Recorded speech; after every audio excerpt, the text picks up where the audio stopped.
So, hello everybody.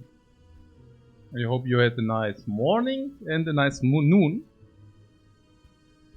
Going up and having some nice latest Spire run in the afternoon. Perfect. Everything perfect. So.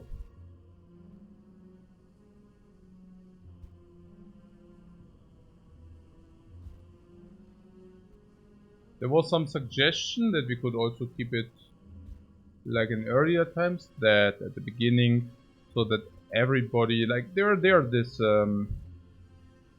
people want to see the run from the beginning, and I can sympathize with that. And therefore, in the past we did it that at the beginning of the stream, usually 5 to 10 minutes, we talk about either something theoretical regarding the watcher or a little bit social time. Maybe we should introduce that again. Yeah, you know, preparing for the run to come, thinking about different concepts. Oh yeah, there was actually something. But I have actually not thought about it. So yeah, usually I write myself down what I want to take a look after the stream. And what I realized is that our deck ends up, our decks do tend to be upgraded very often. And I was just wondering what kind of the likelihood of that happening is. I mean, I don't know. We don't even need to write it down. It's not that important, right? Upgrades happen or upgrades do not happen. But just out of interest, you know, I guess lesson learned, for example, right? What percentages to appear. And I mean, just make a guesstimation. What do you think how often we will end up with a deck which actually did see lesson learned at some point in the run? And I think from a guesstimation point, me personally, I would have thought like 1 and 3, like every third run we will see that card. But actually thinking about it, I do believe it's actually higher, funnily enough. Right? And I mean, I didn't do exact, but just, you know, just crunching the numbers very quickly in my head. And how that actually works is how many rare cards are there. So on the Watcher, there are apparently 1, 2, 7, 12, 17 rare cards, right? Okay, so 17. Let's keep that in mind. And now, what could actually happen, right? I believe usually every shop has like 1 rare card or something. So you have a 6% if you go to a shop, and if you have enough money to actually spend it on lesson learn. And I think we have usually 2 shops. So that will be probably 12%, right? And then there are the boss rewards, and 3 out of 17, which is 18%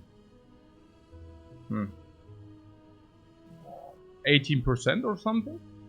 So boss reward, 18% each. So 2 times, around 34%. We never pick 2 and such. Then from enemies we see usually 2 to 3 rare cards. So let's make it 3. And where else could we receive that? From an event, library or something, right? I don't know, from events. I mean, if it's a library, we have kind of a good shot. Like maybe 10% in the library. But generally maybe make it 5%.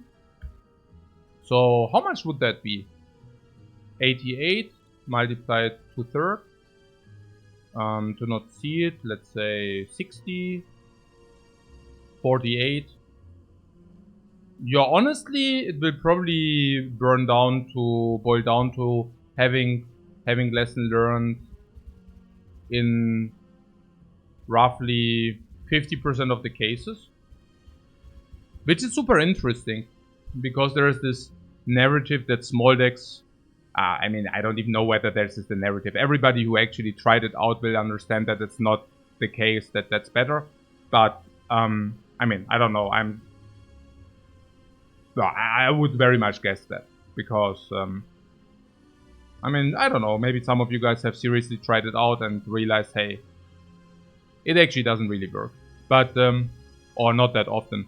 But crunching the numbers and realizing that you have lesson learned in half of your decks, I'm like, okay, you know, like 50% of the cases, you get free upgrades on your additional added cards. Well, I mean, what the hell? You know, I find that crazily high. Which also results in our high win rate, right? Because, I mean, in half of the cases, of course you should add a lot of cards. I mean, they coming upgraded crazy. Now, there's something about the X. Yeah, the X, absolutely. Absolutely. So, there are these X, right? And usually the X, only the skill egg usually for other characters upgrades a lot of cards, because on most characters you do not want to have so many attacks. Even on the Ironclad, you know, or in general. But on the Watcher there are a lot of attacks which actually carry utility.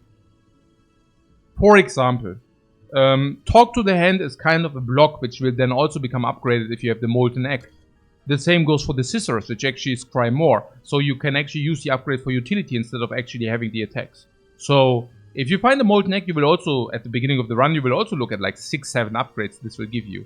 And the same also goes for those. So how many relics do we have? I think it's around 90 or something. Can that be?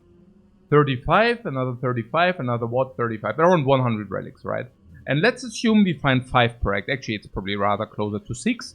And then we have 3, like let's say 2 acts where the X can appear very comfortably.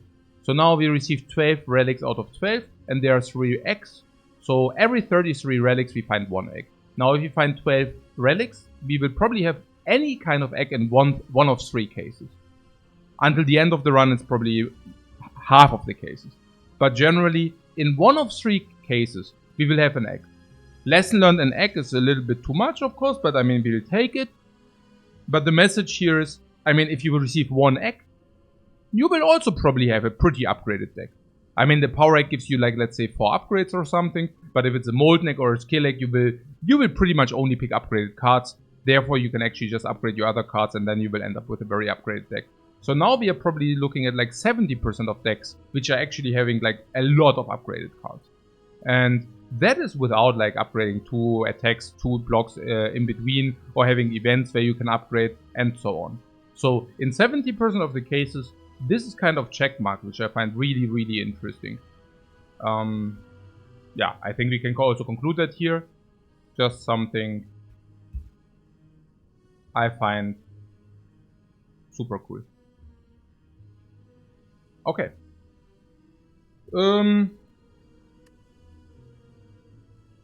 What, but it's late, the value goes down a lot? Naja, it's okay. Like 1 upgrade per fight is not a joke. No matter how late it appears, really.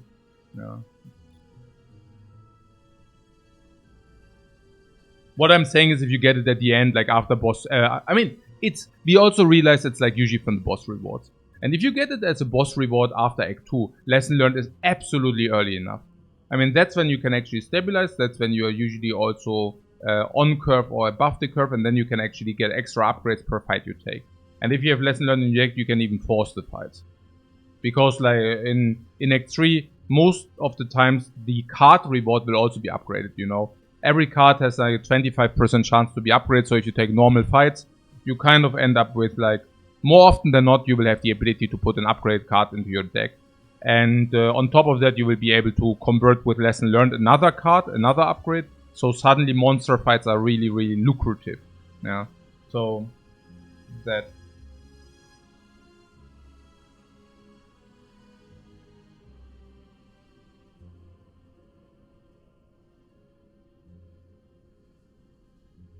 LSD says, can't you look into your Watcher logs and look how often you had Lesson Learned? You should have enough data.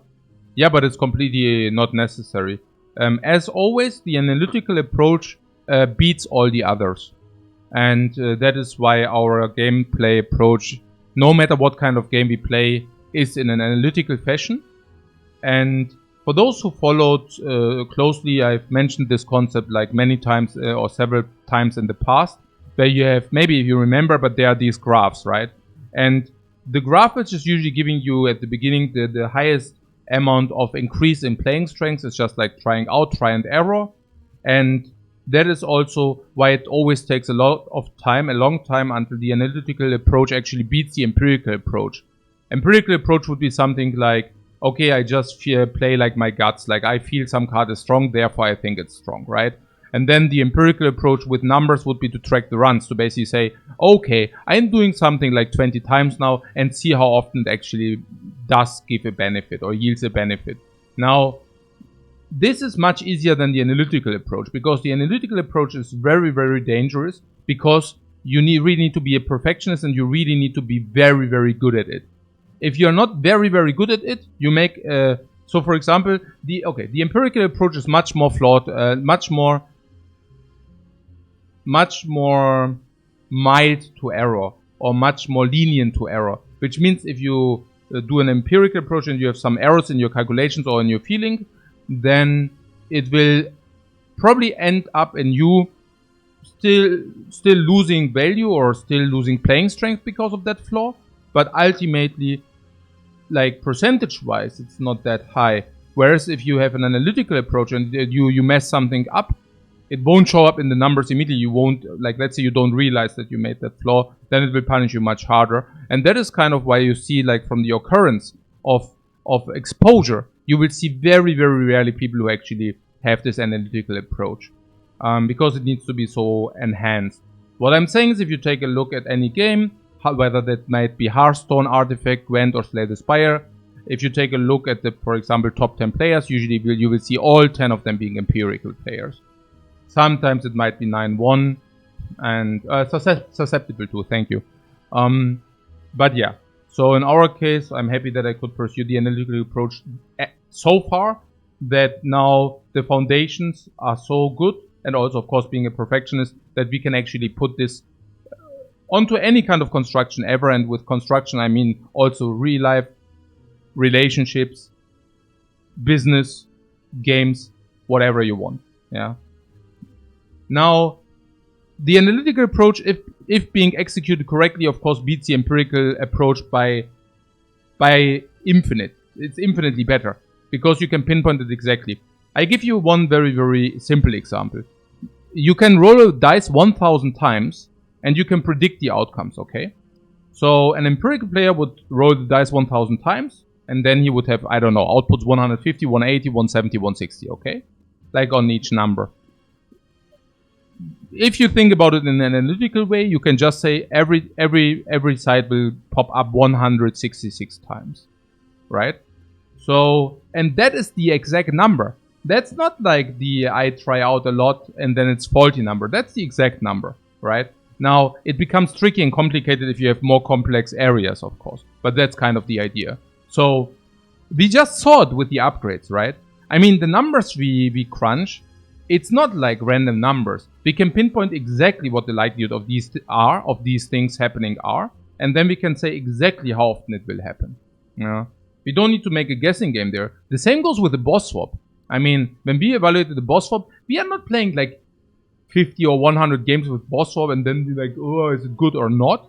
But it's kind of taking a look at each single relic isolated and then evaluating the win rate for each relic specifically. And then thinking, and then dividing it through the number of relics, and then realizing whether that's positive or not. Why? Especially like in these small margins, you will see a lot of errors if you do it with an empirical approach, because it will be very faulty. Easiest step. Okay, so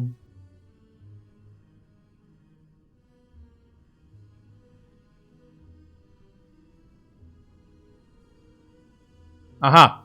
Leonard says, was about to say you still need empirism to check your analysis right, example being weighted dice.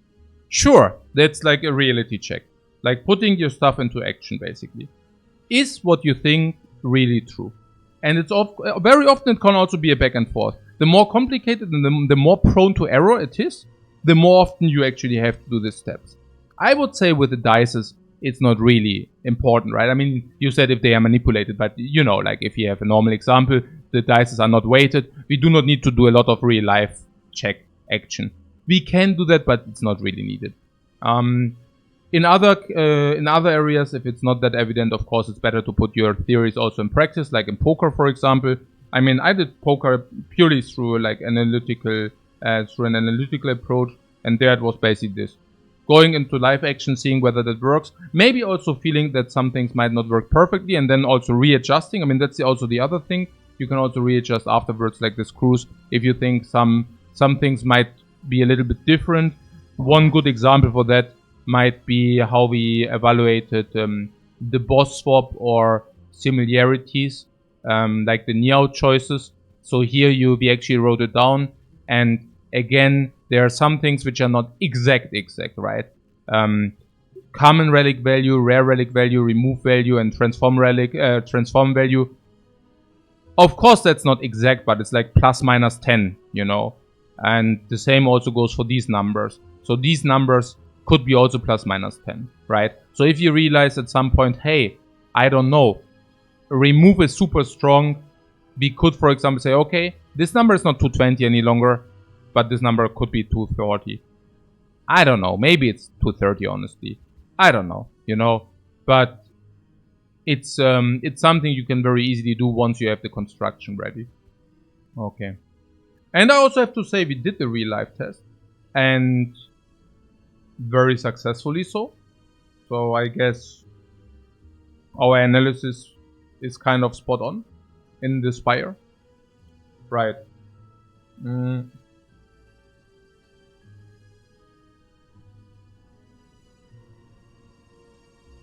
Imagine does did I enjoy the start of my journey back into the Spire? More than that. More than that. I'm feeling super about it. Like super good. I mean, of course, starting with a 5-0, it's very, very nice anyways.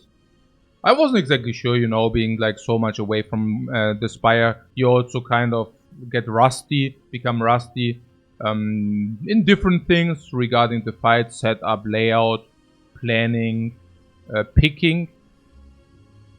But it all came back after like 1, 2 runs, 3 runs. Still not fully, but pretty much. And well, the score also tells, whereas that was kind of within expectation. I mean, given or assuming like an around 95% win rate, we assume that we'll lose every 20 times. But yeah. I'm also very looking forward to that, by the way, because, I mean, there was this narrative that we were just lucky and high rolled, and we are probably rather closer to 90% win rate, because many other top players are hovering around 80% win rate on the Watcher. But honestly, I believe in us. So, in a way that, I mean, we will see, you know. But we are just also collecting more samples, maybe also disproving that we just had a lucky high roll at the beginning. No. I'm very looking forward for it, honestly. I mean, it's a byproduct. It's not super important. But I'm always feeling good to, you know, kind of prove that our concepts are really, really good, really, really strong. Like this, you know.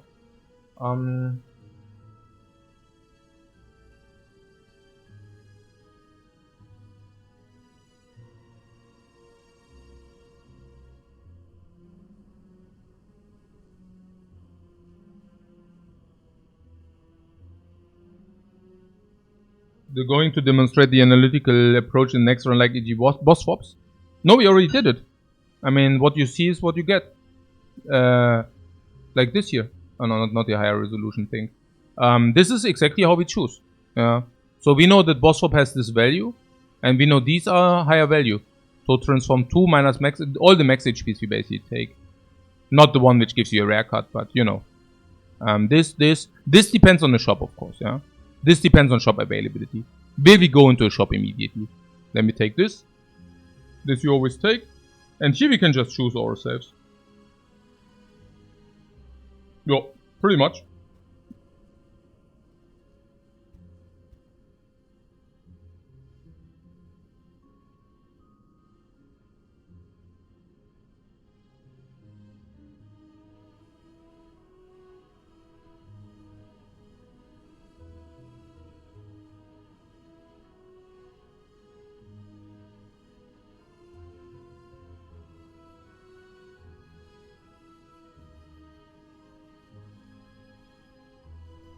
What Ravek says, I never really understood the variance deduction in the boss swap calculation. In a gambling game, you would just go for the highest EV regardless of variance, right? Question mark.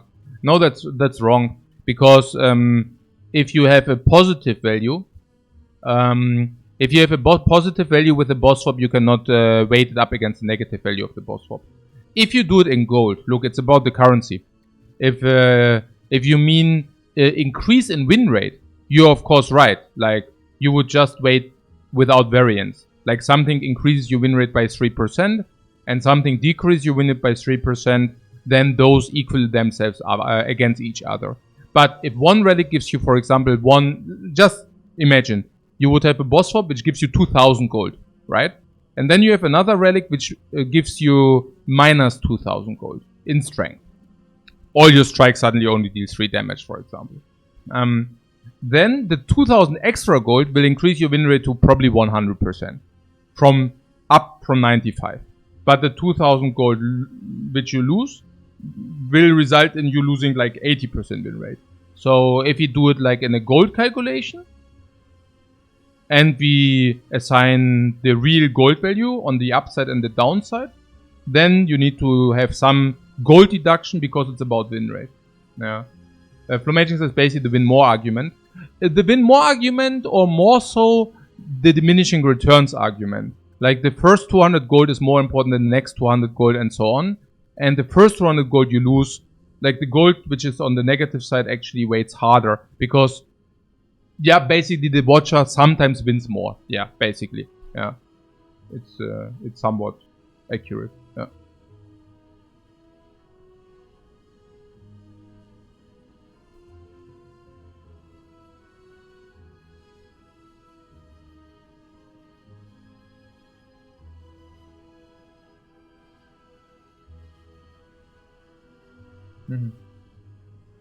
Okay, so yeah, Zulu basically asked about the negative value of boss swaps. That's exactly what the variance does. So in theory, these are more than super gold positive, but because of some low rolls, it's also quite hard to find low rolls, by the way. Boss swaps are relatively balanced. So even something like a tiny house is relatively balanced. If you think about it, let's say potion 50, then 100, max HP 170, obtain 1 card 220, upgrade 1 random card, let's make it 300. You would still end up with like a 120 gold gain over the miracle. So if you receive a tiny house from the boss swap, it ain't too bad, honestly. It's a little bit worse than, for example, taking a common relic. But then again, just imagine you do not have these super options, right? I mean, obtain a common relic for no downside is a very good option. But if you do not have these super options, which you just outlined, usually your best option is to take 120. So matter of fact, if you boss swap into a tiny house, is as good as just taking a garbage option. So, boss swap also adds the value of not seeing upgraded base relics. Yeah, that is right. We actually already have that here, right? So, just coming back to that very quickly. Option to pick better boss relics is weighted at 15. So for the boss relics, I just went through all the boss relics in gold value, divided them through the amount of boss relics. Pure water, I assume it's around 180-ish. Then we have a better option for the boss relics, but on the other hand, there's also a little bit of variance. Even if you are mistaken with those values, we might be mistaken by, I don't know, 5 or 10 gold. So it's really not a biggie, even if we are slightly mistaken. But you already see the idea, right? Like, boss swap every time, no problem. And that's also why we succeeded so much. Like, you know, the first 50 we played only boss swaps. And we could just do that because it's very, very, very rare that there are better options than boss swaps. And even if they are better, they are only better by a very, very tiny fraction. By a very, very tiny margin. Also, putting that aside, you might make an argument that rare relics even have a higher variance, by the way. Yeah, like if you take a look at rare relics, we said rare relic, what did we say, 250? But I mean, there are rare relics which are, okay, boss swaps, they go from whatever, 700 gold to 0 gold or something, or 700 gold to 100 gold of value. And rare relics, they go from freaking 700 gold to like 0? I mean, like, literally? I mean, there are a lot of rare relics which are just doing absolutely nothing.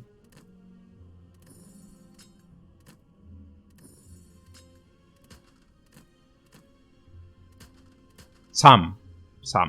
I don't know. I mean, okay, not absolutely nothing, but you know. Not so much. Not so much. Well, actually, if you take it at the beginning, it's not even that bad.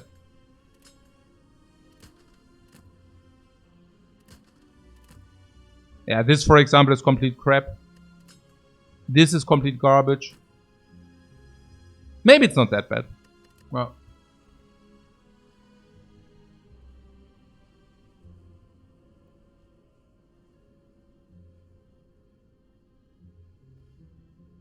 Combat said, not sure you mentioned, but since half the fights in the first act goes like only 1 or 2 turns and you're giving up a miracle, isn't a boss swap only worth 0.5 or 0.75 energy?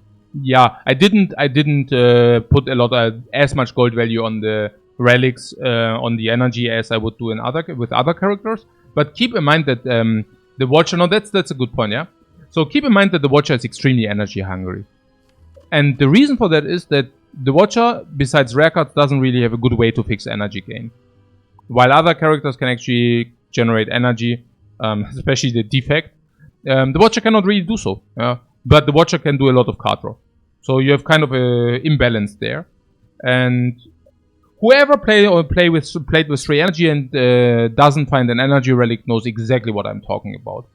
Watcher on 3 energy is a really, really sobby story. What Stand Sense is not energy gain? No. Stand Sense is not energy gain. Not really, at least. I mean, if you pay 1 energy to enter Calm, and you spend 1 energy to exit Calm, you spend 2 energy, you gain 2 energy. That's break even. There's also nothing for 0 energy which puts you into Calm, unless it's upgraded, and only 1 time. On 3 energy you cannot even stand stance very nicely. Yeah. So, what Tranquility upgraded is +1 flat. Yeah, and it exhausts. And you need to pick it, you need to upgrade it. Yeah, sure. Like, you can also get the rare cards. But in general, I mean, it's clear, right? I mean, we can, of course, now be a little bit picky about it. But the matches stays exactly the same. What? +2? And how do you enter Wrath? Also for free. Or how do you exit? For free, right? No, it doesn't make any sense. So, Defect has a lot of energy gain. And again, Silent as well. Ironclad has also a very good way to cheat energy with the corruption.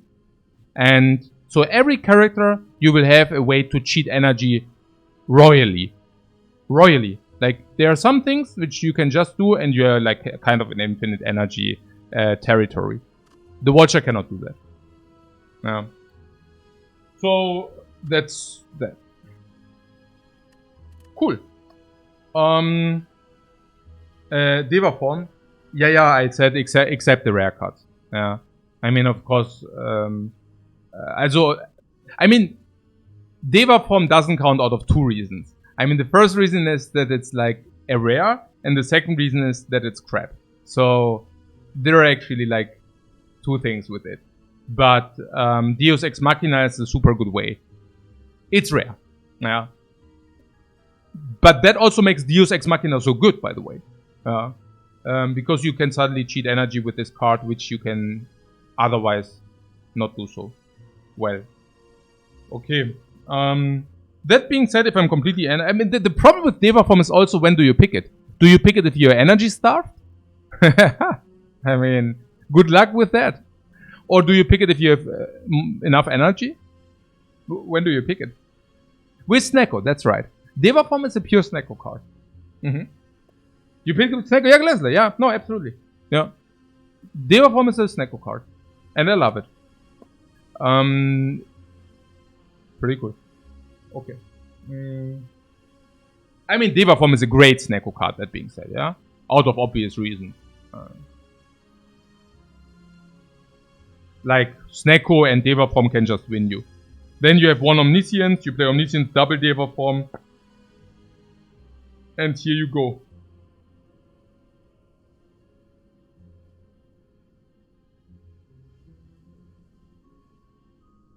What? The common card quality is so much worse compared to what? Compared to Watcher? I think it's rather about the stance and the utility and the card draw. It's less about the common. Like you said something about what did you make the third eye? I mean, third eye is not even that great, to be honest. And if you say Scry 3 is like draw one card, honestly, the third eye is just worse than the Ironclad card, where you can just draw a card for 8 block. Like, third eye is not the reason why Watcher commons are strong. I mean, Flurry of Blows is a good card, for example. Scissors are a good card. Yeah. Like those. The others? Yeah. I guess it's okay. But if you ask me why the Watcher is so strong, it's probably rather that he can also utilize all relics. So you never get tucked by the relics you find. Because in the Spire, relics do very often synergize with attacks or strength. And, you know, if you play a character which doesn't benefit from strength that much, Poison Silent, Defect, Orb Defect, then suddenly you might find yourself in a spot where if you just, you know, you're on your run, you find Kyria, it's a dead relic. You continue your run, you find Vajra, it's a dead relic.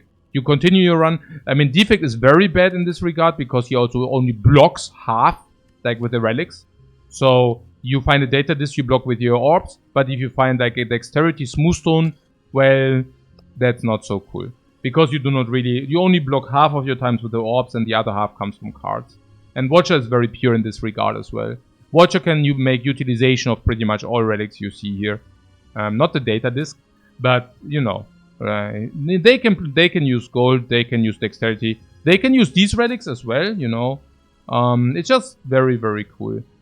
There are few relics Watcher really has a hard time to use Art of War. Then you can still go pressure points if you really receive it as your first relics and a relic, and then you find pressure point. You might do that. We might do that, honestly. I might do that, yeah. Like, if we find Art of War is common, and then the first card is like a pressure point, and nothing else, count me in. Okay, so... what's my record for longest free run time? We had like easily 1 hour, easily 2 hours, or 1.5. Sometimes if you find a very good topic. Okay.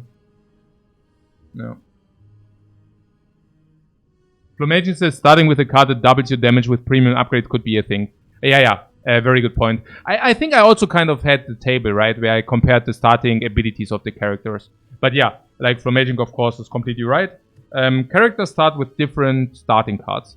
And, I mean, Bash is not the worst, you know, but it's also not the best. Neutralize is super good, but Silent suffers with other issues. Defect doesn't really have that great starting cards. But obviously the starting cards of the Watcher, I mean, they are still worse than normal cards, right? I mean, Eruption is worse than any kind of other Wrath form. But they are very close to normal cards. So Watcher is probably the only class where you, I mean, besides the Silent, where you start with 3 cards in your deck. And also only 8 base cards. I think that's also like a big point, right? That you basically start with 1 remove already, kind of, you know. That being said, the Ironclad just removes the defense with Corruption later. But you get the point. If you do not find Corruption, the amount of base cards on the Ironclad is sometimes dragging you down. Like that. Okay. So...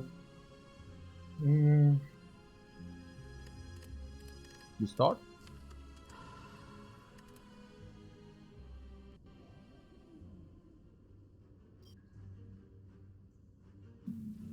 We can do either or, guys. I mean, maybe do you have an idea whether this or this is better regarding the act? Okay, let's just talk about boss and elites. So regarding the boss and the elites, what does make the difference if you say these are equivalent? Is a boss relic especially strong against one of the bosses, especially weak against one of the bosses? Is a boss relic especially strong against a lot of elites? Or against few elites?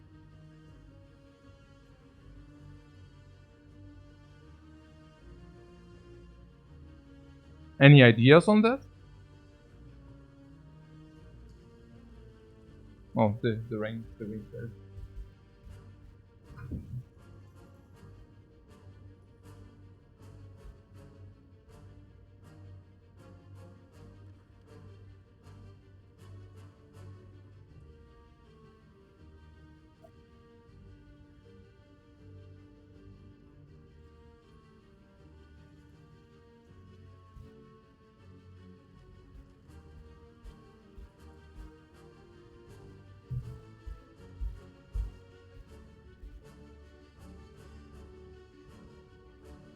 The boss relic is stronger to a no fire lead?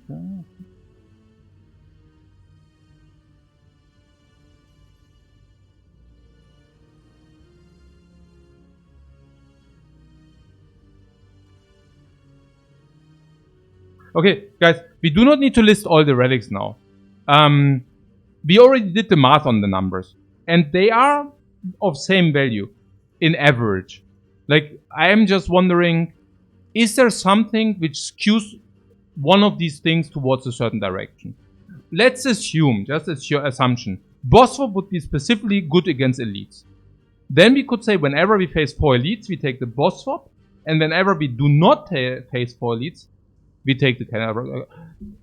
Is the boss swap making you stronger immediately or not? And probably it works that way, right? Is it true or is it not true? Like, boss swaps usually give you something, some benefit, and there is some downside to them, but the downside appears later, or what? Like a busted crown gives you immediate strength, but the downside is later. Coffee just is pretty much upside. Fusion hammer gives you immediate upside, but the downside comes later, kind of. Can we say that? It's also not exactly true, right? Weird. To lower variance, we already have the variance included. Yeah. The variance is already included. Like, it's really about... I mean, okay, I took a look into that myself, and I didn't really find, like, something real. I mean, I guess... Okay, a common relic can only make you stronger, and the boss swap has variance. Okay, let's just keep it that way. So, the common relic always makes you a little bit stronger, while the boss swap has variance. But does that mean... Okay, what would it mean for a free act? Like, if the act would be free, no threats whatsoever, what would we prefer? That's also not easy to say, because then we could take the variance. Let's say it's especially hard. It also doesn't matter, right? Because it goes into both ways. I don't know. Yeah, the Joker swap is, by the way, another example. Immediate strength, but weaker later. So probably... Yeah, probably... I don't know. Maybe there's also something towards that you do not always need the energy. Like, against the Nob, you do not always need all energy. Against the Sentries, you do not always need all the energy. And against the Lagavulin, you do. So maybe we can always just take the Common Relic. I guess. Yeah. Yeah. Probably. It's also that if we take always the Common Relic, we have one of 3 runs we do not boss swap. So if we always take Common Relic and all the max HP options, we will have 2 out of 3 runs are boss swapped, and 1 out of 3 run is not boss swapped. Whether that might be Common Relic. Common Relic is 22% occurrence, for those who wonder. You have 2 options where you can get a Common Relic out of 9 options. So that's a 22%, and then you have max HP options for around another 10% appearance likelihood. So if you always take the Common Relic here, we will have 2 out of 3 times we boss swap, and 1 out of 3 times we either take a Common Relic or we take a max HP option. Okay. Yeah, then let's just always do it that way. Yeah. Cool. Also, Angel says, generally you also need to adjust your playstyle to the boss relic. Yeah, no, sure, but I mean, we are not... Yeah, we are able to do that. We are able to do so. But what I'm saying is, if we boss swap in 67% of the case, we still have enough, like, variability in our runs. So it's also maybe a little bit about that. Like, what do we personally like to have, right? And boss swaps are usually special runs. Very often a boss swap makes the game more interesting because it requires you to play in a certain way or to differ your gameplay in a certain way. But arguably, we already do that because yeah, it's only a few runs, and if you take transforms or something, very often this also leads us to have a different run. So that will keep things very interesting. Bullets is what is the worst case scenario? Snecko? Snecko is a very good, Is a very good relic into late game for the Watcher, but even early game is very decent because look, you start with 2 energy cards. Matter of fact. Okay.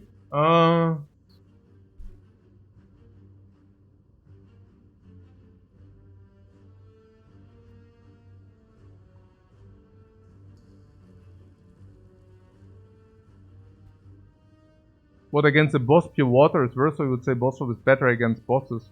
Better against bosses, what do you mean? I mean, you will always have one boss. Nah, okay. Very good. So... If anything, the common relic might even be better against Guardian, because you might get something like Orichalcum or something. Oh, it's Hexaghost. Yeah, also against Hexaghost. I don't think it matters.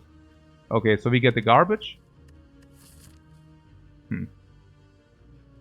Cool. How is Hexaghost as an enemy anyways? So, right?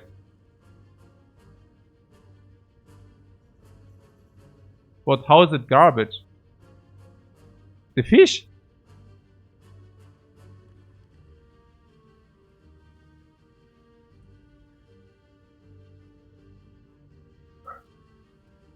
Ah, you mean the actual value of the ceramic fish, if you would actually sell it.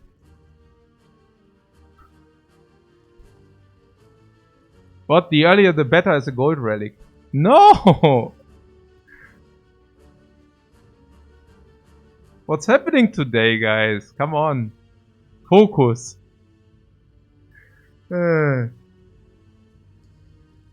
Best time to get the fish? That's true, and it's also the worst time to get the fish. Okay. Na good, okay. What is about the layout? Do we have at least some positive message here? No. The message is negative again, right? It's trash. I mean, there are 2 options. The one option is either we really take the early burning elite, early being defined as being pre-chest, or we take fire into elite, but then we only have 2 elites. And Gineko sees a 4 campfire path.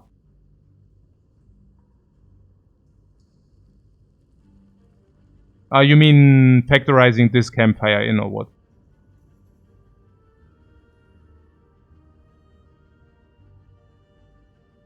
Yeah, okay. So, and you say that's good. Now, I don't know about that, but I mean, I would rather like to have a lot of elites, but sure. I mean, I guess we do it regardless. So we start here. That also has the benefit that we can maybe refill potions in the shop before we do this. Question mark is of course much better before shop than this, because if this is Serpent we are set. And we might even get a lot of gold into here, because we also have this. So this is, look, this threshold is like 160. 165 would be good, you know, to go to the shop. And if we do this, we have 145. So we are lacking around 20 gold for greatness. Greatness meaning that if this gives us some nice relic, we can actually purchase it. There are like a ton of common relics which are amazing. And if we actually receive that gold, we will be able to buy all of these amazing common relics. Some are basically nearly busted. Like something which reduces the HP of the elites by 25%, and we are fully in it. Or, even a membership, there are a lot of shopping relics as well. Clockwork Souvenir is definitely very good. Not immediately, but you know it. Quite quick. And, pellets is something which is really sad because it's just like so bad early. So maybe not even mentioning that. But if you get something like a membership card, of course it makes us not stronger whatsoever. But at least we double the gold from the run. So yes, we would buy it. Then we would take the easier part, the 2 elites. With the idea that we can go to another shop again. Or even this. With the idea that we can go to another shop again. But if you have double the gold, that should usually also be very good. Also, would usually checkmate our late game, right? There are some others as well. And we can get this delta by picking at least 2 cards. 3 would be even better. Orrery with a fish. Yeah, not sure about that, but I hear you guys. So, these two we take, 18 gold extra. You get the idea. Oh, what? Oh.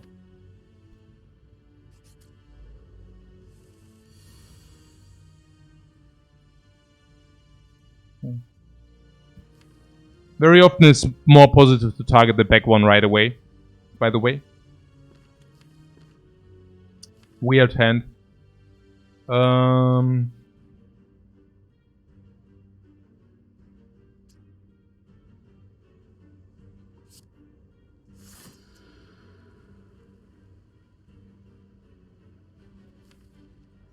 Okay. If you do not draw the eruption, triple strike is still kill on the gray slime. So if you do not draw the eruption, we can triple strike the front and to defend. Yeah? Obvious. Stating the obvious here. Now, if you do draw the eruption, there are two cases. The one is we have triple strike, the other one is we do not.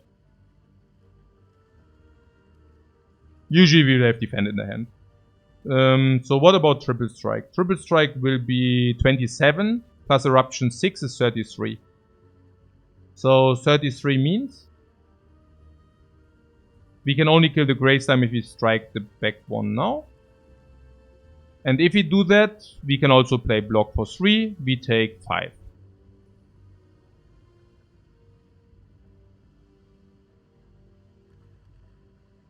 Yeah. And if we strike the front one now, we are getting in devil's. We are getting into hell. Because we can never kill the back one. Wait, what did I say? Oh, I said with all the... And what is with strike? 18 plus 6 is 24. So we cannot even kill the gray slime. That's some pretty sad. So we can only kill the gray slime if we really draw all 3 strikes, yeah? 27 plus 6, 33. Okay. So if we strike the back one and we draw eruption and triple strike, which is rather unlikely, then we could kill the gray one. But if we do not draw eruption, we will always be able to kill the green one. My problem is if we draw eruption double strike, then we cannot kill the green one. So only if we play this strike on the front and then we can strike block for 7 life loss. Is that the best? 33 is awkward. Is very awkward. So, okay, option number 1, striking the front. Option number 2, striking the back. If we strike the front, the upside is we can always kill the front and most likely block. So just assume we draw the defend, right? We just assume it now. So then we will take 7. So the outcome is we take 7. Yeah. If you strike the back one, a lot of the times we will also take 7 by just drawing triple strike defend.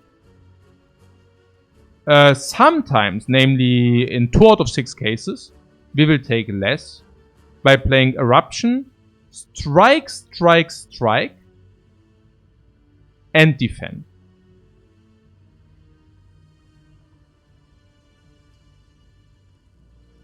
Which will result in us taking 5 instead of 7. The downside is, in 3 of the 6 cases, we will take 4 more.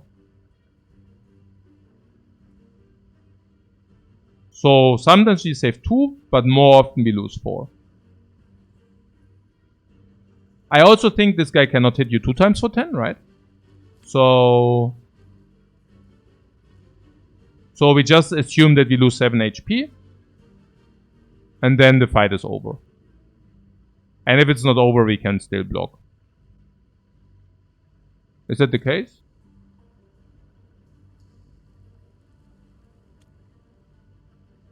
Well, I guess. At some point I should really learn the patterns. Whether they are allowed to attack you 2 times. Are they allowed to attack you 2? And regardless, it's like 30-70 anyway. So yeah, that's the best. What strike back? Because one can always kill the front. No. We cannot. 1 out of 6 we take 10. Yeah, 1 out of 6 we take 10. Yeah.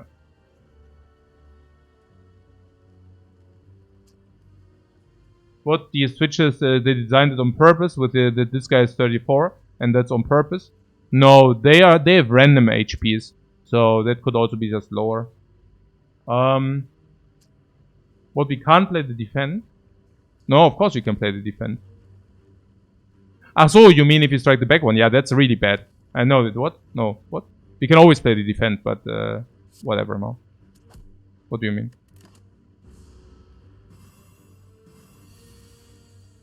Okay, so per exactly the scenario we were talking about, and in this case we would have just taken 4 more. So I'm extremely happy that we chose the line we chose.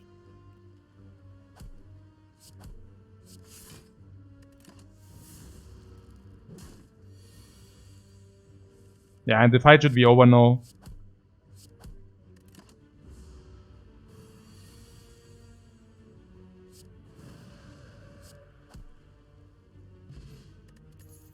Yeah, very good fight, guys. We can be proud of us.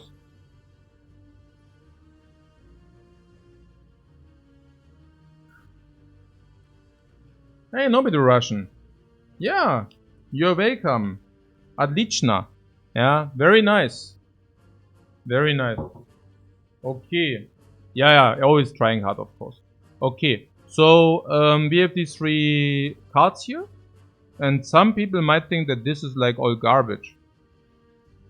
Go grab your 9 gold. Ah, forget the fish. But actually we shouldn't forget the fish that much. Because we were talking something, the fish bowling, yeah. Follow-up is also pickable. No, but seriously, I mean, we said something about the fish that this enables us to buy the real stuff in the shop, right? It's not wrong, but let's assume we wouldn't have the fish. Would you pick anything of that? I heard like that there's always a threshold for the bowling bash. This is like a solution against one of these elites. So, let's assume we just for whatever reason do not this weird, but maybe we might even do this, you know. And if we do this, then bowling bash will be invaluable. If we do this, it's still good because we do not die against the cubes, for example. And it's still like the first AoE. And this AoE will shine. Not in Act 4. But you know, in Act 1 and 2, kind of where we are currently at. Yeah, and bowling bash is also better than follow-up, no? No. Also bowling bash against now the enemies to follow. The lies. The lies. Bye-bye. Yeah. And the Gremlin Gang. Yeah, the Gremlin Gang. No, I think it's fine. I like it. And the sound. The sound is great. And also against the birds, yeah. It's not wrong. And the slavers and everything. Yeah. Everything. Oh, the lice! Oh.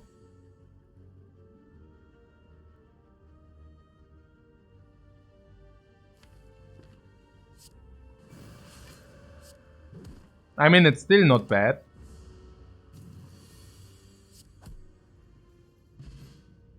Cultist potion. We found a solution for enemy of our choice. Also, even the knob, because against the knob 1 and 2 strength is better, but of course that's garbage against the knob. But, you know. Even the knob, like if you say we would die otherwise, we can just use it and then we won't die. Against the cubes the same. If you would die otherwise, you can just use it, we don't die. Against Lagavulin, this is simply solved. Kyle simply solves Lagavulin. And how do I brew my coffee? Instant coffee? No, not instant coffee. I have a coffee machine. But currently I am right now at my tea. My Thymian tea from biological super tea dudes from the garden. Our own garden. This is the super solve against Hexagos, by the way. Versus boss is awesome? Yeah. That's our solve against the boss. If you want to do that. Okay. So, did you find Hyrule Gold or no? Did we Hyrule the Gold or not? No. We rolled 2 times normal. 128, 2 times a little bit lower. Very normal. 137, normal rolls for 152. If we pick a card, 161. 161? 161 if you do not find anything here. It's a little bit on the lower side. If we could have 9 more gold, that would be freaking amazing. So, we might make a point at picking a card. What we would usually not do, we could What, 162 is slower, you think? Yeah, Frodo, no, that's not how it works. Like, they are random numbers. Like, all shopping relics and all common relics are between 142 and 158, respective. On the Ascension, we play 154 until 168, I think? Like, something like this. Yeah, I think they are 10% more expensive. So 154 to 168 or something. Which basically means if you do not have, if you have 160, you can buy like 40% of the great things. Like, if they are in the shop. That's a pre-assumption. But if you have 168... Oh, it was a joke. Yeah, right. There's this kappa nowadays, right? In the internet, if you make a joke. Because I said 161. Oh, I said 161, yeah. But that's what I'm saying. Like, the 9 gold are not really worth 9 gold. Like, if the 9 gold enable us to buy some really, really good relic, suddenly we are looking at like 150 gold. And if that happens, let's say in 1 in 5 cases, this pick is actually a positive of 30 gold. Also, if this is the pick or if this is the pick. Having no 4th energy, prostrate is probably better. Having also already picked up a bowling bash, which is kind of a single solve against the cubes. If this is which is insane. So we can single solve the cubes with the bowling bash. The first one kills one, the second bowling bash kills the other. We still need something for the Lagavulin. Against the Lagavulin, currently we are completely crippled still. Unless we just use the potion, of course. But you get the point. Against Nob, we are still not good. So... I mean, this being good against the cubes, you don't need really something against the cubes. This being specifically good against the cubes, kind of. Against Lagavulin, not so much, because 0 energy. We could pick this to be able to purchase something of our choice in the shop. I would at the moment exclude this here. Why? Because you already took chip damage. Because you didn't find a good attack card. And because this is a freaking pre-chest burning elite, and because we brick on the common relic. So, and because the alternate path has fire into elite instead of elite into fire, which is considerably better. And double fire is also better than question mark. Yeah, so there are a lot of reasons just to take the 2 elite path. I'm crying inside, but that is probably what it is. There's the option to take prostrate. Prostrate is break even against the cubes, probably against the Lagavulin. I don't know, it might play, does it? Not really, right? I mean, you need to draw it 4 times. I guess that doesn't happen. So against Lagavulin it's probably also break even, against Nob it sucks. Yeah. Against Holvis it's probably slightly positive. I don't know. Yeah. Usually, in average, if I take prostrate, I regret it, and that's not only on 4 energy. On 4 energy, prostrate is of course complete trash. But even on 3 energy, I would usually not pick it. I think in this case it's different, because we get the extra 9. That being said, half of the events give us gold. Like, that the question mark has gold is probably 50%. Yeah. So, 10 from the enemy, a little bit from the chest, but not really. But you know, there are some gold events. I don't know. Some which also lets us lose gold, like the cleric. Then, I don't know. Weird. I don't even know. So do you think we should take the prostrate? How good is prostrate? Not really good. Should we take it anyways?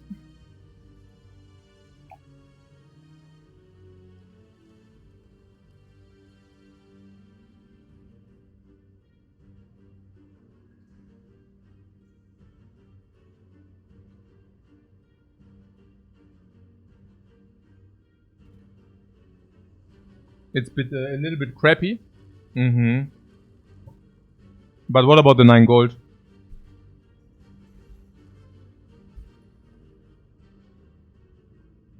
I thought you say follow-up feels better. Yeah, but follow-up is... you like the follow-up or what, guys? Seriously? Follow-up is pretty garbage. But you think we need it?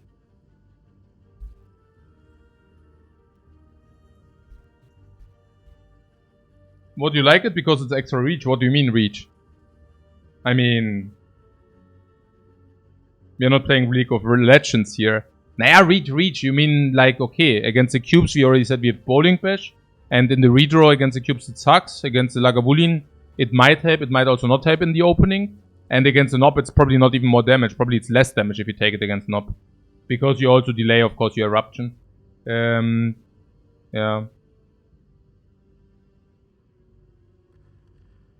Both cards are 0 costish. Interesting point. So what you're basically saying, if you ignore the mantra, then the follow-up is better than prostrate. Sure. That's probably because it's a mantra card. But yeah. What follow upgrades to 11? Yeah, I think it's a +4 damage upgrade. But I mean, this is a better upgrade. So Eruption is a better upgrade. Bowling Bash is a better upgrade. Vigilance is a similar upgrade. What I'm saying is we probably already have like 3 upgrades in the queue, kind of. I don't think the upgrade should make any difference. What, we never upgrade any of this? Or if you upgrade, we may be upgrading Prostrate. If we get a Prostrate and we find a second one, suddenly we can use it. For example, against Lagavulin. Yeah, it's obvious, right? Like, you wait, you have 2 draws. You play your Prostrates, there's the opening, Prostrate comes in again, Prostrate Divinity kill. So there are some use cases where we might even buy a Prostrate. Naja, if you pick this Prostrate now, and then we find one in the shop, there's even another enemy to find it. So if you find a second one, that's suddenly really decent, right? In like, good. Because then we can upgrade 1. And Lagavulin is not solved, but we are much better against Lagavulin then. Is that even true? Maybe. I don't know. Nobbers though. Yeah. Yeah. Yeah. Yeah, you always find the hair in the soup. Sure. But,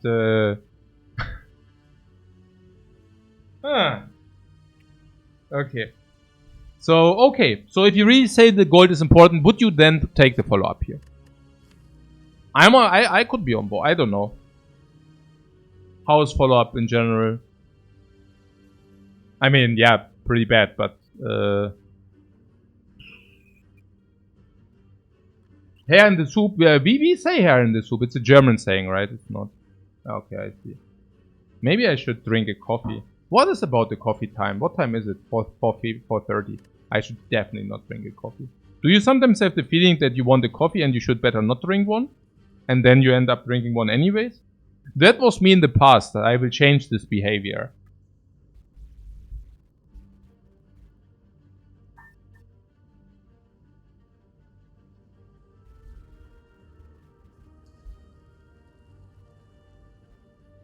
What? T-Dog never drinks one after 2 PM. Yeah, I needed like 20 years to learn that. How good would it have been if you would have come to me 20 years ago and would have told me this wisdom? No, like really. Sometimes you need to realize the stuff yourself. And sometimes that might even take 20 years. Okay, let's not throw the run for 9 gold. But what do you mean? We can also win the run because of the 9 gold. I mean, how bad can it really be, this follow-up? How bad is it?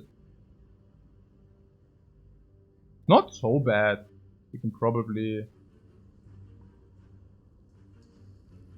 I mean, I'm kind of talking myself into this right now.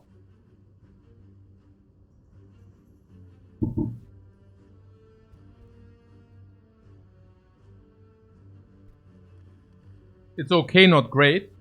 Yeah, no, absolutely. I would never... I mean, we are currently wondering how bad it is. Because, again, as outlined, it will give us...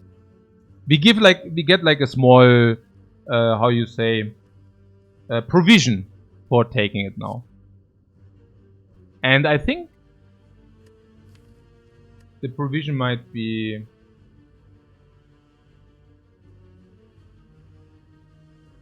I don't know. Good enough to cover for it. Yeah.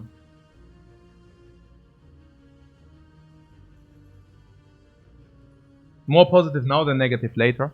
Yeah, very negative later. Very negative later. And more positive, again, we don't need it against Hexer, yeah? So, what fight is it even about? I don't even know. It's really only about the gold into the shop. And how important can be to have the gold into the shop? not very, right? I mean, even something like a Clockwork Souvenir, as strong as it might sound, is not even that insane at the beginning.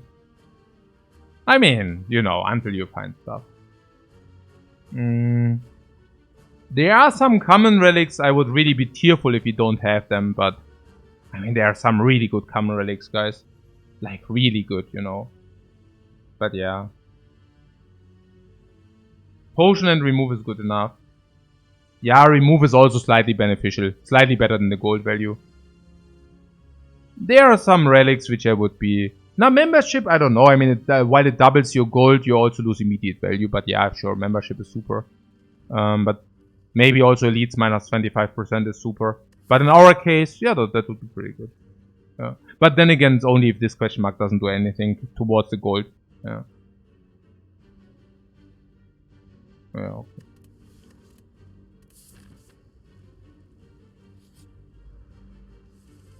No, like, follow-up is really garbo. If you are being honest.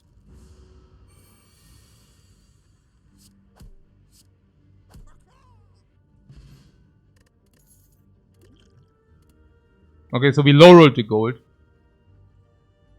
I take the flurry here. That's obvious, yeah. Okay, this doesn't change the gold. What do we remove? Flurry is nice. Flurry is nice to have. It's not, you know, as long as you do not have exits, it's not that good, but for later. And okay, look, Flurry is a normal card, okay? It has potential. A lot. I mean, potential means you find one exit already, you deal a little bit more damage, but the real potential, of course, is strength, like Gyria, talk to the hand, any kind of ninja relic, shuriken, kunai. Those are the times when Flurry really shines, right? Because extra attacks is very difficult to come by.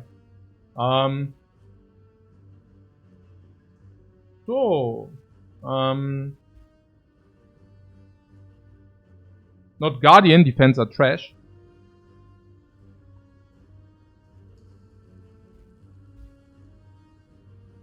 What Butt Shaper would remove a strike. I mean, I usually do not do this name calling thing, but maybe consider changing your screen name, because maybe you cannot be taken seriously if you know. Okay, the strike or the block. Now here's the dexterity potion. Hey. Huh?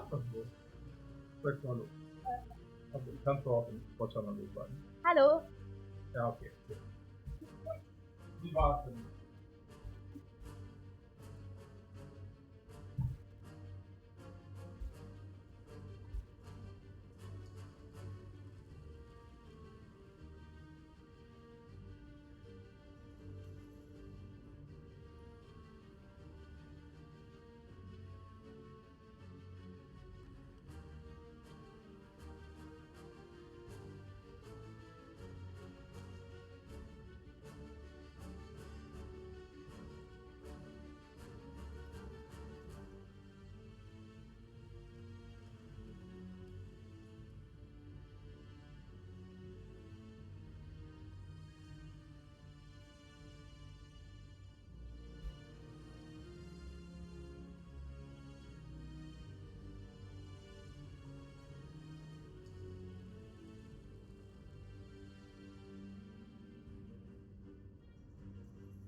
Ja.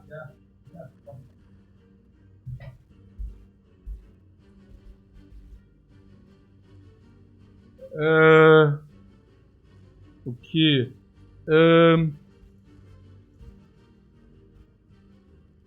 Yeah, the speed potion. Does this have any impact on our blocking decision or not? Yes and no, right? Because if you draw too many blocks, you don't need the speed potion. So speed potion is probably the best if you would take damage otherwise, but we can just block instead. Example, we drew 2 blocks against the Lagavulin. That would be the best case. I mean, the speed potion is a garbage potion, right?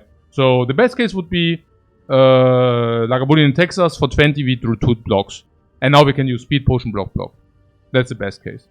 Now, what was against Nob? What is our upgrade even? Bowling Bash doesn't make sense. Why? Because if you go Eruption, Bowling Bash, we already killed the cube. So the upgrade goes into nowhere.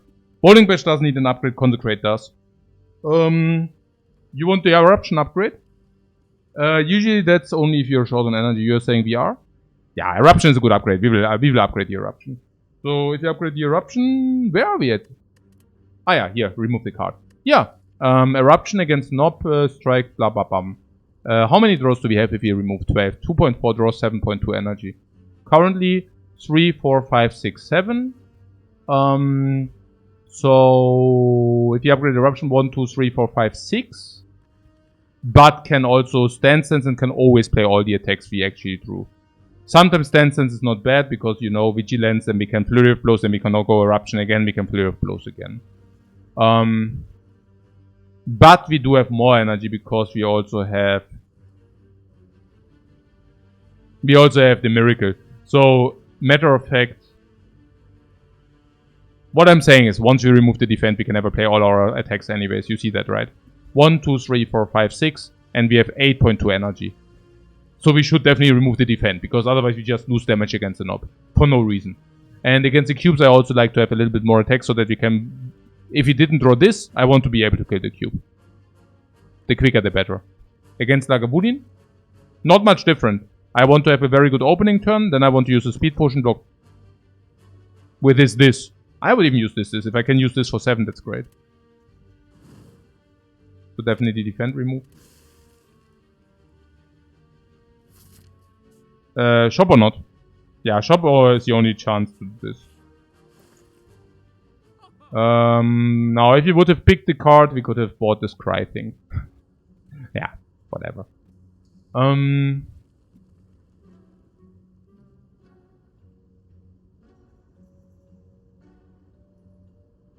Yeah, okay.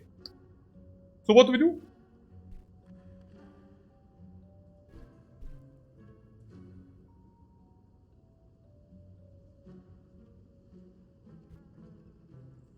What, meditate and remove?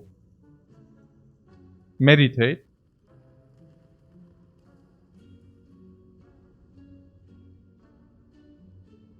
Meditate can be Bowling Bash meditate.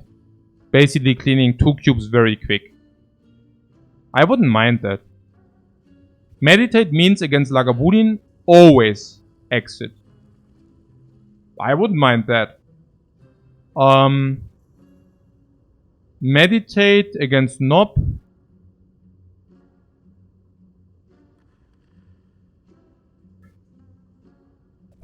Could be eventually used to exit into another Eruption turn. But that's kind of rather unlikely. Meditate in Hall Base? Bad. So would the Meditate allow us to do this?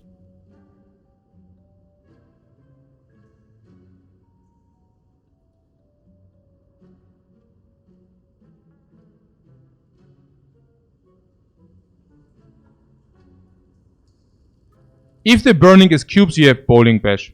If the burning is Lagavulin, we have Cultist. If it's a burning Lagavulin, I would consider using the Cultist, depending on what kind of iteration that is. If the burning is max HP Nob, not so sure. We found 2 potions in 3 fights, so potion is 30%. What? The potions allow us to do that, not the meditate. I wouldn't be so sure about that. The meditate helps against the elites.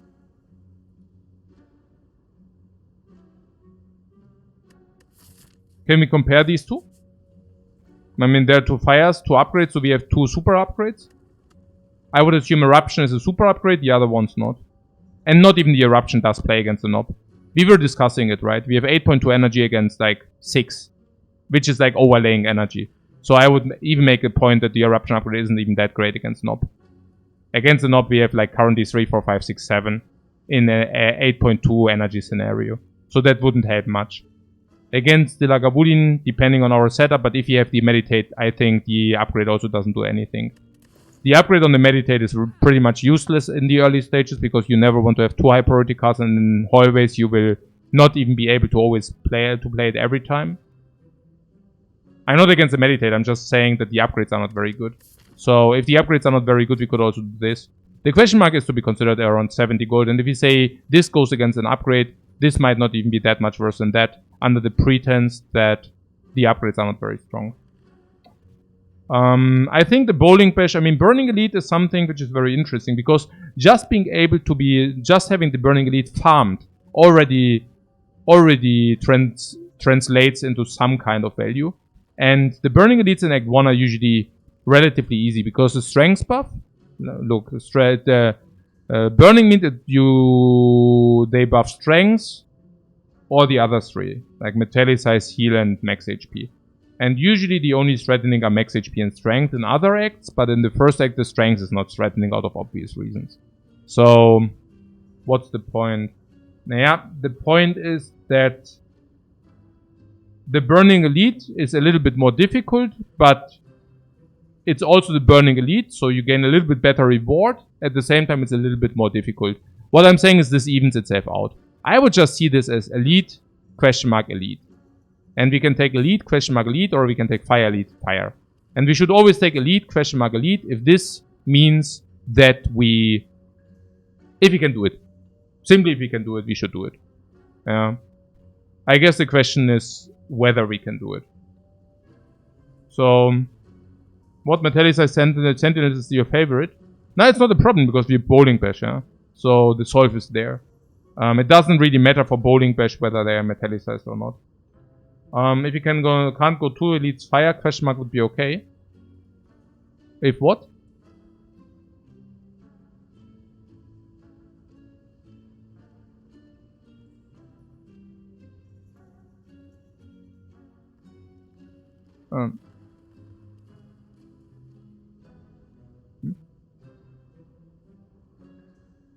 A fire event burning. Ah, okay. Okay, if you cannot do the... if you cannot take the 2 upgrades, you're saying this is better than this. Yeah. Yeah, maybe. Because this can make you stronger. And if this makes you stronger, then...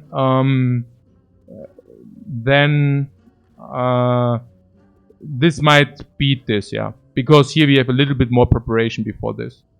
2 leads is greedy in your opinion. Okay. I think if you remove defend. Is that correct or not? Is broken? No, I just run the vanilla because I want to. I want to do so. It feels just nicer for me to run the absolute vanilla. And I don't think, like, I mean, you know, we are spending so... this is a slow stream. So it's not that, like, if you watch it like 5 or 10 minutes, you know exactly what we are doing. So, kind of in that way. Is that a strength potion? It's a +5 strength potion. But the meditate in the deck is not bad. So I would really just like take a quick second to talk about the different elites and how much we take. So let's talk about the cubes.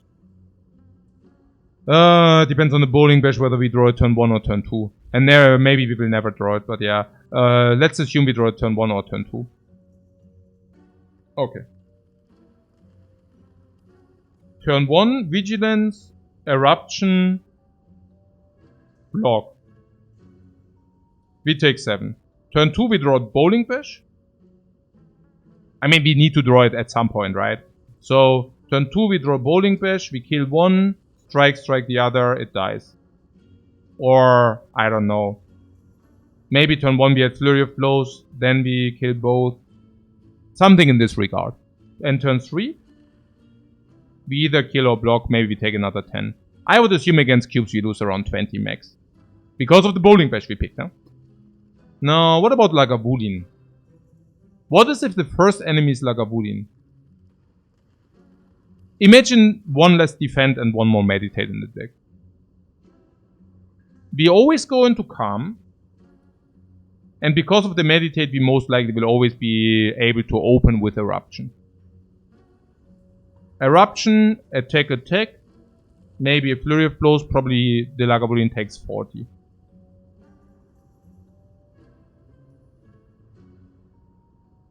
The turn after, we probably go exit and may block.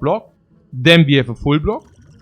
Or we block 1 time and then we block the other one with the speed potion. So we probably take 15.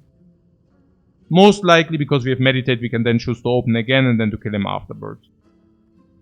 would be probably how this will be played out on average. Some flurry of blows in between. You get the gist. So probably 20. And against Nob, it's hugely dependent on whether we get Eruption turn 1. If Eruption turn 1, do we kill by 3? 24, 28, 12, 24, 28.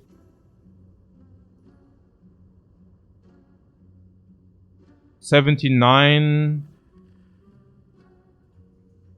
83. I think we kill by 3. If we do not draw the Eruption turn 1, then we do not kill by 3. How bad is it if you do not kill the Nob by turn 3?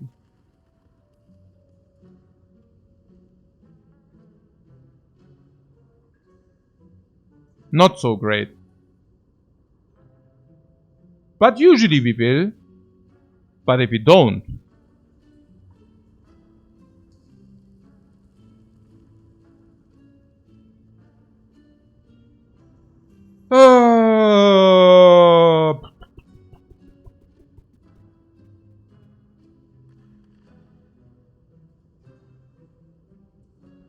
It will be expensive if we don't.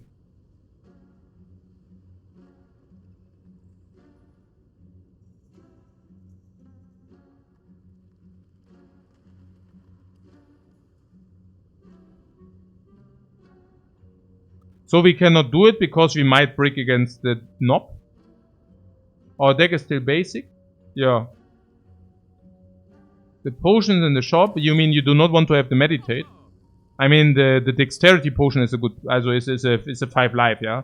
You say you want to ditch that for a flex? Ah, maybe you're saying that if we do that, then the Nob is always be answered. And that's why we should do that. I'm not so sure. But if we do it, we can also buy Just Lucky. What is Just Lucky? What, both Sentries and the Nob? No, against the Sentries we have Bowling Bash. I'm not even sure against the Sentries this might even be better. The Speed Potion is also always 5. It's not bad. By any means, honestly. What I'm saying is the Flex Potion does save you what, 10? Against the cubes, and the Speed Potion saves you also 5? Against Lagavulin I'm not even sure. The Speed Potion might even prevent more. But you're right, yeah, against the Nob we probably have a solve with it. I mean, against the Nob we are looking at 30 extra damage, which is exactly the damage we need to not die and, you know. But that being said, this can also block you in, yeah. So, if you have the Meditate, we will very often be in Silence.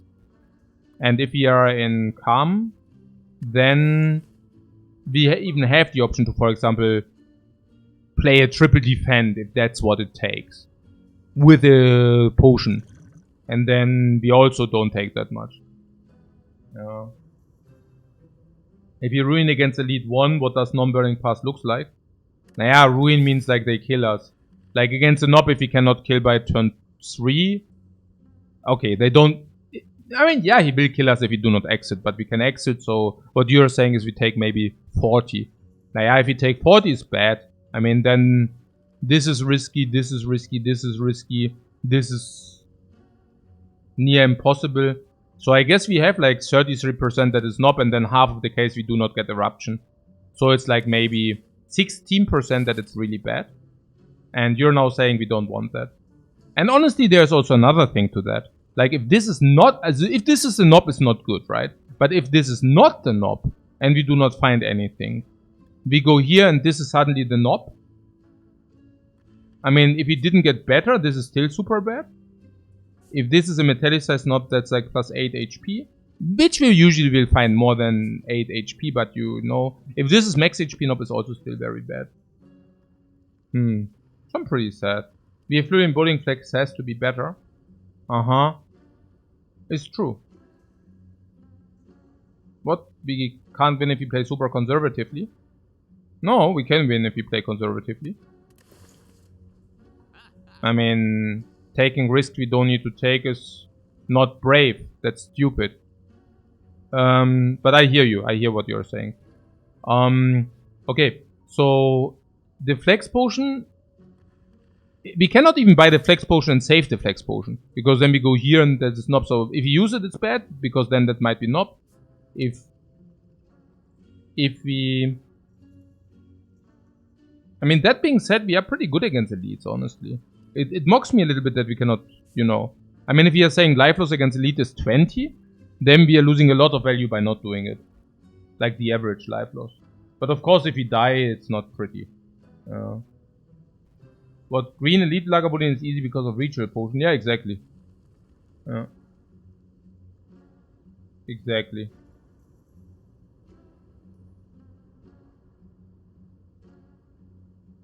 It's burning into another elite, you say?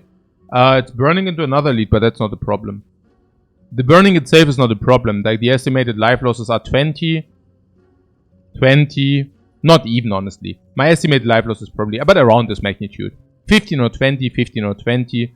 And then the last elite, probably after the chest, we lose 10 max.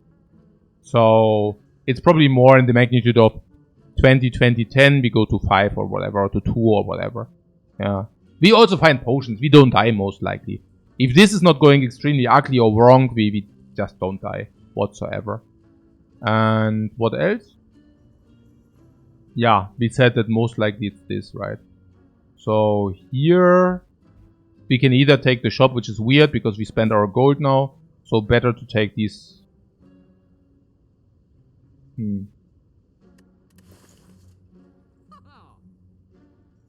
We can switch the right path if you lose the potion. The first one is not knob.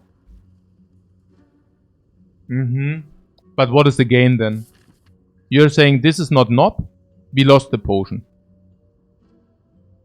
And then we go here and here. And then we didn't gain anything. It's actually bad. Like... I mean, this is not a good path. This is a bad path. So yeah, we can deviate into garbage path. Yeah. With all these advanced hallways waiting for us. Like, it's... If we take it, yeah. If we take it, we could theoretically deviate. But...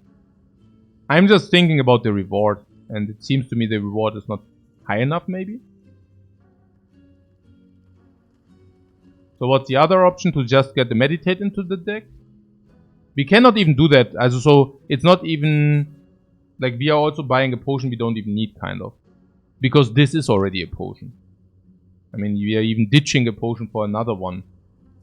No idea. Yeah. What with Hexagon's lower life is not bad. Yeah, I hear you. But, you know. Campfire live comfortably. Yeah. I guess. Yeah, let's do that.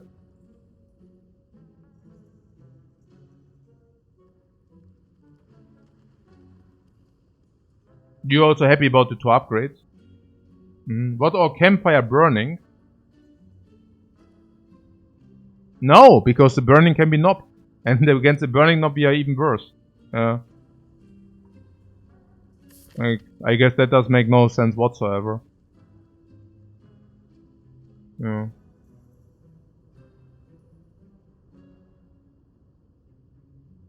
And 2 campfires are also strong.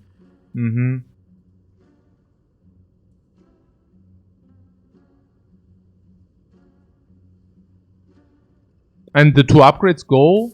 We will see, right? We will see how where the 2 upgrades go.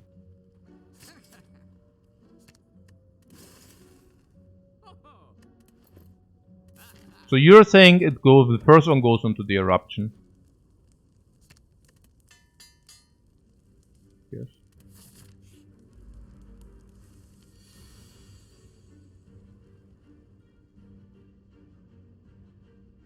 Oh, there was also the case where this is simply knob. But we said knob is not bad because it does deal so much damage. Because it kills us, but we said knob is bad because it deals so much damage, right? That was kind of the idea. Why is that important? That is important because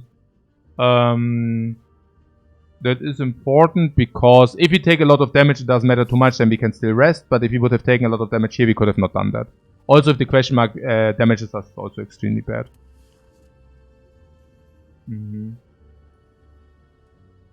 But you want to check it out? Yeah. Yeah, sure.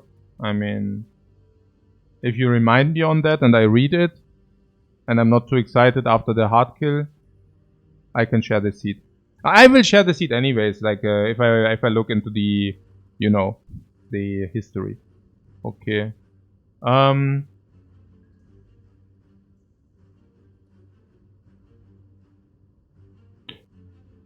Okay. So because but we have one advantages. We could actually confirm one advantage, and the one advantage was the eruption upgrade. So that was a slight advantage we confirmed. If you would have done that, we would have not had the eruption upgrade, and now we have. Was Roman hat das Gefühl, that it's more difficult with this character since the newest patch? No, the newest patch didn't change anything on the Watcher. Literally zero. If anything, the game became very, very, very, very slightly easier because there's one neutral card or two neutral cards that changed.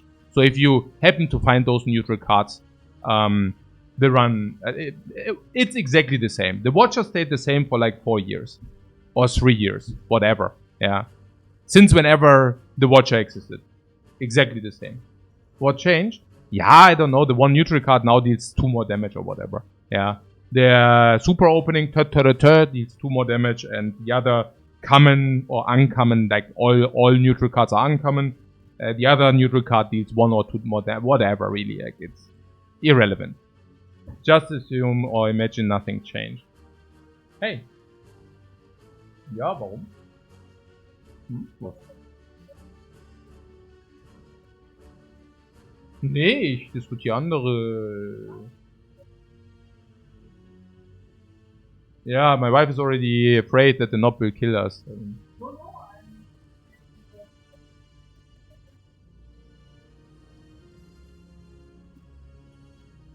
Ah, my wife thought we lost already because she was gone for like an hour and we are still in Act 1.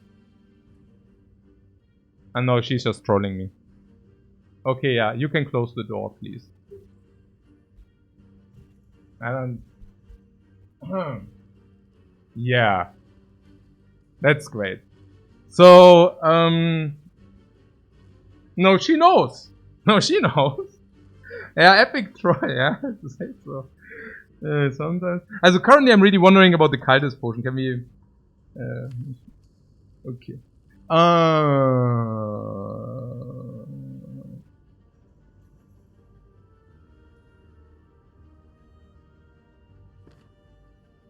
So, knob goes to 74, we draw Eruption next turn. What does happen? 38, 47. 37. Knob goes to 37 next turn. We can always play everything, so we should play double strike now.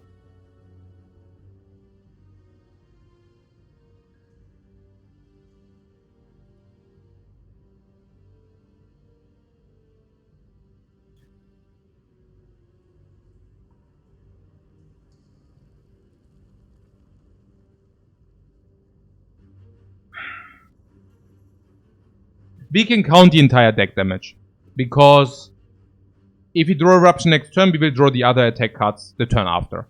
Obvious, right? So, let's assume, we don't need to assume anything. We can even say this is on the bottom, whatever, okay? So, if this is on the bottom, yeah, okay. This is 12, 19, 38, plus 8 is 46. 46 plus 9, 55. That is without the meditate on the eruption, obviously, yeah? If you get meditate eruption, the 55 is basically 64. Plus friends.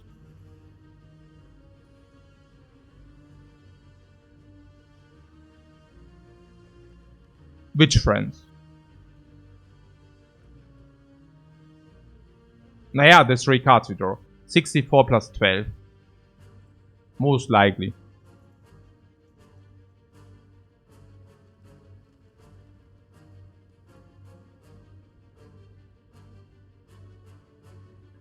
like 76. And this is like killed then. I would assume that if you draw Eruption next turn, we are... but if you don't draw Meditate, we are not having enough.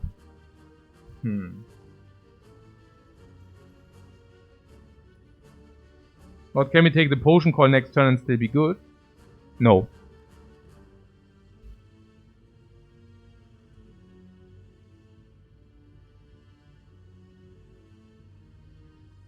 If you do the Potion Call next turn, we actually gain 1 strength from the potion.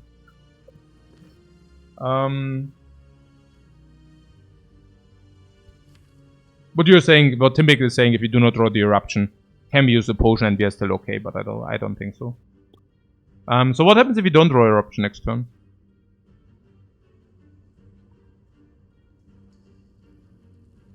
Besides us crying, yeah. I think if you do not draw Eruption next turn, following happens. Bowling Bash, Strike, Meditate on Bowling Bash.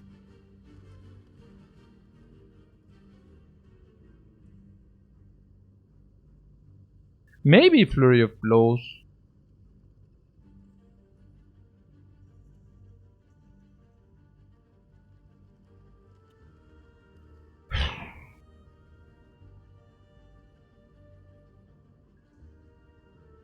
The knob becomes 11 attack, we take 11, because we are in calm. The thing is, the turn after we can probably even block in. Can we? No, we probably take 30 the turn after. What about like the Dexterity Potion with a lot of blocks? Probably not so much. What if we draw Flurry but no Eruption? What do you mean? Let me just play Flurry and Meditate. Maybe even meditating Flurry is better than meditating Bowling Bash. So we are in calm, we don't even need to meditate. But we can. It depends, okay? So if you have Strike, Strike, Bowling Bash, we can also just play Strike, Strike, Bowling Bash. And you said if you draw the Flurry, yeah, then we should Strike, Strike, Bowling Bash, Flurry. Don't play Meditate.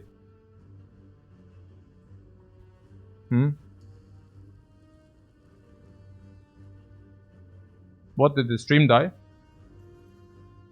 Not for me.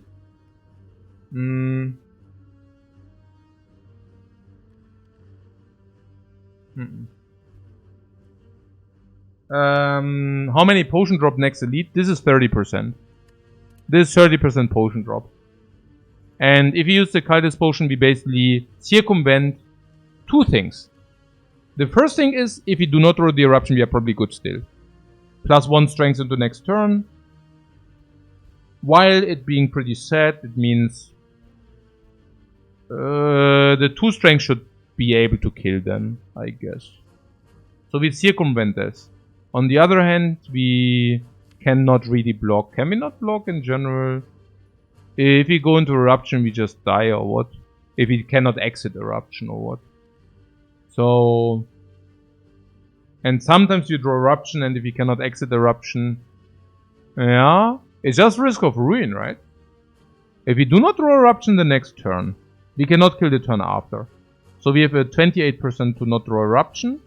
And if we didn't draw Eruption, it probably meant that we drew Meditate. So now we need to redraw that. And what kind of... how many cards are in the deck? 1, 2, 3, 4, 5, 6, 7, 8, 9-ish. And we draw 3 of 9. And that's around half of the cases we break on the calm and then we are dead. So we are like dead in 14% of the cases. What we can meditate Vigilance. Oh yeah. If you meditate Vigilance, yeah. So we take 11. Because we meditated instead of playing only attacks. And then we go, we have 5 energy.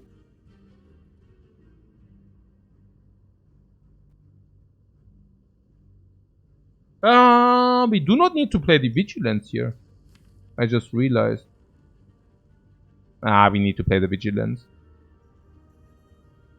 We cannot play the Miracle later. We should play Vigilance.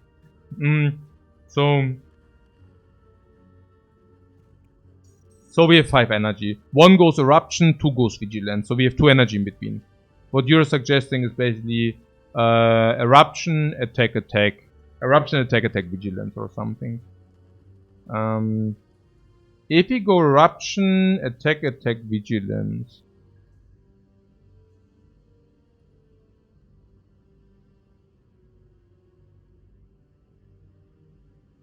The next turn we don't have Eruption.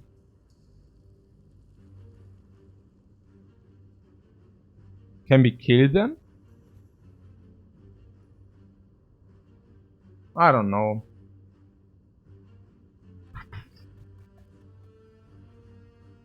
Do we ever use that potion? We would do it if we block, but I mean, we don't have any blocks now. We don't have any blocks in the redraw. It's very unlikely that we try to block.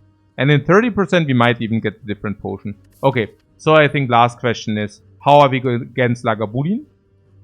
I would say against Lagavulin we are very good because we got an additional exit. We can open when we want, Eruption costs 1 energy and we have Flurry of Blows to attack the Lagavulin in between. I would assume that Lagavulin is, as long as it's not burning, not a problem. Because we have also energy generation with this and can also set up in a very nice way, most likely. Getting more cards, getting more relics, getting more relics. Maybe if this is including gold, we can even do this, maybe. I don't know. Otherwise, you also get extra card choice. So, I think the only thing is it better against Hexaghost? So, do we have enough cards against Hexaghost? How is a Hexaghost? Meditate is probably good, very good against Hexaghost. You go into, you get the second Ra source. While having option to leave when you want.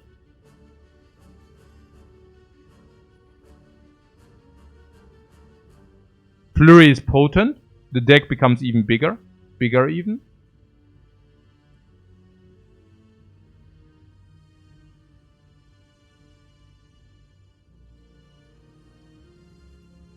But we cannot block anything. Nor do we want to, right? Or...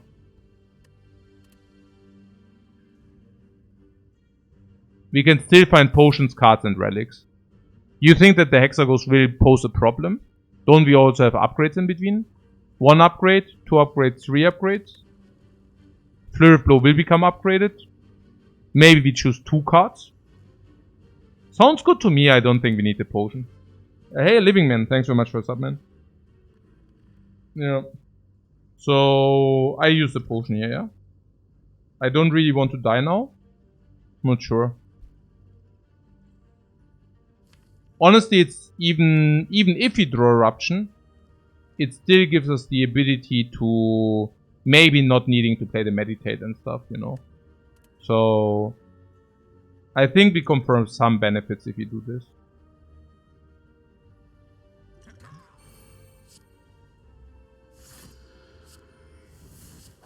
It's mainly about not drawing Eruption, however.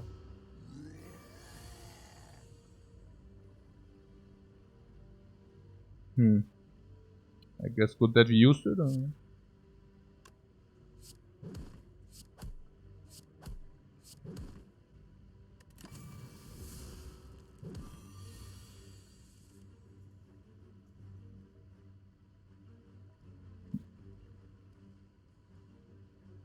Not enough damage. I guess we use the Dexterity Potion. And then we kill the turn after. We didn't draw Eruption. We did not draw Eruption. And we did draw the Flurry of Blows. And we didn't draw Meditate.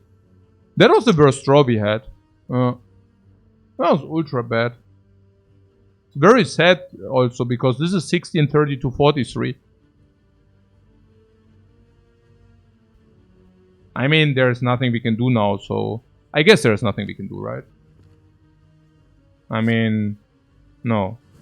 I guess we just... What we get plus 4 damage, though? Yeah, no. That's not exactly how it works. So... The Ritual Potion didn't do anything. Yeah, but it could have done something, so... There's that. Also, you're saying it didn't do anything.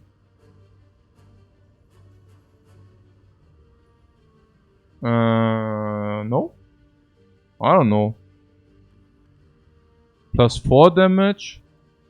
Plus 6 damage. 8, 10, 12 damage. So... this guy would have been at 16 or what?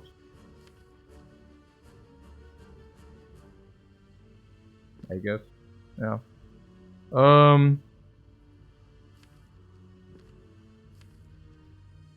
Oh yeah, but if he would have drawn this, or this, you could have killed. So, yeah. What Chrissy says, Richard was definitely correct. Oh, 16 damage difference. So 20, yeah? Then we could have not even killed next turn, if we would have not used it. Yeah, also putting that aside, I mean, what is the argument here? The argument is, we are lacking damage on turn 3, therefore we should have not used it. I mean, okay. So, Vigilance, we can use the potion for 5. Would you like to use the potion for 5?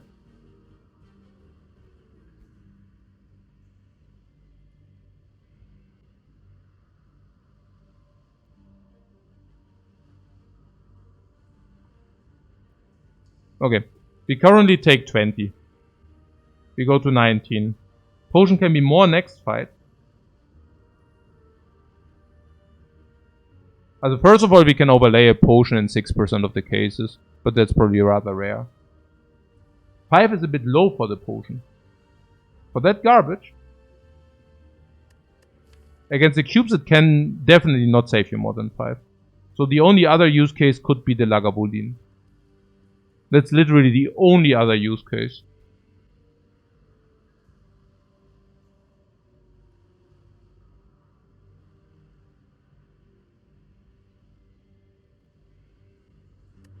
What? It can be an upgrade? The fire? Of course. So if we take the 20, we go to 19. We take the fire for the upgrade, we go here. This is advanced hallway, but we have bowling bash. So even advanced hall, but we take chip damage most likely. So maybe go to 10. But you also got more relics, of course. And then the elite.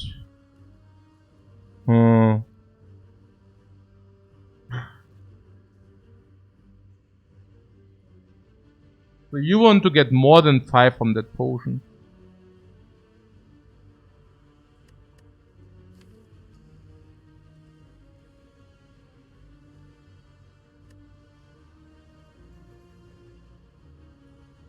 Only against Lagavulin and only if you draw these two.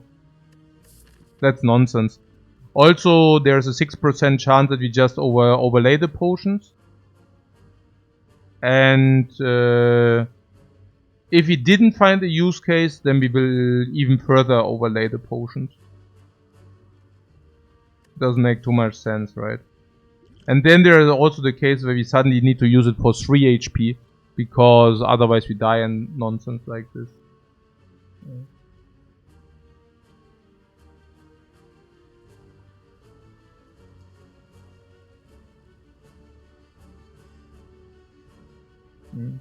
If you overlay, doesn't that mean we are good anyways? Overlay? No, my point is simply that the most threatening is if you didn't draw any block. So the most threatening is you don't draw block and you get hit into your face. And by gaining and confirming the 5 HP now, like if you didn't draw any block, this is 0. Yeah. But unless we are in Wrath against Lagavulin. Yeah. No, that's true. That's actually true. Against the cubes, if you play Vigilance Defend, we save 7. But I don't know.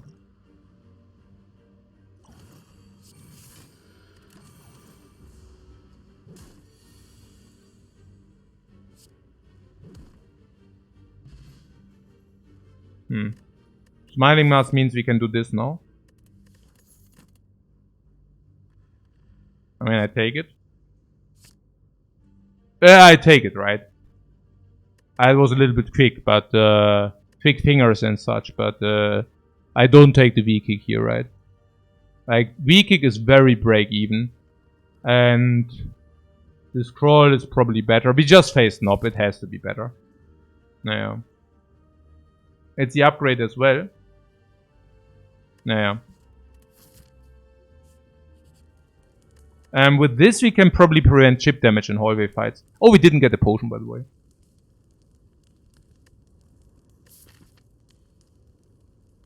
And the 9 gold. It was never about not taking it. If you use the scroll, we can actually... As we do this, and this is free. This, we don't need to take the life loss. If this is Simmering Fury, if this is Simmering Light, we won't take the life loss. But if it's another life loss event, we might take the life loss. But what happens if this is heal? I mean, if this is heal, it's very sad. Yeah. So, if you rest now, I mean.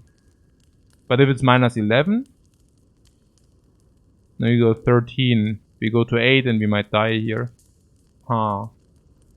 But what is if you rest and this is heal? It's bad. Okay, we have 44, probably 40, probably 30, maybe 25. So we kind of overheal if we heal. And we also get like a relic between.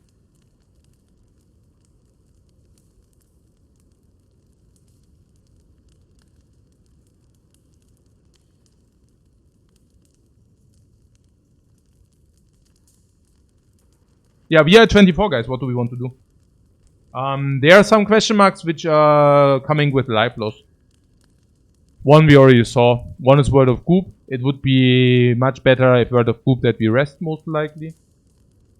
If it's like some kind of elite fight or whatever, the rats we can just bowl away.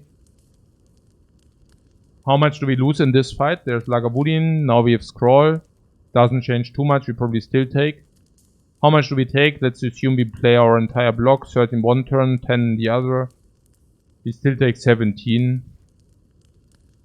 We go to 7. If this deals too much damage, it's bad.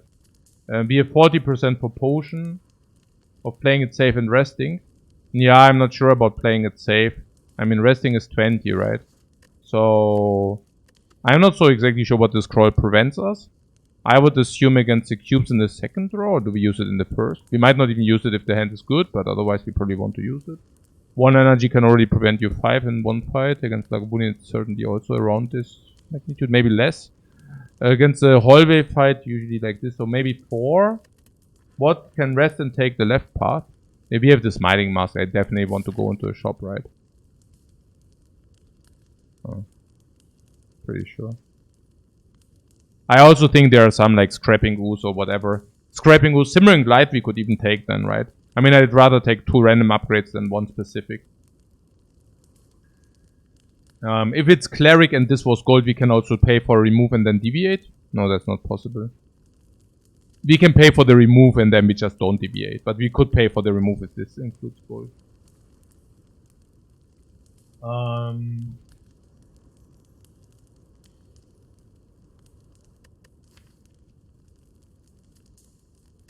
What GTO says 60% heal, 40% upgrade. Yeah, it's not exactly how things work.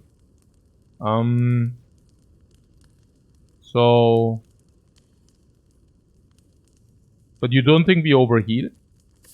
I mean, we are currently only sitting here and making our decision because of the question mark, or do we also do it because these could like hit us for 10 and 14 is not safe? Even against... I'm just saying we have this scroll now. I mean, what do we even expect? Do we expect that they hit the cube? If this gives us a potion...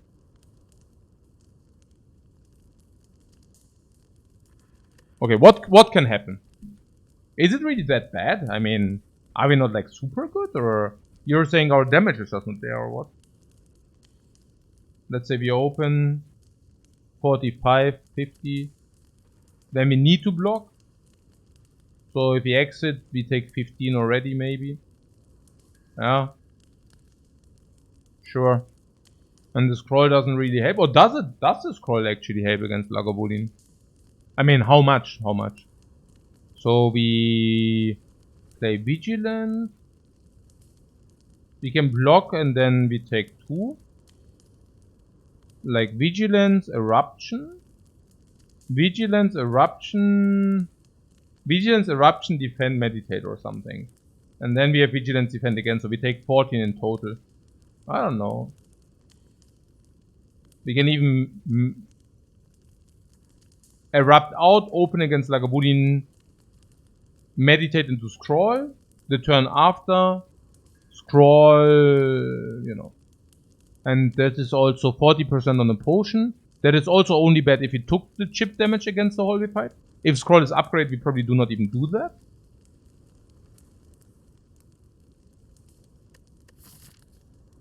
We get another Relic. Also, that Relic could be good, you know.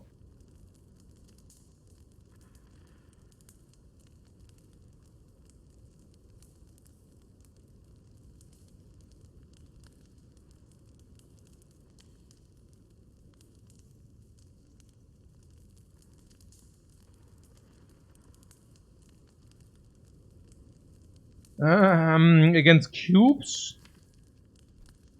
we have Bowling Bash. Bowling Bash Eruption kills one. Meditate Bowling Bash, kill the other one. Probably take 5 plus 5, maybe 10. The question mark is unnecessary variance, or what? Is that true or not?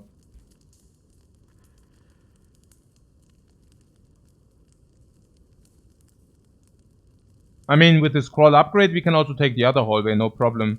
Scroll upgraded is... scroll upgrade means if you draw the scroll, we take no damage in hallway. We upgrade the scroll and we have like... And we probably also don't take damage in hallway if we get the Bowling Bash, right?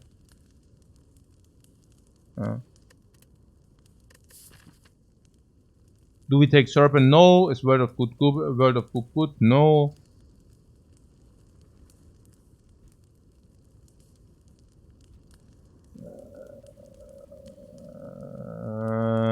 Shop good, 4%, 6% for the shop is good, 4% for the chest is good, 20% for the hallway is good, so 30% it is good.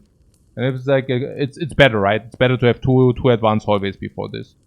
Because the potion should be an average worth more than half a potion. Half a potion is an average maybe 6 HP, and we probably on average do not take 6 HP in the fight. Because we have Bowling Bash. Yeah. The thing is that the heal is very bad before the Hexa goes, is obvious, right? So... yeah, I upgrade the scroll. Go here. Go here.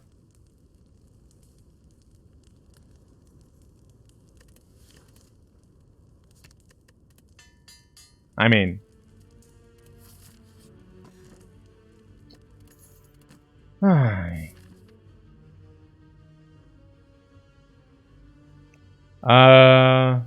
that's pretty bad.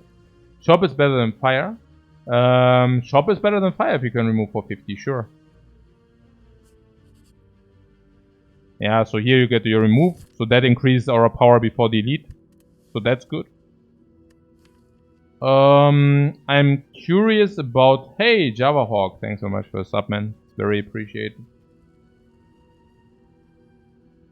I'm currently thinking about removing the strike so that you take less chip damage in the hallway fight. Hex attack is smaller, yeah. The first attack is smaller. So... I think having the defend is better in hallway fight. Why? If we get scroll, we kill anyways. We don't need that strike. But if we do not draw the defend, if you have eruption, the strike might prevent a little bit more. But if we didn't draw the eruption, then defend will probably be better. It's not only about the scroll, there's also the Bowling Bash. I guess the Bowling Bash, if you have eruption, it doesn't matter the strike. I don't know. Against the cubes, the scroll should solve, and then the defend will probably also be still better than strike, I guess. Yeah, it's not that easy to say, but that would be my initial feeling. We also have a little bit flurry party against Lagavulin. The defend will most likely be better, unless you tell me we kill in 2. So, do we kill the Lagavulin in 2? I wouldn't know which. I wouldn't know with which card, honestly. Yeah. We have 5 energy. We have like 36, 40. It could be. We have 50 damage.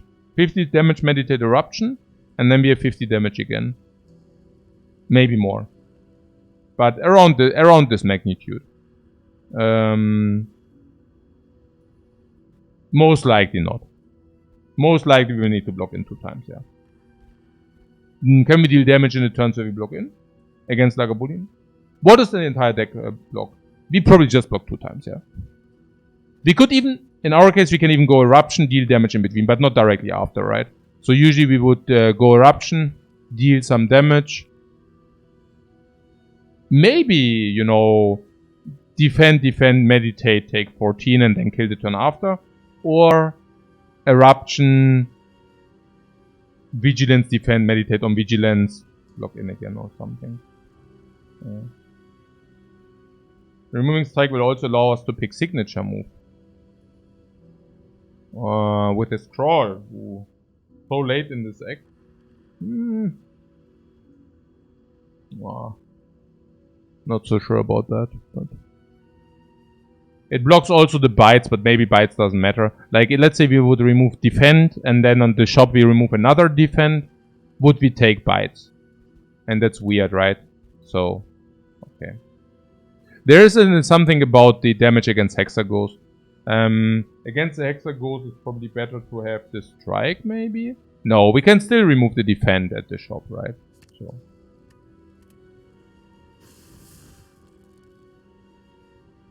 And having just faced the knob, I think that's the actual correct decision.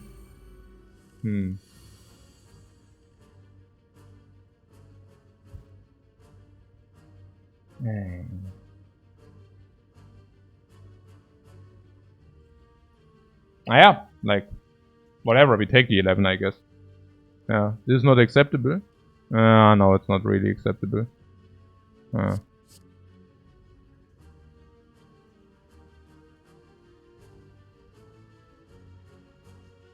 What, just need to get 2 more cards and go infinite? No, I don't think so. Sometimes I wonder whether people just brabbling nonsense to trigger me in the worst case. I see. Stop doing that, please.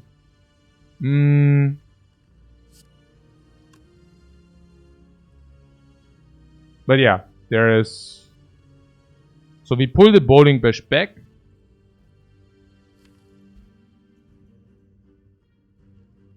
The bowling bash currently... Yeah, okay. So yeah, okay. I just do this. This. For the eruption.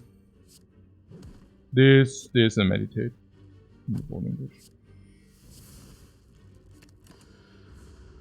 bash. Pretty bad draw. Pretty bad draw.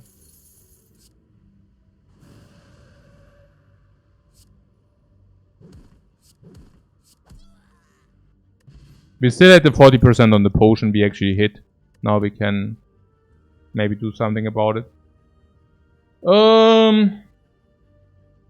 Big potion. Against Lagavulin, if we miss the block, we can kill. Eventually.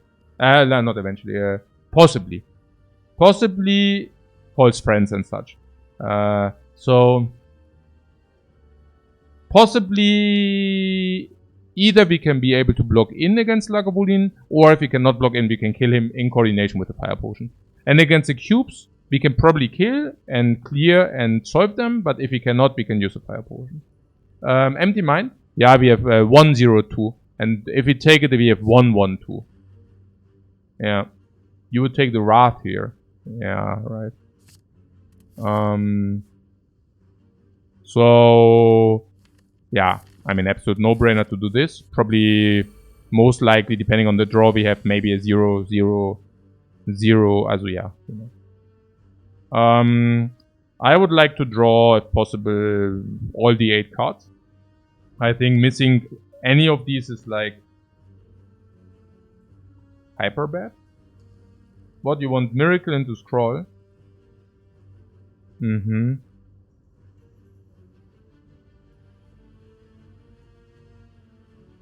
that the Scroll only costs 0 energy, by the way. It will save us some HP.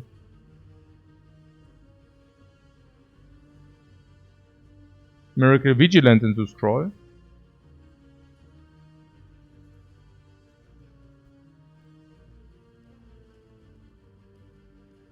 And would you like to empty mind into the shuffle, or what vigilance empty into scroll? No, then you already drew cards, right? Then the scroll draws less. I think miracle vigilance scroll.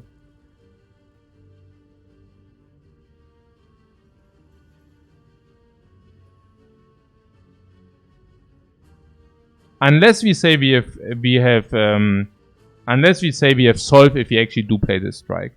Then we could play miracle, vigilance, miracle, vigilance, strike, scroll. Eruption last card could be bad. No, then we would just empty mind. The question is probably most likely whether Eruption Bowling Bash into Meditate on Bowling Bash solves or whatever.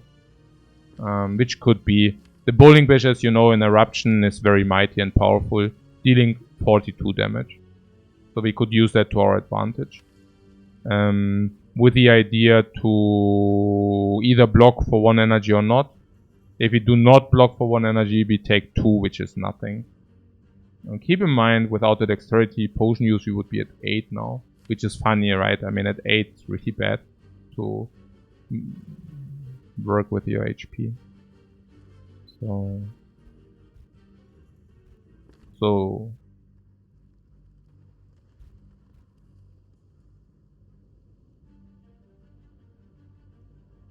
we have 4 energy.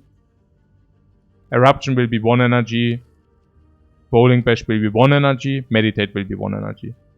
1, 2, 3.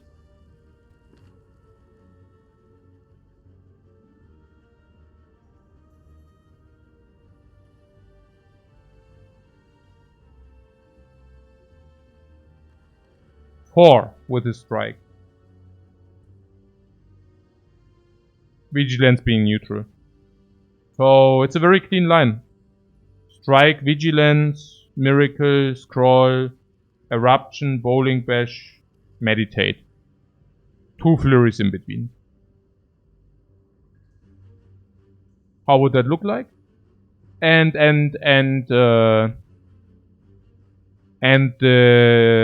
meditate on bowling bash. Honestly, I'm not even sure whether that's good. Maybe it's better to draw 7 cards, because then we have 1 guaranteed card in the deck we could utilize. And what could happen? This one last card could be Eruption, then we have to play Empty Mind, but nothing really changes.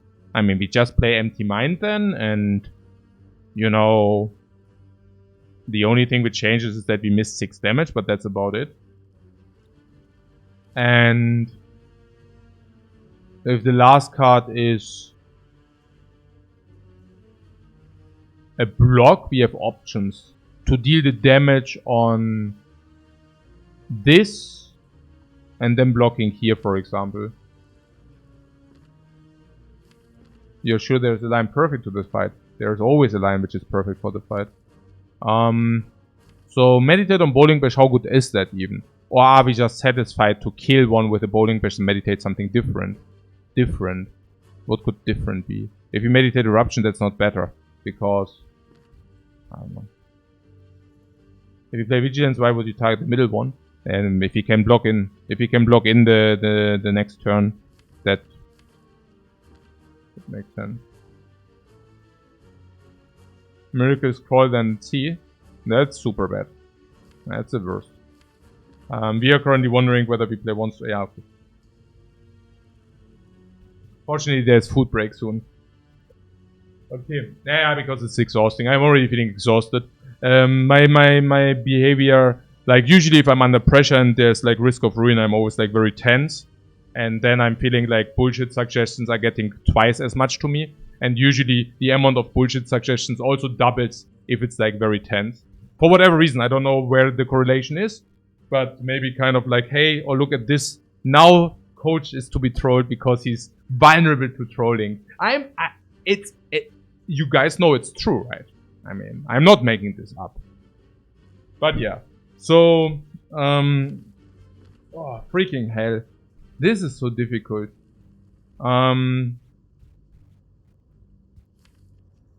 Okay. So we can basically kill one now and we can confirm another. How much damage is that? 4, 12, 21, 27. Okay? So we can currently, without any risk, we can deal 27 on something. Miracle, also strike, miracle, scroll, 27 on some dude. How is that? But sorry for the terrible suggestion. No, I'm just, yeah, don't take it personal. It's like,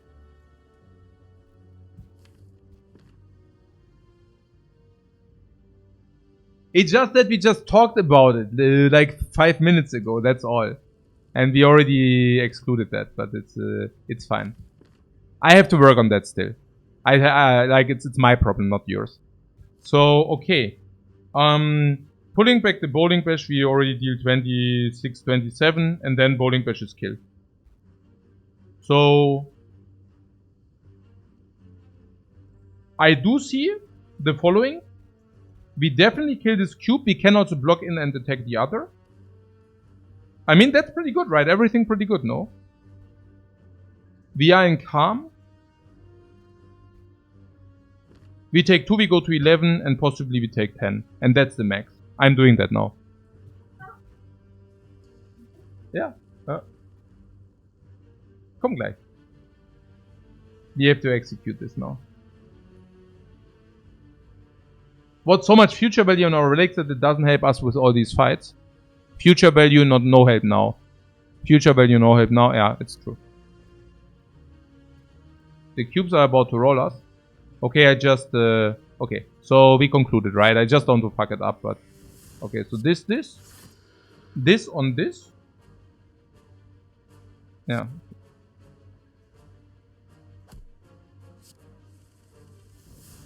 Now, all the damage on... Yeah, I mean, we already discussed the line. Kind of this damage goes here.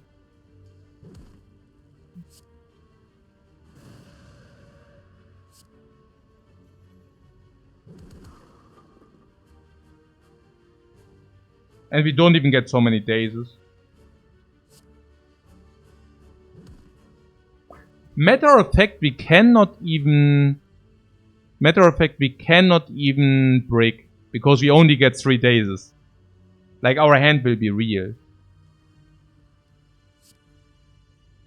Like, which is good. And this confirms kill. Now, if our hand has to be good, I'm actually thinking on taking the eruption. I mean, we get 3 dazes, and we have our entire deck. But really think we should have killed the attacking creature? What do you mean? Like, that guy is having less HP than that guy. And we cannot even kill this, so how... Okay. So... we take the eruption. Oh, instead of the back. Aha. Then 6 dazes. Yeah, no. But yeah, that was an idea. No, okay. Guys, 3 dazes. If you take the eruption, bowling bash. Okay.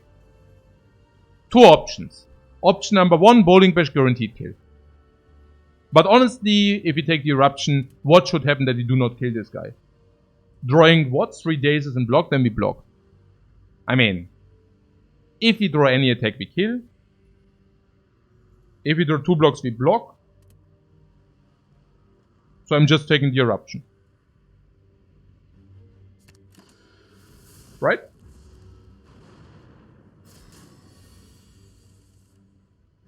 Yeah, because if, you know. So, attack, bowling bash. This. Also, our deck has like 3 exits. We waste the eruption if we don't do it this way.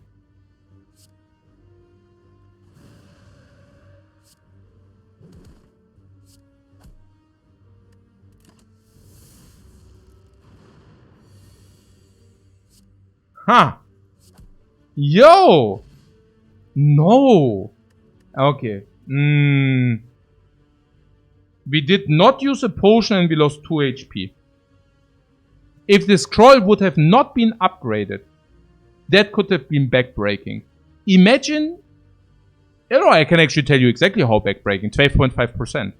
If you would have not had this scroll with like on 0 energy but 1, we have a 12.5% to just break. By not drawing the relic. By not drawing the eruption. Not exactly sure whether we die. I don't think we die. Because we can still throw the fire potion, but you know. Okay, that was pretty cool.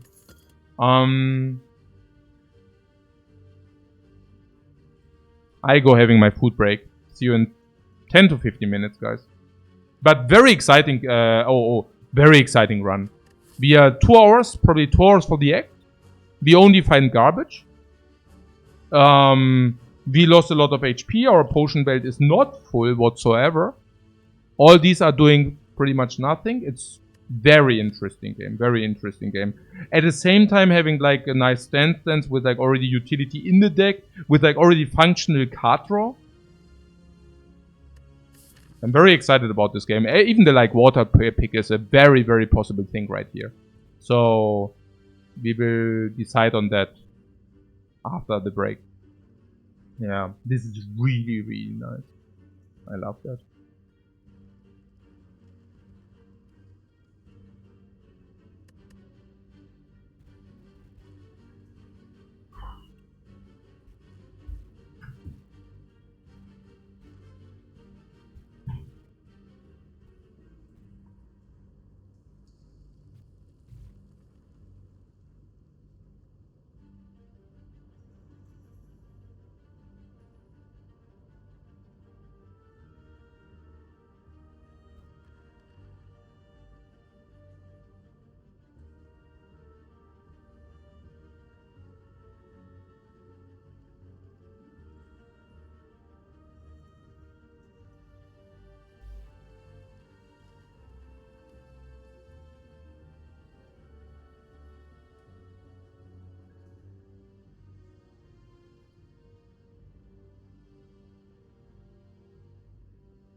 Oh, I'm going into some food coma.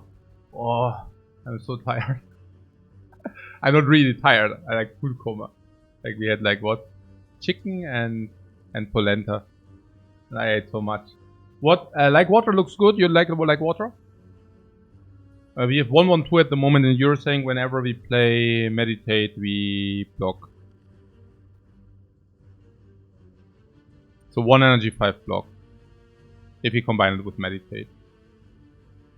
If the enemy does not attack, we go in Wrath and we end in Wrath.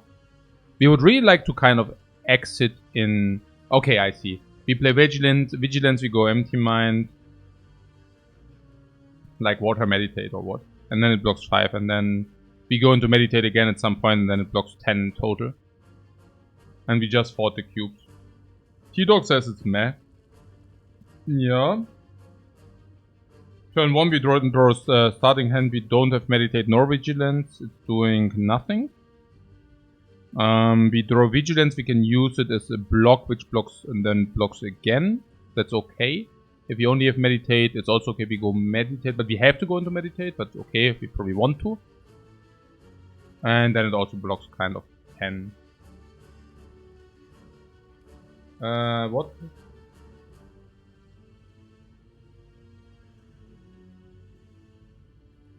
Very interesting if I block while I was gone. I see. I can maybe take a look at it later if I, you know. Okay. So, Dora says we have 3 defense cards, like water will get more block with calm. So what you're saying is we have little block density, therefore like water is good. It's actually nearly, maybe it's the other way around, right? Where if you have a lot of block, the fights go longer and like water blocks more. And if you do not have block cards, well, you cannot block anyway, so fights are short, and like water doesn't really... It's a power. And powers are good the more turns your fight goes, because powers inherently usually give you some benefit, some confirmed benefit every turn.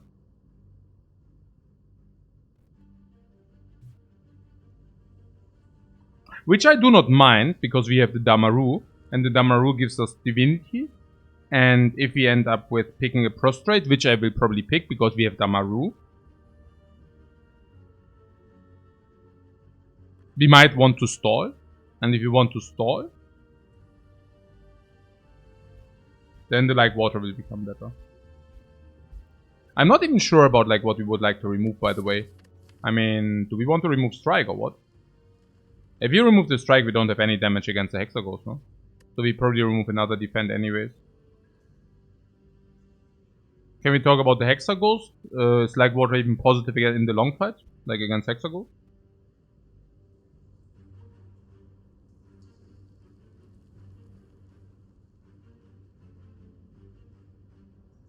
The 10-hour run is incoming. This is a very interesting run. I don't want to fuck that up.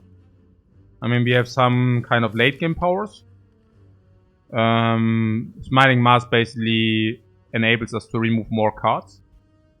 The fish actually tells us we should add more cards, but let's forget about the fish for a minute. We just ignore the fish probably.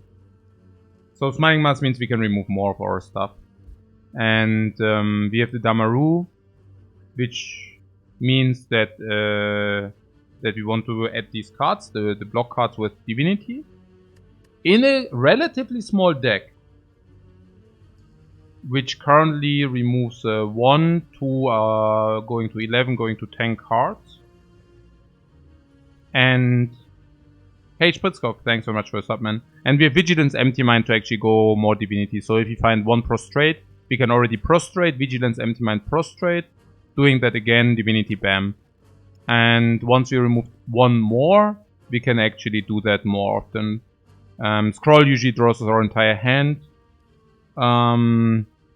Basically, not having the ability to upgrade immediately means we want to most likely stay small. Remove even more, stay smaller. We already have the tools for a small deck in a way that we can meditate every turn. So a standard turn would look like Empty Mind, nearly draw our deck, Erupt, you know, Flurry of Blows, Eruption, blah blah blah.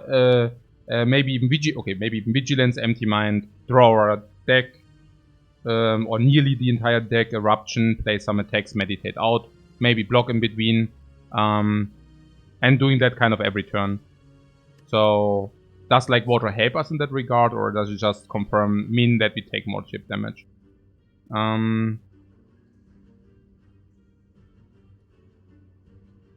Yeah, I don't know. I think like water maybe probably helpful in that regard. I don't know. It seems to me that we don't need it, honestly. I think once we have the prostrate, we can probably do it without like water. In a way that we just hope that we just go into some kind of better queue. What is plus expected value against Hexaghost? Is it really? I mean, Vigilance is 8 block. When does the Hexaghost attacks for 6, then Vigilance is full block. Attacks for 6, it's full block. 12. 12 is not full block the Vigilance, but like water still doesn't come from that much benefit. And most of the turns where we actually are Vigilance, maybe the +5 are not good enough. Yeah. I don't see it.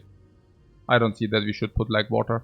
The situations where I really love like water is, for example, before the cubes. Because the cubes, you can play like water, you can just, once you kill one cube, you can stay in calm, and then the cubes will deal considerably less damage. You can basically stall the cubes out, right? That's kind of the use case. And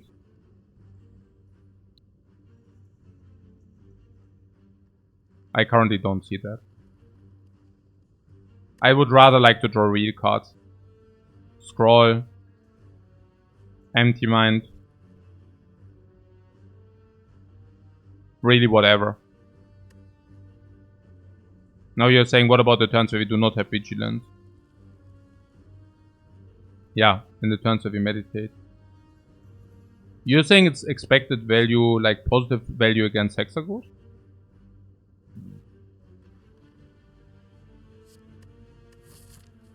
Maybe it is. Maybe it is.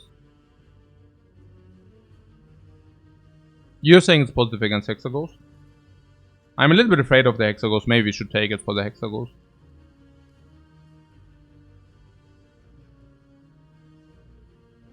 Hey Sevs, thanks very much for the sub, man. It's appreciated.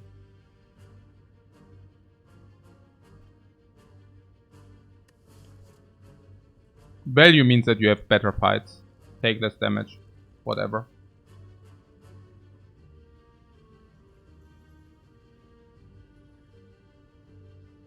So, like water. In a stance deck, without going into Vigilance from the get-go.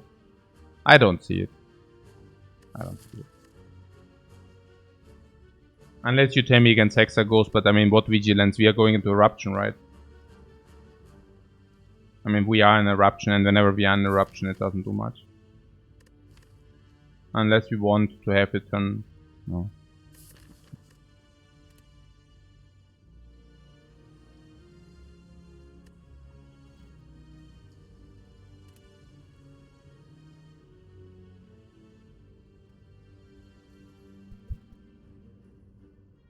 It's so difficult.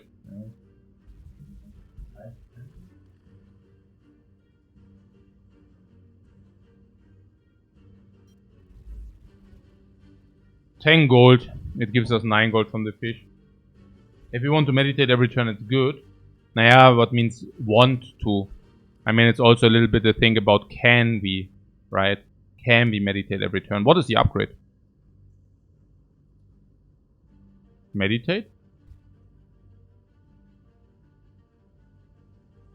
I don't know. Empty Mind?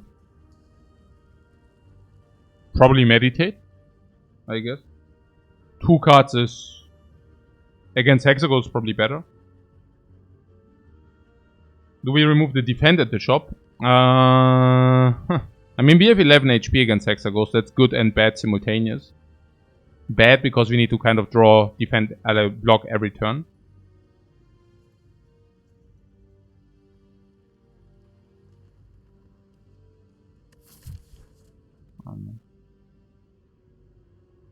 I don't know, man. With the meditate, it's good, you say.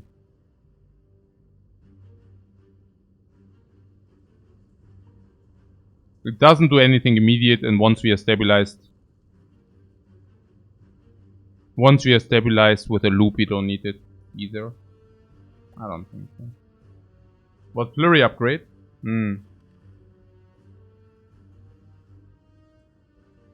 Yeah.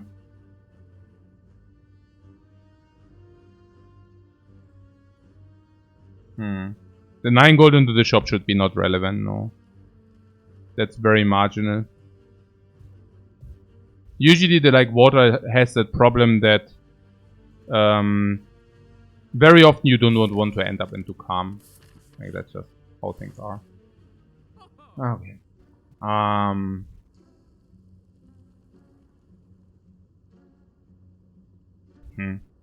We could have purchased a memory potion.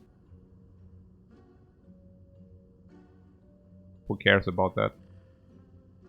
We could buy a fire potion. Trip is looking juicy. Trip.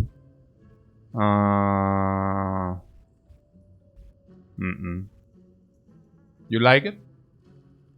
Oh wow. Over the remove. I don't like it too much.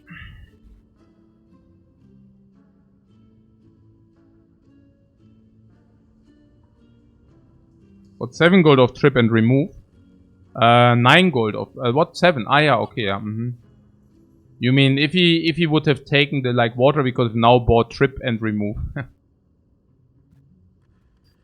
A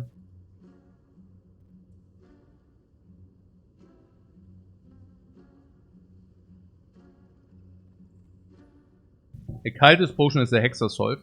Yeah, but does not make us stronger in the future. There's also one enemy in between, or what? Yeah. So fire potion remove is what I see. And then we see how the hallway goes. What kind of potion we get if we get a potion. What kind of card we receive. And then depending on what card and what potion we received, if any, we will need to make a decision. Keep in mind that double fire potion probably means that, I mean, it's 40 reach against the Hexaghost. That can make a difference. What would we like to remove?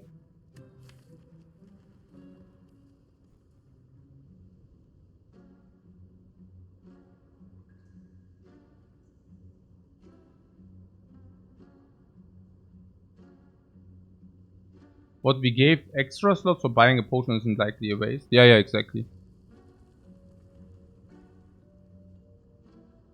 No, I don't like the trip. I don't even know. I mean, it's only marginally better. So.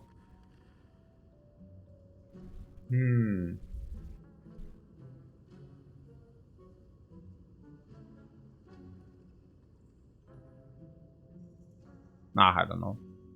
I don't even know how good that is. But yeah. So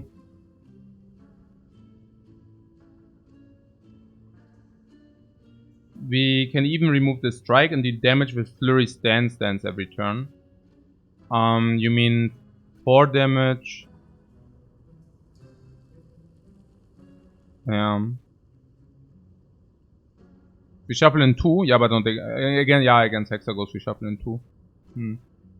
Also 4, also like 16 damage plus whatever, like 25 maybe, 37.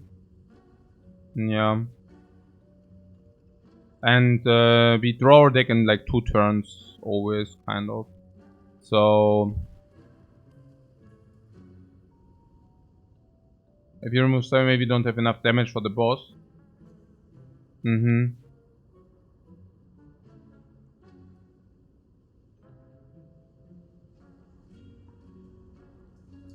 Yeah, but we need the 33 blocks, right? Otherwise we just take too much. I think removing strike is also fine because we have meditate. So if you upgrade meditate, we can actually meditate back eruption, and meditate just gives us real cards. We don't even want to draw more with the empty mind. We want to have like more real cards over and over again. So we play meditate, then that enables us to do eruption again and bowling bash or whatever. And we have like 5 energy, so Bowling Bash, Eruption, Attack, Vigilance.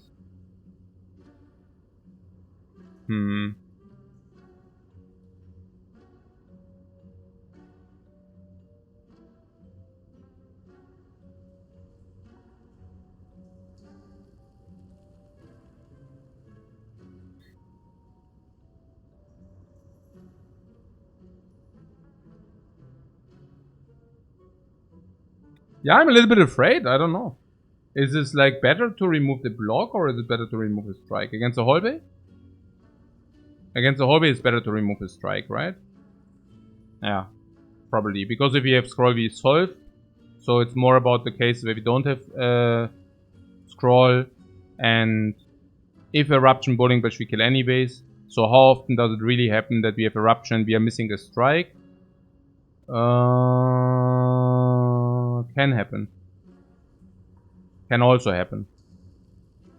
And you're saying against Hexagons we wanted strikes. And not the defend. That is definitely true turn 1.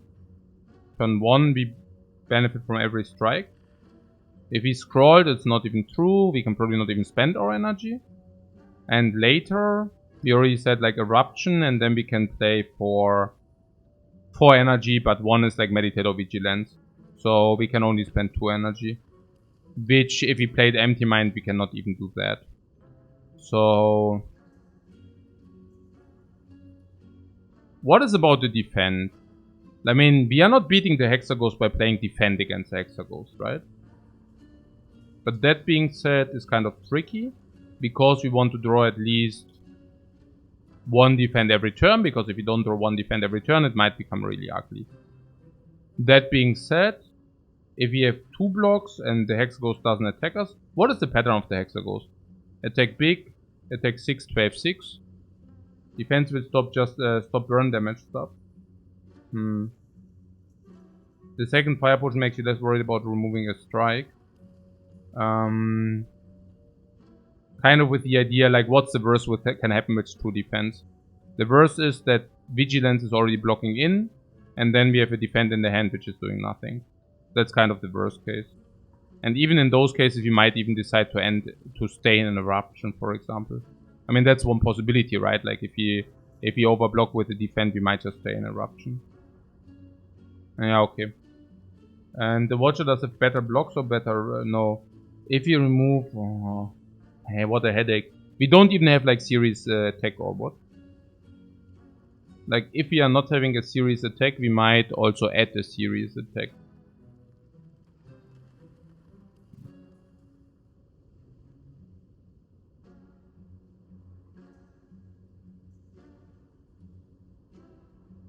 As a matter of fact, we want to add a series attack, right? I mean, if I see, if I take a look at the crap we have currently, we don't have a real attack. It might come down to potions. Yeah, I mean, what we can do is to solve the Hexagons, we can use the Cultist potion. I mean, Cultist potion means that we solve the Hexagons for sure. I mean, Cultist is... I mean, afterwards we have like 1 extra card in deck, which is super sad. But... at least we solved the Hexagons. No idea. What could happen in the next fight? It can happen that we need to use a fire potion. That's definitely something which might happen. Usually we get a potion back, we might get a card, we also get an upgrade. Upgrade is meditate. If you have meditate, we can go more often eruption. And maybe, yeah, I don't know, it's tough. Really tough. You think the fire potion also solves? Naja, the Hexagons has like 280 HP. So 240 needs to be dealt in like around 8 turns, 30 damage per turn.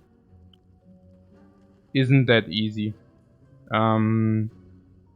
Is it better that meditate gives 2 cards? Probably yes. 264, isn't it? Yeah, plus the block if you do not kill by turn 6. So, yeah.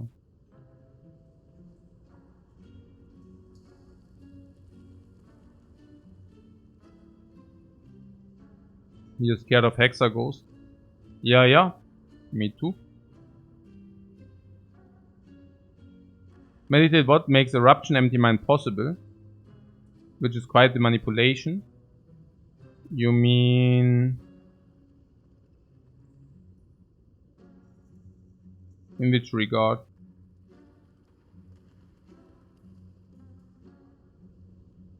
I think we need some real attack card, honestly.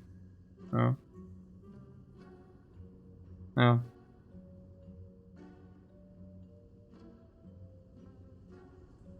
How good are we at the moment? Bad, medium, medium, bad. Relic wise, we are garbage. We don't even have a key. We don't have the blue key. We don't have the red key. That's also trash. What is our removes? What are our removes doing? We have 3 removes until now, which is a little bit above normal. We picked up a really strong card and also upgraded it.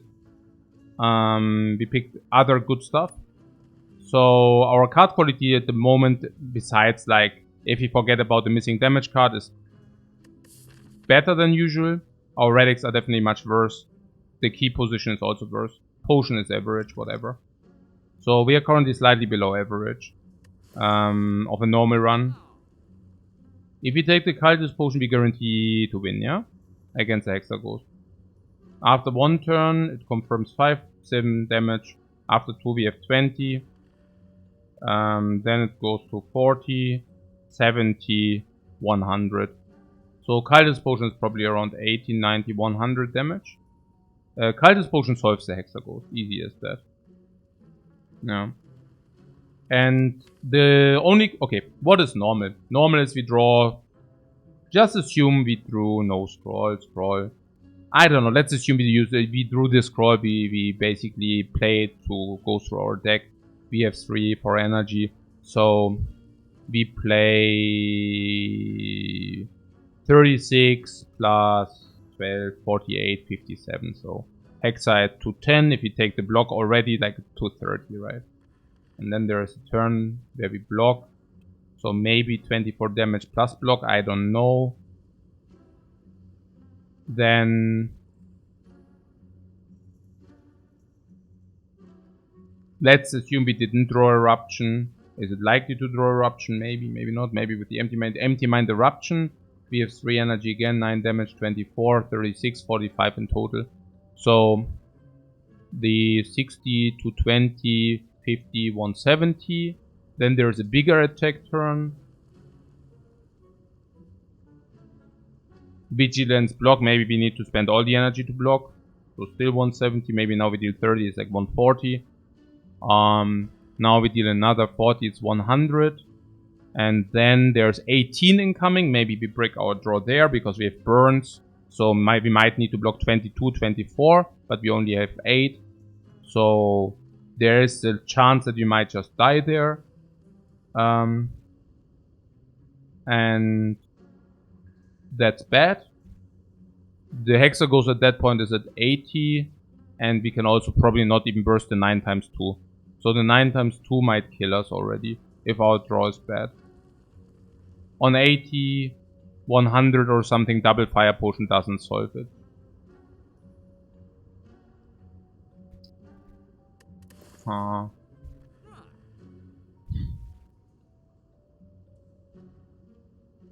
What do you say, foreign influence?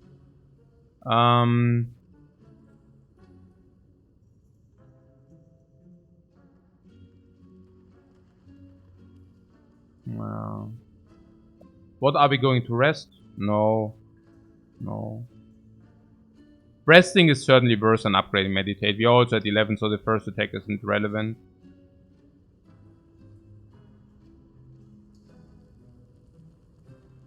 Now, we already talked about the remove, that you would remove a strike, but I'm not even sure how much that changes. Because if the deck is bigger, the flurry stays a little bit longer. Yeah, we go less into Eruption, but for that we have also Meditate Eruption. There's maybe one consideration about the cards. We already have the 5 base cards. So these 5 base cards we want to... Actually, we want to remove 6 at some point. We go to maybe 2 shops, then 2 shops and 1 shop. So we probably are looking at 4 removes anyways. So 2 for removes, and then from events maybe 1 or 2 removes. And so we probably be able to remove all base cards There is a chance that we basically remove all the cards anyways. If we find an astrolabe or something, that would be, for example, one of these cases. What whether the trip solves the hexagons? No. Not really. What mask means removal now isn't essential. Actually, masks reads removal now is essential. What the mask actually does is not cheapening your first remove. The idea about the mask is that it cheapens the future removes. So usually it is if you remove now, future removes are very expensive. It's not about the freaking 25 gold. It's about that multiple removes are much cheaper, not few removes. So Smiling Mask kind of says, if you remove now, you get a big discount on your future removes. Therefore, you should do it. That's pretty much what happens.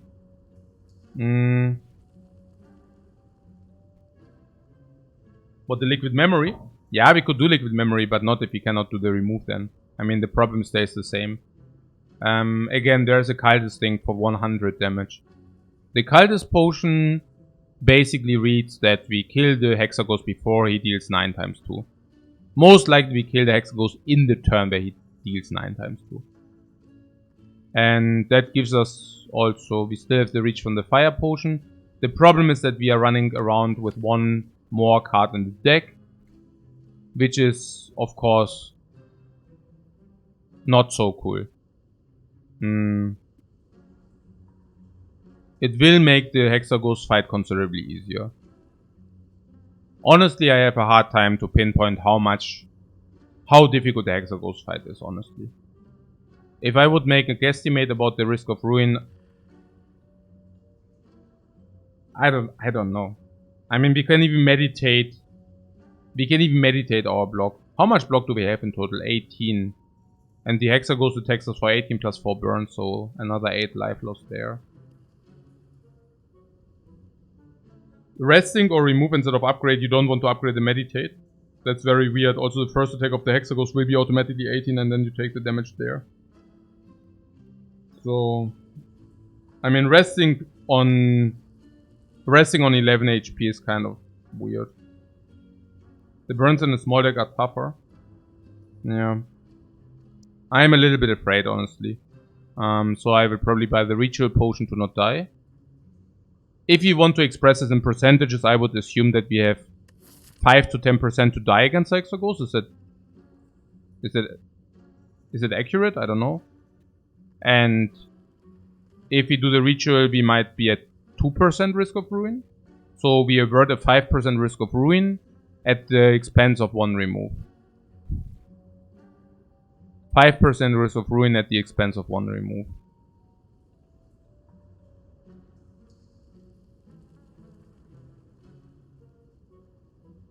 I don't know. We probably not even have a 5% risk of ruin after the Hexa goes all together. So...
What that helps?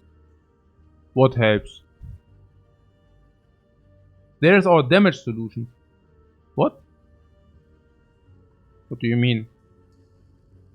What, all 3? No, none. What?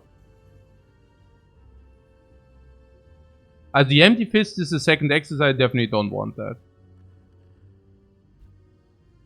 Yeah, doesn't make sense.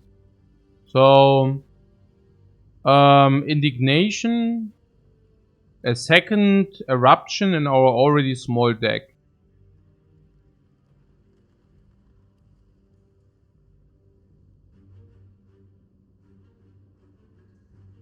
And then there's crush joints. And the crush joints are probably good enough if we do an upgrade on them, but otherwise they are not. And currently we don't even have the upgrade on them. What is the upgrade? What is the upgrade? I mean, currently we even are in a spot where we might go for a small deck. And if we go for a small deck with a lot of stands, if we find a rush storm, we can actually also go into kind of a semi-infinite. The same goes if we find prostrate. Just imagine a few more removes into prostrate or something. And then the crush joints is also, I mean, divinity usually is already damage enough. So I don't really see the purpose. What is an indignation just good with the scroll? What do you mean? Like if you play scroll, crush joints is already better. Deals damage and inflicts vulnerable.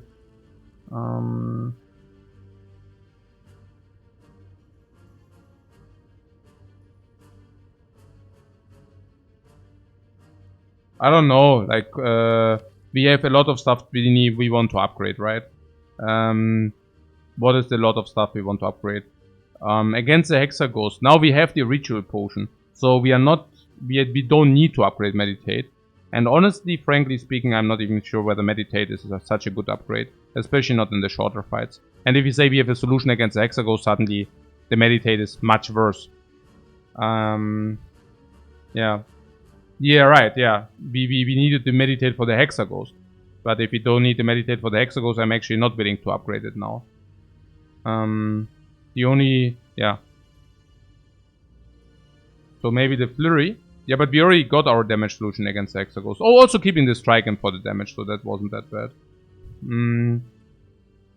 I'm currently thinking whether... okay, like if you get Empty Mind, we already have some kind of card draw, so you don't want to double down on that. You're saying the Flurry. 2 damage extra.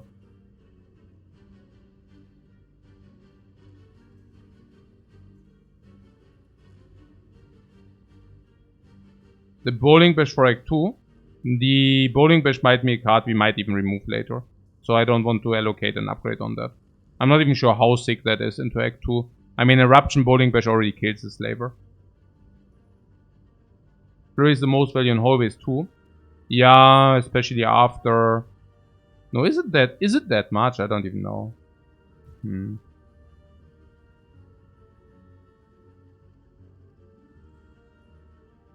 Flurry for Act 2. Why Act 2? Also, first of all, it's 2 more damage, then it's Eruption 2 more damage, then it's Calm 2 more damage. Even if that works out, you actually upgraded kind of 4 damage. I'm not so certain whether Flurry upgrade is. Empty Mind, maybe. Yeah. Probably Empty Mind. It will probably play better in hallways. Is that true or not? Probably.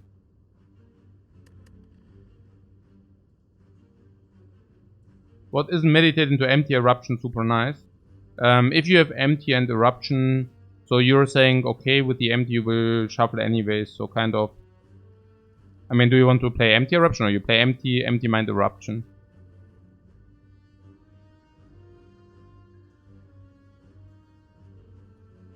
Especially with the Hammer, yeah. If you get the Hammer, we also want to have the Empty Mind upgraded.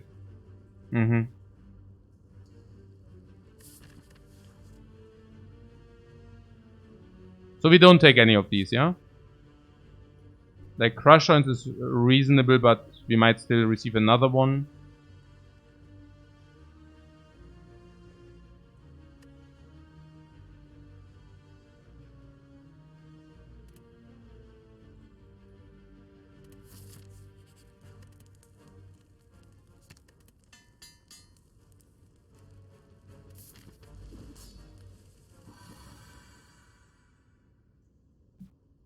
Okay, so...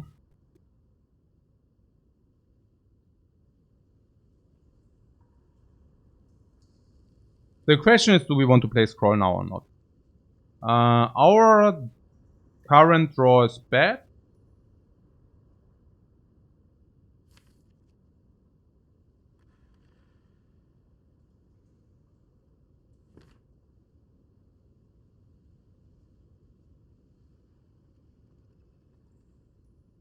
We'll play the cultist. Yeah, we will probably play the cultist.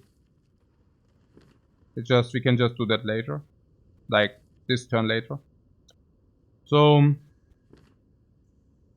if we play this troll, we also have one draw without the burns. We meditate vigilance for next turn. Meditate vigilance for next turn.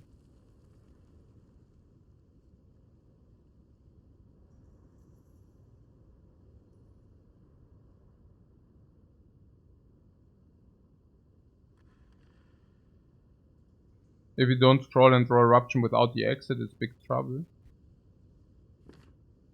We meditate the exit. So it wouldn't be so much trouble.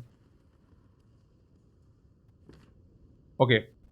I'm wondering, because scroll is a good card, right? So, and I'm curious whether the scroll application is not better later. And the reason why I think that is simply because currently in this, I would usually always play it, because it's pretty obvious that it's better to play it now. The only reason why I think it might not be better to play it now is the cultist potion. So the further we are in the game, also in the fight, the more damage our cards do actually inflict. And while we will also draw more burns, our cards also inflict way more damage. So I think it makes more impact later because of the increasing strength. Idea being here simply flurry of blows, vigilance, meditate on the vigilance, having a guaranteed block next turn, which our deck currently doesn't provide. There was some question about what happens if we don't draw the exit. We just empty mind. We can even empty mind into eruption, because we do not get burns. So empty mind, yeah, like very simple, right? Empty mind, eruption, vigilance, whatever. Yeah. So I guess.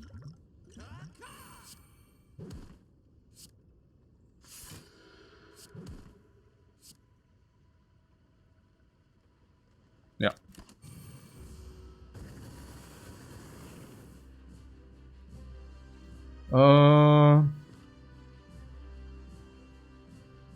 So idea here being, this is our next draw.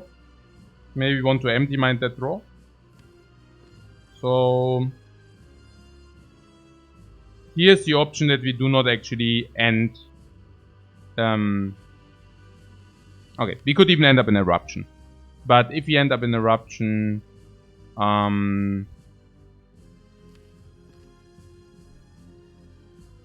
if we end up in eruption, we have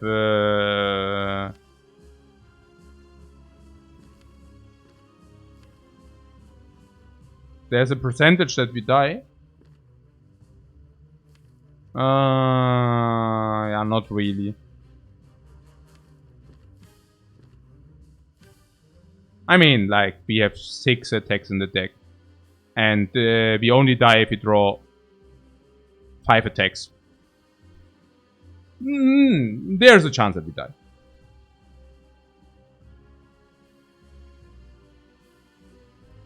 So, how many cards do we have? 10? And if we draw 5 attacks out of 6 or what? Out of 5, out of 6 attacks, okay. So...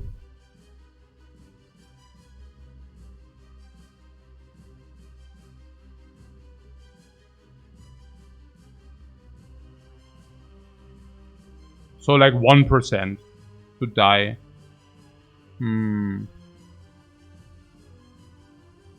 Yeah, maybe we don't want 1% to die. So what you're saying is we should end in calm or vigilance. What is better, calm or vigilance? Like, what's the better? We have currently 5 energy. We could use that. We have actually 6 energy with the miracle, and at some point we will do the miracle, but maybe not now, because the miracle is more relevant if you use the scroll. So eruption, bowling crash, empty mind, vigilant.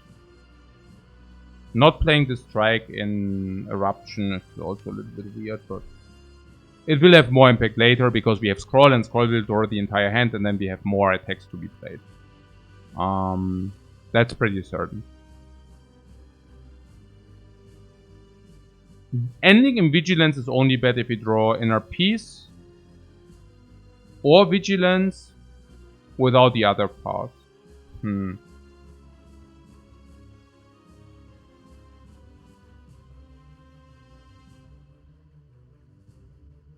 Yeah, but it's also weird not to end in Vigilance, because if we Eruption, blah blah, Vigilance, Empty Mind, we are exited, but we only have 1 energy for 6 damage. So that's stupid. I guess the last thing would be... I think the last thing would be whether we want to use 1 energy to deal 14. That's kind of the question here. But again, after Scroll, the 1 energy should usually be better.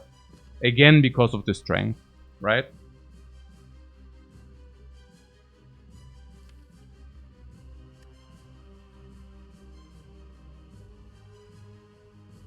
Yeah, I would think so, yeah.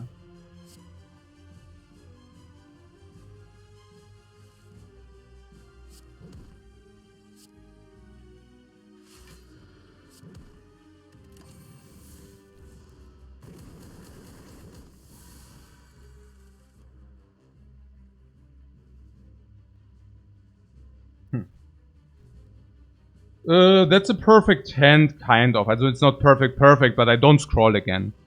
Out of exactly the very same reason we had before. I mean, that hand is beautiful. I don't think that we need to scroll this. Having definite block next turn, taking 2.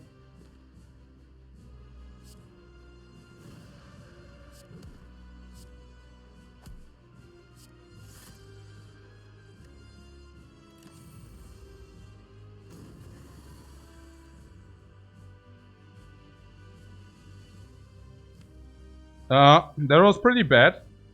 That's pretty much the worst draw.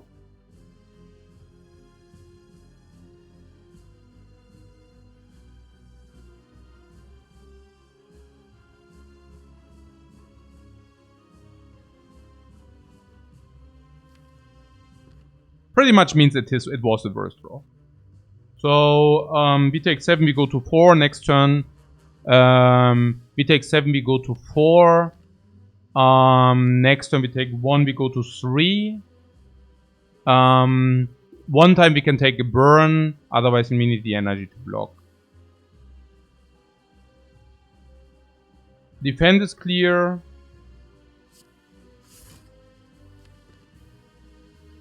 Clear is clear. Attack and meditate is clear. Meditate can meditate what? We have Empty Mind, we can meditate Eruption if we want to do that. It won't be in the shuffle. We could also do the Scroll. Do we have a chance to die? Not with the Empty Mind, we don't need the Scroll. Scroll to remove variants? No, Empty Mind is in the draw. We should definitely not do that if Empty Mind is in the draw.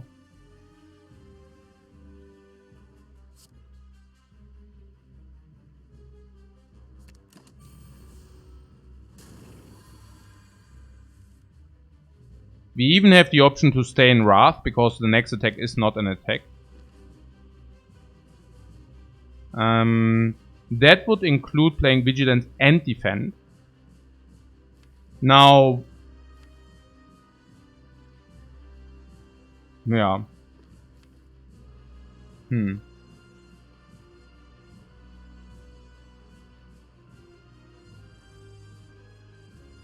It's spooky. What is spooky?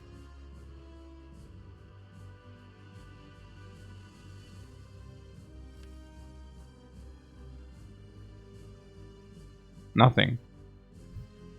A spooky ghost. There's a draw which kills us next turn. What we could do is we could play the Empty Mind in order to prevent that. The Empty Mind gives us access to Scroll, And the scroll gives us access to shuffle if he would die otherwise. And prevents the burns. I think I like that.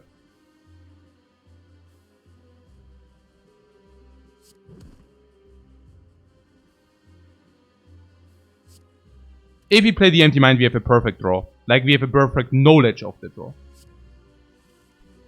I want to have a perfect knowledge of the draw. Like this we can exactly plan. This is a very clear attack, meditate out. That's bad. Bad. What is bad? This we take 1, we go to 3, we take 1 burn, we have a perfect draw because we know we set it up that way. And we go to 1 HP.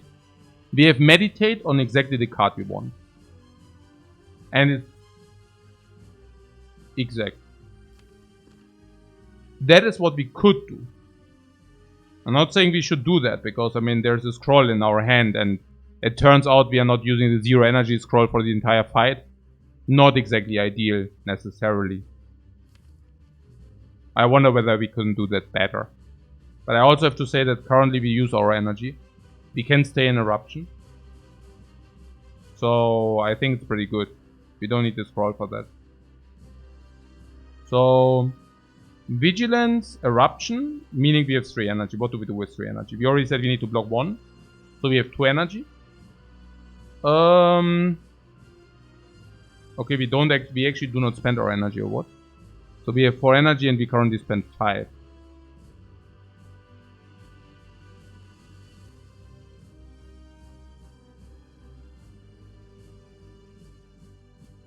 I guess we just do it and then we take a look where we are.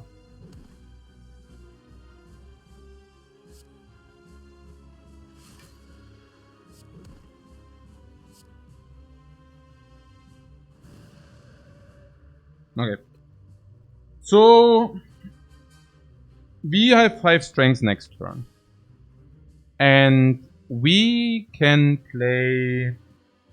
With 5 strengths, we can play strikes for 22 each. That's 44, 66, 68. 68 plus 36. 104. 104, meditate on 9 damage, and we have solved. No, because he will get... What, 20 from the explosive? Yeah, but I don't necessarily want to waste a potion in our not so OP run. So if I can avoid wasting a potion, I would like to do so.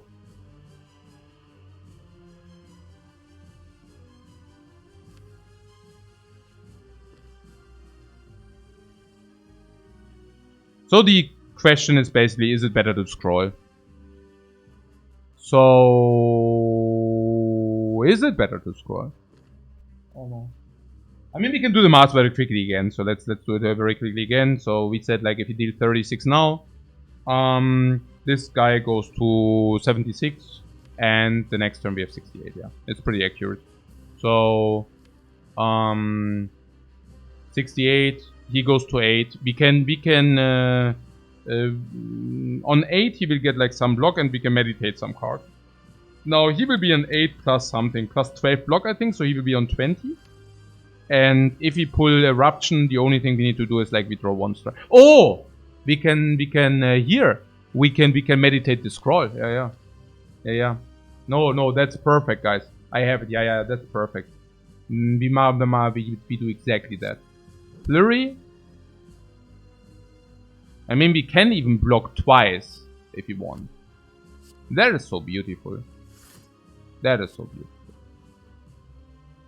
Yeah, that's perfect. Really good. Really, really good.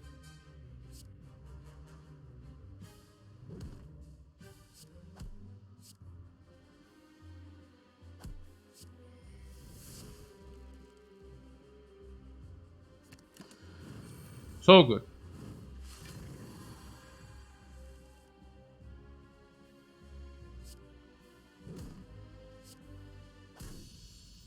Ha. Ja, Mann. I don't know. Without the ritual potion. You think without the ritual potion... Because I don't see it. I mean, the ritual potion was around 100. 5 strength, 3 for attacks. 40 already, probably around 100. Without the potion, we need to confirm another 80 more. 80 more. We already had vigilance. We had also energy. It may be blur, like we cannot even block. No, we just die. Huh. Yeah, we were talking something about lesson learned and how we all very often get it. If we do not get other cards. Blasphemy seems weaker to me in our regard. Why? Because we already have Divinity. So Blasphemy confirms Divinity. But there is a chance that we will go Divinity anyway sometimes. I would take Blasphemy only if you think we kind of struggle Omega in Act 2. Then I would think about it, because we've scrolled into Blasphemy. And Scroll Blasphemy does solve a lot of fights. So Blasphemy is the immediate power. I would always take Blasphemy if it wouldn't be for Lesson Learned. And Lesson Learned is another later game power. At the moment we have Fire Potion to bridge maybe half a fight. We might buy potions, purchase potions to bridge a little bit. We go to the shop to remove, so we can remove some of the garbage. Scroll will also help us that some fights will not be that bad, because very often we can also just kill with the Bowling Bash Eruption thing. Wow. Yeah.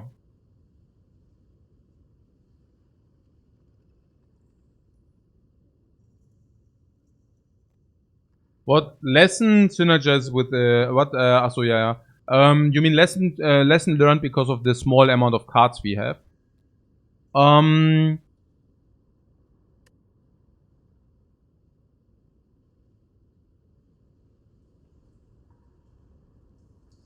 Lesson learned because we like quests. Yeah.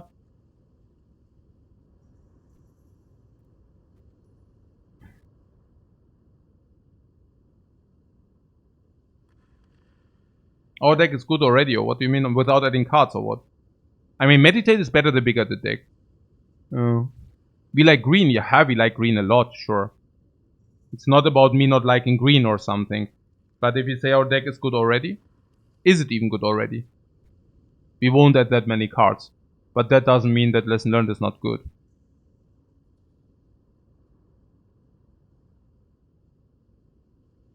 We are strong enough to take Lesson Learned, okay. But are we also strong enough to take the Lex? What, Meditate is pretty good with Lesson Learned as well. Yeah, true. What, Judgment looks decent and not? Yeah. Naja, look, Blasphemy is always better than Judgment, pretty much. So whenever you think about Judgment, you will always take Blasphemy. So much better. The Blackstone's 3 energy. Yeah, that's a super good idea.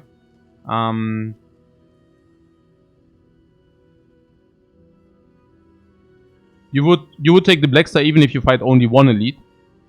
I see what you're saying. Because you pick the Blackstar, you only fight one elite. Because... yeah. Blackstar, nee, we can probably do that. And then we invest all our money for the potions. So... the idea is to go to an early shop. Make that crucial remove happen.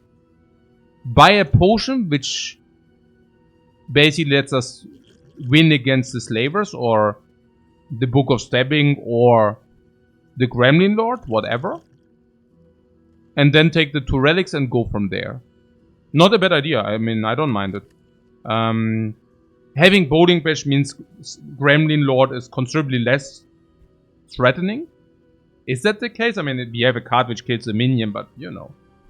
But we can also use it on the Gremlin Lord. So sometimes we can even burst him down. We have Scroll to set up, that's not bad. And Bowling Bash also solves the slavers. Do you see how sick the Bowling Bash is? I always hear a lot of trash talk against that Bowling Bash. Like, this is currently the reason why we could actually do the cube so easy and without dying. And now we can maybe even do the Act 2 thing. What some people are talking about the Bustle Crown. Yeah. It's not really what we are looking for, right? Okay.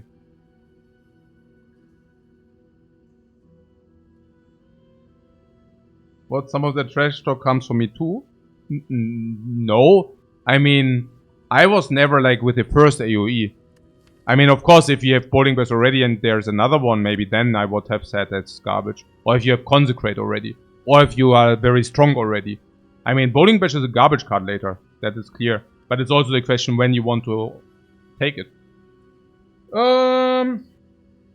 Even I consider removing it later. Yeah, because it's trash later. Guys, please. You understand there are cards which are good at some point of the game and are or even really good at some point of the game and are really bad later. I mean, what are we talking about here? Okay, I take this stuff.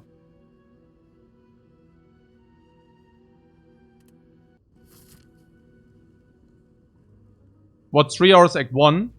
Back to old times. Very nice. There is this early burning elite.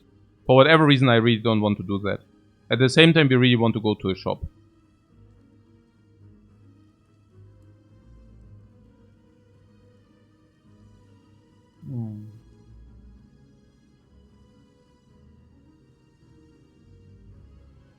So Magic says this is a 5 to 10% run, Poggers. Yeah, because we would have already died with the wrong decisions. We are literally still alive in a run which we should have lost. So this is bonus play here. Okay. So Holy Fights allow more upgrades. Yeah, right, but I mean, you know. Okay. So there's a thing about the question marks being into the shop. You see it yourself, right? Early burning elite in our situation, we only have backload, so going front load into like the most strongest enemy ever is like super dumb. Even if it means we confirm a shop. So what I see is that there's another pass with a lot of elites, but unfortunately there are no shops.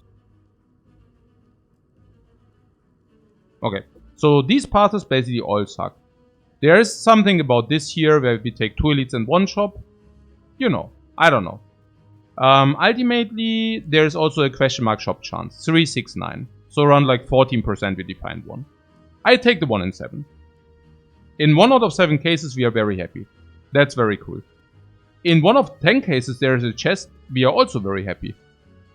And we are currently sitting at 3 energy against these hallways. I'm not even sure whether we will be able to lesson learn every fight. What about the question marks in Act 2? Upgrade 5? Literally upgrade 5?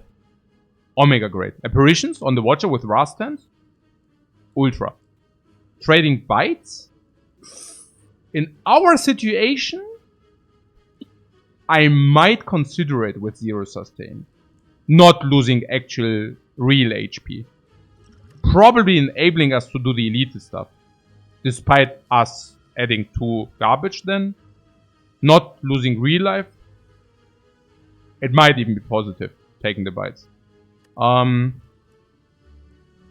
So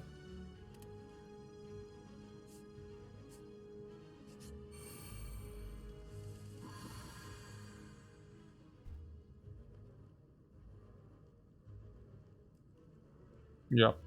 We can kill the 52 with the lesson learned within coordination with the fire potion. If you want to do that. Can we also do that without? Probably not. I see 24, 44, 53. Oh, we have 53.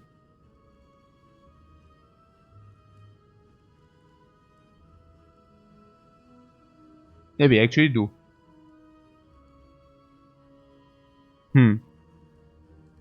Taking 22 in the process.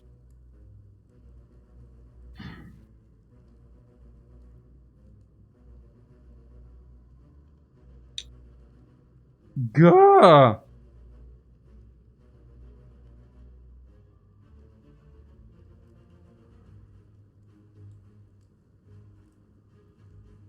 Potion for 11. Fire potion is probably more than 11. So taking 11 and more later doesn't seem much better. Taking 11. Taking 11. What means 11? Also more... what? I'm currently thinking about the empty mind. Wait, what?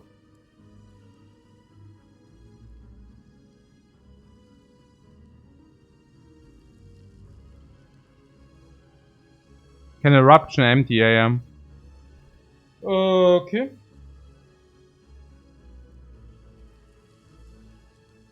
Yeah, no, we cannot eruption empty. What do you mean?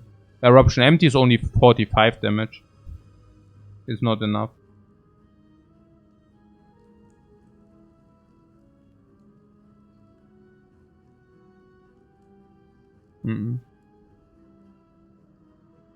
Or did I miscalculate? 16, 36, 45. No.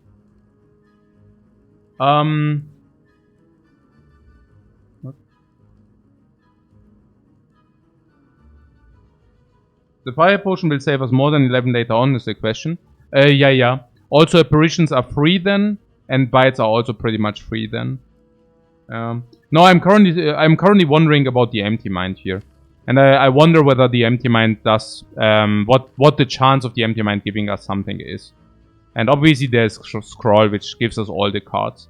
So if we draw scroll and we get bowling bash, how does it look then? And the answer is, of course, bowling bash for 28, eruption, bowling bash 37, kills. So empty mind, 1 energy eruption, meditate, we only take 11. Instead of 22. Yeah. If we draw scroll. The same, of course, also goes if you draw bowling bash. Is that true? If you draw bowling bash, eruption, flurry kills. Vigilance. With the vigilance, it's also true. If we do not get vigilance, also if we do not get... Okay, if we get scroll, we get all of that stuff. We actually take only 3. We have 4 energy. 3 energy. Actually, we have 3 energy. Oh. 3 energy. Eruption. Oh yeah. No. Okay, if we get the scroll, we get what? Okay. If we get scroll, we... Okay, sorry. Okay. Also, we have 3 cards in the hand, we draw 7. So with the scroll, we do not even draw... We do not even draw our entire deck.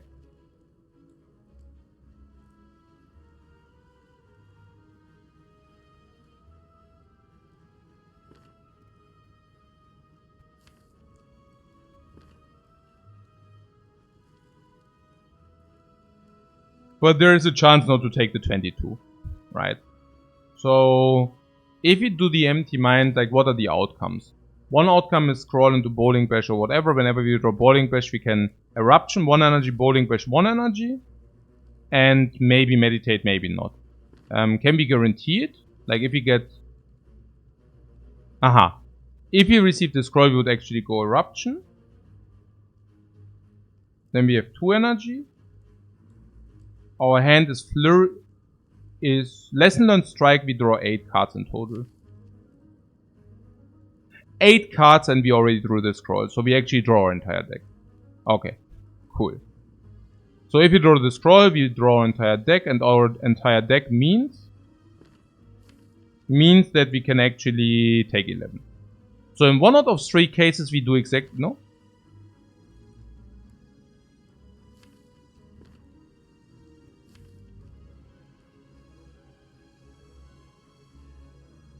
Yeah. So in 1 out of 3 cases we save all the HP. What happens if we well, it's so difficult. Weird. Naja. Okay. So in 1 out of in 1 out of 3 cases we draw vigilance. How's that? We have 2 energy. We can go flurry blows, eruption, mirror, blah blah blah blah blah. We take 8 less. So then we take 8 less. With the idea of what? Naja, look, we calculated through the bowling bash thing, right? And the scroll, we calculated the scroll. So if we get the vigilance, we also save our save HP. At what cost?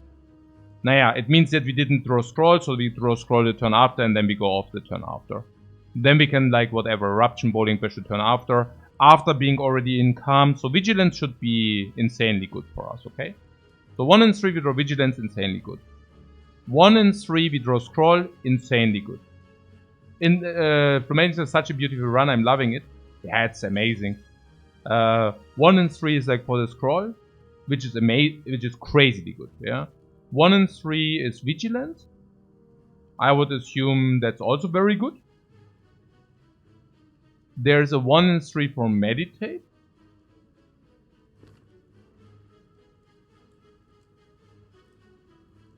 Which is it ever worse than the 20? I mean, you know what I'm saying, right? I mean, if you get bowling bash,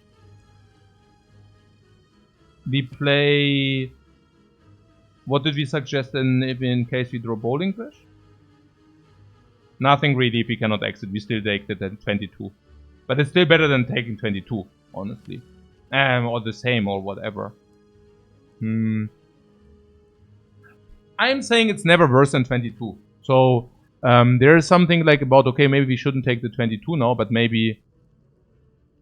I mean, what's the worst outcome, honestly? I mean, the worst outcome is we take 22. With the caveat that, of course, we... Even if we draw the blocks, we can still block, right? I mean, unless you're telling me that we have problem with the dudes if... I mean, we can even meditate, which is super strong if we draw that. If we draw blocks, we can block. I guess... Block.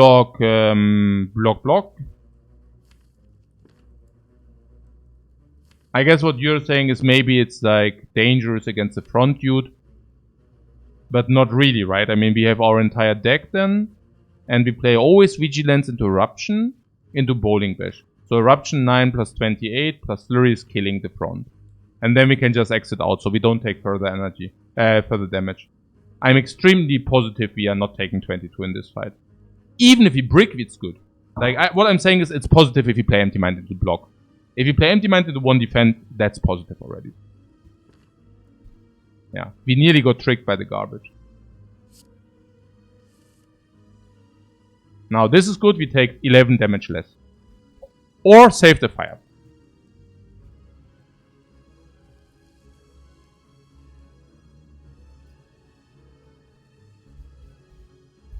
Okay, so Eruption, Bowling Bash, Meditate is clear.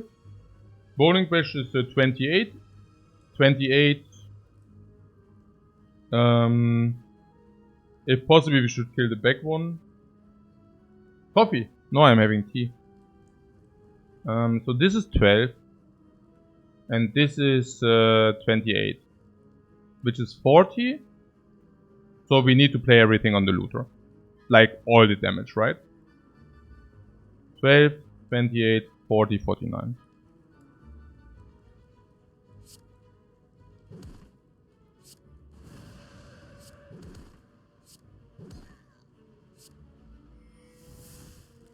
And we meditate Eruption, I assume.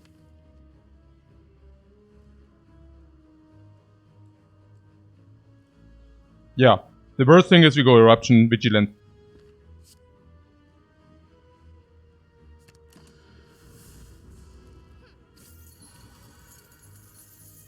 So we go Eruption and scroll it.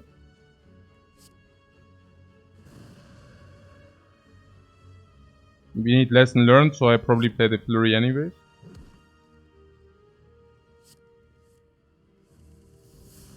So now we have Flurry, Bowling Bash, lesson learned. Boom! Bong! Bong! Bong! Blacksmith! Bom! Bom! Bom! Bom! The strikes are suddenly increasing in value by a lot. And we found more HP than we spent, despite a very difficult fight. Was good. I like that. Alright. Oh, it's so stressful, man. There's the calm like water and good, by the way. Yeah, we'll take it, right? Well, good pull? You think that's good? I don't know. It's bad in hallways. I'm not even sure whether it's so good, but I'll take it, right? I mean... It's a little bit better than like water. So I think we can take it. Also will become upgrade later, also 9 gold, whatever. Yeah. Forget about the 9 gold.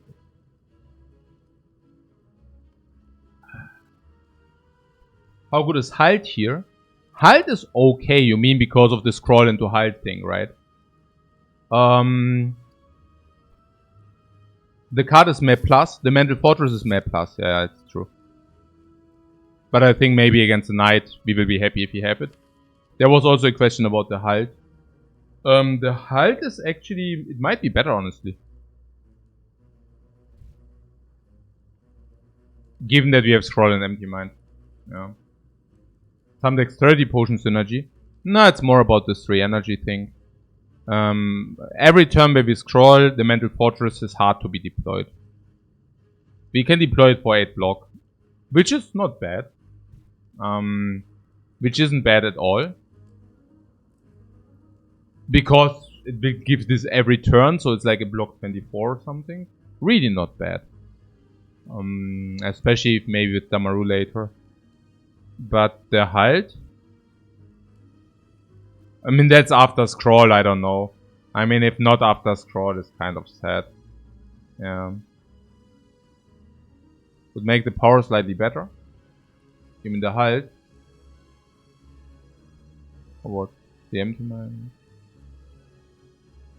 I mean, staying in Eruption is usually not, but obviously the sample term would be Eruption, Halt, Exit, or Eruption, Halt, Calm. 3 energy.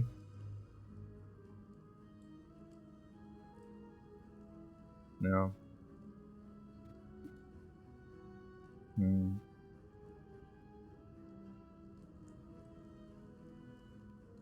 I mean, that being said, Halt is also a common. I don't know whether that makes any difference. Maybe not. Is infinite a consideration? Any rushdown should make us infinite. Would make power a little bit better.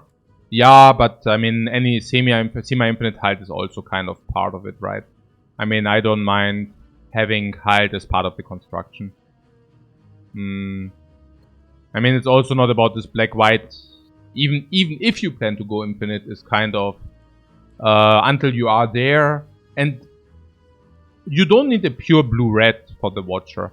Like, if you're semi-infinite, that's also very often... I mean, semi-infinite. You know, small deck. It's just a small deck. I don't even know why we call it semi-infinite. It's like, if you play your deck every turn, it's not an infinite. It's just like, you have a good deck, you have a small deck, and you have a good consistency. Yeah. So...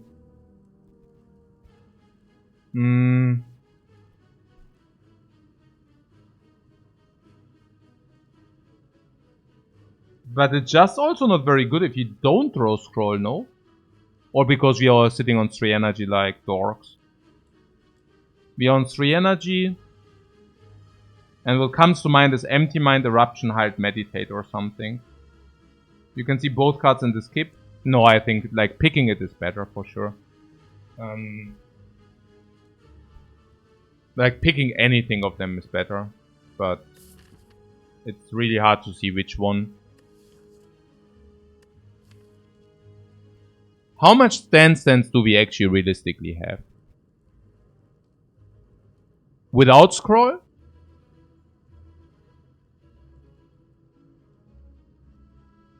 I mean, I don't know. Empty Mind, and then we probably don't even stance into Eruption. Then we can play Fortress for maximally 4 block. If we start with Vigilance, we might play Fortress into Vigilance for 4 block, but that's 4 block again. Do we play something like Cube Vigilance Empty Mind? That's 8 block. That would be something. Whenever we have scroll, it's also around 8. Now, what is the Halt doing? The Halt is blocking the same with no energy consumption. Unless we actually have the Eruption then we can play Eruption, Halt, and then Vigilance. So, naja, obviously, right? I mean, Mental Fortress is also a power and Halt isn't a power. Therefore, of course, with immediate deploy, the Halt shall also perform better. Which it also does, obviously. Right? I mean, whenever we scroll, the Halt blocks 12, and I doubt that the Mental Fortress will block 12. But the turn after, the Mental Fortress will actually block 8 again. And, will it block 8 again?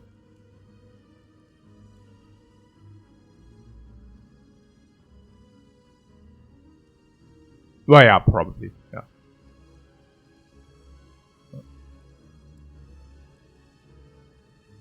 Held it quite well the last run. Yo, because it's decent. Yeah, I think I go for the Mental Fortress here.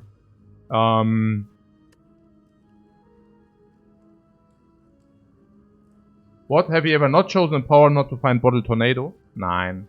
Not really. Not really.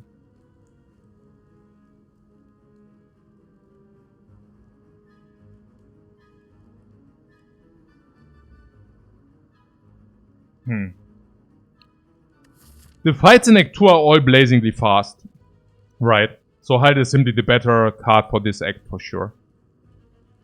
The turns we use, if you don't have it turn 1, turn 2 Halt will still be blocking in, Fortress won't. Turn 3 usually is kill. Latest. Even turn 1 is probably similar. I mean the fights are blazingly fast. It's like Avocado hits you on your face for a lot. Birds hit you for a lot. We have Bowling Bash against it. So later we don't need to block, but turn 1 we better do. Slavers. Better having like a big block. Later you don't need to block anymore, because like one is dead from the Bowling Bash, probably second one dies, and then we have enough block anyways. But because we have lesson learned, I don't know exactly what the one has to do with the other, but I think I take Halt because of the fast fights. Even against the Book of Stabbing, I don't know. It's very hard for the Mental Fortress to overperform the Halt for a long time.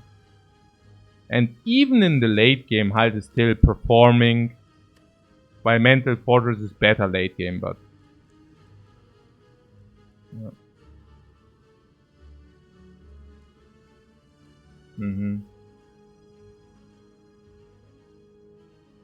If it's strong earlier? Yeah. The fish, power-wise, I'm not sure, but Smiling Mask will make us more powerful for sure. Potion Belt will make us more powerful for sure. Damaru, once we pick up any kind of divinity, which we can upgrade, will definitely make us much stronger for sure. And the Black Star will also eventually make us stronger if we take the more power now. So... interesting.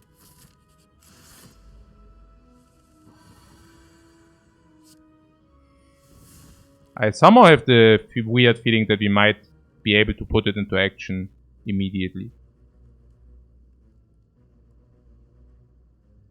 We will see. So we can draw 6 cards.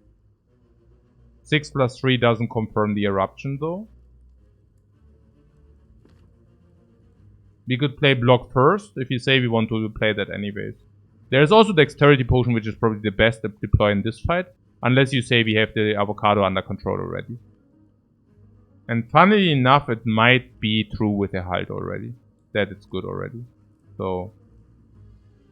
if we play the defend here, we can still play Vigilance Empty Mind. So...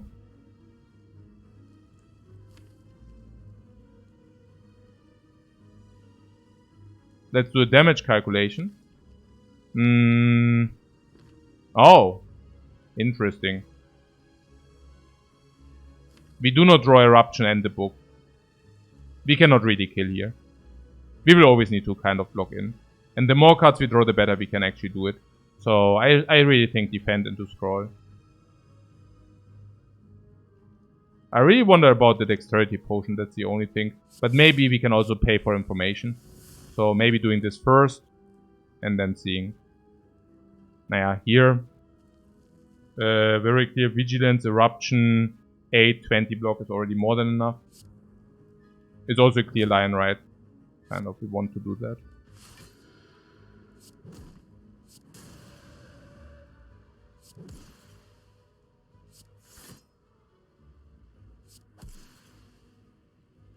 So meditate for into Empty Mind, very strong.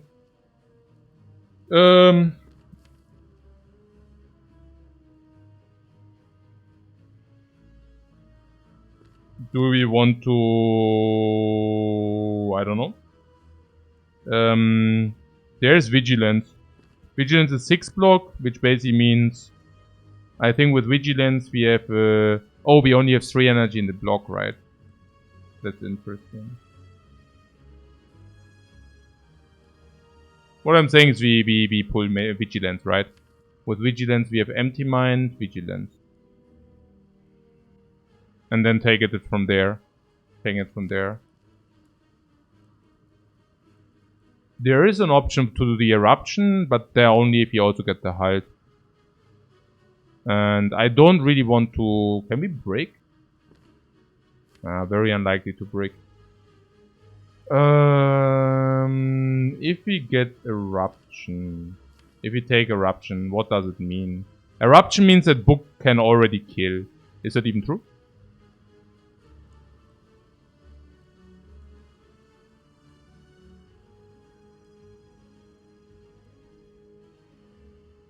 Book is 20. Plus 9 is 29. Plus 14. 43. We cannot kill, right? No, we have 4 energy.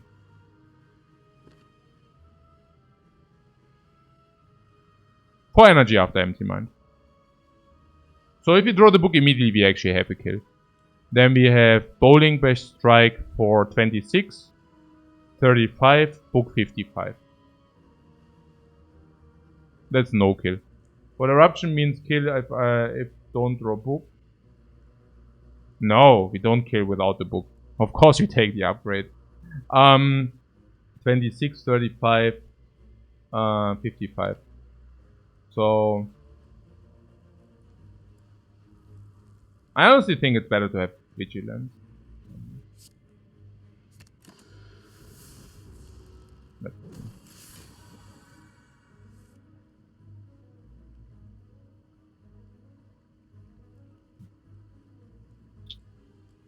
Yeah, that's stupid a little bit. Like, this is 13. Yeah, I mean, we already calculated. That doesn't change, unfortunately.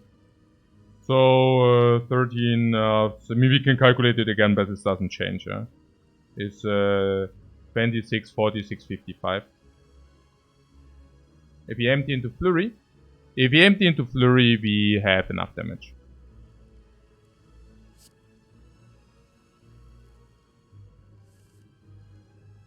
Hmm.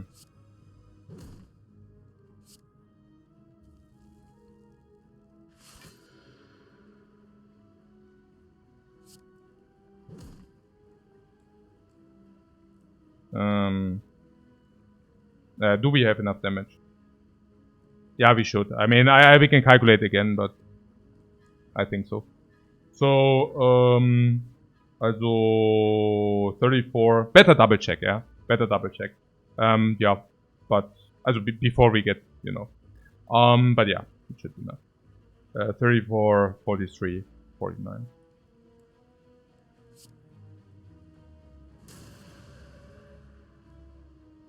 Also more, like, what, almost autopilot? No, I mean, if it was enough beforehand, it of course definitely is enough now. I mean, we already did the calculation, right? I mean, if we were short 1 damage before, and if Flurry gives us additional 4, it should be enough. Okay, so Speed Potion is, I don't know, whatever. And these cards suck, right? They literally just do. Pretty much. No. But Double Strike upgrade? Upgrade strikes are much more potent than non-upgrade strikes. I don't even mind. Actually, I do mind, because an upgrade on the strike is probably worth around 50-60 gold. And the problem with what I have is a fight usually should give you 50-60 gold because of the card reward. But if you do not pick the card reward, we actually didn't even get stronger. Okay. But Empty Fist has a decent upgrade on it. Yeah, but it falls off later and we already have Exit. So I think, given that we also already have some upgrade strikes, or our deck strength is already there.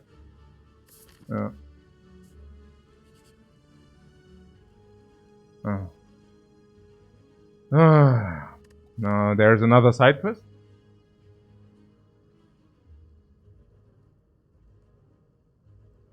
There was the option to play Regeneration against Avocado, but that's nonsense because we might just lose life, like Apparitions, whatever, you know, Apparitions bite. But But we already have a quest. Yeah, we already have a quest. Also doesn't play super well into landing listener. Yeah, no. Also we take this. The way I do it is usually I just do the quest which is there. So if you do the dagger, we do the dagger. If you do the book, we do the book. Yeah. I guess it is what it is. It's not that bad. Sometimes there are also multiple enemies. Just saying. I guess whenever there are multiple enemies, we are very happy. We found so many potions, I doubt that we will find more potions now. And even if we do, we can still do this. So, we do this.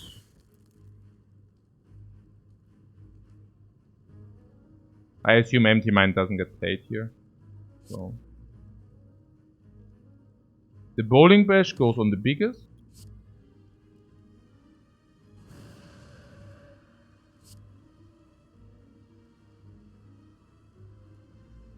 We try to farm the smallest to be able to confirm our quest, yeah? I mean, actually we want to play both quests, so there's that. I could have manipulated maybe a little bit better, but maybe it's okay as it is.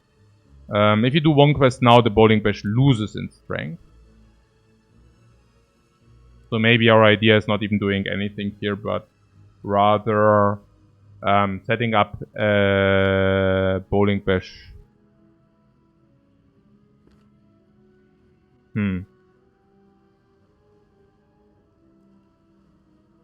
That being said, we could use a potion like regen, especially if there is no question. Okay.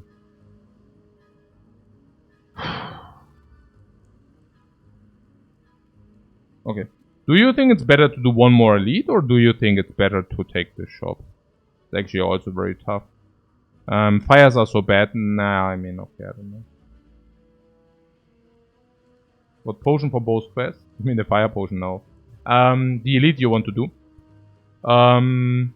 Black star value. Yeah, but the question is, do we die? Yeah. I understand. Like the black star means elites are pretty cool, but yeah. Meditating the eruption is probably great. Yeah. I would like to meditate the eruption. And yeah, what I'm saying is we don't. So the question is not whether we need a potion to kill them. The question is, do we need the regen potion? Like, how much value do we get from the regeneration potion? Yeah, that's kind of the question. Yeah.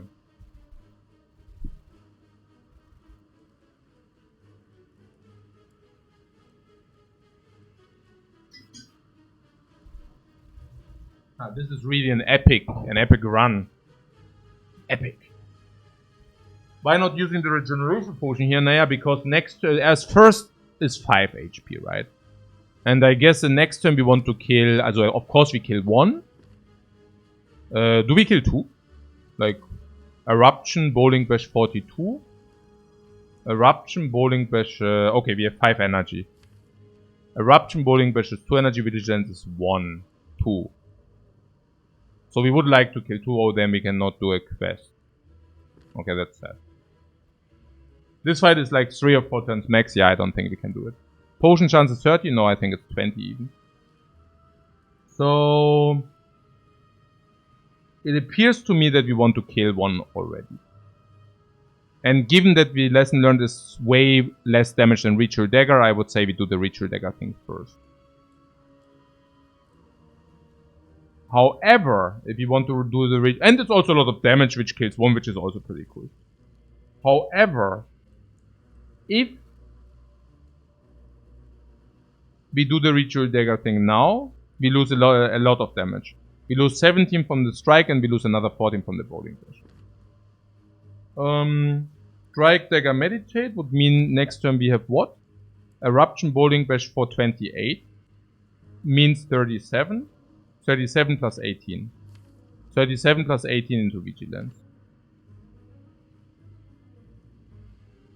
So we kill 1. And we are in Vigilance. Yeah.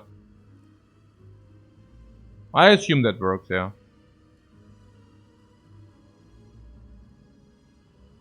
Yeah, okay. At that point we are regenerated for 9 HP. Like we regenerate 5 now.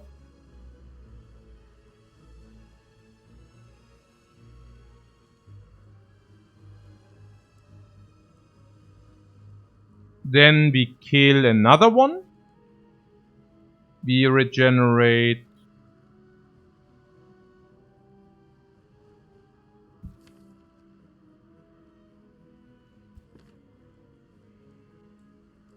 We have 2 trash potions. Yeah, but the life. I mean 9. Also, okay, now 5. Next time we kill one. 9.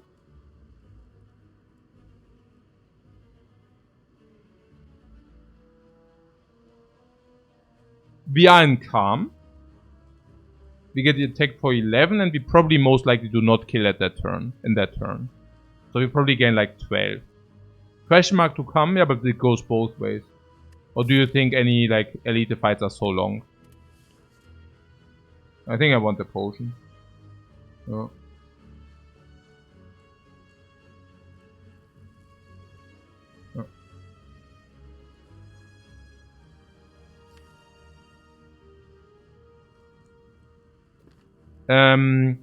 There's also another way to do it, which is actually just playing an eruption. Like 30 damage is 60 or what? So 30, 60 damage on this guy. And the next turn? Next turn, Bowling Best simply doesn't kill that one. No, it doesn't make sense.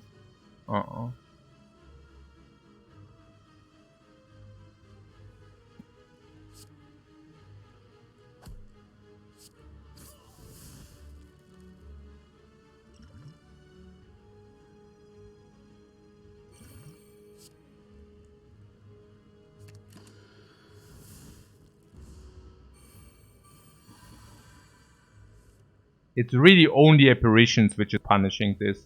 And I mean punishing and like not even punishing, but you know. Okay. So if you don't want to take damage, we go vigilant.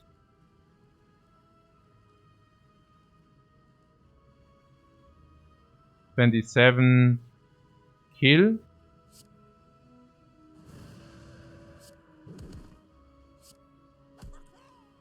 Vigilant.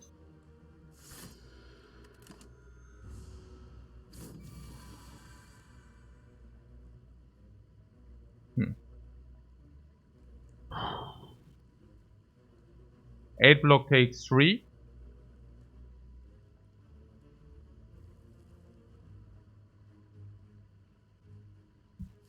Very unfortunate. Very unfortunate this, I mean. But yeah.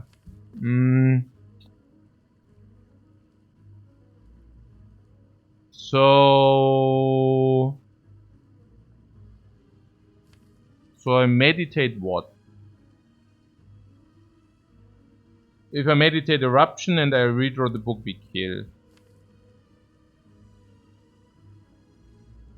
Do we redraw the book? We need to make sure that the next book is lethal, right? So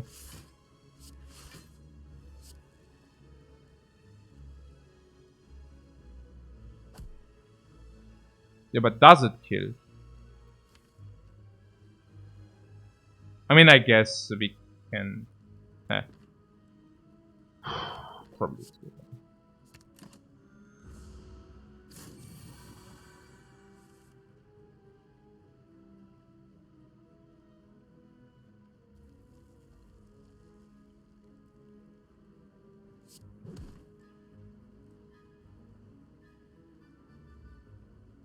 Yeah, but if you don't draw the book, it's worse, right? Man, maybe, yeah, that was the first time my mind is like, I don't know. Is it like, hey, ich muss mal wieder eine Pause machen. Hey, das ist schon tough, man.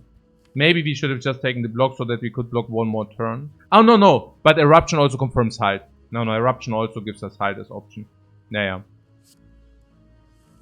Yeah, that's better. Yeah.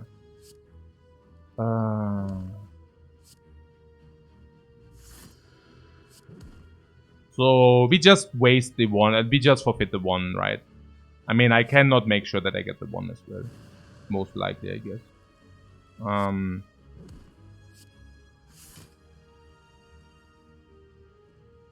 So... yeah, we cannot. We cannot. Hey, more in Turkish. Get up. So... yeah, the one is the one. It's okay.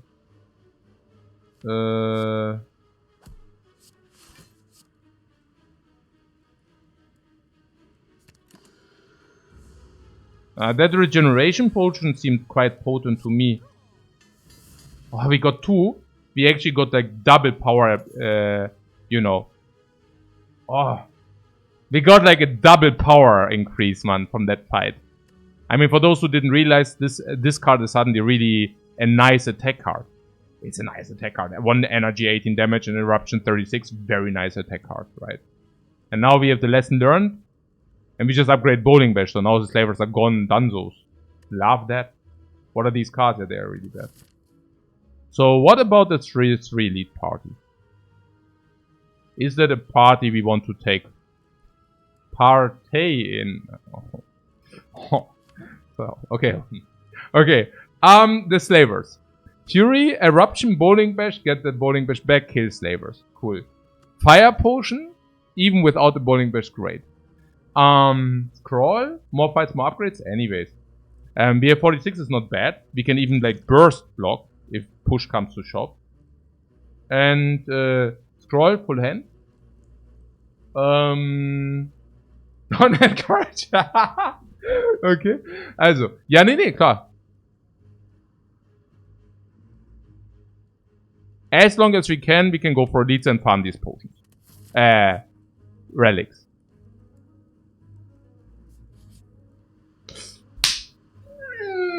Was? Nein. Hey, come on. I mean. Okay. Oh! The only event. Hey. Okay, this is ja nearly tilting. But what is not tilting is that we don't have a lot of block. Hey, can I have my fortress back? Okay. 27 gold. Yeah, not only 27 gold, but these cards are most likely to become upgraded at some point. Scroll also means like 3 turns of dudes. And also our block density sucks, right? And we are currently not having really block cards besides this. And these can even be used to chip block. This can be used to chip block. Hulk can be used to chip block. Even with a 3. Specifically with a 3. Right? So that's not... I'm not even sure whether that's bad for the apparitions. And the defense suck and we have only so little. Scroll brings us all the apparitions and we have permanent apparition. Once they upgrade we can even pull them with Medi. I take them. Yeah.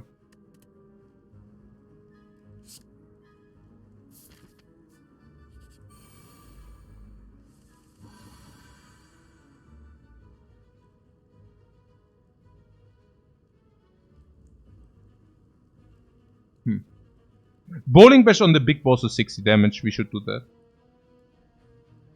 Oh! 2 side quests is also very nice. I just explained.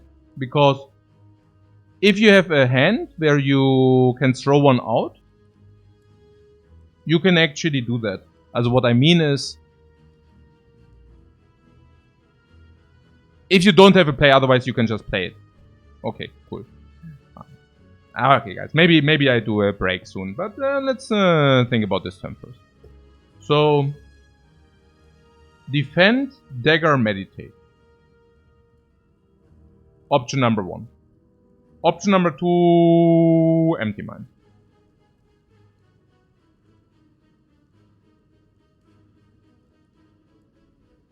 Yeah, let's play empty mind.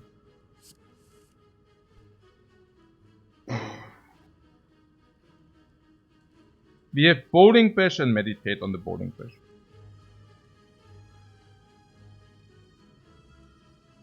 Meditate the Bash. Yeah, but the problem I see a little bit here is that I don't exactly know what to bash. We could bash this, but then we have less damage on the leader later. We kind of want her to attack. Is that true or not? I don't know. Difficult, I feel. Like there are 2 apparitions and scroll in the deck. No, it's the wrong approach. We play Bowling Bash, but we meditate the empty mind. We go straight for the leader. Yeah, exactly. So kind of Bowling Bash, but block and empty mind. And the empty mind confirms that we have guaranteed apparition. And if we have guaranteed apparitions, it means that this attack goes into nowhere. And then we can burst the Gremlin Leader. I think that's also the play. What's the benefit? Naja, the benefit is the next Bowling Bash deals 60 damage. And the Gremlin Wizard doesn't shoot us because we are an apparition. So if you do the 30 now, it's 120 already. 60 means, yeah, I just do it. It's good.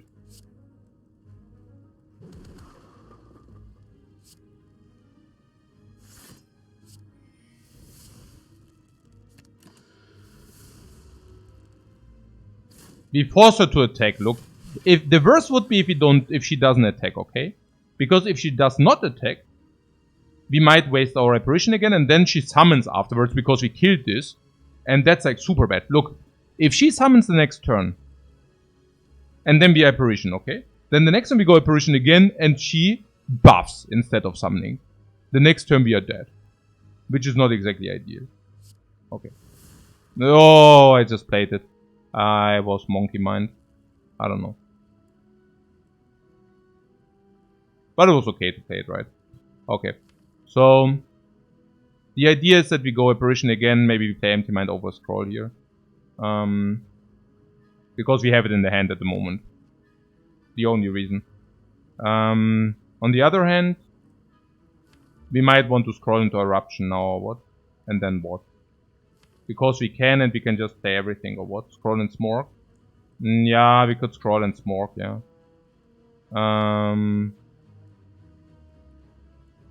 That might be better. Lesson learned or dagger? Lesson learned or dagger? Lesson learned is better, right?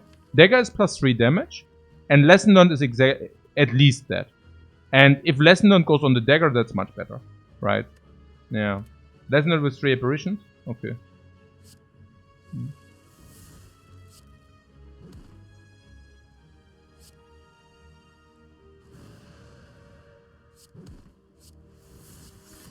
So I guess my question is, do we can freely use the dagger for damage. Yeah, no, that's right. No, absolutely.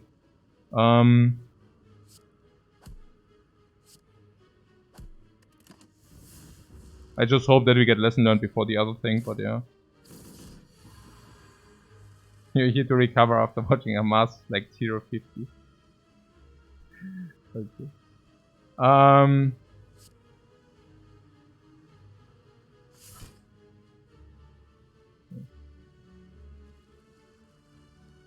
Okay. We can kill the wizard, decreases the likelihood of the gremlin hitting us. If we go vigilance in the end, do we go vigilance in the end? Yes, we do. So, flurry, attack, vigilance, kill. The benefit is maybe she doesn't attack us. Now, that confirms that we... Oh, but then the bowling bash is worse?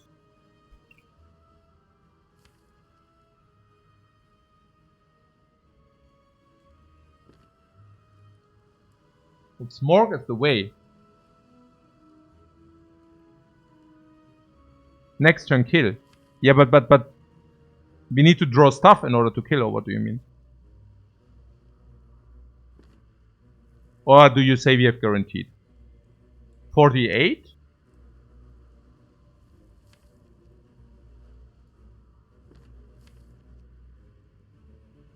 Dagger is 36. So dagger kills.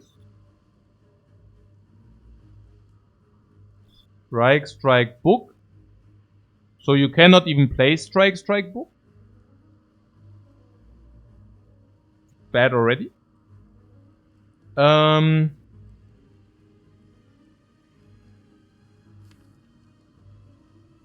We could...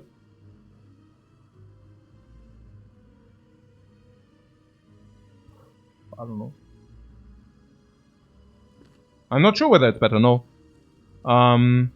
If you draw Eruption Bowling Bash is better, yeah. Eruption Bowling Bash 49, and then we can lesson learned kill.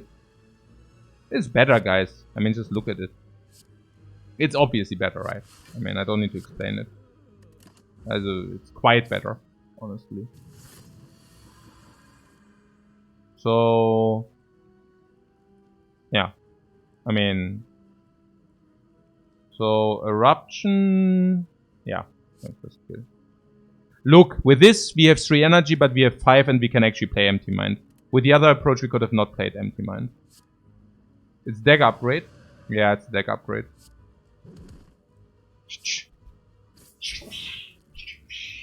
No damage taken. No potion wasted. 2 relics received. Duality. More dexterity. Back of preparation. Never break. Ha! Okay. Hey Amas, thanks very much for raid. I hope you had a good stream. Okay. I see Fear No Evil, guys.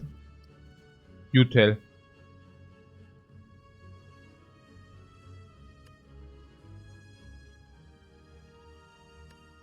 You say yes? I don't know. Is it so clear or what? 1 energy calm, right? Not bad. And we are currently 1-1-2 though.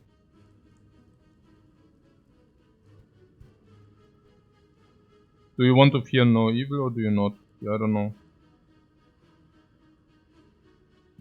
What, didn't coach just say back of preparation and then it appeared? No, I actually saw it and then I said, wow, there is a back of preparation. This is how is that how people become believers of prophets? If they just... Okay. So, no, but seriously here, was this an... I don't think... What? With back and scroll, I think you can make the calm work with meditating the eruption. But it's 1-1-2 currently. Like 1 exit, 1 wrath and 2 calms already. We already do overlay calm. Why would we ever pick a non-upgraded calm if we already overlay calm? Oh, you mean just for the energy or what? Oh, I don't know. I mean, Empty Mind very often needs to be played just like normal, and then suddenly we already have the Vigilance Eruption in to meditate. It doesn't feel right. I don't know.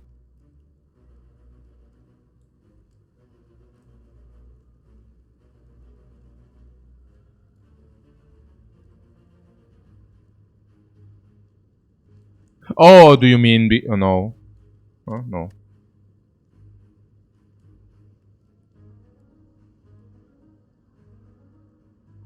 I also have to tell you our deck is already like very strong. I mean, why do we want to draw Fear No Evil if we can Bowling Bash, Flare of Blows Plus? The upgrades won't happen. I mean, we upgrade until the dagger is upgraded. Oh, actually, we just upgrade the dagger. Yeah. At some point. I guess. Here. Whatever.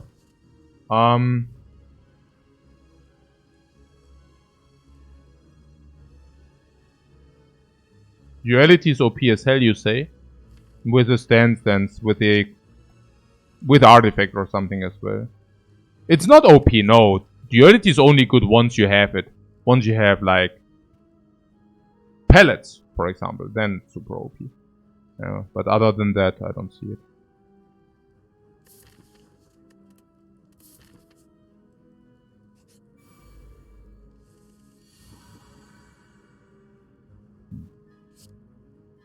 Is that even positive to play this? For the duality, no.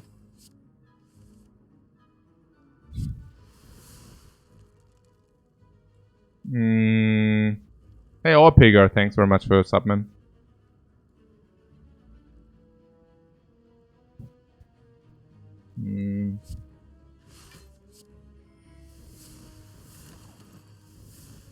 We just use the finisher, which we want, which we can. Okay.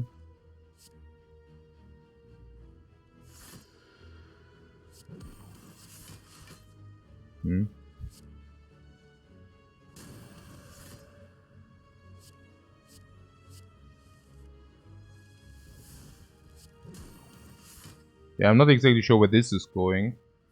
I lost a little bit the overview, forgetting that we are still sitting on 3 energy.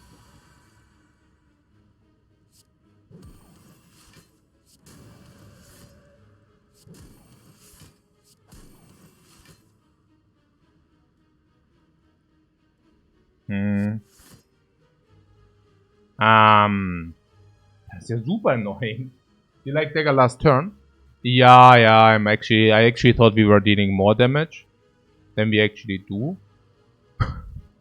Somewhat. Yeah. Okay. So.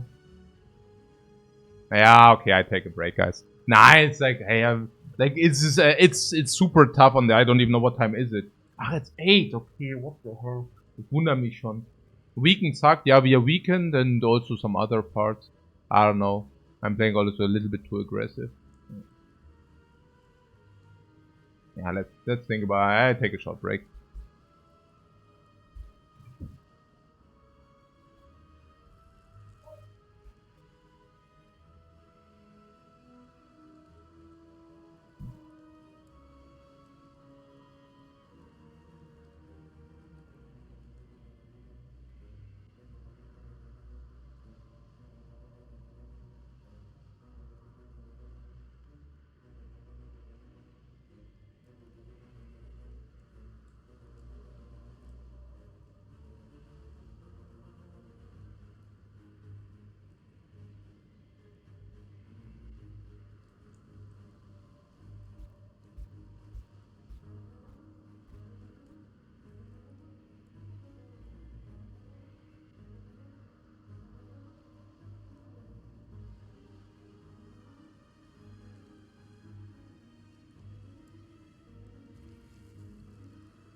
Yeah, I actually thought that we kill. Unfortunately, we did not kill. So, yeah, it's fascinating how little damage we had. No, that's super good draw. Super happy about the draw. Yeah, what can I say? So at the moment, I think we even have problems against this here, but there's a lot of water down the drain. I don't know, you know. Okay. So that is the turn where a dexterity potion is super, right?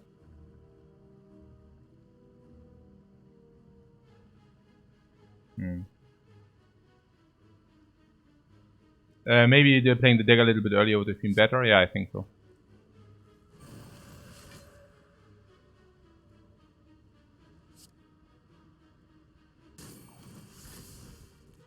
No. This is dexterity for 16 block. This dexterity potion is super, huh? Currently we have 11, 16 blocks, so we would take 8. You think this is better than 8? Hard to believe, right?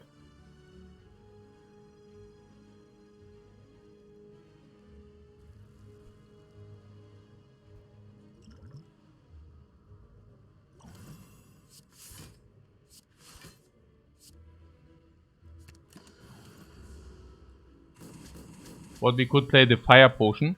Yeah, but I certainly don't want to. I certainly want to play.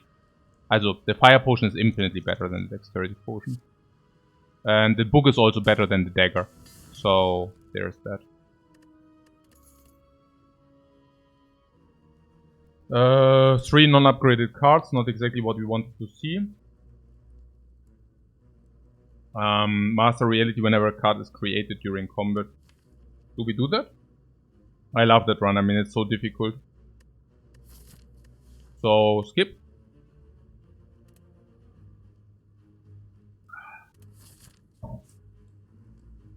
And here we go. Flavors, that's what we have the fire potion for. I'm not saying that we should waste the fire potion, so if we can actually save it, we would like to do that. And we can, right? It's we have 4 energy, and 4 energy would be we need to play apparition, and that would be eruption lesson learned. Yeah, that's not enough, right? Flurry is 16. What can we stay in Wrath? Oh yeah, no, absolutely we will stay in Wrath. I'm currently wondering whether we have 49 damage. And 25, 45 is what I count. 16, 26, 16, 36, 45.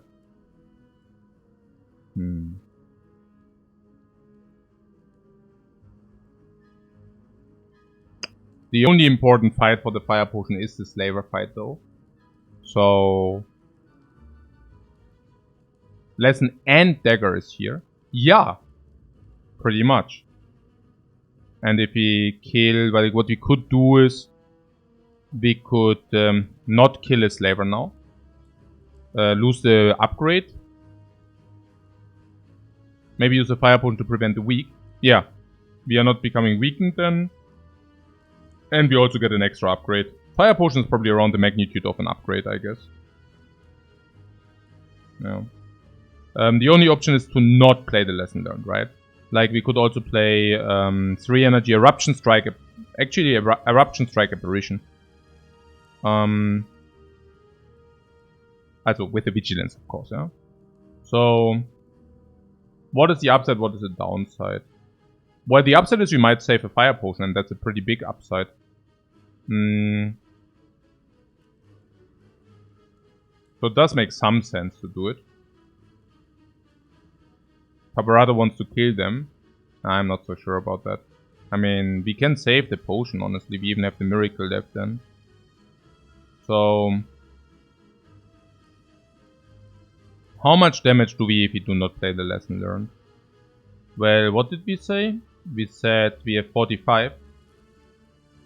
16, 28, 37 otherwise. So 37 damage on the back one. Or is it the front one? No, it's the back line. So the guy goes to 14. Lesson learned can be played on the middle slaver later. Leaving the enemy alive is not that bad because of bowling bash as well. We play the dagger to upgrade 1, and then we can either play the lesson learned to kill, or we can play meditate on the lesson learned to kill. I like that. We have scroll and upgrade meditate to get it back. Yeah, I like that line better. I like my potions. Let's not play bad, but let's try to play well.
We have enough energy to bowling bash, ritual dagger, meditate if we want that.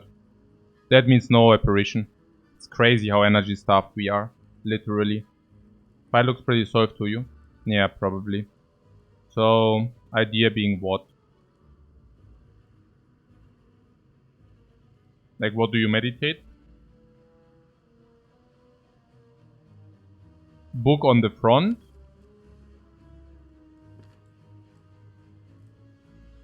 If we play bowling bash on the front, it goes to 4, we can play the book on that. Leaves us with 1 energy.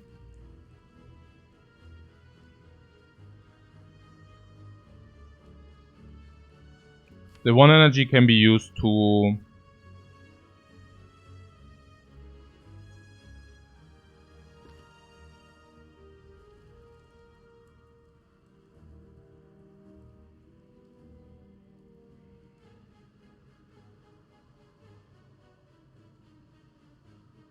What, is meditate better than apparition? No, yeah, it brings back the book.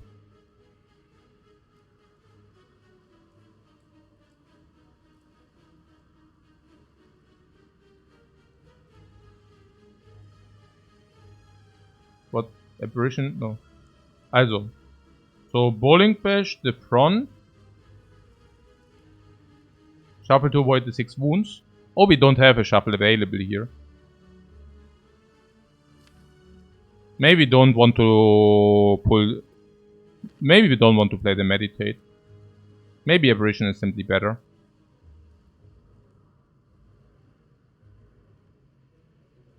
If we stay in eruption, is it not better to bowling bash the middle? I think so, because strike plus kills it. And then we kind of can set up the book. Sometimes.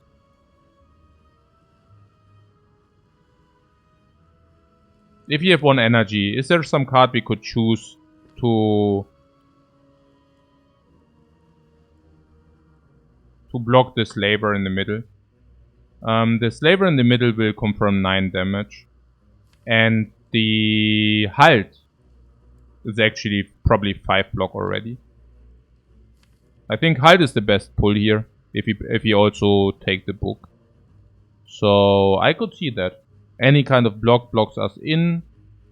Any kind of empty mind is good. So only 4.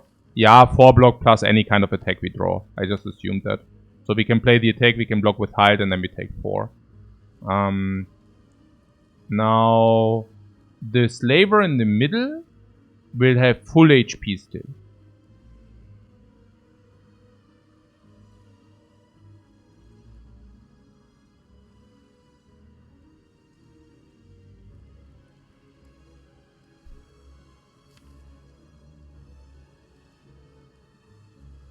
Another possible line would be just to pull the eruption. Like, still meditate instead of apparition. But I'm curious whether meditate is not better than apparition. Apparition means next turn we are still invincible. But instead of that, we could meditate eruption and, for example, vigilance. And if we do that, is it not better? Now, it means we have more energy. We have 5 energy. We actually have 2 more energy to play attacks, and that's pretty good. Yeah. Apparition is 1 more free turn. Yeah, but Eruption and Vigilance pull is also 1 more free turn. And Eruption can be played on the front slaver for kill. Yeah, I like that better.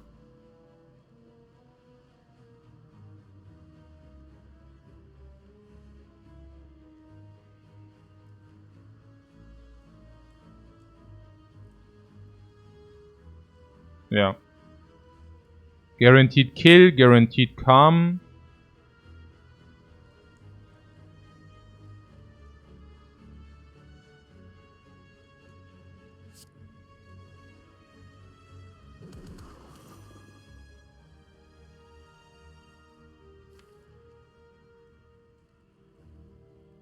What's the downside? The downside is negligible because we can also pull the eruption back with the... We can also pull the eruption back with the meditate. I like this a lot.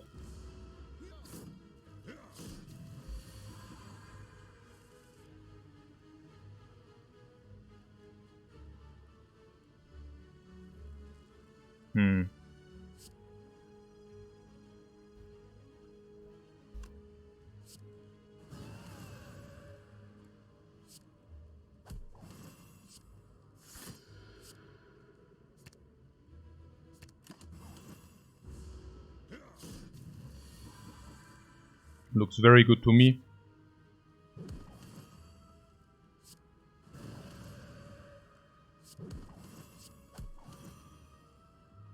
Oh, that was maybe... No, okay. Oh, no, that's good. 3 book skill.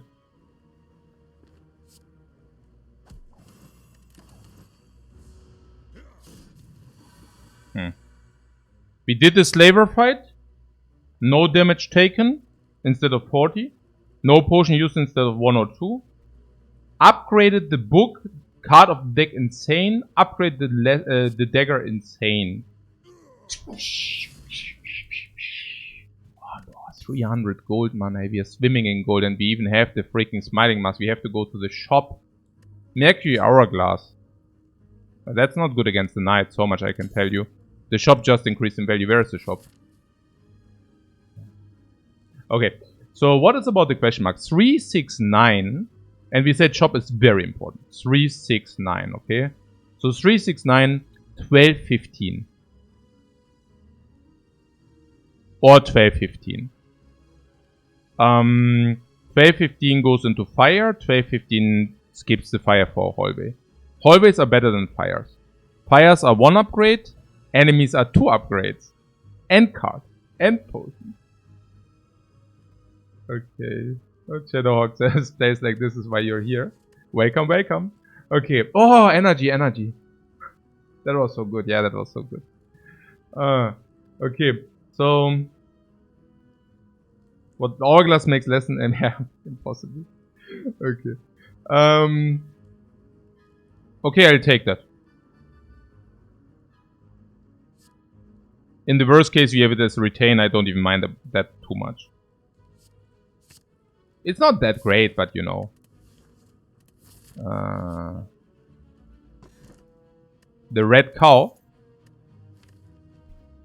is good on the watcher usually. What do you think, guys? I mean, in our case, it's not even that great, so I wonder.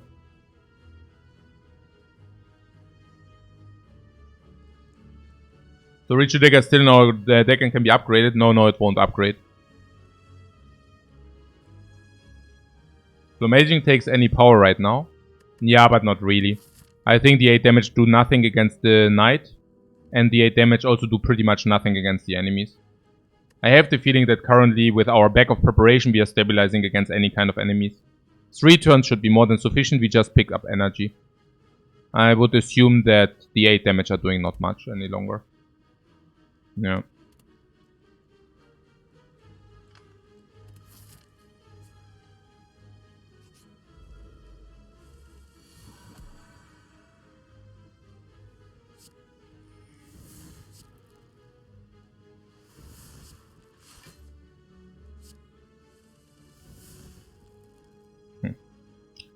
The dagger is already at 24. I mean, the dagger tries double upgrade. Then we do see the very same. So this 48.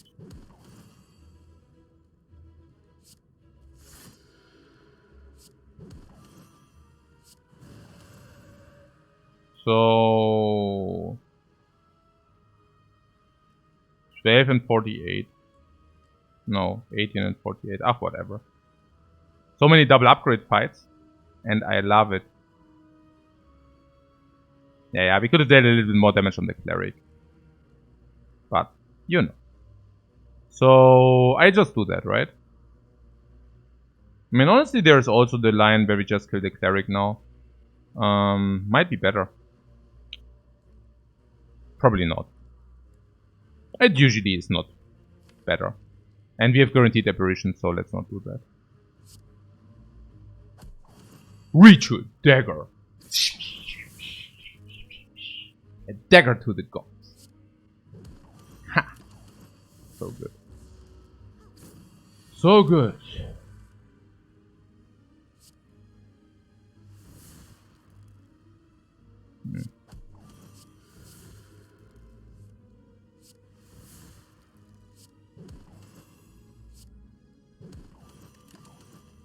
Oh, so good, man. Ha! Wow, sick. Hi. Stop. Super block. Hyper block. 4 potions. 4 potions! We just found 4 potions. Okay. Second meditate is usually bad. If you draw both meditates, it sucks.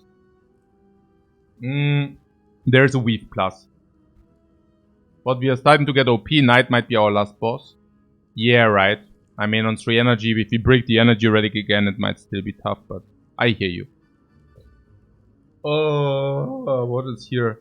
What crescendo? What do you mean crescendo? No. Nix crescendo. Weave we can take. It's a 0 energy card which is upgraded. I wouldn't absolutely discount that card. You're saying because we currently have 0 scry, but just look into the future. I mean, upgraded cards.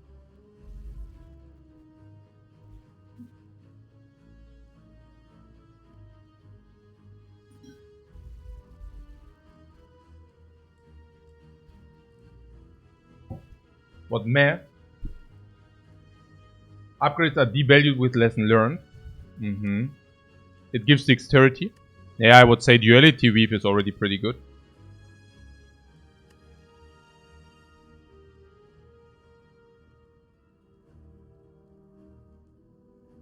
Yeah, duality weave can go really hard. Yeah, hey Chigo, thanks so much for the sub, man. We take every cut through fate. Yeah, as well. I mean, but there's, yeah, also with the, you mean with the book with the upgrades, but honestly, okay, once the dagger is upgraded, the dagger is more important than the book. So I'm not even sure about the amount of upgrades. I mean, currently, okay, the knight, if you get the dagger to 40, is like 80 damage. So one turn is good, but the other one isn't. Yeah. Paparato points out that the dexterity plays twice with the halt.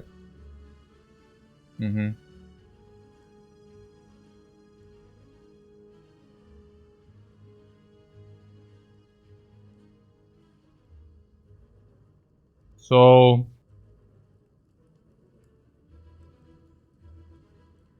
Do we need one apparition upgraded for the night? Yeah, but we can do that. I mean, there is one rest place directly for the night. So we could just do that. The meditate is like a second wrath, that's true. I mean, I don't know. I mean, there's a weave, it's not even a bad card and it comes upgraded. 0 energy, 6 damage is not even that bad, honestly. Honestly, if we pick it, it would be our best attack card. I mean, I'm not saying it's not sad, but I'm just pointing it out, right? So, that will enable us to take the Scry power if you want, which is also good. And yes, we take all scissors, of course. So, hey Ify, what's up, man? 420, by the way, in 1-0. Yeah, okay, never mind. Weave upgraded. You're saying the weave is... There's the option to meditate. Meditate, we don't need that. Our deck is small enough that we don't need to do that. On 3 energy, it's not even negative to have 0 energy, 6 damage. Right?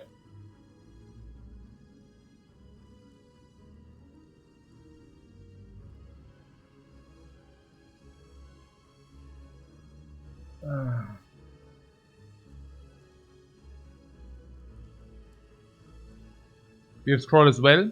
It's definitely better against deck small indicates no weave. Dilutes our apparitions.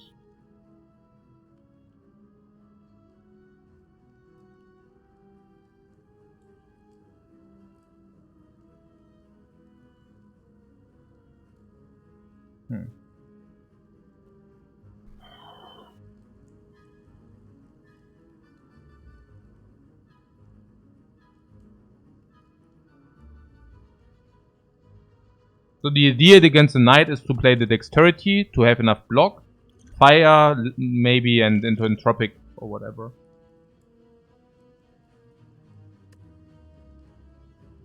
There's third eye, but if it doesn't come upgrade, we don't take it. I think the scissors we usually do take, but it's not even that we have that much energy. But in average, we probably take scissors. Again, the upgrades, I mean, there are 1, 2, 3, 4, 5, 6, 7, 8 upgrades, 9 upgrades. I doubt that we will upgrade our deck, kind of. So we don't take it, yeah? We don't take it. The upgrade is not even that important. I mean, a 2 damage upgrade is not really changing a lot. As long as we don't have Scry. And once we have 1 Scry, it's still not changing a lot. Yeah. Okay.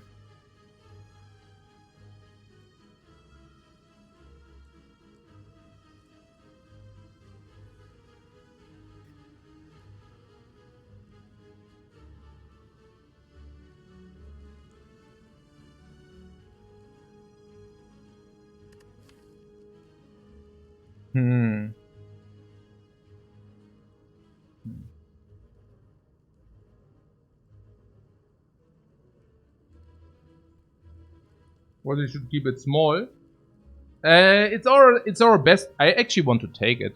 I mean, it's our best damage card. No, it's just our best damage card. And what means diluting the apparitions? I mean,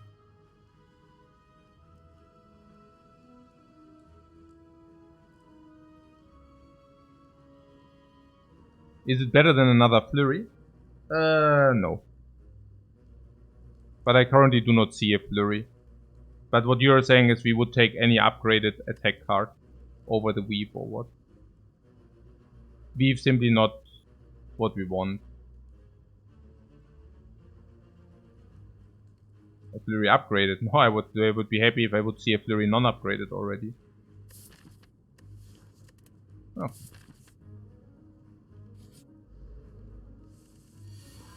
Yeah, disposal already tried before. 37, 41. 41 is max. Okay, what about that fire potion? I mean, if you want to use this against the knight and then break this, we could actually use the fire potion here.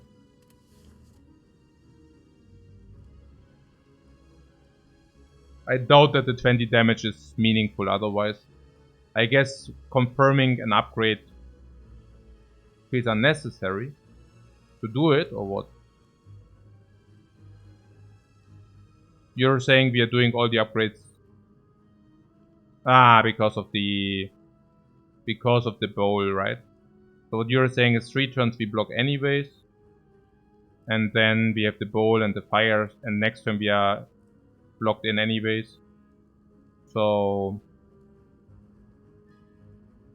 No, maybe we don't need to do it. Okay.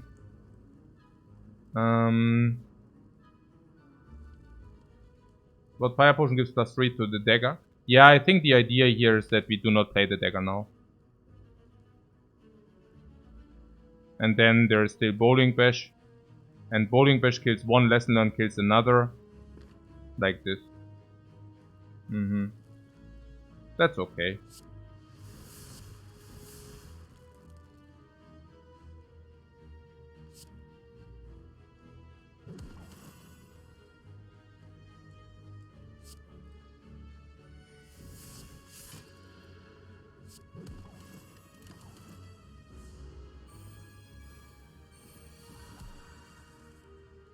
No need to waste the potion if you don't want to waste the potion.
Mm, 4, 6, 8, 9. 2.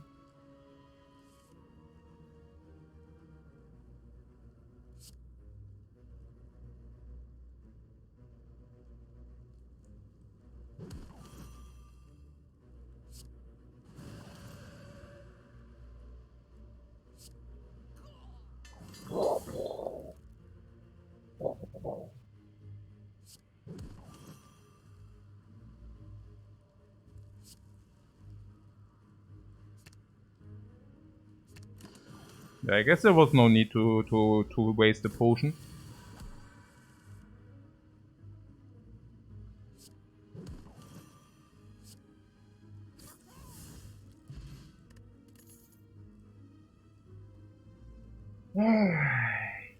Wallop. Graded. The flurry is stronger than the Wallop. Or what? Plus, Paparato says plus. Yeah, but we are not blocking with attacks now, we are blocking with skills now. Halt! To be precise. We are blocking with halts now. Exactly, halt. Okay, what? The Wallop looks pretty nice. The Wallop. Oh, also did I already mention with the Knight, 1/1/1 Prey is already good enough. Prostrate. If you take 1 Prostrate, the dagger is 40. And after the Prostrate, the dagger is 120, 140, 160. Oh! We can just no bot Prostrate, we just kill the Knight here. Damaru. We have Damaru for the Knight. Damaru is 160. Yeah.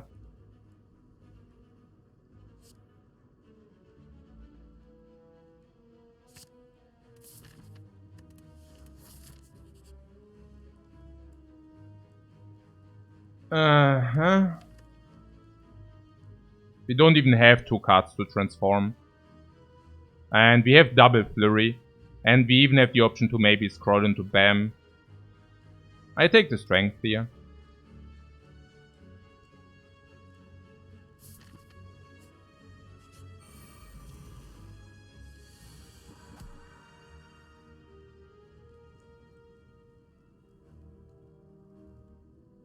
We can make her attack twice.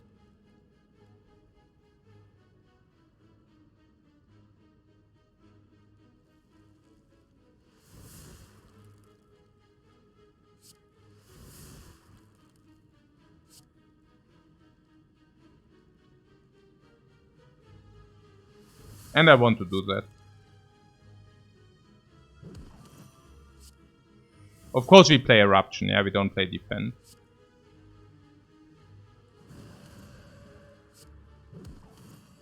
I mean, we could have saved 4. But being in Wrath stance has to be better. We could have calculated it, but I'm pretty certain it's correct. 4 HP to solve the fight.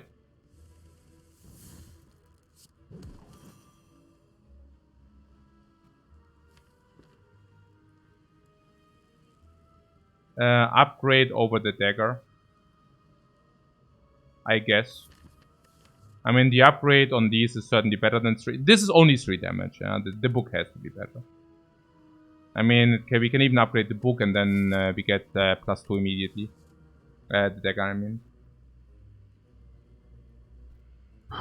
Exhausting.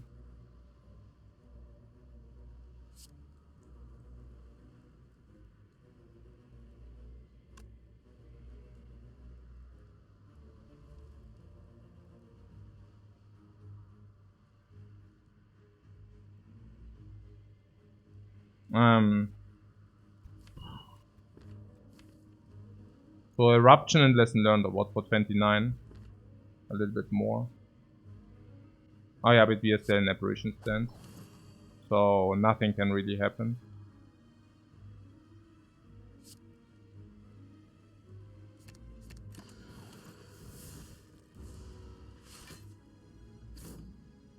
Hey Jacobob, thanks so much for your sub, man.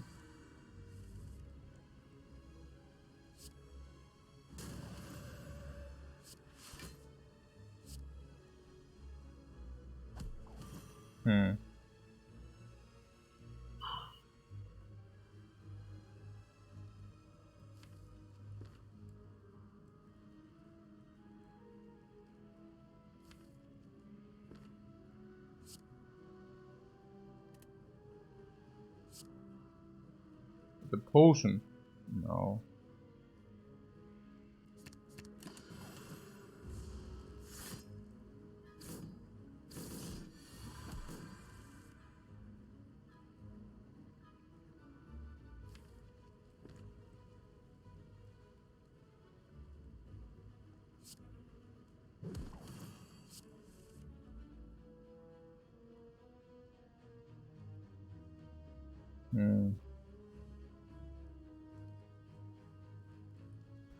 So maybe we end up with no upgrade at all if we risk to do the book, or what?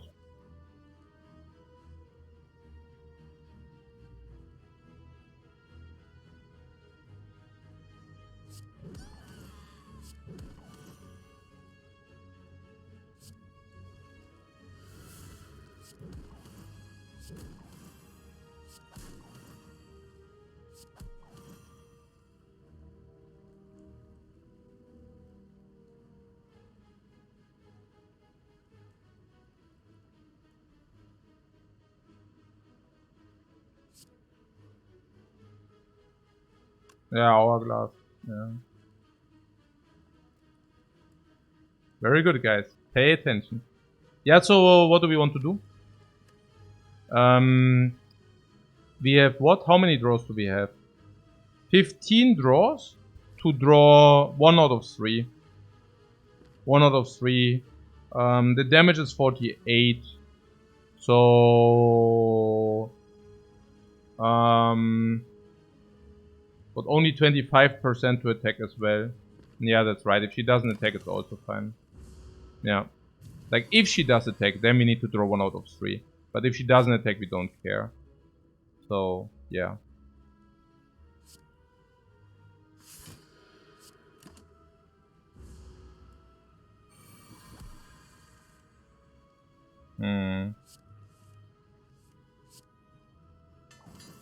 Yeah, it upgraded itself. This is so stupid. Okay. Tiny chest. Well, that's crap.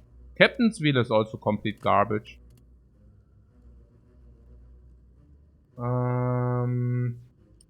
Okay, the crescendo is probably positive, I guess.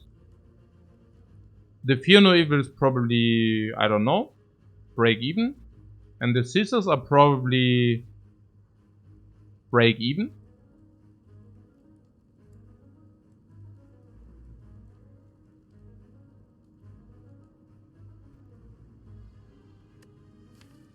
I mean, we even have a halt. Oh, and we also want to go Wrath because we have so many apparitions. Yeah, so I think... And the scissors are not even that great given that we are energy starved. Champ evaluation. I was thinking that we are good against the champ. Our dagger is 90 damage out of divinity. Plus, let's say...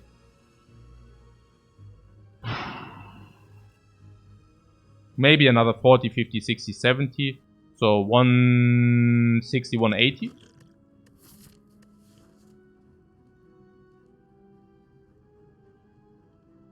That's ready to try away apparitions. And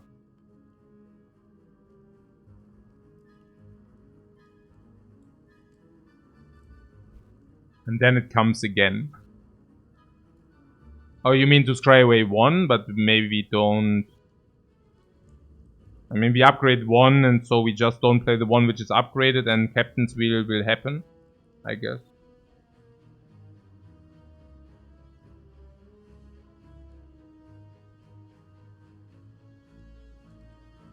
I mean, I'm usually looking at the upgraded card. Now, you're saying that Cut Through Fate is so sick, right? The damage should fall off by now a little bit. So, a card which basically does what? What does Cut Through Fate do? You spend 1 energy to get a better card than Cut Through Fate. Basically, you scry 2, you draw a card, and that card you draw is probably better than the average card you would have drawn. For that, you pay 1 energy. 1 energy to get a better card. How much is to get 1 out of 3 cards? Worse. Half an energy? 0.6, 0.7, I don't know. So, you basically get the damage for kind of cheap. You deal the damage for kind of cheap. The problem I see is that the damage we get for kind of cheap is not necessary. Also 1 dexterity.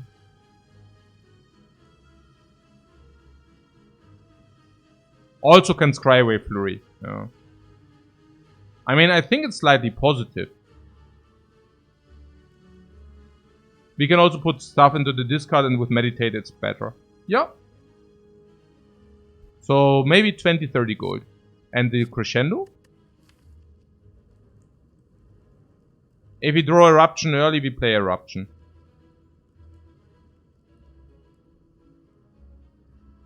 Otherwise, you play crescendo and have a considerably bigger damage output with the apparitions. I see crescendo also as a possibility to, if you already go eruption, to just have it in the hand and bam.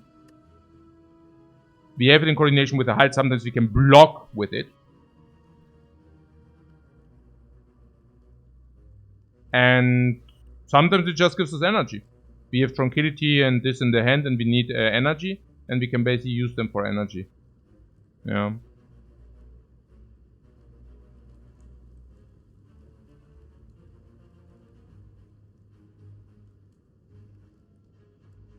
It's also, I mean, I might want to remember that we currently do not have that energy. Cut Through Fate trades energy into something. We are currently not having that energy. I mean...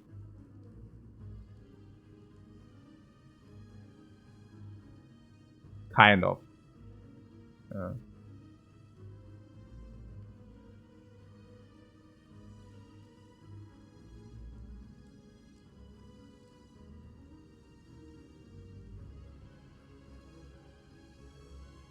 I mean, usually crescendo, not upgrade, would be pretty bad though. So the upgrade makes it, yeah, I think it's okay. I mean, we also will remove our garbage, putting that aside, right? I mean, we go to the shop, we remove the strike, and that's... We go to 3 shops. We remove 3 times garbage. Now, if the garbage is removed, what do you want to scry away? Nothing. We even have double flurry for it, yeah.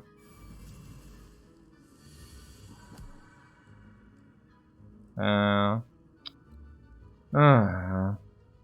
no, we have full block, never mind.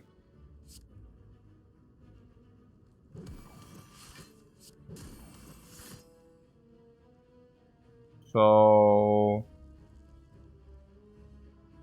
I mean... We take 2.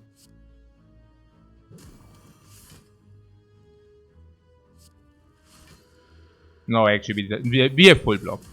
Sorry. Okay. So... Yeah, pretty chill.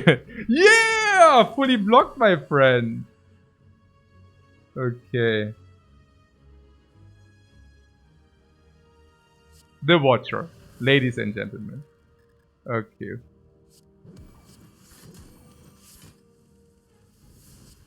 Ah!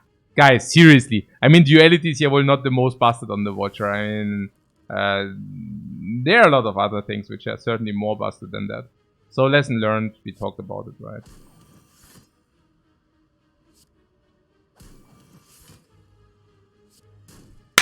Boah, man, nicht den fucking strike, sorry. Oh, money!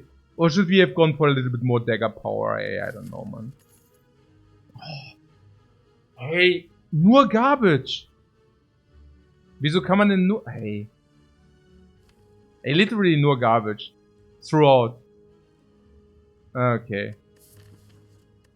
Cool. And I do not take the Sands of Time to solve the night, right? So turn 10 we can go into Divinity and to BAM. Turn 10 is reasonable because 3 turns we block.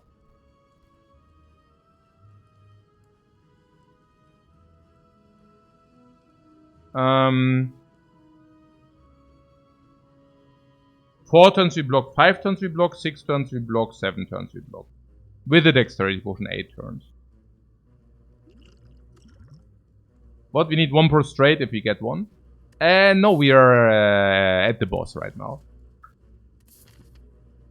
So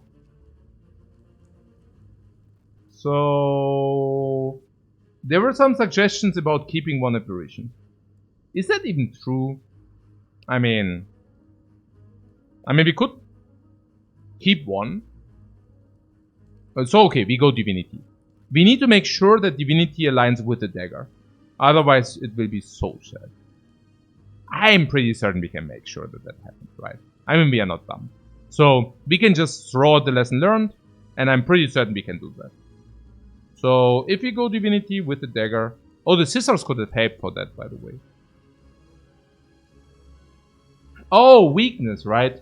Yeah, with the weakness. 10 turns for the weakness. Huh.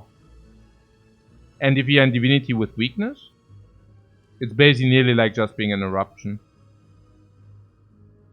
So maybe we just want to... We can go if okay, here's the thing. If Divinity aligns with weakness, okay? Without weakness, right? Aligns with the weakness that we are not weakened. We go Divinity.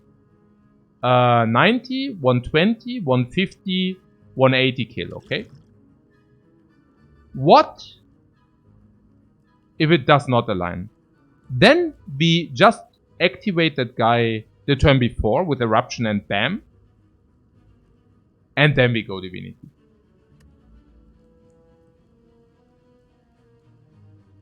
What? Is there enough block to survive until turn 10? Easy. And honestly, I would not even upgrade Apparition. I think I would upgrade something more meaningful. I mean, what I'm saying is, we have 2 options. The one option is to carry the Apparition until no man's land and hope that we actually find it once the knight wants to hit us. Or option number 2, we just do not always redraw the garbage and garbage and garbage. Because we can never play it. Flurry up. Flurry. Or the dagger. in order to be able to have a stronger X3. Unless you tell me we are set already. Okay, we run to the shop. Frantically we run into the direction of the shop. Some say this is very good with this. Back of preparation stabilizes. We are still on 3 energy. I'm not exactly sure whether we are busted already. But you're saying that the ritual dagger just clears most of the hallway fights. Even being smaller.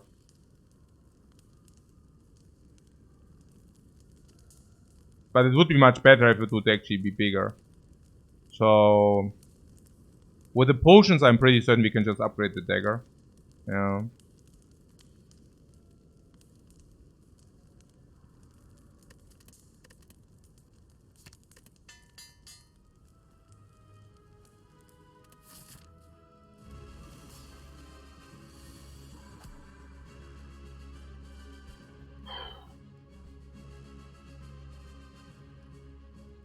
Oh, are we having a 3 energy boss fight here?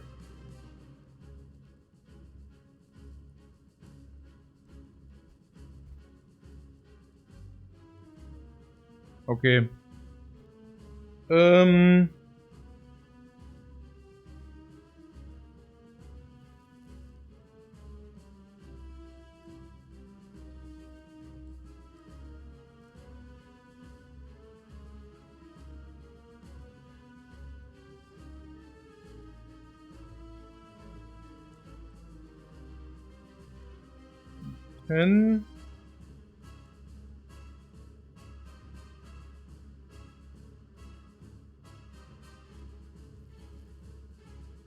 You want to see what's in the entropic?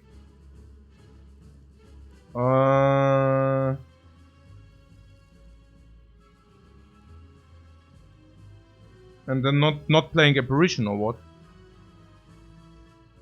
Maybe not playing apparition.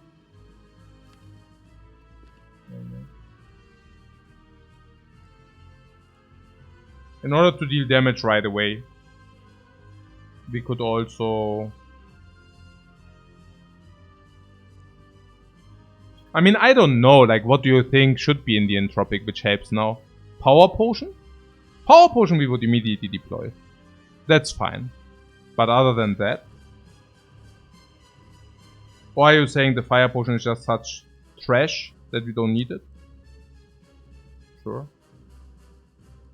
The upgrade potion. Okay.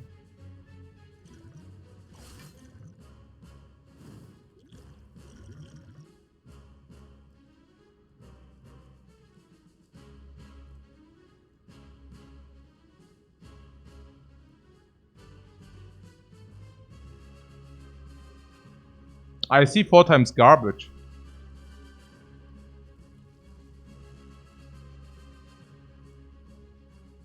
What? You want to drink more? What do you want to drink?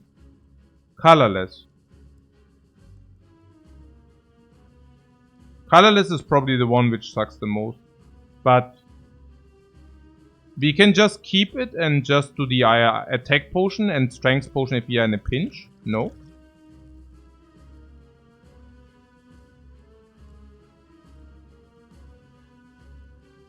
Probably yes.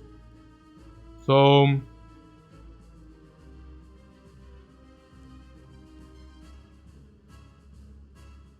we can block in with Vigilance, Eruption, High. The attack potion to line up with the Divinity turn if necessary, exactly. The Cultist potion, yeah, we could have also used the Cultist potion. But if we would have gotten a Cultist potion, I probably would have not even used it. So yeah. What about Vigilance, Eruption, and you know. The other option would be to take it slow. So do we want to take it slow or no? We can never survive a hit anyways, or what? Probably not.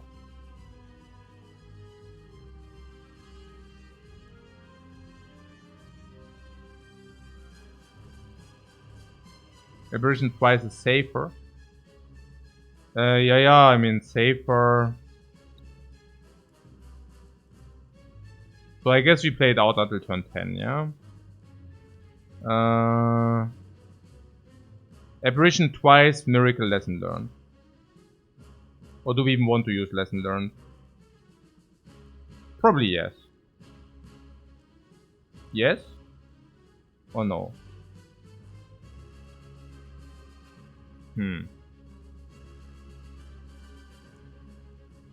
What we can play artifact? You are saying we use the colorless potion for the artifact. Or for the apotheosis, yeah?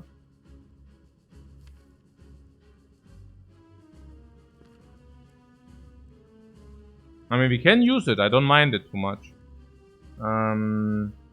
Even if it's something like weakness or vulnerable, that's perfectly fine. Yeah, no. That was very good input, Pikachu. Like, pulling that for artifact for these 3 strength. That was very clever.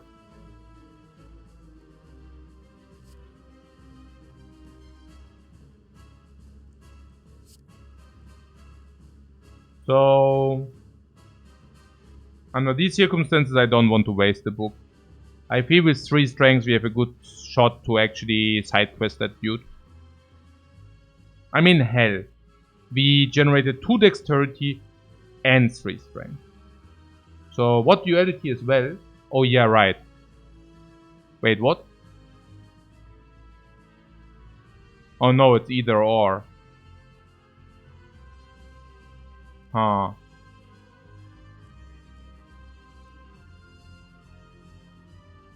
Oh no, I don't even know how it works.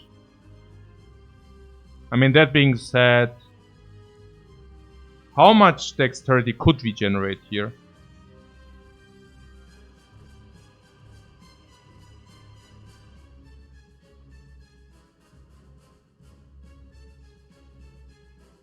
What penalty allows for sure? Yeah, no, but the question is, do we get dexterity or like this? But yeah, I guess we just keep this 3 strength. Yeah. What if you play it now? It's 1 dexterity. Yeah, sure, but at the end of the turn. Like, the question was if it cancels out the dexterity, you know. But yeah. So, we get the strengths and we have now 3 strengths, 2 dexterity. And 2 dexterity is formidable to block the dude in for the turns where he attacks you. Okay, could have probably already done it without dexterity, but obviously with 2 dexterity and the duality we are more than set. And then the question is about like that dude, how much burst do we need? And we have a very good burst shortener with the divinity and with the dagger and with the attacks. And now if you get also 3 strengths on top of that, that's nice. Very nice and cozy, says Evan, yeah. Thanks to the coffee break and social breaks, we can start up the VOD anytime and feel comfortable during the day and catch up to the live. That would be the case also without the social talks. Going somewhere, maybe bouldering, doing some hobby, coming in 3 hours later, still the same act. Always the same. Okay. But today is crazy. Today is freaking crazy, man. I mean, I would have not minded if this run would have been below 5 hours, honestly. No, like, seriously. I mean, actually, that was the plan all along. I mean, we have what? 9 o'clock? Bouldering? Yeah, kind of climbing. But yeah. Ah, man. Oh, okay.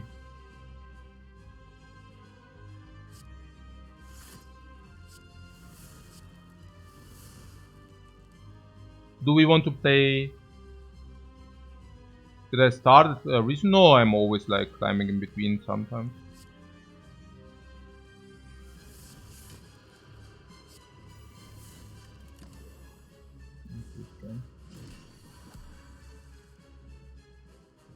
Yeah, the scroll, I think we destroyed in at some point. I mean, speaking of which, I should also do some break at some point again. My brain is also smashed potato again. Okay, so here's the thing. Scroll we use for the divinity turn, right? Can we even survive until then?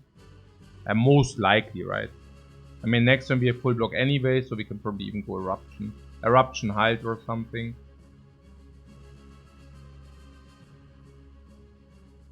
I really think I want to side quest. So next turn, either we draw apparition or we don't. If we don't, we have definitely blocked in for 4. We already also have dexterity. I'm pretty certain we are surviving until then. So I pull eruption and tide or eruption and strike. Wait, what did I just do? Meditate. Maybe it's really time for a break, guys. Okay.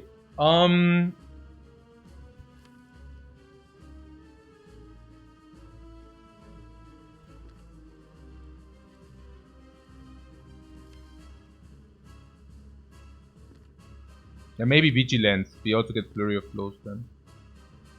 Next one is Captain's Wheel. Yeah, but still not good enough, right? I mean, even if you get 18 block. So...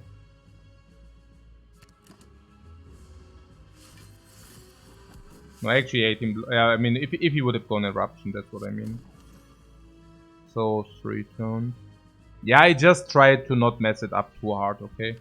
So next turn we have Apparition, so that's good.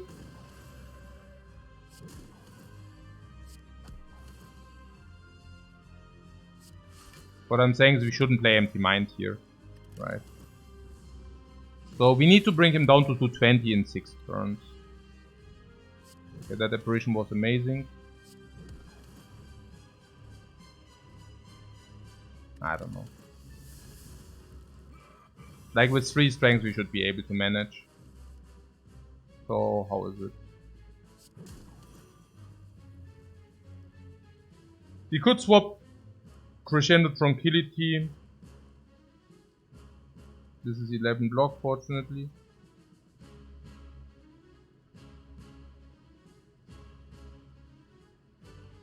Okay. If we don't take a lot of heat, we would need to do this draw now.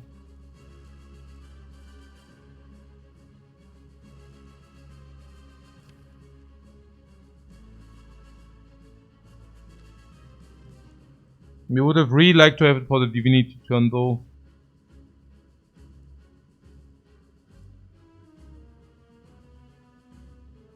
If we want, we can take 15 here. Do we want that? Probably not, and we also redraw the scroll, and that's also not good. So...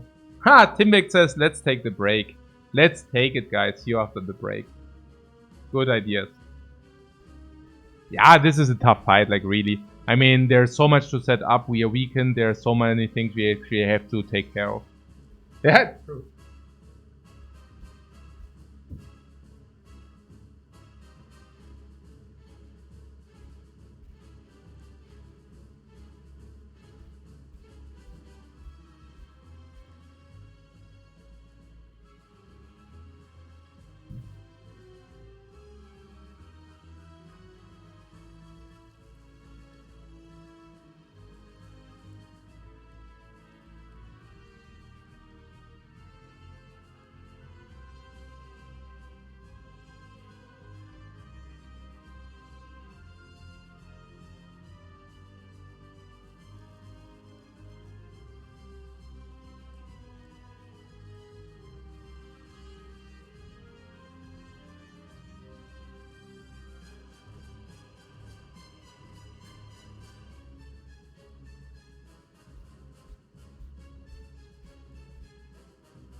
Yeah, I'm also already kind of exhausted.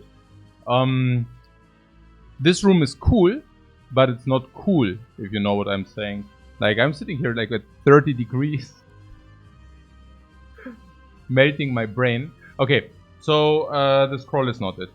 The scroll would be pretty good if in the divinity turn. Probably it's a solve in the divinity turn. So the knight usually works like he inflicts weakness for 2 turns, and then we are not weakened for 1 turn. And if you can, and this is important, right? I mean, generally, if you fight the knight, you will be usually weakened for 2 turns, then you have an empty turn, and then you are weakened again. Which basically means that that's how it works, right? Every 3 turns he inflicts weakness or something. So, is it true? Maybe. So let's say turn, like this goes to 6, this is 1. Every 4 turns. Yeah, every 4 turns. So, so how does it work? It's, okay.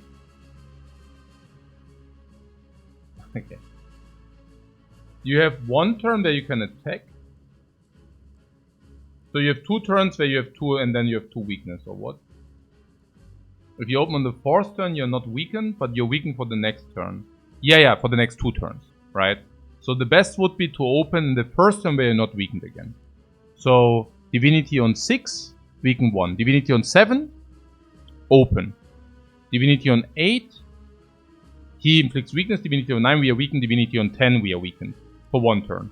So either we go Divinity in a weakened turn, or we activate him if Divinity reaches 7. 7 Divinity, we are not weakened. We proc him, turn 8, still not Divinity, turn 9, not Divinity.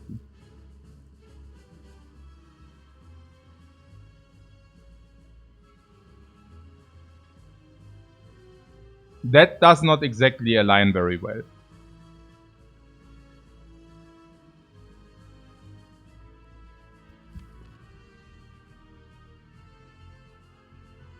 So we could open with Divinity in a weakened turn. How does the math work? 3 times 0.75 is 2.25. So still more damage than if we wouldn't do it. And then we have 1 non-weakened turn, where he becomes angry. And then we have another non-weakened turn. That should be more than sufficient. So I believe we should just stick to that. And what happens if we break completely on any kind of block? It's not a problem, we still have skill potion and attack potion, right? And he also doesn't hit that hard. He only hits hard, like, sometimes. And most of the times we don't break anyways. And the scroll doesn't disappear from our deck, so there's that. Is the lesson learned a little bit aggressive to keep? I mean, we could exhaust it now. What's the idea behind that? The idea might be that we can even keep the dagger. So what I'm saying is, we exhaust the lesson learned, we play block, we have a higher block density, that's clear. And our deck is 3, 6, 5, 6, 17 cards. 17 cards. So we can pretty much draw our entire deck and play the entire deck damage without the dagger. Hey S, thanks very much for the raid, man. So, we are playing all the cards with twice the damage. So let's say 9, roughly twice the damage, right? 9, let's make this 9 as 18 base. 18 base, 36 base. 46 base, 90 damage, 100 damage. 100 damage, then maybe another 50, and then maybe another 80. So we are just barely getting there. And that was without the strength. Of course, we also have some strength. So it should be sufficient. If you also use the attack potion, it always is sufficient. If you also use the strength potion, it always is sufficient. Skill potion is bailout because draw is also helping us. I currently think that we should actually exhaust the book. What was the idea with going to divinity? We cannot. Oh, we can, right? I mean, 6, 7 is we are not weakened. 8, we are weakened. But if it's a good open, we could open. Then turn 9. Turn 9, we burst the damage we have. And turn 10, we go into divinity. So we even have the option to do that as well.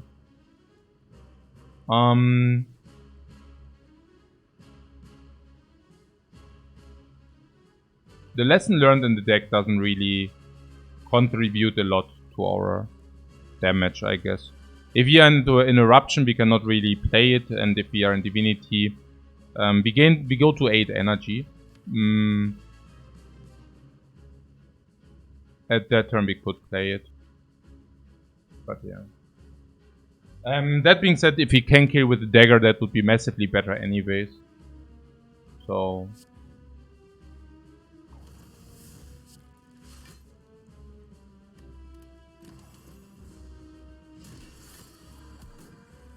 buffs. That being said, it's also about bringing him down to 220. I mean, matter of fact. Okay, that's for the meditate.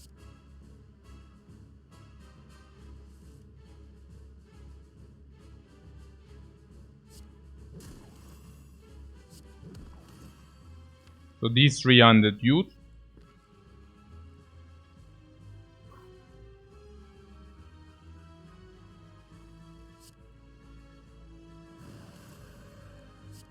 I think we manipulate him low so that we can choose when to do it.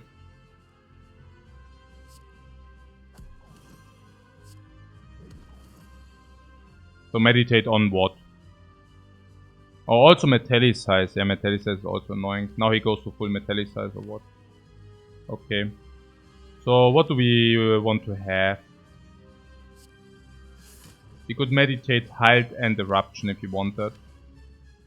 We are not vulnerable, he probably doesn't even attack hard next turn.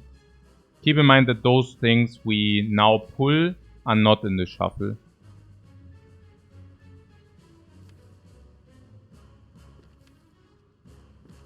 What I'm saying is, if we pull the flurries, that might be better. Did we say we sometimes want to open next turn? We said we never want to open next turn. We said if we see some kind of open, it would be the turn after the next turn. So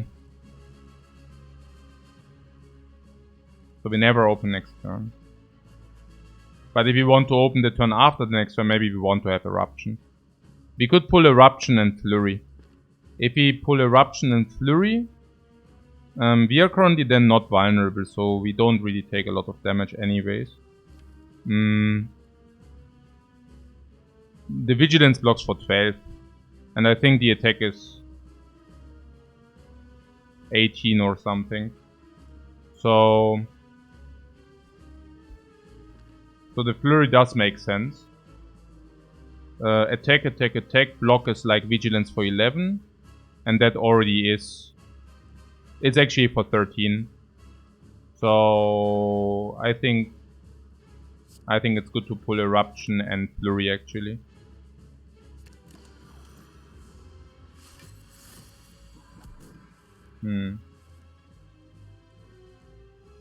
So we said the next turn might be a possibility for an open.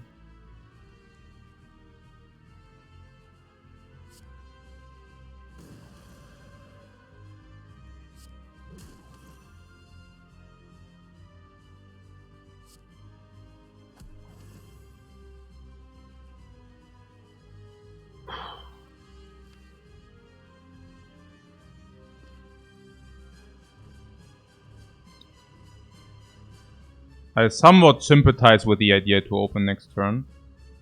If you open next turn, we also don't need to take care of the chip damage all the time. The next turn, as we know, he will only inflict weakness. So next turn, he does not attack.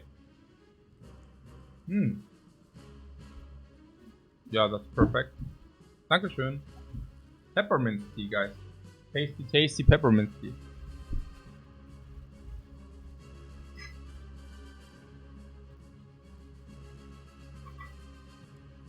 So, so this is 24, bring it to 223, and then the hourglass will bring him to proc. Straight from the garden? It's straight from the garden. I mean, that's perfect, right? 24 down to 223.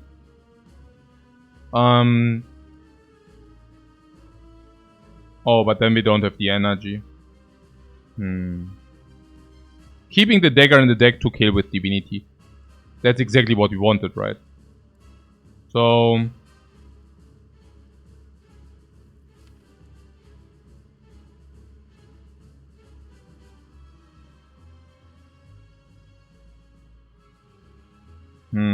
It would have been good to have the scroll for the divinity turn though. Do we need crescendo? What do you mean need? Do you mean playing this turn or what? No. I don't know. Also, I think the idea is simply vigilance, attack, meditate. The attacks are 1 flurry. So it's like 7 damage, bring it to 240. Oh, you mean whether we need it next turn? Yeah, next turn we need it. We want to open next turn. Unless you tell me we don't want to open, I mean again, we can also not open next turn. I think it's difficult. We have meditate to pull eruption and strike, which is at the same time also our entire deck damage. Our deck doesn't really carry that much damage.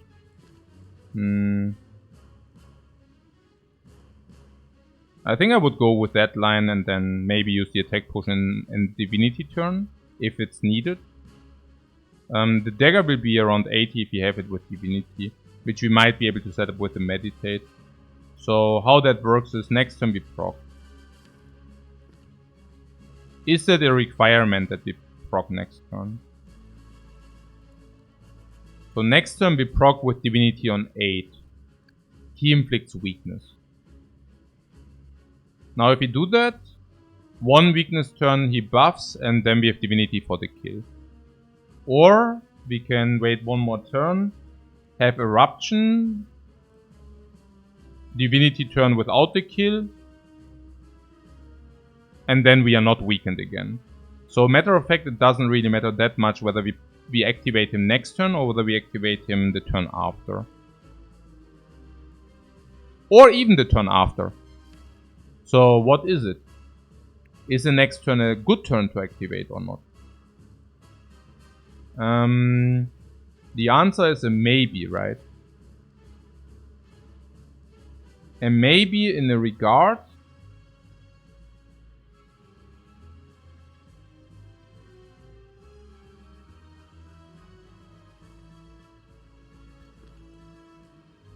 In what regard? It just depends, right? We cannot really say.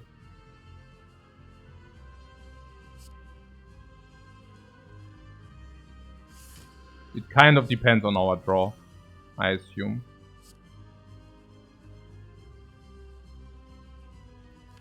So either we stay in calm, but if you want to open, we need the strike.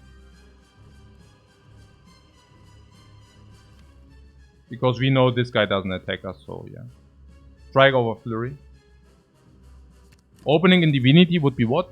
Weakened, no, what? Would be weakened, no... Huh? Would be weakened, no, weakened, no, weak.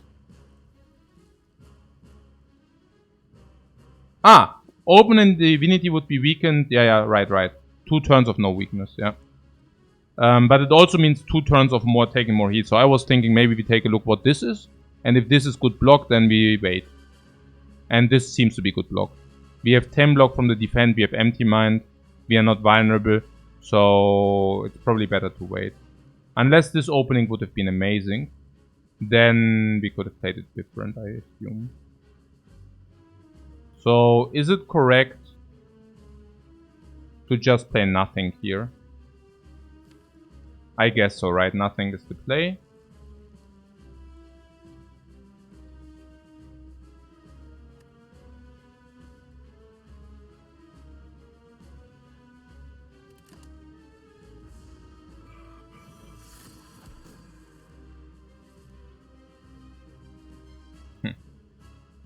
So, empty mind, 4-6.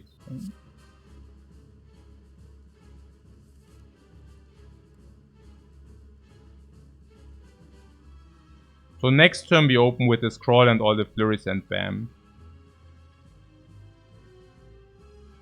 Block and block is full block.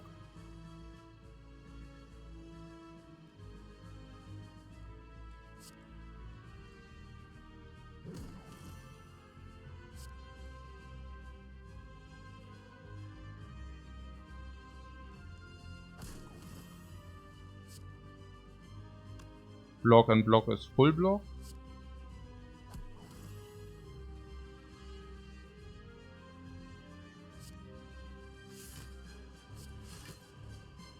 We have option to go Tranquility for having more than 6 energy. Do we want to have more than 6 energy?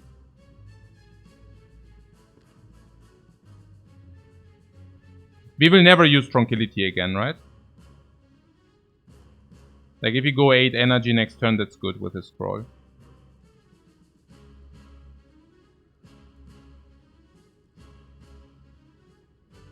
How does it work? Not really. Tranquility later is also flurry. So... one more scroll? What? One more draw. Ach so. But only if you draw scroll.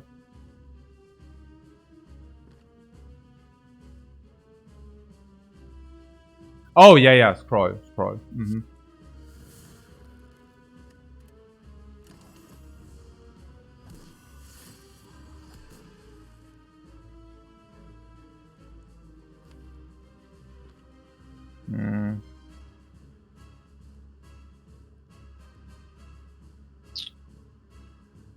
Oh, my.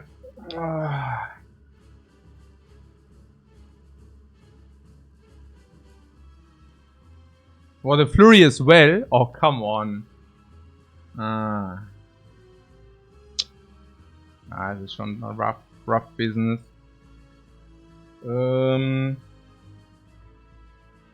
What is that, by the way? 7 block. We are also frail. So we block for 11, 12, 13. What, we need to gamble with the skill potion? Yeah, actually we have to use the skill potion, I guess. Wait, we did also block on a brick on the flurry. Like with the flurry we could have blocked in now. But the tech potion can be kick or cut.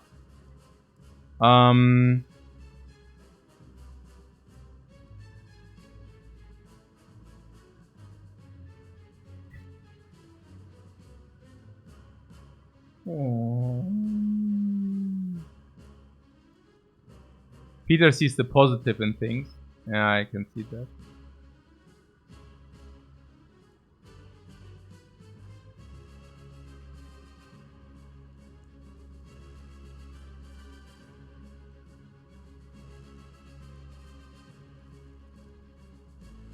I mean, it's pretty sad that we are relying on the Damaru anyways.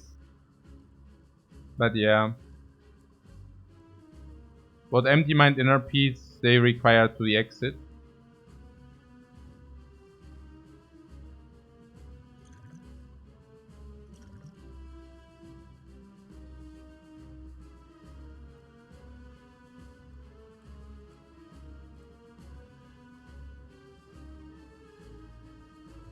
But it's over. I don't know whether it's over.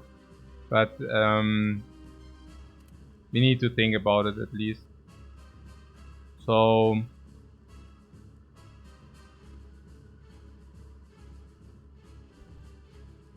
Oh, so exhausting, man. But Reach Heaven is perfect. No, not really. I was wondering whether... also Tantrum is more damage. And I'm wondering whether if we take... Yeah. Wigglepass says... What? Yellow is scared enough. Tantrum and potential if skill doesn't draw the 3. Yeah, that's what I'm thinking. That Reach... Also, what means Reach Heaven? Reach Heaven is just worse than Tantrum, right? I mean, literally. I mean, we can currently... What is our dance currently? Our dance is... Oh, we cannot dance with Eruption. So, our dance would be... Yeah, we don't really have dance. So, I guess the idea is that Tantrum can also kill sometimes. While Reach Heaven cannot kill. I mean, obviously, it's always Tantrum, right? Like, when is it not? I guess it's always Tantrum, right? Yeah.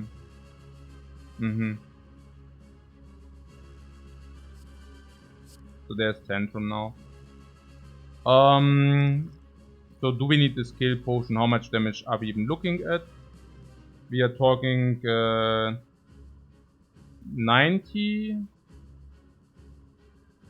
from the hand. With strength potion is a little bit more. With strength potion it's around 100. This is 50 or what? I have not even calculated, so this is currently... Also, it would be 3 times 3, but that's with 5 strength is 8 times 3.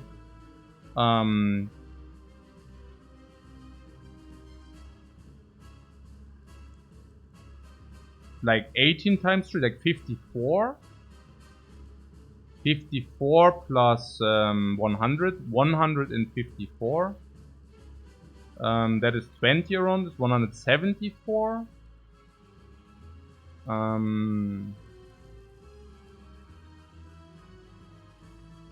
187. 190. Something in this magnitude. But yeah, we need to use the skill potion, otherwise we don't have enough block. I guess. Yeah.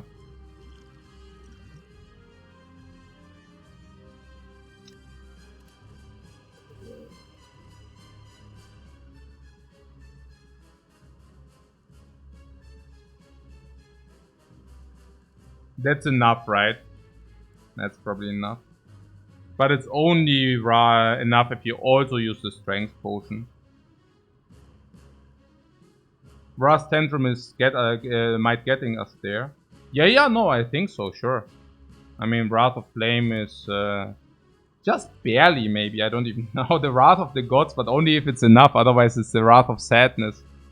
Also, I have to say, given the 3 turns... Okay, but 1 turn was definitely a block in. So, I was just wondering, you know. I mean, if you would have procced on the Wrath turn and kill with Divinity, we would have actually had 3 turns. And now we have like 1 turn. Okay. So, what, only 1 card here? Yeah, we need to take this, yeah. So, 4, 6, 8. Okay. So, how much is that extra? 5 times 3. Which is 15 more.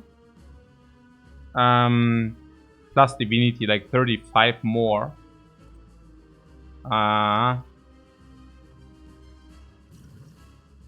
So let's not mess the order up. So first is the Ritual Dagger. What, 45 more?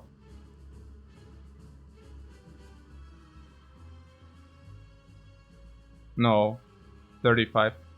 But yeah, so Dagger.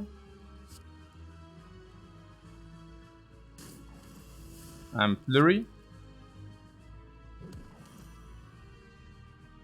Wrath into Tantrum. What can be killed with the Dagger? Now we have Wrath now. Dagger needs to be played now with the red. I'm happy enough if it actually does, if we actually don't die. Tantrum now, right? Tantrum, yeah.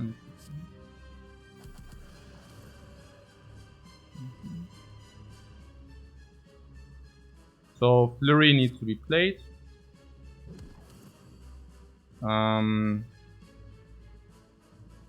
Eruption. We are exactly there, right? Eruption. No, wait, what? Yeah, Eruption, Vigilance, attack, yeah. So Vigilance.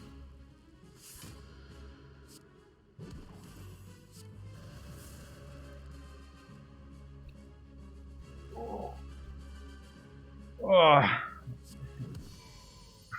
Easy, yeah. What the hell, man? This run. Are we 5 hours in? No, it's 5.5. I'm dying here, guys. Okay, or actually we are not dying, but 8 potions later. Yeah, 6 potions. We use 6 potions. Void is here. I'm a little bit too weak to press it. I'm really a little bit stressed out right now. I don't know whether you can relate, but... Oh, the hammer. The hammer of the gods, guys. It's that 1% run. Yeah, it's really that 1% run. That Spire really wants to kill us. But we are very rich. We are like King Midas. The hammer is easy for your energy, guys. Oh, energy. Oh, we get energy, man. I'm so happy. What establishment with Meditate Plus? Yeah, but not overball. Here we have the choice.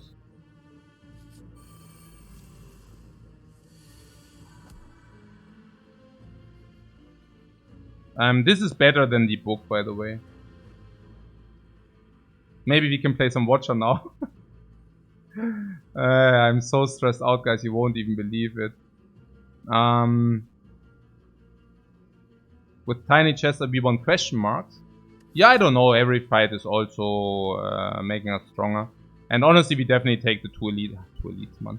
Okay, so we go into the shop. We take this and then what? Then there are 2 question marks if we do that. But I want to go to the freaking shop. Yeah, absolutely. So there are not even 4 question marks. Nah, there would be. 1, 2, super elite, 3, 4. If we wanted. Maybe we need to talk about what the value of the question marks is, but yeah. Double store on the left, yeah, but then we don't take the burning. I would actually like to take the burning.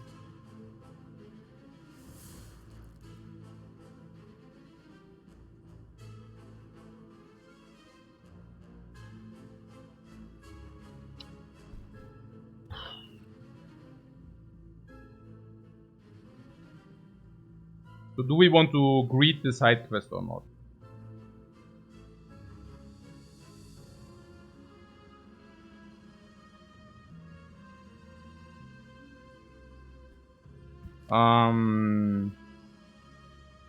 I don't even know, I don't think so. I don't want to take the chip damage.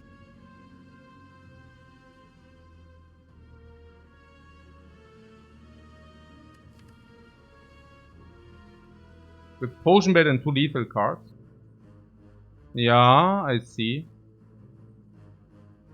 What are we upgrading if we do the book? Vault, Vigilance, Apparitions, Flurry.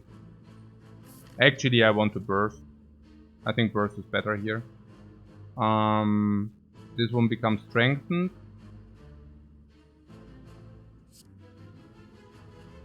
But never double attacks, so...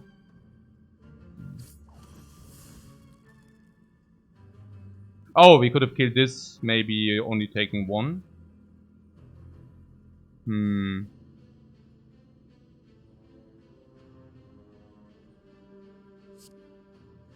I mean, maybe we didn't want to take the 1.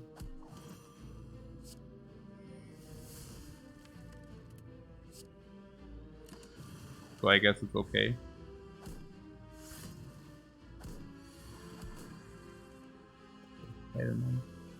Ah, we even have Bowling Bash, so keeping that alive is good for the Bowling Bash. Hmm.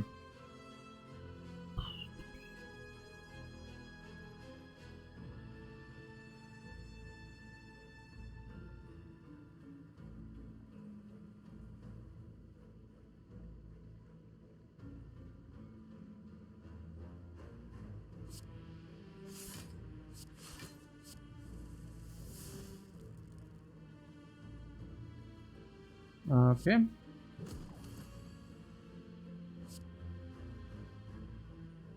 So Bowling Bash is lethal.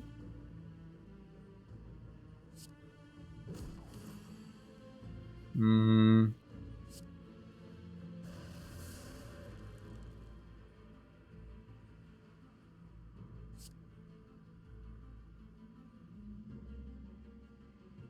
We are taking 30. Yeah.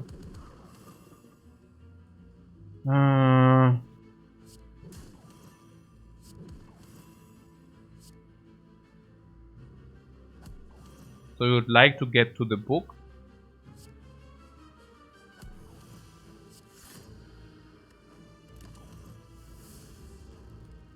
Good that we played the dagger, otherwise we might have taken damage now.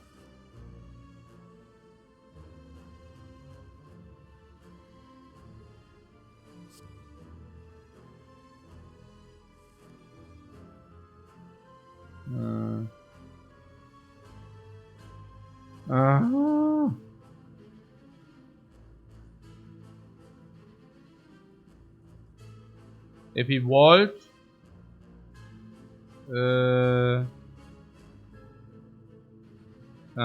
if we vault and we do not draw the book,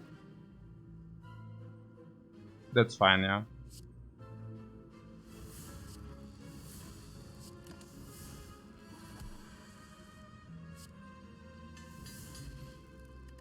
Okay. Deceive reality is there. What about it? How do we block at the moment? Deceive reality also gives a little bit with the duality. Currently we are having good blocks anyways, also with the halt. And we already have retain, so we probably also overlay retain if we take it.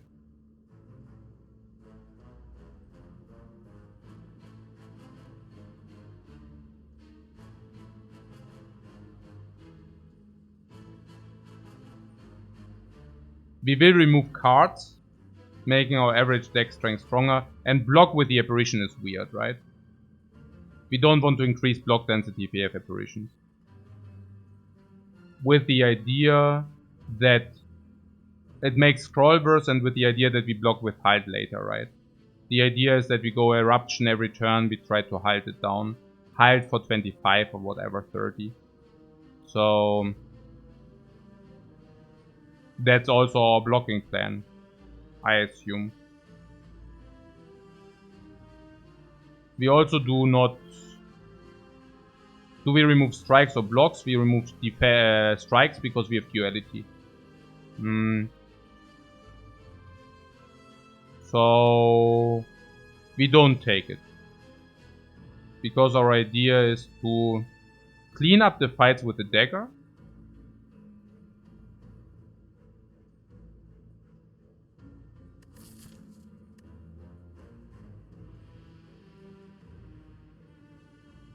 And we need to skim quickly, right? I mean, we have apparitions, so we better skim quick. And, I mean, Deceive Reality blocks chip damage with the apparitions. So does Halt. Honestly, I'm not so sure. Very few yellow cards in the deck, yeah. Beggars cannot be choosers. I mean, generally speaking, I like Deceive Reality. It's a good card. But Deceive, and then we have Protect, and then we Scroll. It makes Scroll burst. It makes a setup burst. But there are not many cards which are better than Deceive Reality.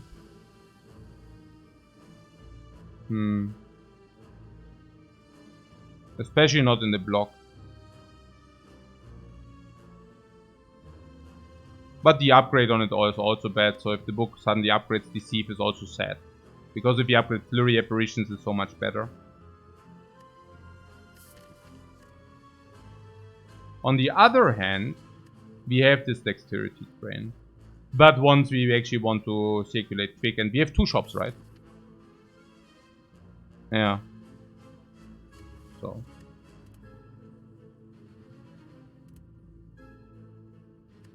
That being said, sometimes we had the problem that we didn't confirm block. Yeah, probably.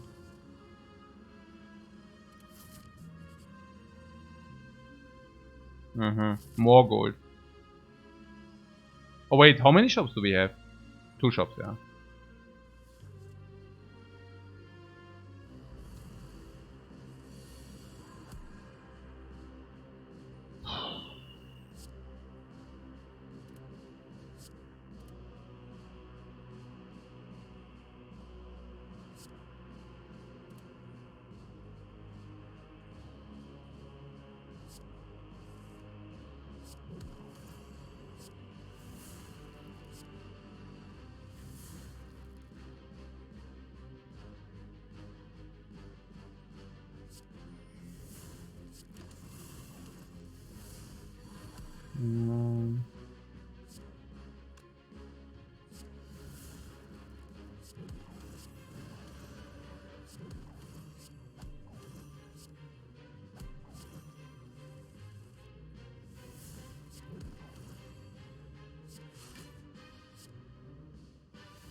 Some frontal block for the heart is never too bad, but we have apparitions and the captain's wheel. So I guess the apparitions qualify as that frontal block. Kind of.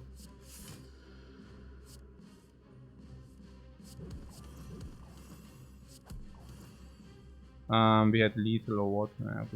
Yeah, also, do we want to do the dagger or what? The dagger lethal? Do we have it still or what? No.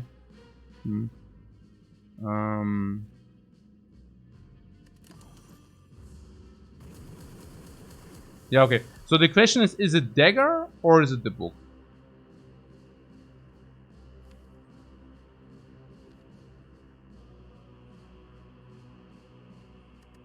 The dagger is +5 and the upgrades are the book in your opinion. Really, 5 is really a lot.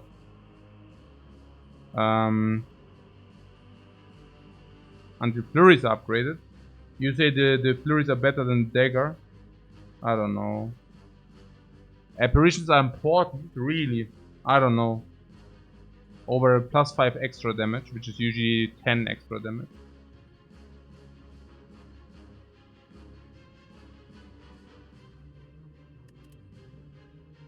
So maybe it also doesn't matter too much.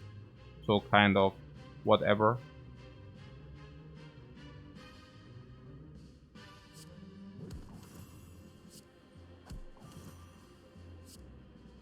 We just use the one which kills or whatever, I guess. We can still book in the multi-fights. Yeah, that's also true.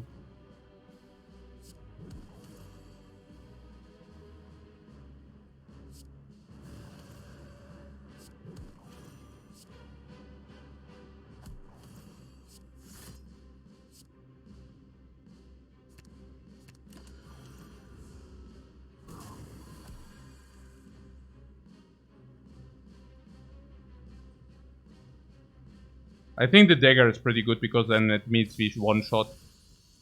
We can also one-shot early. Oh, Tori. Is that a thing or no? Probably okay. Wait, why did we get a rare? Why did we get a relic? Oh, yeah, that was the question mark. I'm so drained. Okay, mental porter's halt. Which one? We can take either or.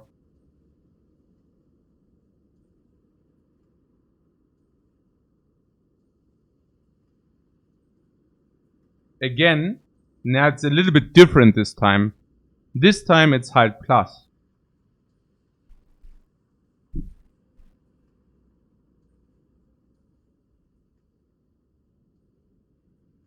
Halt is green. Yeah, I would also take the green card, I think. But we need the Mental Fortress in real life, yeah. Time meter. Upgraded Halt is probably stronger than Fortress. Also halt Duality, man. Also upgraded Halt with Duality is definitely better. Yeah, okay, what are we even talking about? Okay, so the question here is, do we like to have a chest? Or do we like to have an enemy? Enemy or chest? Well, which one is it? I assume that we do not take damage in hallways. Even if they are advanced hallways. A chest is probably worth around 200 gold. An enemy gives us half a potion, which is in our case 40 gold. Delta is 160.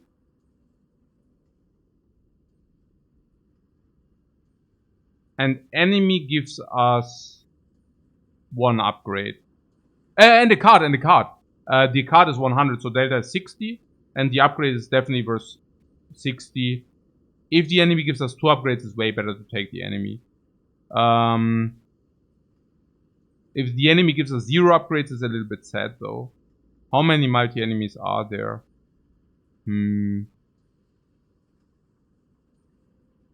Some.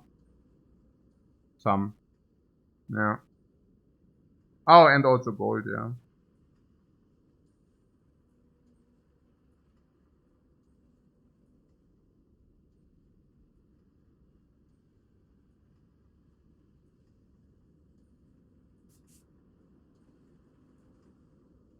Oh, and we already saw Mind Bloom, so question mark is... Yeah. No.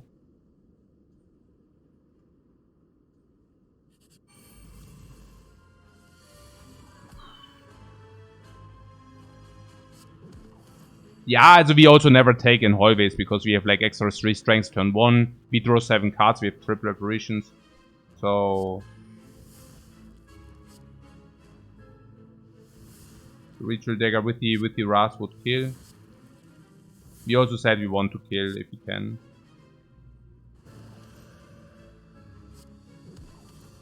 Because exactly of this reason. I mean, that's amazing. Inner Peace I take. Card draw, energy, stability.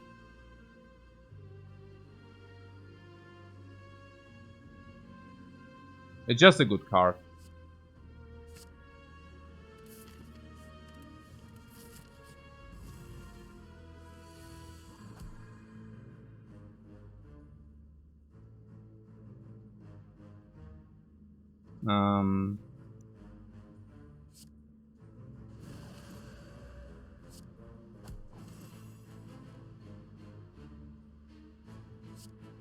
Do the dagger later.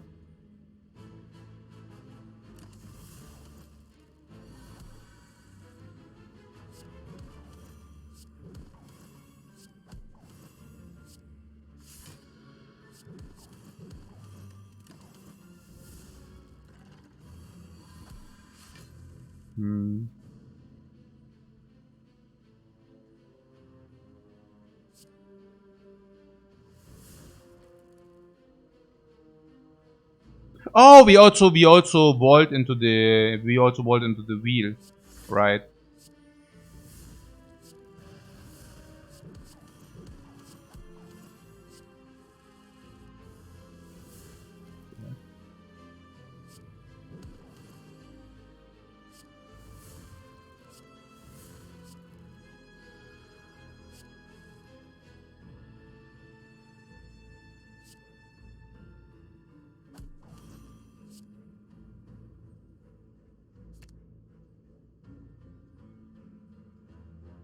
I don't really know.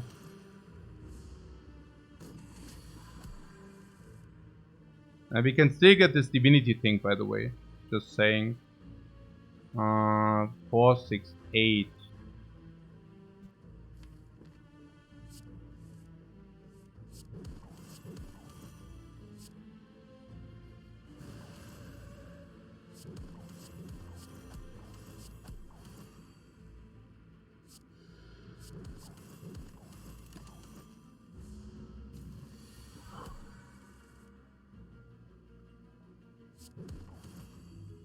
If we want to upgrade the dagger anyways, we can now do this, I guess. We don't want to draw the book, we want to draw the dagger again. Also confirming some damage.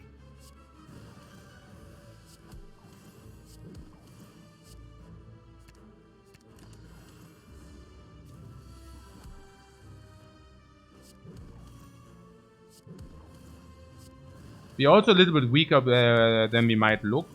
If you take a look at these things here.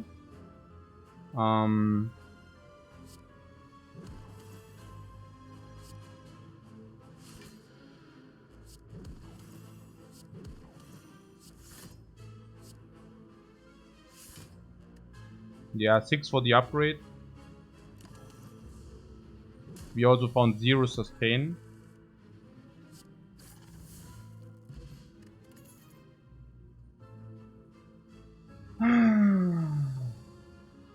But Blood Vial would be kind of a decent relic now. Yeah, I don't know.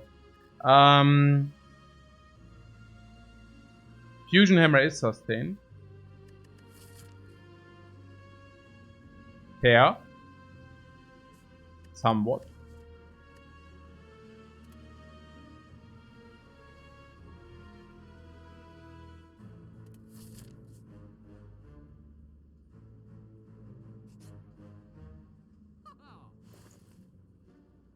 But we could also just buy the waffle. Waff. How many powers do we have? 0. 0 powers, great. Okay, guys. Also, the waffle is what? None? What do you mean? The waffle is good. 7 HP for the price of 25 each is usually not good, but if your max HP is 34, it's like break even. And we heal by 12 collateral. I'm definitely buying the freaking waffle here. And then we also have the chance to buy the ancient tea set for extra energy if you also want to do that. Which I could see because we also have the bag of preparation. And putting that aside, our money is also a little bit, you know, a lot.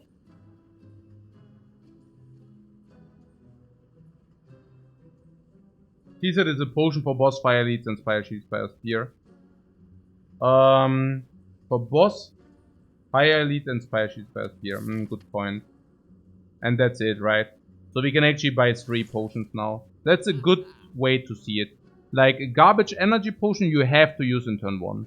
What you're saying is these are the 3 potions, 3 energy potions. Yeah, that's really sad. That's really sad. Okay. The potions in the shop are also extremely bad. Okay. We buy the waffle.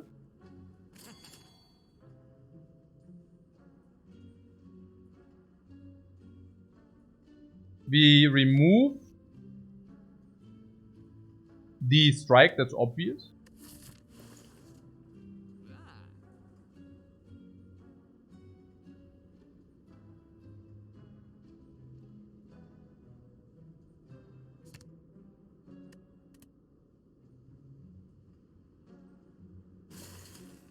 We didn't have enough damage in the last fight, but who cares about that? So 3 energy potions. Yeah, I mean, if I actually take a look at like this, 3 energy potions sounds like garbage to me. No, is it?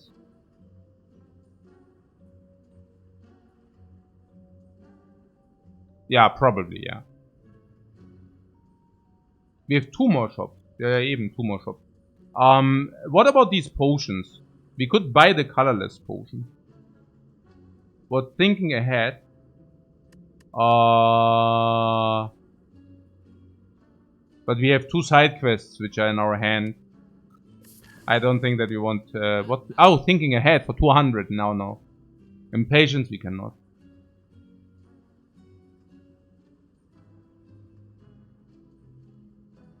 It's 3 potions without needing a spot in the belt though. I'm not sure whether that makes it better or worse. I mean, it's also forced potions. What I mean is... I wouldn't mind to fill the potion belt with slots and then use 1 energy potion when we actually need it. So... You can save the apparition with thinking ahead. Yeah, but it costs 200 bucks, guys. I'm not exactly sure whether that's what we are looking for. And if the hammer goes on the thinking head, we are also sad. Maybe the explosive for the snake. Yeah. And maybe also the colorless potion, because why not? We have the money. We still have 2 shops to go. Naja, we currently at 5. If we buy both, it's 550.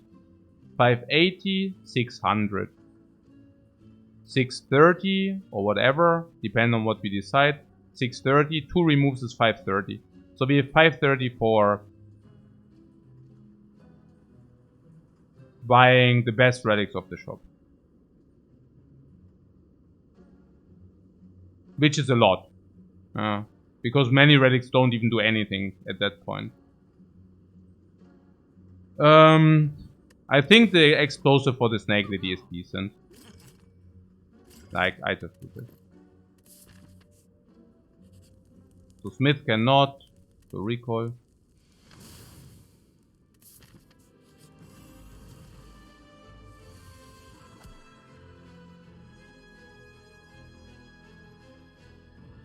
Yeah, there was something about the energy potion. The energy potion is a bounded energy potion. I don't even like it.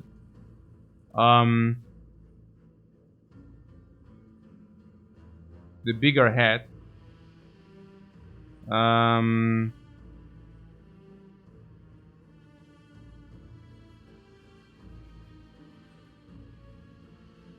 dagger, fortunately, is already dealing 200 or something. But this fight is scary, you say?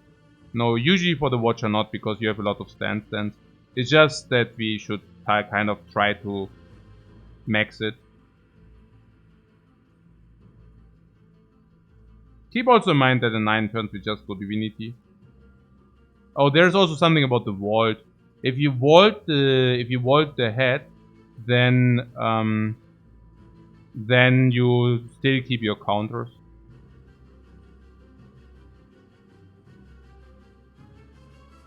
I don't really want to eat the weakness if possible.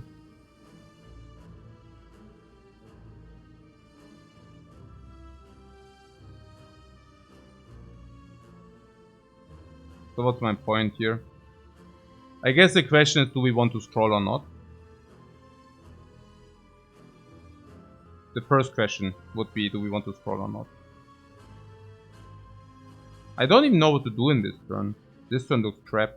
I would definitely like to scroll here.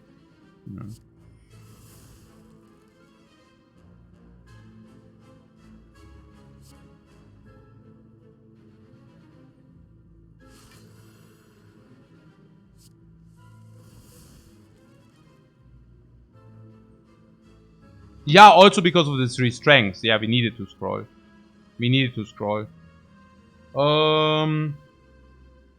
Now that was very bad. I mean, we do not even want to play apparitions. So 4, 6, 8, 9. So you play Inner Peace. Just strike or what? Hey, this is somewhat super garbage.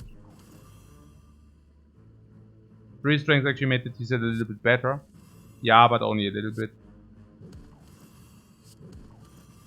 I doubt it was enough to justify it. So we can meditate on something if you want. Meditate Inner Peace Strike. Meditate Inner Peace Flurry probably. Like, we want to go off. And Inner Peace saves us.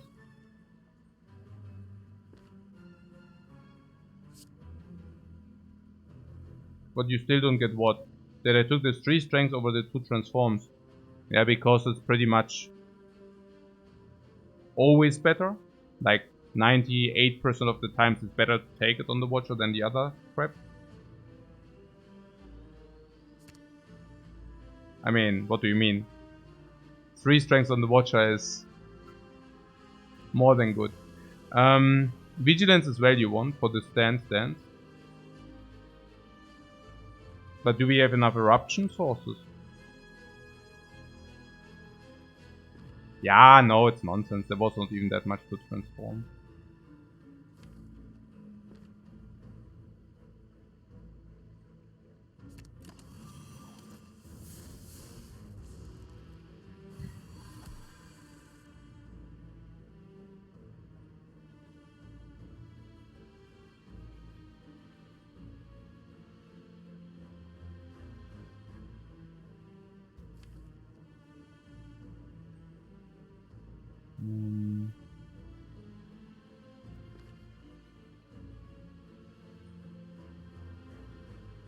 Yeah, I actually want to pick Flurry because of, you know, this. Now, how do we get our Flurries? We don't really, right? I mean, 4, 6, 8, 9.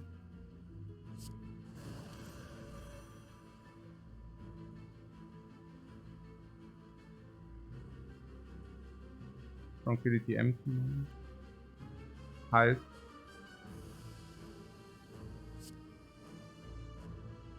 Vigilance empty mind.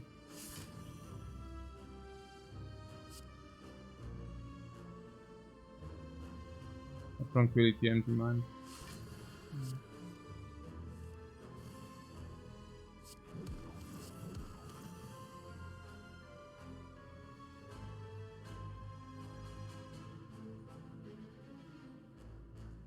Snap this vault.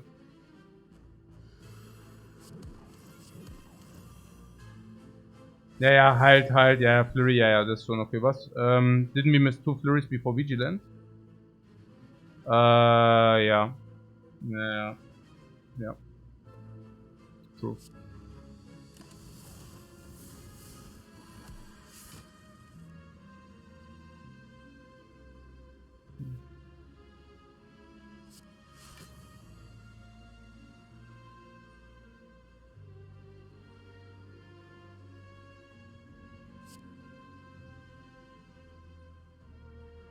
It's still little damage, 77. We are weakened, so no stance, so what? Like, just... We can do better than that, right? Meditate next turn and then we go off for real. Unless the giant head doesn't want it. What weakness isn't helping the damage very much. Yeah, I'm also not queuing correctly. That probably also doesn't help the damage a lot. Man, hey. Oh! Alright. So...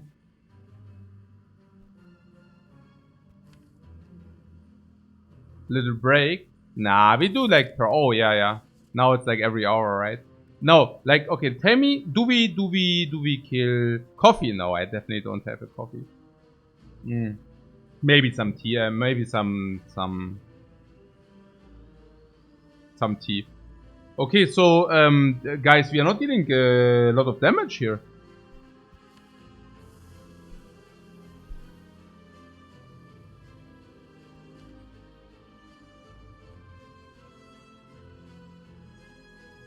Do we need the colorless potion? Mono. The dagger is later 182. But we also had a very big turn with Vault and such. So...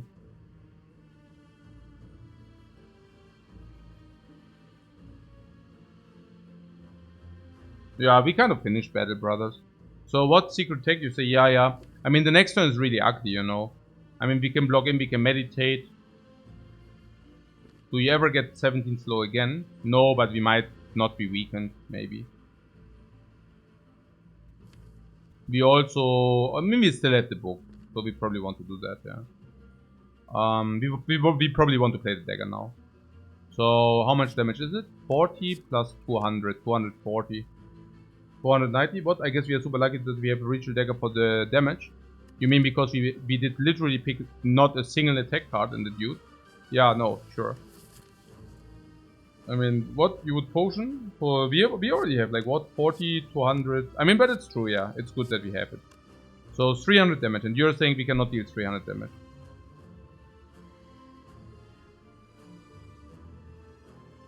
We can stand now.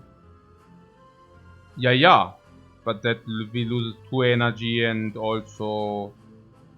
Yeah. Maybe colorless turn 1 was good. I mean, colorless is good enough in this turn, right? So... I mean, we could have also at least checked very quickly whether we need it or not. Depending on, like, what happens, kind of. Where's for the dagger damage? Oh, you really? Yeah, we enhance enough, right? So kind of the 220 becomes 350 and then this guy goes to 180. Next turn we deal 40, so the guy's on 140. And then he starts to attack us. 140, he starts to attack us. Do we deal 140 in one turn?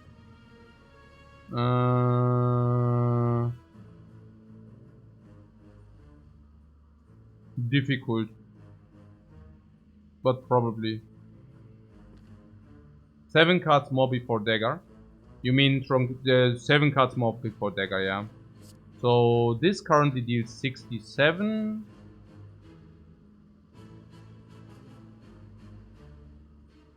Which means 50 more or what? So 270 plus. How much is one flurry? 4 damage base.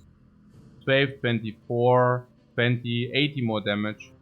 So 380, yeah, 380.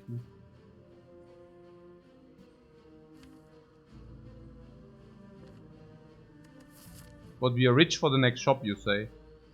Yeah, but maybe we want to use the colorless potion at a different spot. But colorless trip isn't lethal. Colorless trip would be lethal.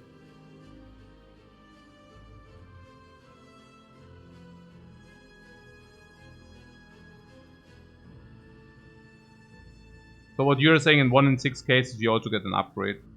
So maybe we can just use it.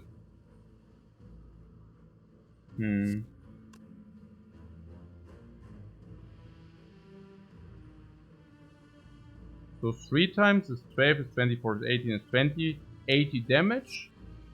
80, 90, 90.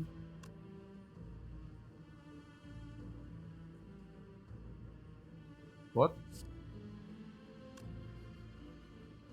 Okay, 80 from the flurries.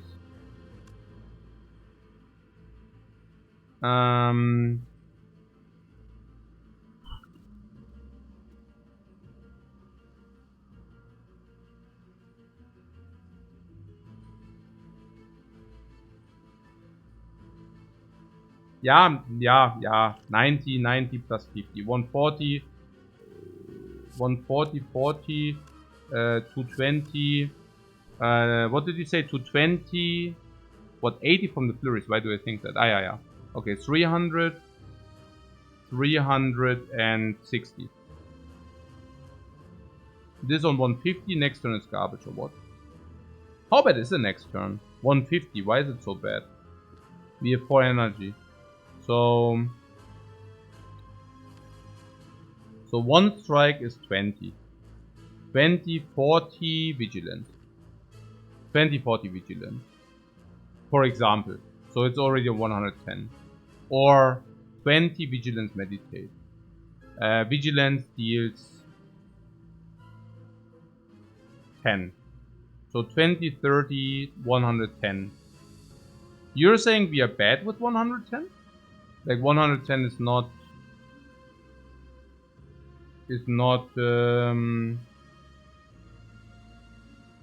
For reference, we missed 2 slow attacks. Yeah. Yeah, this is for reference. We are also in a freaking 6-hour run, and we are not even at the boss yet.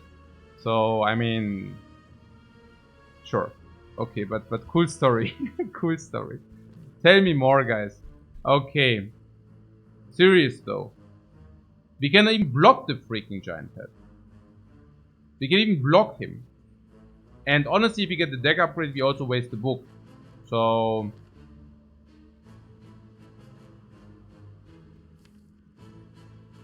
please play, yeah. Genau. Okay, no. Like, we go meditate, we pull eruption and hide. And if we get 1 exit, we can even block in. And otherwise, we might think about the colorless potion.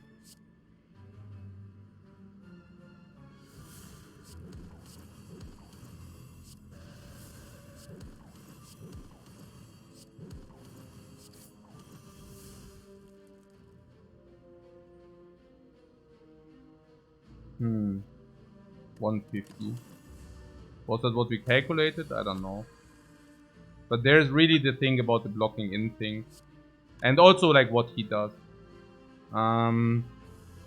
So he did do the weakness. Remember when I said the first runs are going fast? Yeah.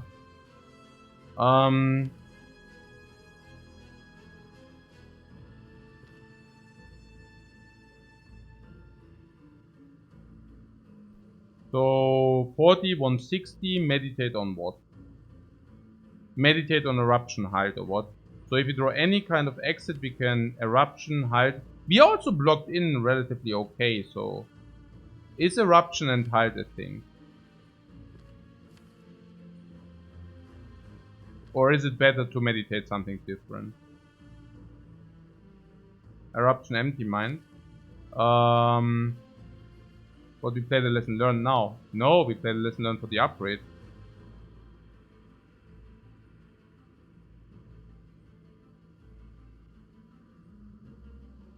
Okay, we have 10 reach from this thing. We even have the weakness. Oh, weakness potion needs to be for the heart. No, I don't know. I mean, we have apparition, so we might not need the weakness potion for the heart.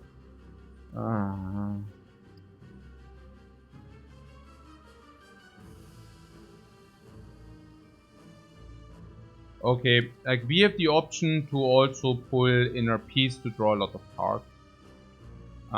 Is inner peace or empty mind better in that regard? In empty mind might be, inner peace might be, I don't know.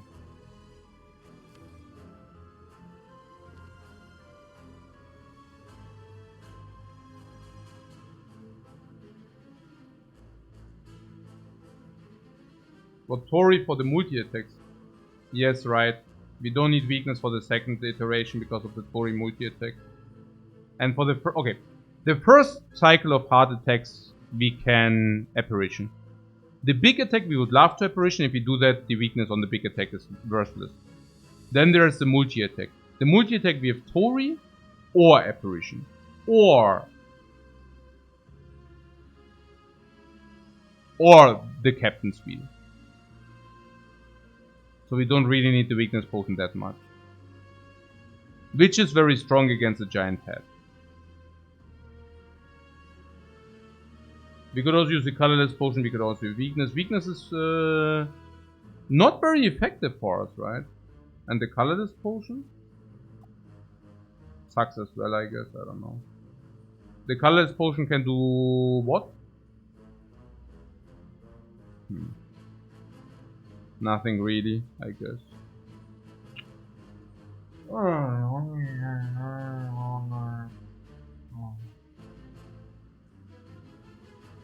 The colorless blocks 90. 90. I don't know. Maybe we can still do it without the potion. Is there some way that we do it without the potion, or is it just a myth? Currently we have about 15 card deck because we removed one strike. So a 15 card deck, and we have how much draw? 3, 6, 9. So we can still, hey, hi. Servus. Okay. 32 months. Very nice. Freaking like a hero. The way I see it is we can play our deck every turn. And we can play double halt. So I'm not afraid whatsoever here. If we just always keep the draw and then we just meditate again. So the idea is we get the draw.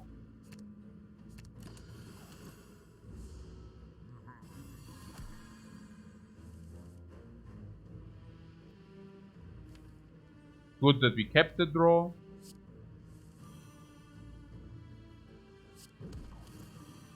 Three, 6, 7, 8. So play one something before we do empty.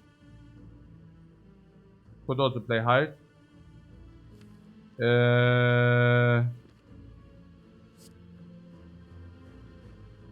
I guess this is better.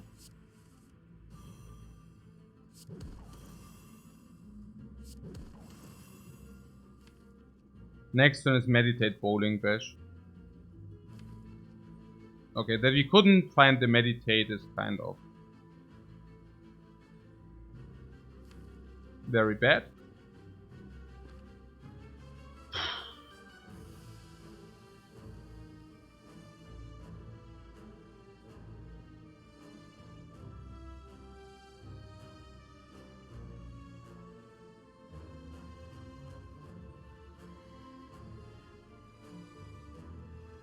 We are also weakened.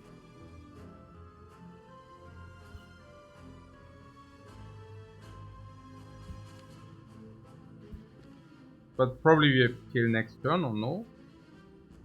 So our strikes are dealing like 12 damage each, like that's 24. We have how much energy? We almost full block in ending wrath. Yeah. So we have 3 energy plus the vigilance is 5. So we can either play strike or defend. This is 24. If we play double strikes, we have 6, 12, 36, 72 is full block. So we could end up in eruption. Yeah, no, we can just do that. 4, 6, 7.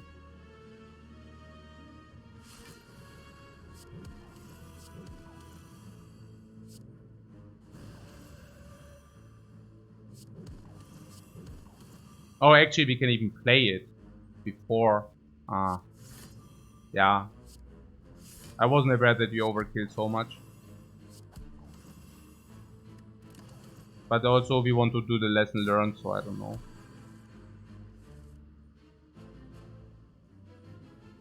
I guess the lesson learned will not happen. So.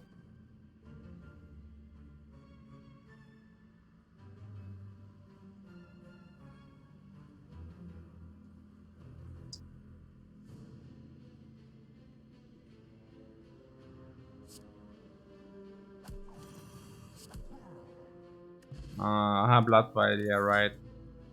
Hey, whoever said that. Cursed am you. Okay, cursed are you, man. Freaking blood vial and the boot.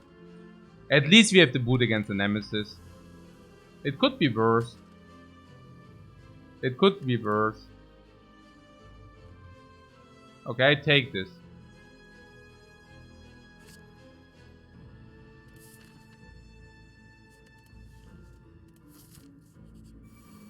Yeah, 2 upgrades. Oh my god, hey. Okay. So what do we want to kill?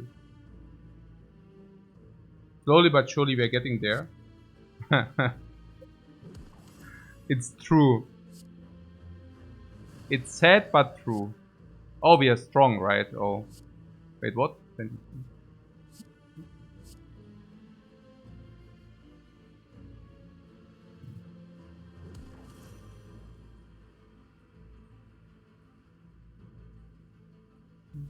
$35.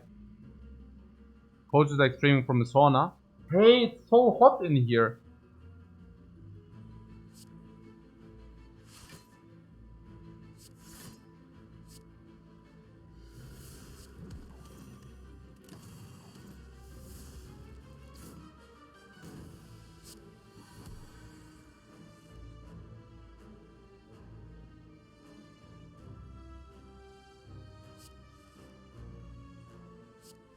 Okay, there's a lesson learned. I want to play it. 26. Bong! Bong! The upgrade is in. And then we have the dagger for the other clown.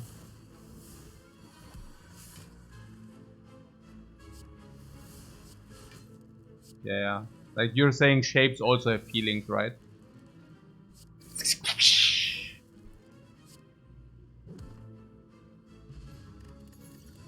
Oh! Upgraded. Oh! Yeah! That is so good! That is so freaking good!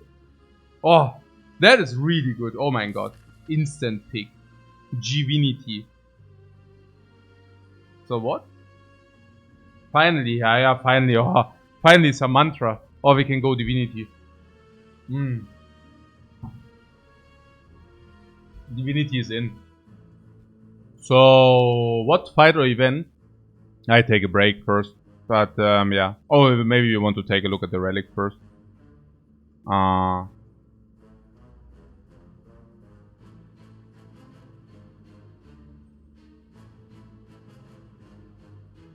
Takes 3 events. What do you mean? For the relic? But the monster was better, we said, no? The chest is around 200 gold. And the enemy is 30 because of the potion, 100 because of the choice, 130 plus the upgrade. 1.3 upgrades, so probably 260. Probably always better. Chance the question might become a monster is also quite high. Yeah, no, I think the argument here is that the force is always like the chest. So, or do we always take... Yeah, so we basically always take 2. So the question is... Because you take the shop, right? Or is that not even a given? I see you after the break.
Yeah, of course we take the fight.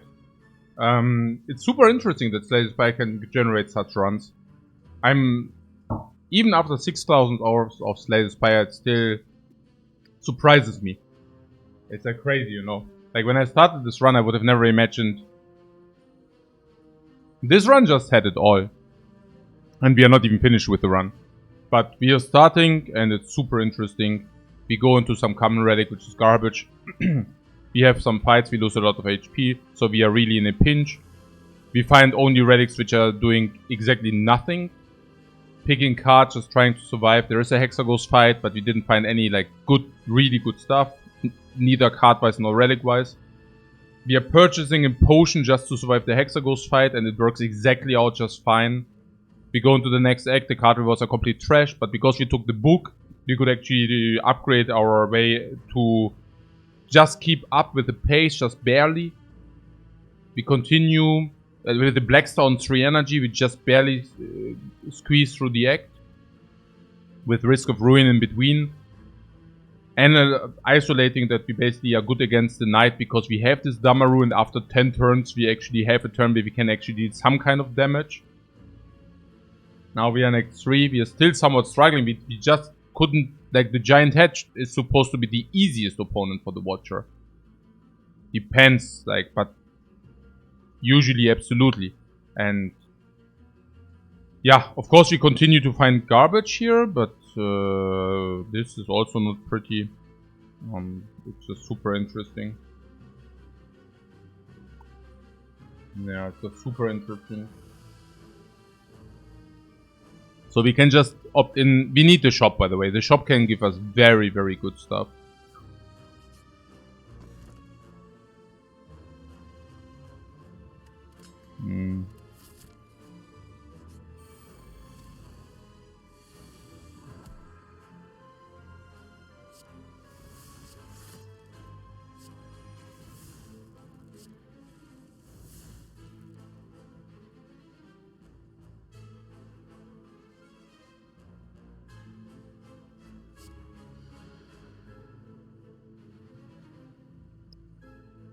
So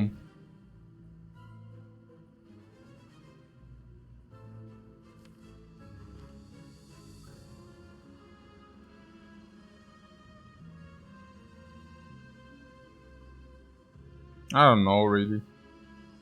I guess Eruption cuts through.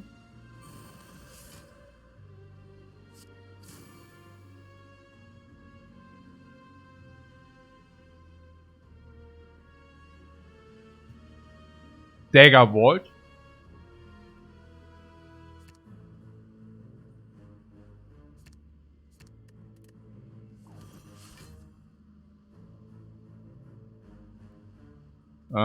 Tranquility Empty Mind better.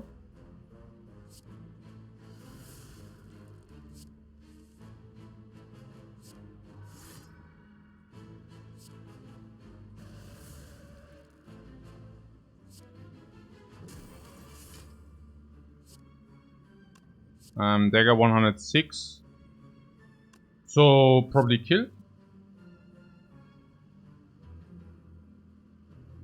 Do we want the upgrade instead? I guess if we can, we just kill.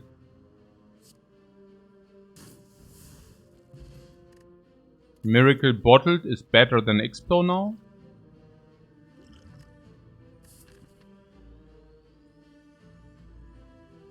Unless you say...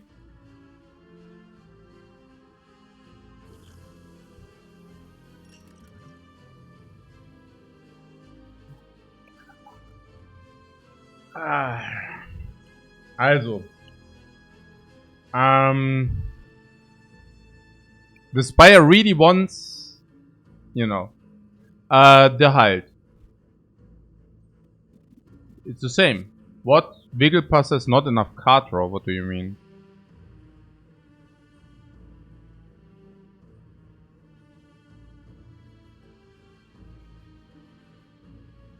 I mean, the Halt is amazing.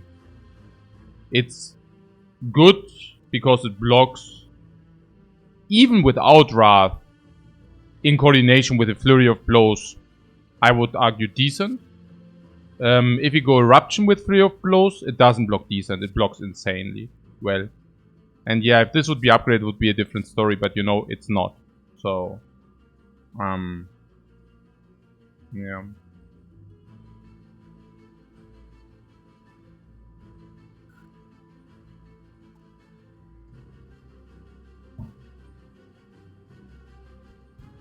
There might be pellets in the shops and we don't have a power.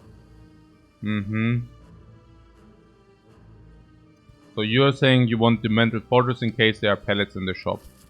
How many shopping relics are there? 20 or what? And we haven't seen the pellets, so we have like 20... No, 15% that there are pellets in 2 shops. Ah, we have enough money to buy the power. Yeah. It's a good point.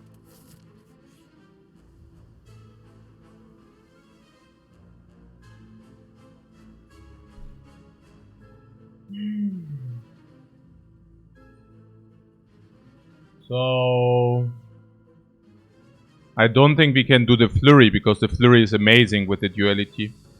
So I think we lose the Tranquility. How bad is it to lose the Tranquility? The Tranquility is a positive card.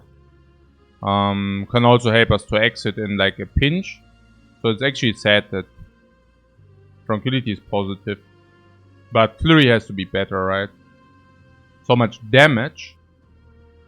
The Flurry is so much damage, you mean? Nah, I don't know about that, but...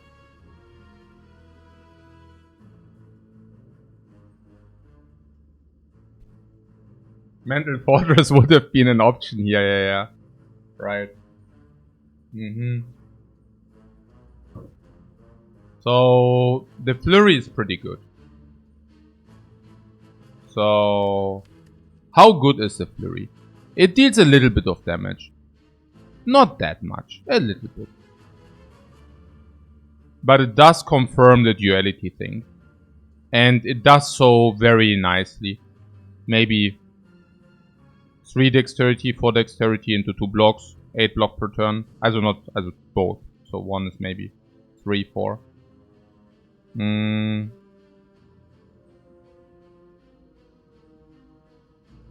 I mean, Tranquility is not even that insane, right? I mean...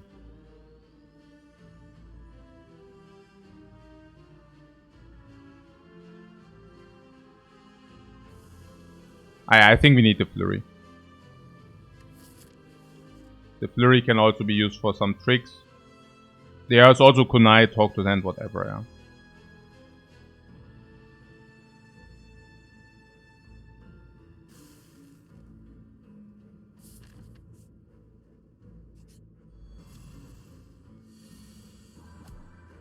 The dagger becomes stronger and stronger.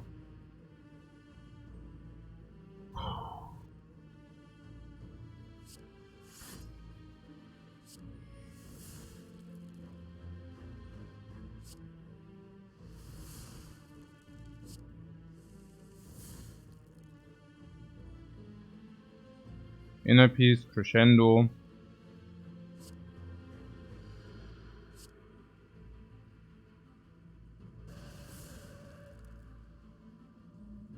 Eruption actually. I'm already getting sloppy. Well, actually this is more damage, so if we can kill that would be more damage. Can we kill? I think we can, right? So we have 5 energy. 4, 5. 56, 56, also 48, 48 plus 32, 80, 196.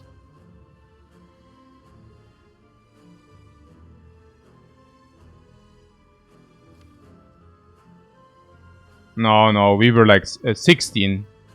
Our winning streak on the defect is 16. Which is freaking good, guys. Come on. Like, what is the second best? 11 or 10 or 9? I don't know. What the hell, man? 50. No.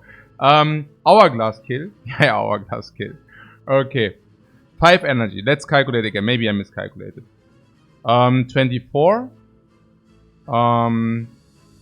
24, 48.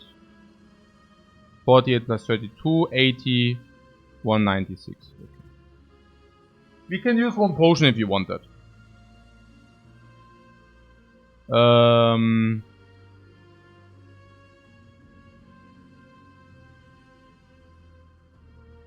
What? Didn't Sexa tie? What? Sexa did a 16 win streak or what? Sick. Did he or what? Or fake news? I mean, I asked you after like what happened in the Spire and nobody informed me, so.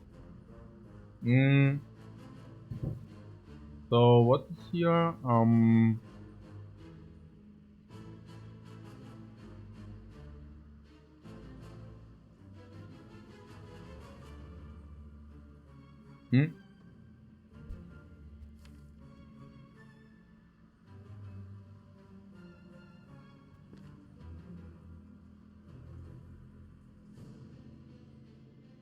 Okay, if you don't want to use a potion, we need to do the lesson learned thing.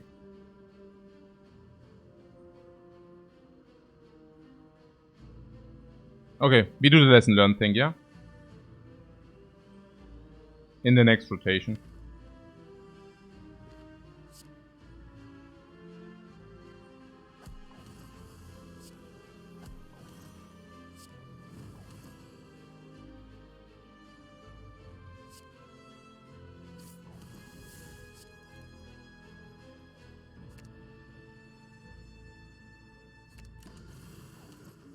Ah.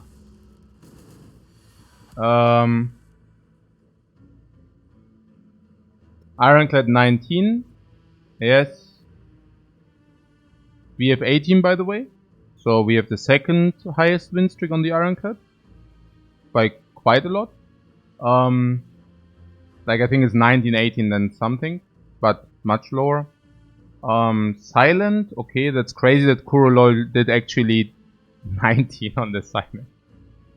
Ongoing. Lul. Okay. On the defect we have the highest streak. Okay. And on the Watcher, I mean, yeah, you see it yourself. So, yeah, and win rates. Funnily enough, I think the win rates are very similar. So Xegna has the highest win rate on the Ironclad, then it's us. On the Silent, Xegna actually has the highest win rate, so that's not the same. On the defect, we also have the highest win rate, and on the Watcher as well. So, yeah, it's very interesting that it's basically in 3 out of 4 cases it actually overlaps, like it's the same. Xegna has 14 on the defect. I will watch that, but not today. Maybe tomorrow.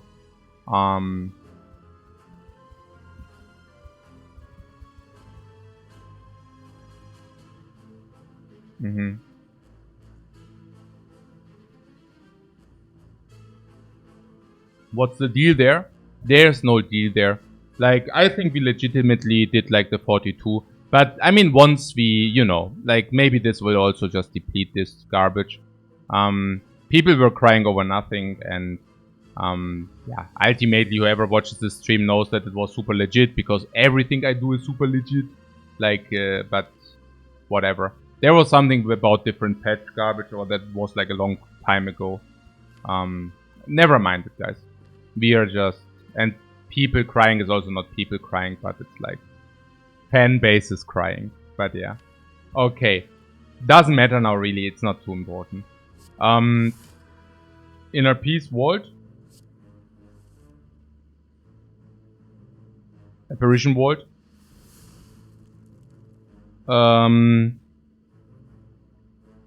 Okay.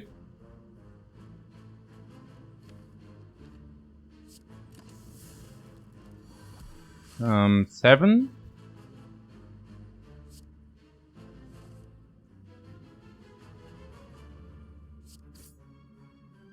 Meditate into kill. Oh. No.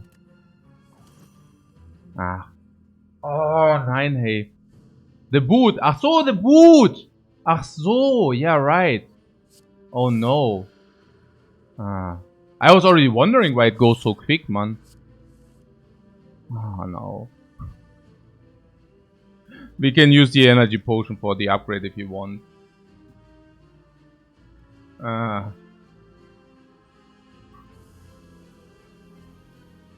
Worth? Yeah, because we might find another one. Sure.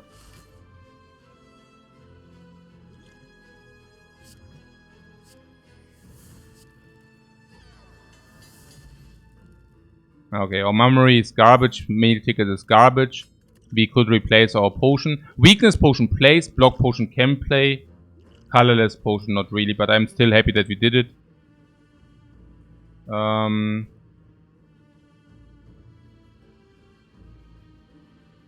Yeah, I don't know. I'm really not very happy about what we are seeing here, but maybe this gives us curse.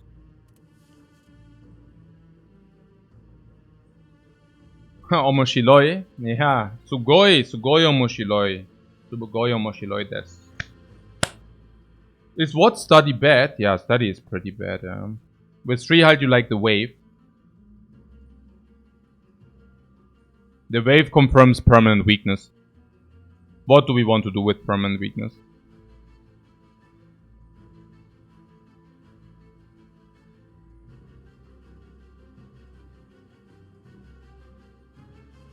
Against the heart, we can even take the 3rd multi-attack with the Tori.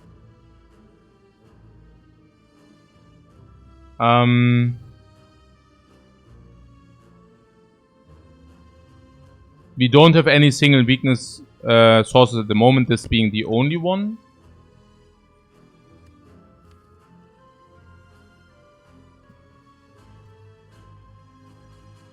In average, I would assume... You are saying if we play Halt, it might confirm 2 weakness.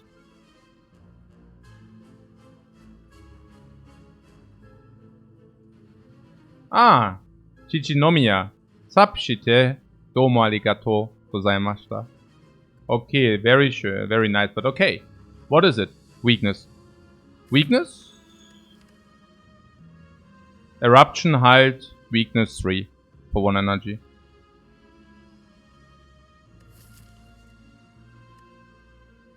And Principa, thanks so much for your sub as well. Yeah, I take the wave, okay? It's good. I mean, not with the apparitions, but permanent weakness cannot be that bad. Hide applies 2 weakness? Yeah, if you're an eruption. No. I think being the first weakness source, that's it. The Juzu bracelet, finally. But Vajra is very nice. The 1 strength per fight is pretty decent.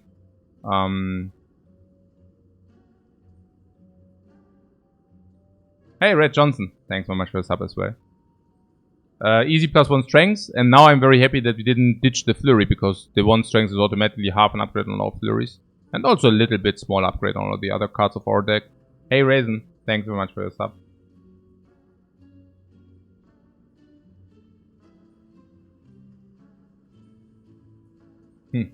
Arigatou gozaimasu. Yeah, very nice that you enjoyed.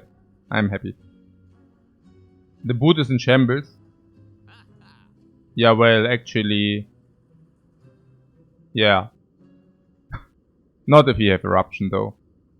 Can we talk about the other cards a little bit, or about the remove? Wait, is that shop garbage as well, again? Somewhat, right? Yeah.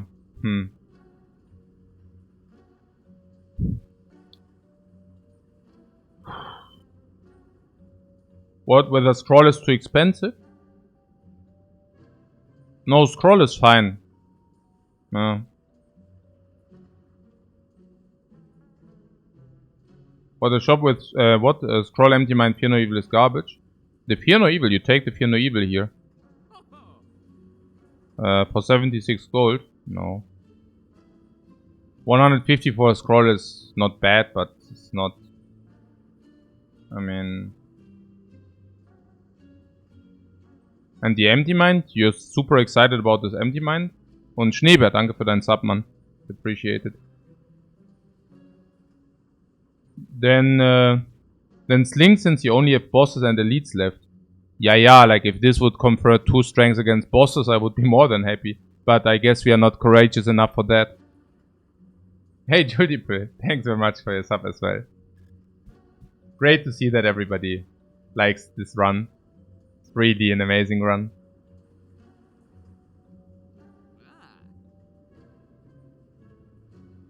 So,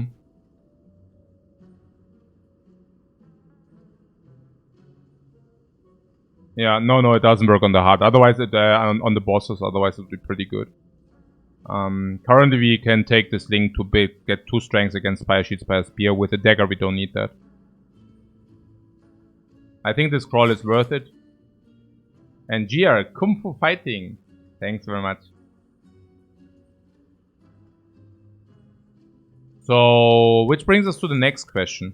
Would you like to rather remove a strike or would you rather remove a defend? This is becoming a little bit tougher because we picked up, meanwhile we picked up Prostrate. And Prostrate confirms Divinity. And if we go into Divinity, the strikes are suddenly 30 damage each, which we might want. And the strikes are not even that bad because they also confirm 1 block, like one dexterity. We kind of try, or we kind of think about blocking him with the Hults later, and with the weakness in coordination, but also with the Tori, so that would also speak for remove block. We also picked a little bit of block, and ultimately we also have the first 3 turns free, so better having a little bit more attack cuts. They are dealing 20 damage each, and of course it's much better. It's not nothing. 20 damage is not nothing.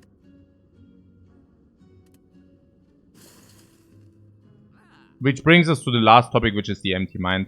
We currently have 320, which is good enough to buy the relics and remove. And if we buy the Empty Mind, we don't have that. So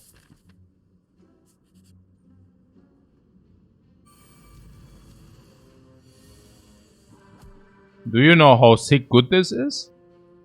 We get an upgrade, which is insane. We receive the dagger upgrade, which is insane. We get a relic, and we also get a card choice. This is very, very, very, very good. That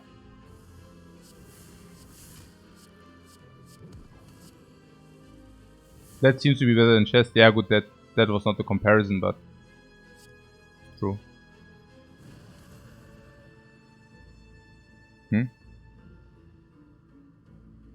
So listen to lesson learned or what?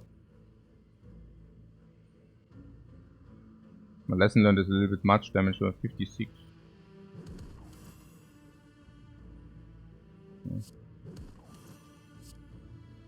Boom! Boom! Oh, nein. Oh. Even more weakness.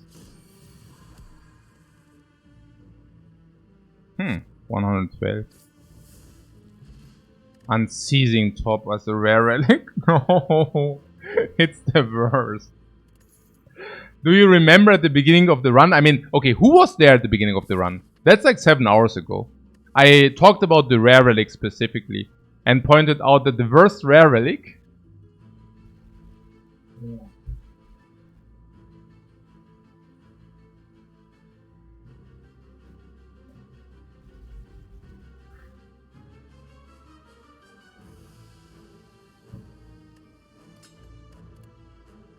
Yeah, here's your Fear No Evil for free. Honestly, I do not even know whether I want it for free.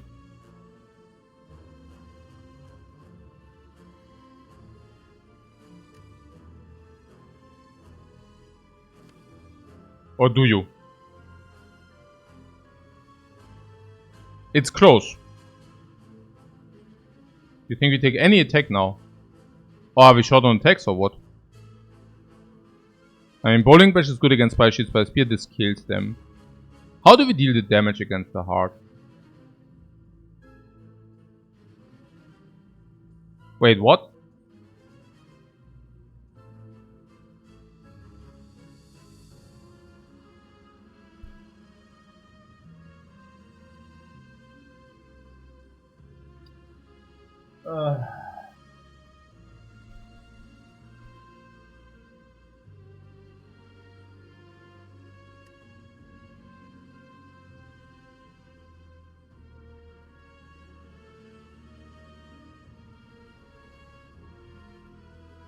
Divinity strikes.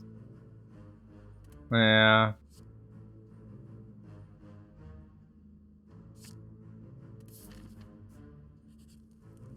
Time for a break, guys. Finally. We can still receive stuff. Oh, time meter.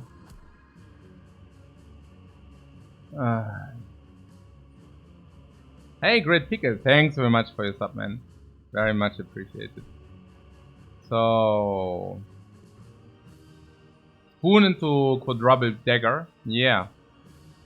Vault if... Okay, so this fight is...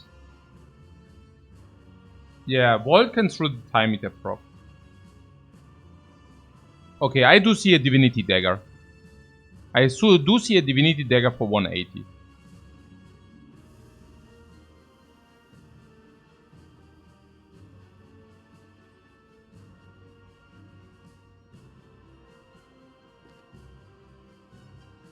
So let's call, yeah? You don't see waiting 10 turns though. Oh yeah, that changed. That changed.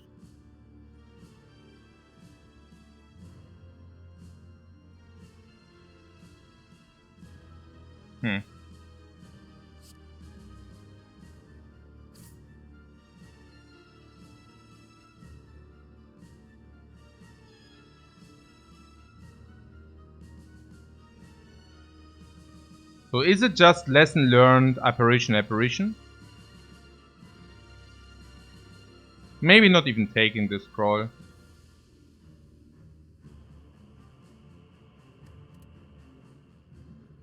Apparition is clear. And we could basically...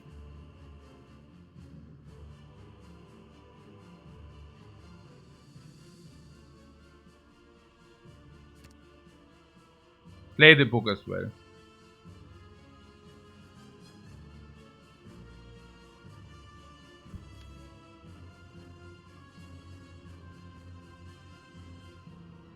Maybe it doesn't make too much sense to play the book.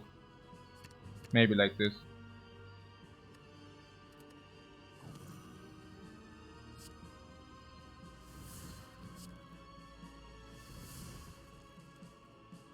Would we be using Miracle turn 1? No, not necessarily. Maybe like this.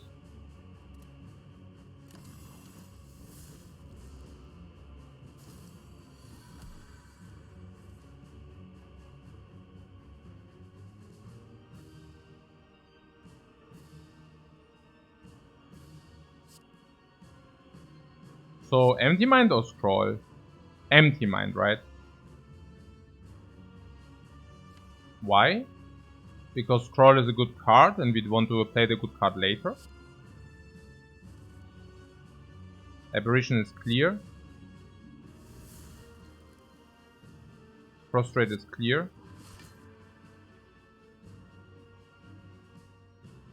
I feel like somewhat Piano Evil is also clear. And then there's a Bowling Bash for 11 damage. We go Divinity like so 6. Then we go 7. And then we can already Divinity, so... So I think we play this. 8. So we would play 4 cards. No, that's not good. I mean, next time we still, it's actually good. Yeah.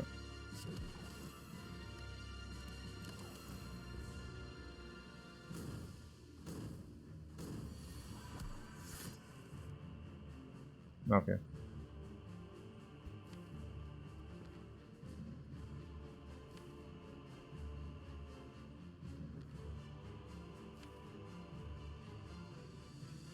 If you play Inner Peace, we can meditate. That's pretty good, right?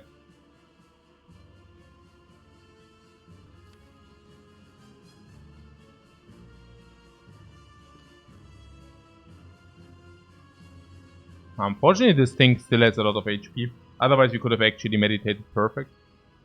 But yeah. If we go Eruption, we have like 5 and maybe, you know, we cannot exit, which is sad.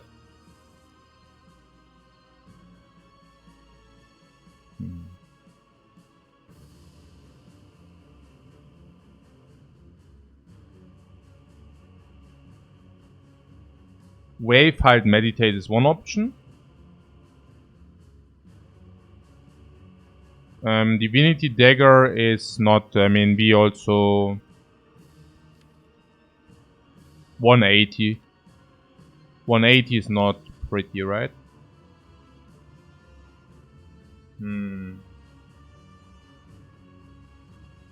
Honestly, the snail doesn't change her behavior. What am I getting at?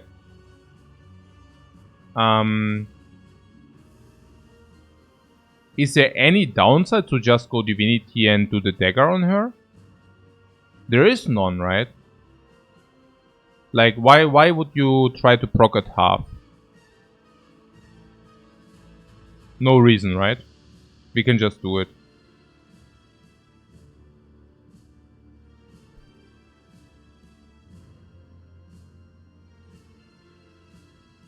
Pulling mantra and dagger.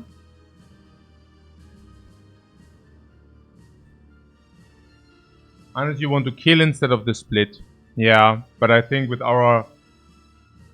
I mean, but even then... What I'm saying is...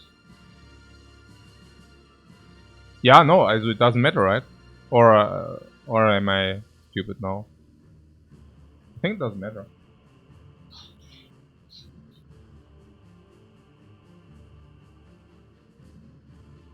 So... It's only about the excess damage. Yeah. So I just go for it now. Maybe we can do double divinity. And if I meditate into... Yeah, we won't have any excess damage. That's what I'm getting at. We can weaken for the next turn as well if you want that. Seems legit to me.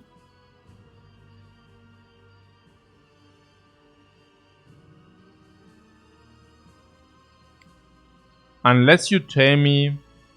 No, nothing unless. Wave of the Hand, halt.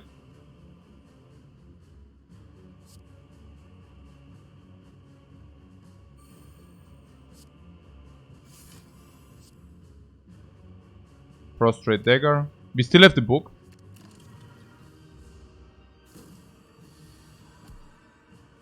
Okay. So, what are we looking at? 4 block. A little bit more, of course, if you do the thing.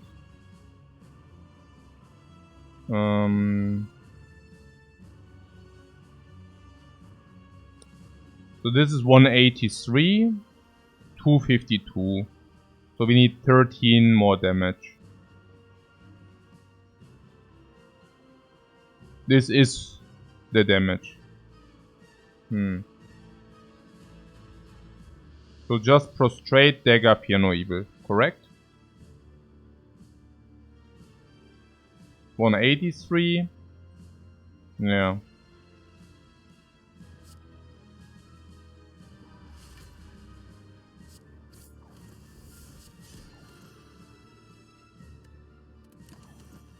We can take damage with Pantograph.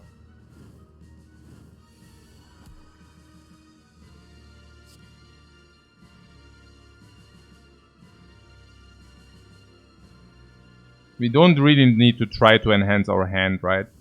With Empty Mind. Or do we? I don't think so. Like, what good could Empty Mind give us? No Flurry because the time it becomes, like, strengthens itself. The only good thing I see with... No, it doesn't make any sense.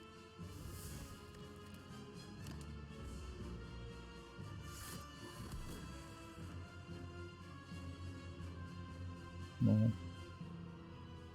That's a turn we would also maybe rather like to block in. I mean, there's 30. Foolish. Yeah, very foolish. Okay. So this is currently 10 and maybe it will get to 20. We are not debuffed. And this is a good block once we are in crescendo. There's no other eruption in the deck, so we might as well do it. This is our exit. But we could also use it. How many flurries do we have? 2. Okay. This is 10 damage each. If we proc the time meter 2 times, basically kill. But this is also 18 block, but it will be more if we actually do play the Flurry.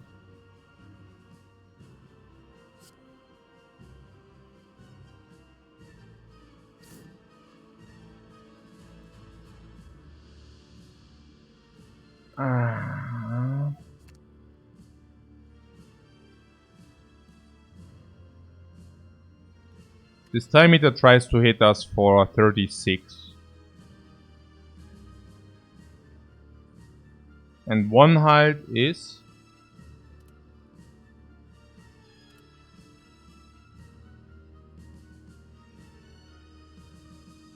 26.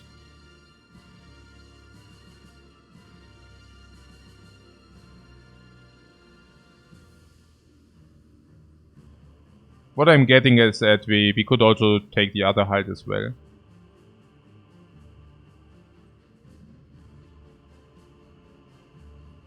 And then proc the snail.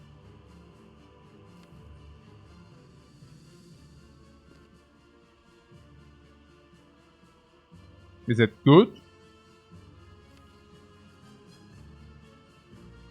I guess, because she probably wants to debuff us at some point. But then we lose the 22 damage. Which might not be that relevant, I guess. I don't know.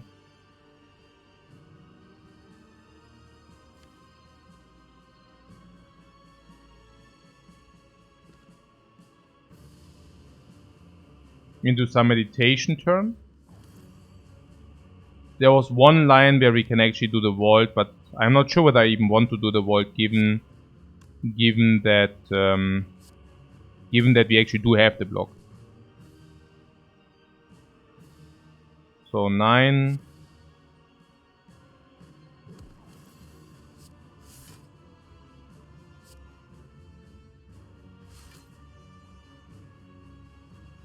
We could also stay in Eruption. We have what? Divinity and Eruption like alternating. So every 2 turns we go through the deck, which means 4 Divinity every 2 turns. Every second turn behind Divinity, basically. Oh! And Divinity Scroll. Perfect.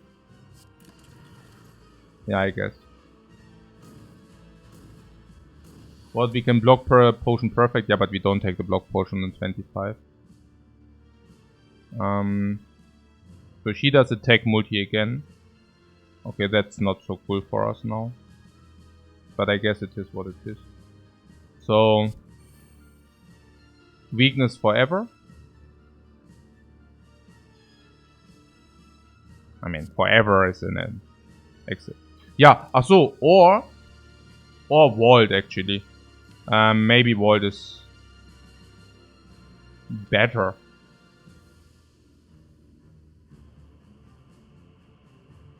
I mean, we can block 12 on 36. I guess Vault is better in this case. We can even use the energy, so there's that. Oh, no, I actually calculate with 27, yeah. We basically block 12 against 27. Don't forget the potions. Yeah, thanks guys. There's a meditate thing where we can not really do anything good, so might as well not do the meditate thing. Honestly, I don't even mind to do the vault this turn.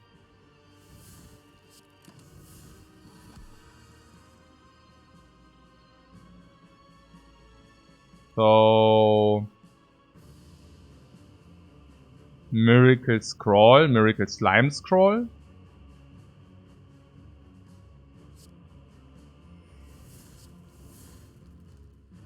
Also, ja.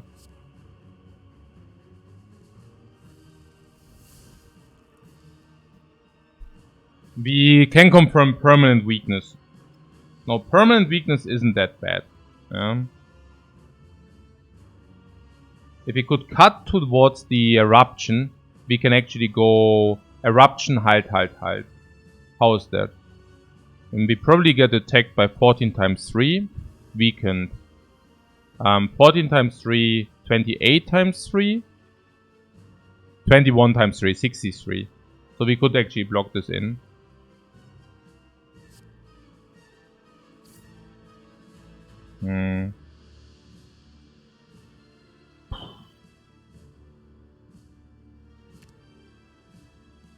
We like Empty Mind or don't we like Empty Mind?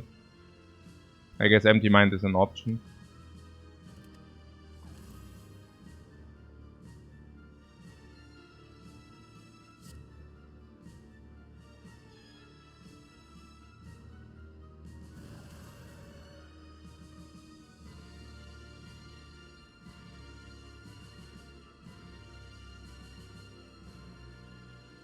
So we can play 4 cards. That would be Strike, Prostrate, Halt.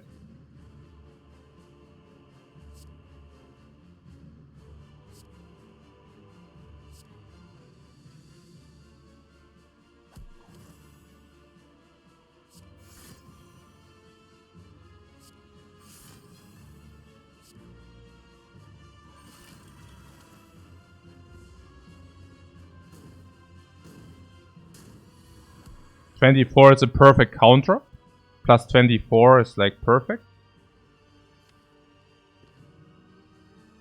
That we reset the counter is also perfect.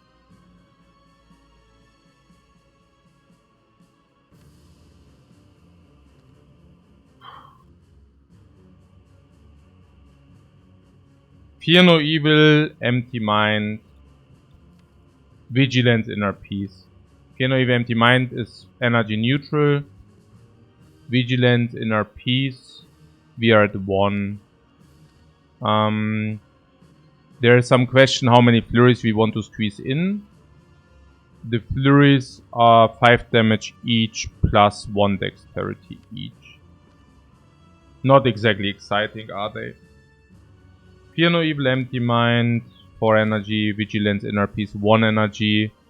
Flurries come back, we cannot redraw them. We just draw block and take it from there.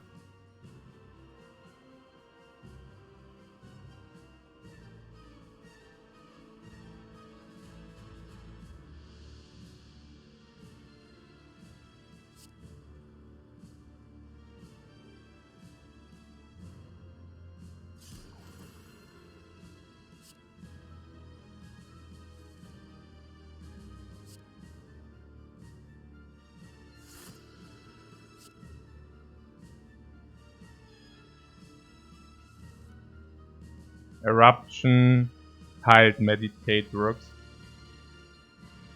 We could play Flurries to proc her. Procking her is good, for sure. So what did we want to play? So if we play the Eruption, we have 2 energy left. 1 is Meditate, 1 is for something else. Obviously Halt is full block.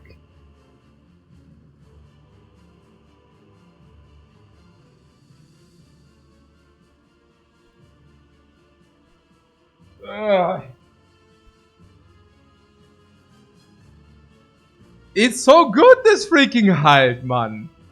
Ich mein, BAM 20, BAM 24 block, BAM infinite weakness. For 0 energy, for 0 energy, for 0 energy 20 block. How freaking crazy that is. Okay, so how many cards?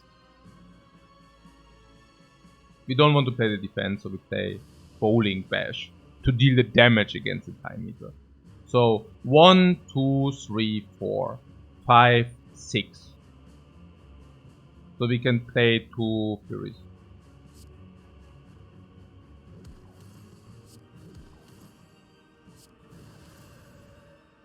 Clear 3, Halt. Yeah. 9, 10, block, meditate. We want to get the book, right? So Inner Peace is in order.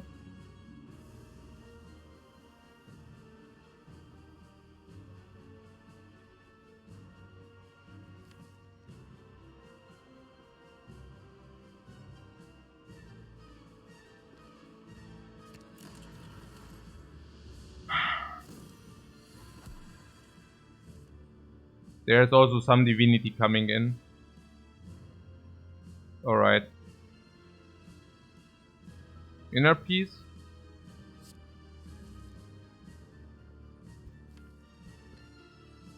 Empty Mind 4, 6, 8, 9.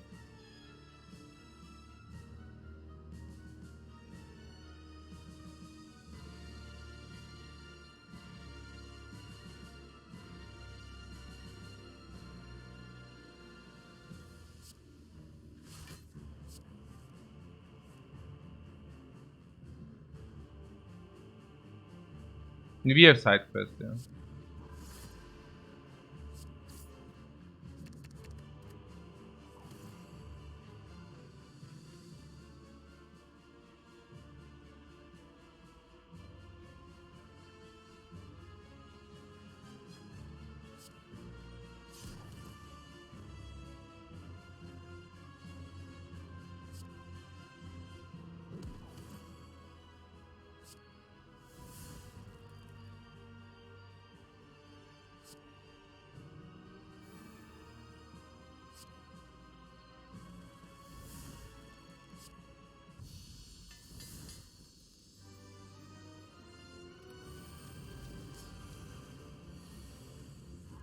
Potion, perfect preservation, perfect life, and pantograph life utilization.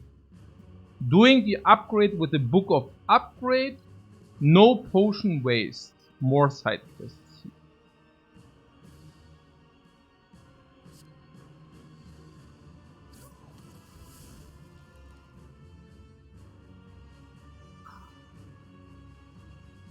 What? How does one beat the power bird without being powerless? That's pretty great. Yeah. No powers against the bird. I heard that's a good thing, not a bad thing. Like a very good thing.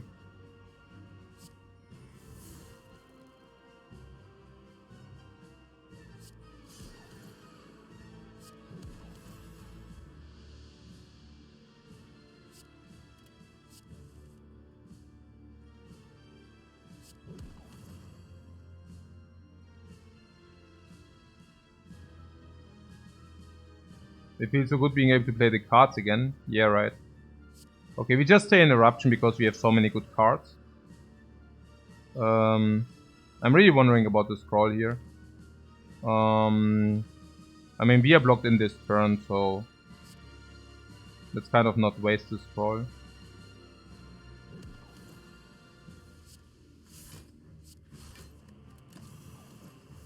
I mean, we are blocked in without using the apparition. Now we can.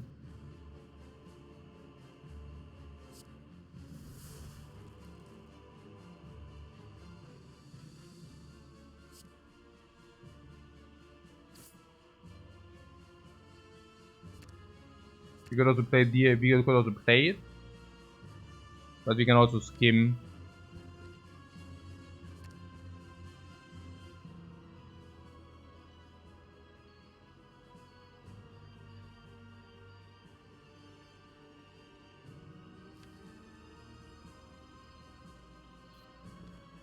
Not sure.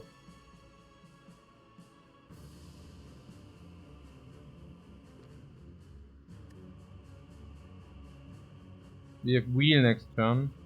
Yeah, but we definitely draw the apparition anyway, so it's not that we can prevent it. I think this is better.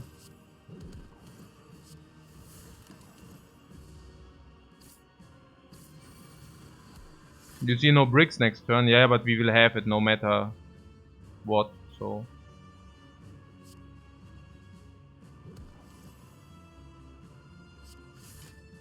Yeah, the scroll for 1 energy I think we can use. That's fine. The flurry of blows.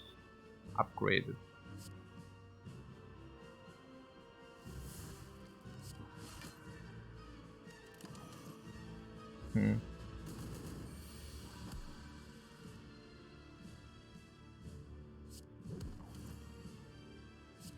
Scroll again.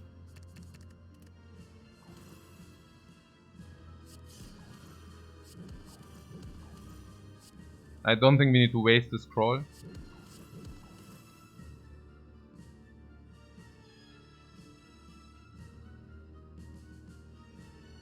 On the other hand, there's eruption next turn.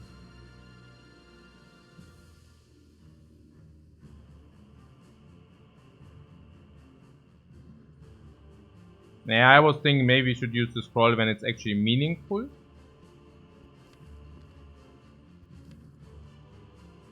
But that being said, we could already brick, and that's maybe not so cool. I was thinking maybe we can do that when we are in Divinity. That might be better. I mean, there are not a lot of ways to break, right? So...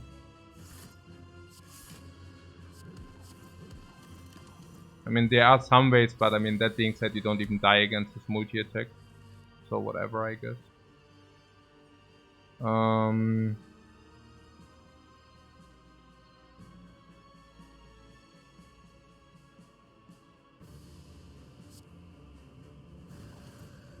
How much block do we have? Not enough. Let's scroll this.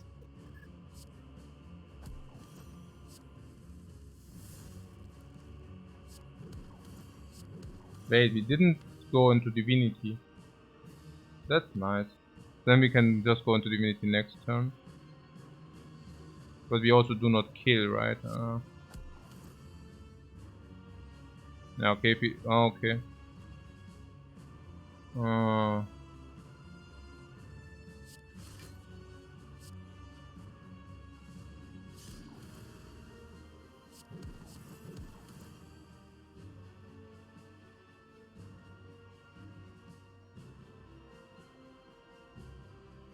I think I would have loved to kill.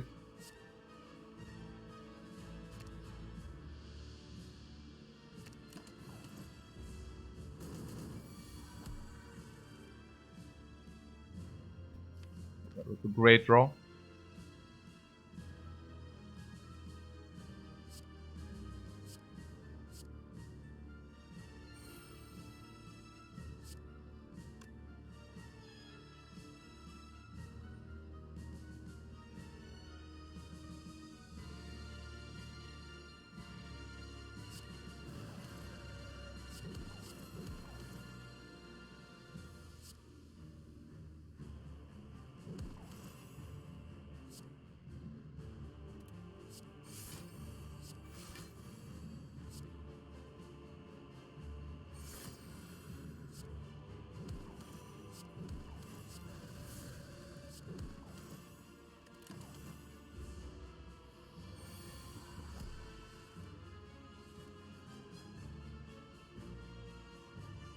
Great. Great Divinity right there. Massive, massive Divinity.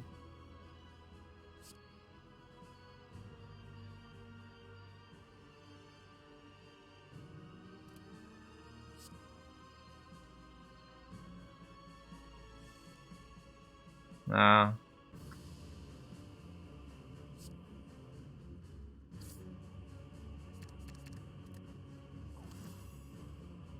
Vault.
It's always the first 5 relics which make you win or lose the run. Yeah, the 5 relics are very good.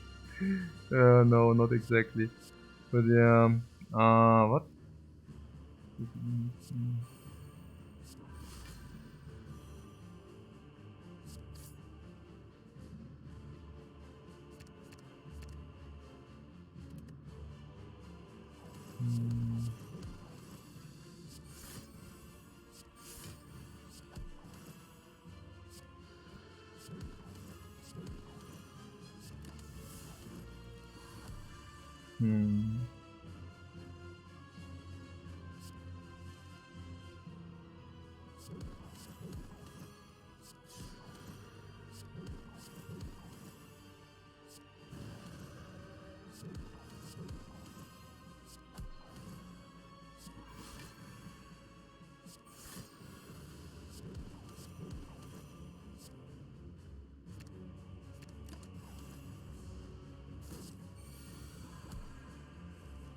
Nothing to set up.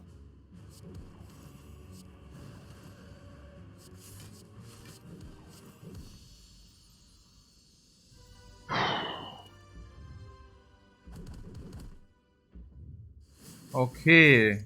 We still get 2 good relics at some point, maybe.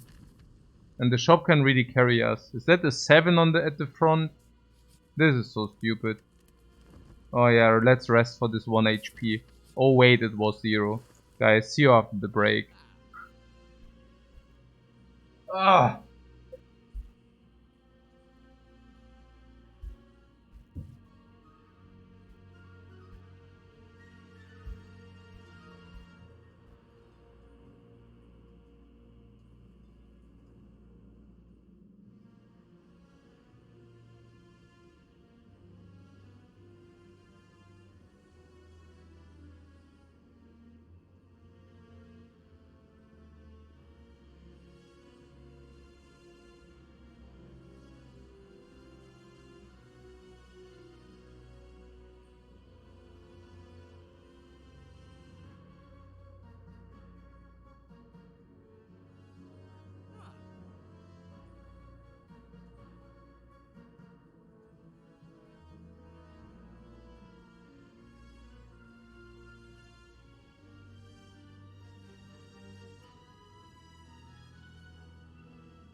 And there I was thinking, oh my god, this run is completely wrecking my brain. But then I was thinking, what about the poor devils who are watching this run since 8 hours? Oh. Okay.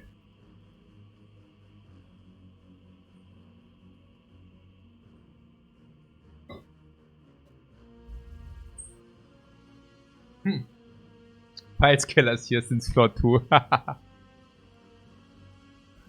What halt? No, we don't take an additional halt. We already have halts. We have like 3 halts. The problem with the 3 halts is we only have 1 eruption source. Literally, our deck consists out of 1 eruption source. I mean, yeah, we also have crescendo. But you know. So, I was thinking my break, you know, what is if you just throw potions against the heart? A lot of potions. Yeah, that sounds like a good idea. But brilliance. Yeah, brilliance is our damage solution.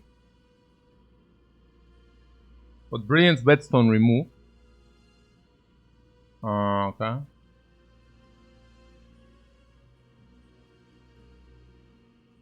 Brilliance is actually somewhat decent. Okay.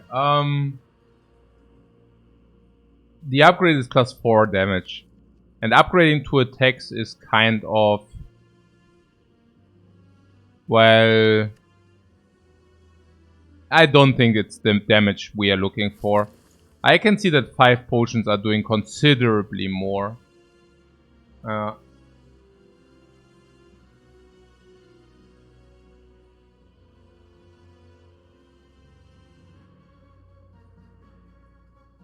mean... We have only 1 unupgraded attack, yeah, but if you buy the brilliance, then we have actually 2.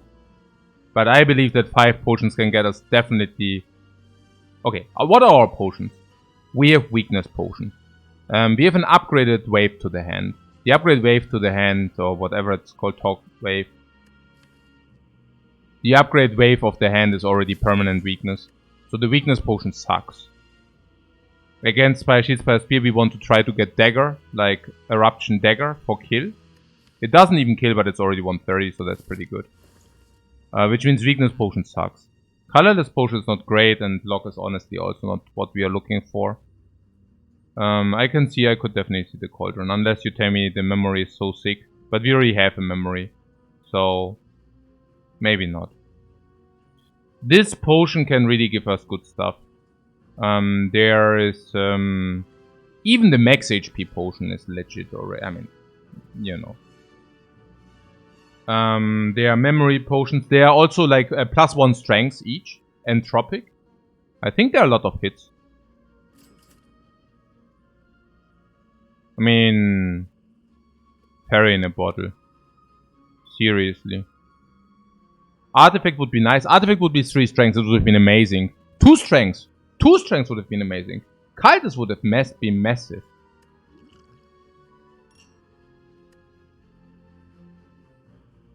It's the same potions? No, those potions are legit. They are not that bad. I mean, this is not even a choice, right? I mean, this goes, and we take this and this. No. I guess it's good enough.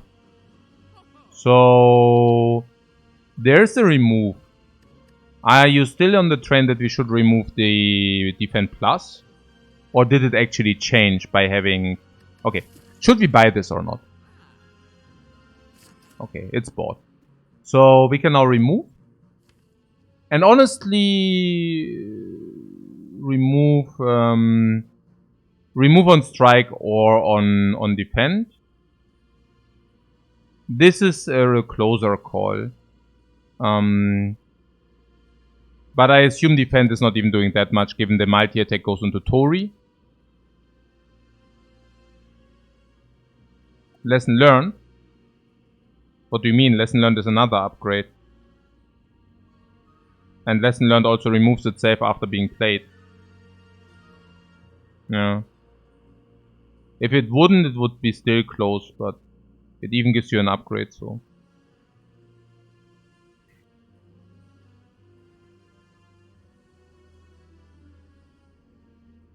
The strike is better against Spire Shield, Spire Spear, or what? Being like 20.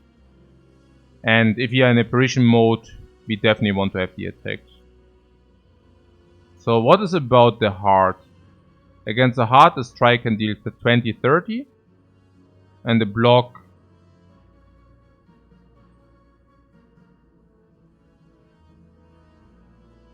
I don't know. I mean, at the same point, we need to block something before we take the pink.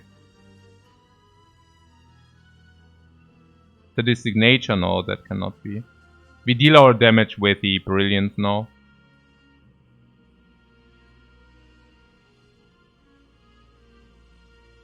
I somehow really think about... Nah, whereas the strike is needed against Spire Shield, Spire Spear, right?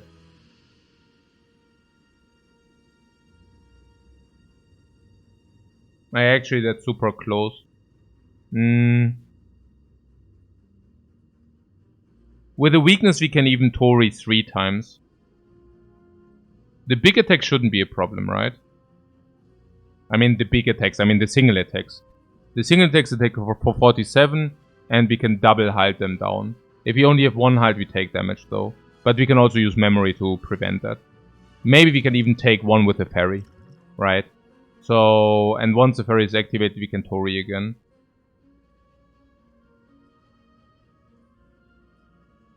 So what's the... It's also not 47 because we have Wave of the Hand, so the single attacks are 35.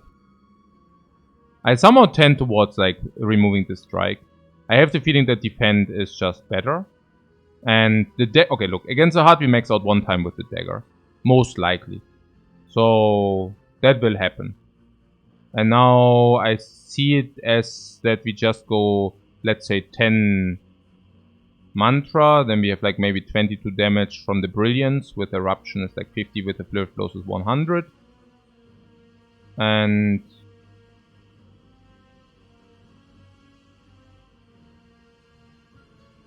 I don't see the strike doing that much.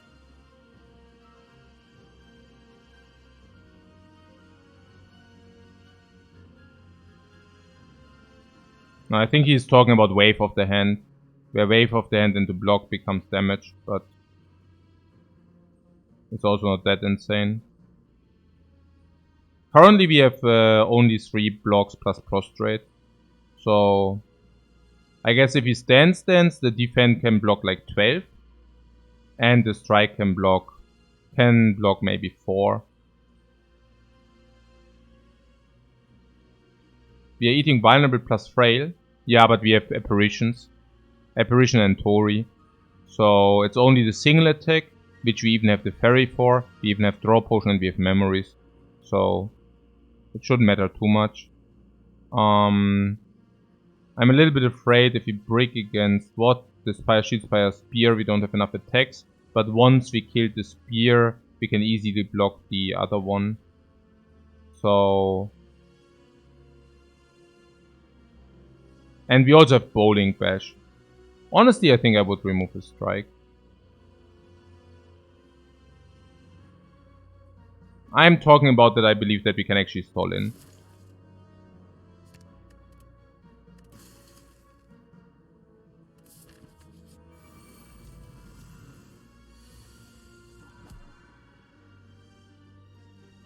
So there is the dagger, and there is no eruption.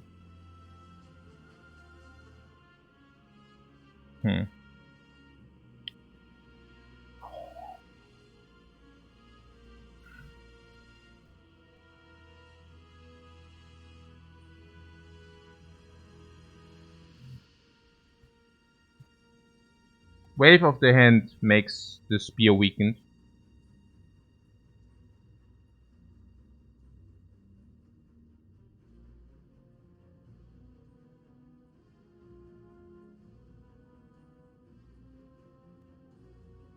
But Memory Potion is OP. Well, we have 25 heal. That's a good point. Turn 3 we have the Captain's Wheel.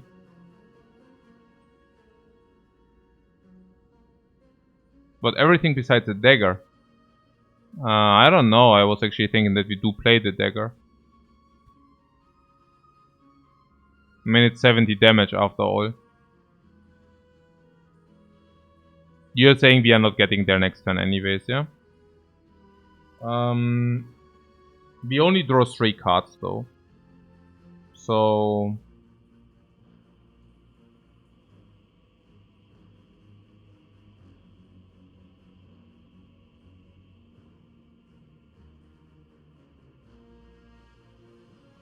So we kind of try it, yeah?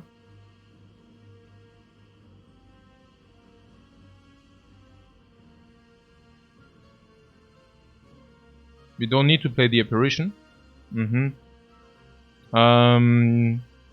Yeah.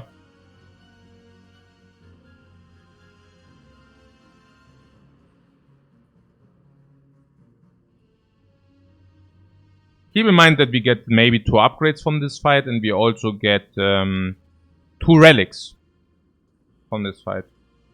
I would try, you know, I would just try to do it without the dagger now, and then take it from there.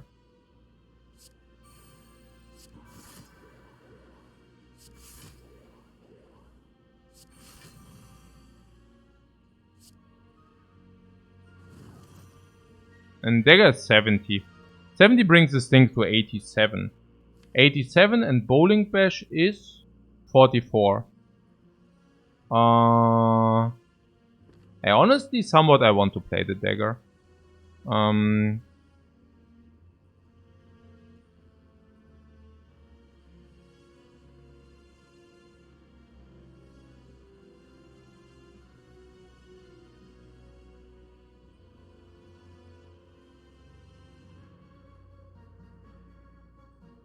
No, like he will also get shielded.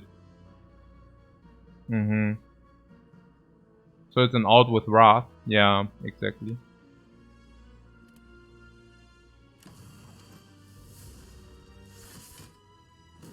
We can also determine whether we want to hit something else. So that might also be a thing.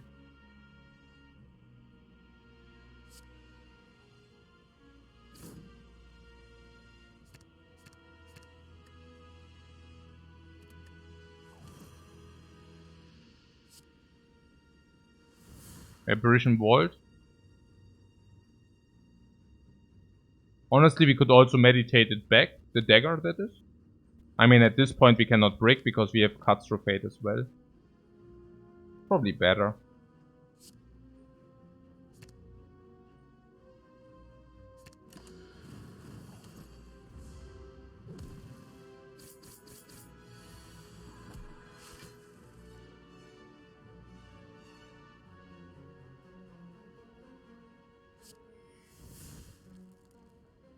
Four, 6, 7.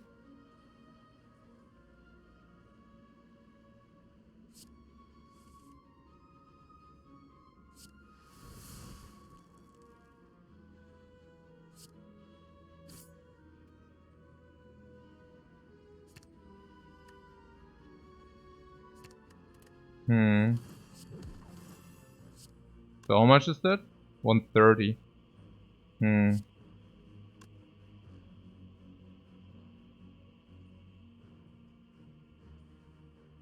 So how do we do it?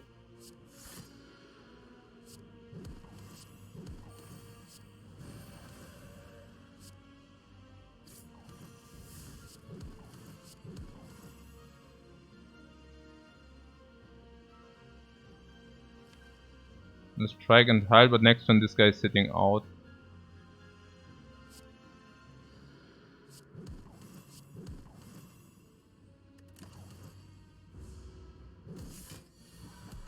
Is he? No, he isn't.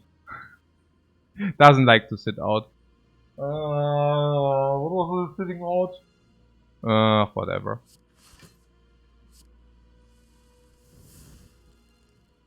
So this is what, 56?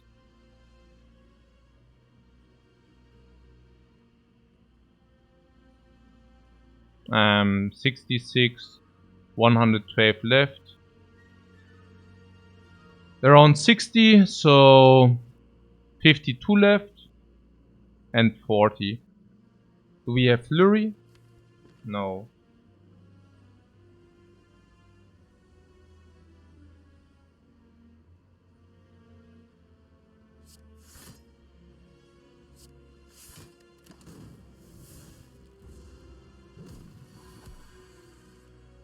So we are digging for the meditate, yeah?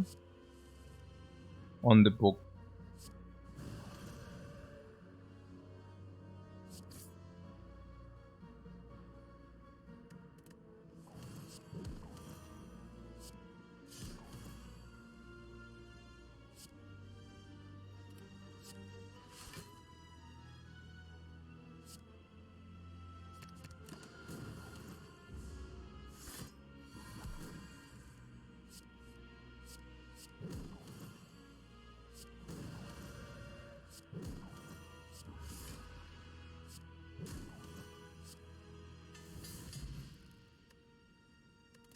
Nunchuck. Not bad. Not bad. This will probably give us 3 energy in the fight. Rushdown, rushdown. For 0. Okay, not bad, not bad.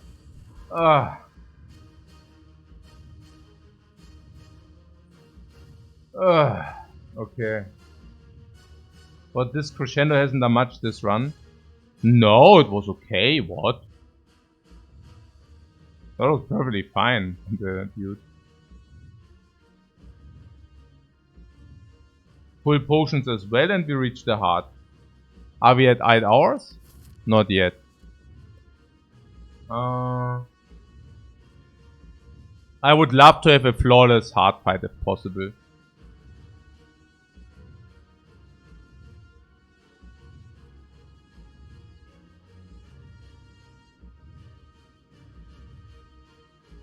Cringe hand.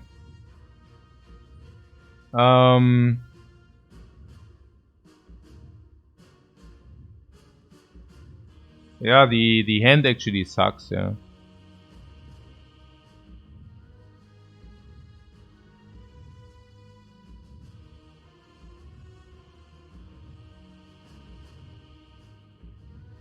I'm not even exactly sure where this is going.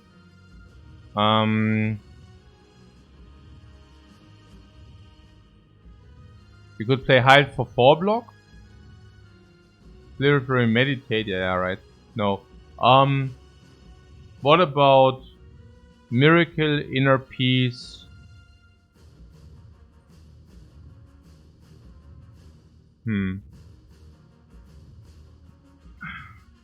Miracle, Inner Peace. No. Honestly, I don't know. Flurries 1 dexterity. Yeah. Exactly. So probably... But it's also real damage we currently take. And we have Tori. What we have Tori, so it's just 1 per heartbeat, yeah, I wish. The thing is, Tori is basically each one of our life is worth 4 life because of Tori. So if you get pinged by 2, it's like 8 life loss. Kind of. So... What? Parkwise says in 266 turns is dead for Hourglass. No, then it's at 2. And then it kills you. But yeah. So... Oh, the freaking heartbeat, man. Oh. Alright. So what about...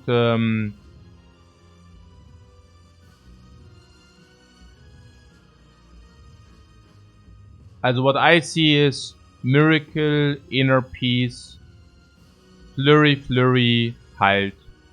Heilt for 6. We go to 4, we do scroll, we go to 2, we play 1 card.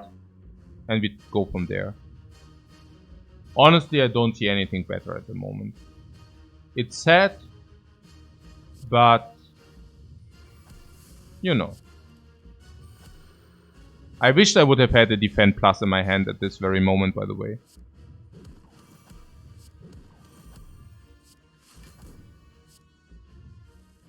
What about starting with drinking the draw potion? Horrifyingly bad if you have a scroll in the hand, I would argue.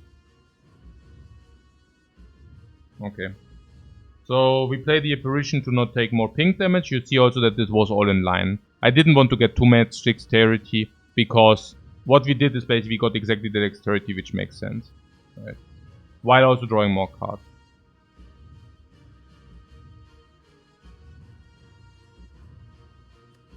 We currently have the Nunchuck, which actually it's our only relic which counts, so we might as well. So okay. Okay. Apparition is a no-brainer. I think we can just do that.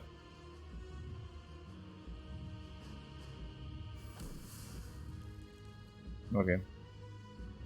There's something with Rushdown Crescendo if you want that.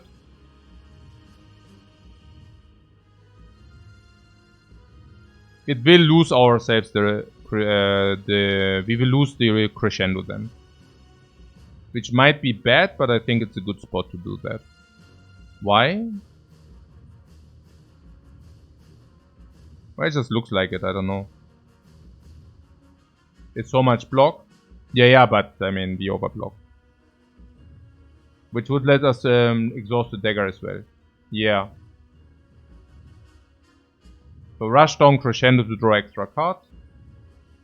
With the Flurries? Yeah, the Flurries come in afterwards. Or are you arguing that you would like to have the Flurries? If you like to have the Flurries... Nah, I mean we just don't have, like, we basically lose one Flurry. And 1 HP. Defend means we have one more Flurry and we don't lose the 1 HP.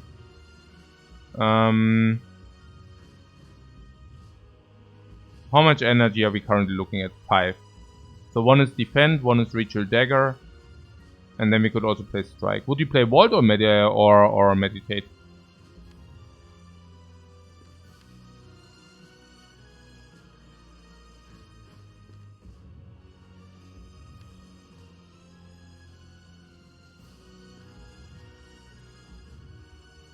Meditate. Why? It depends on the draw. No, we better say now, right? So we don't want to use the scroll, right? So... Aha! Actually playing the Halt here is way better. What are you even talking about? We can just use the Halt, right? Or is that wrong? No, it's correct. And then we can... if we still think it's a good idea, we can still just play the defense.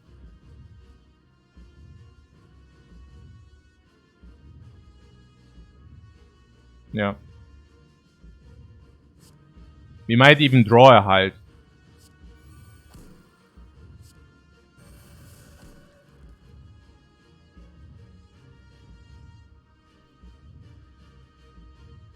So this is max out if we want.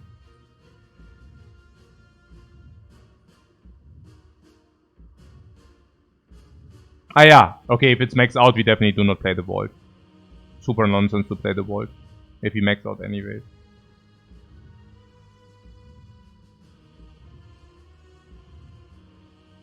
We max out without the dagger.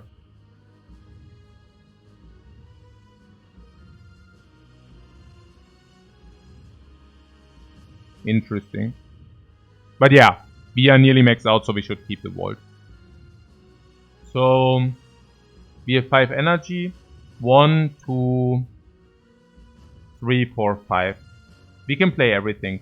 68. It's also the turn 1 with like no weakness and 3 strengths. And that's the reason why we can max out this turn without. Yeah. How much damage are we looking at? 60, 100, 130.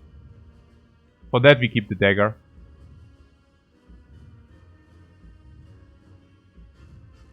I feel that's very fair.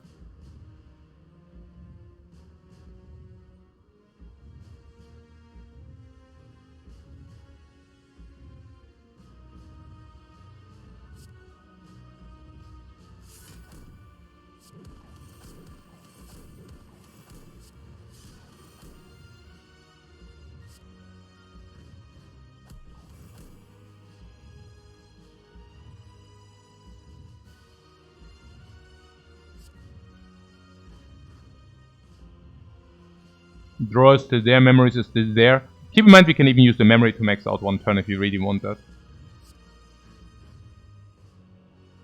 So what do we want? Inner Peace? Inner Peace and Halt, I would think. Such a legendary run, upload on YouTube. Yeah, somebody is usually uploading those things on YouTube, actually. So Halt is pretty good, right? No, what? No, wait. How many apparitions? One apparition. Where are the other ones? In the deck. So we don't want it because we are apparitioned anyways. So Fear No Evil is better in that regard.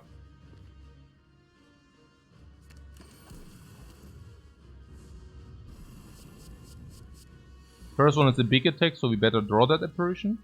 But even if he would have bricked on it, it would have been still fine. But we still want something to block chip damage. Yeah, I was hoping that we draw either Prostrate or Halt. But, yeah. And we had card draw here.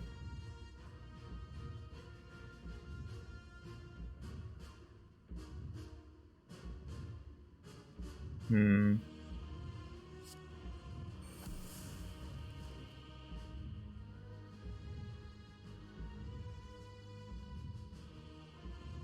Four, 6, Empty Mind first? Or Cuts Through Fate first? Cuts Through Fate is cutting deeper.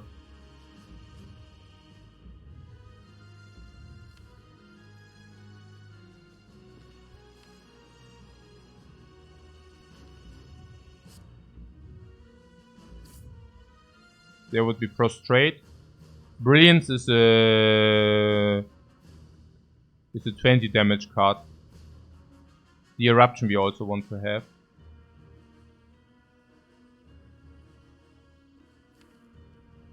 And there's still Halt in the deck anyways, so we will probably pull that. 3 block at the moment. We would play Wave of the Hand before we do this.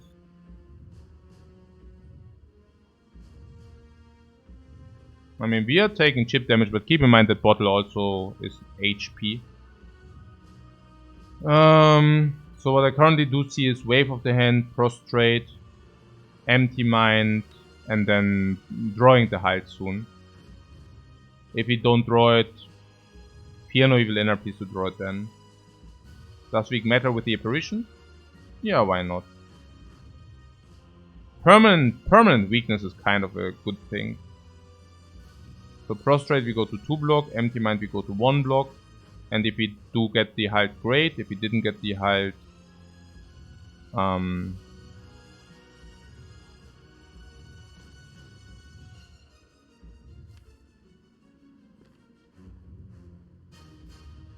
I think I would just continue to play stuff.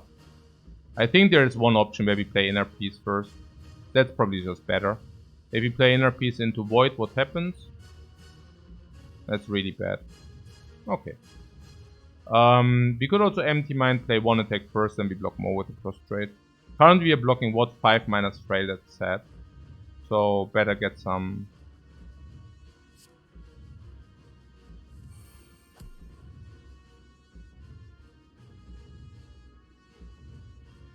So Fear Inner Peace might result in us not being able to play anything. Oh my god, man.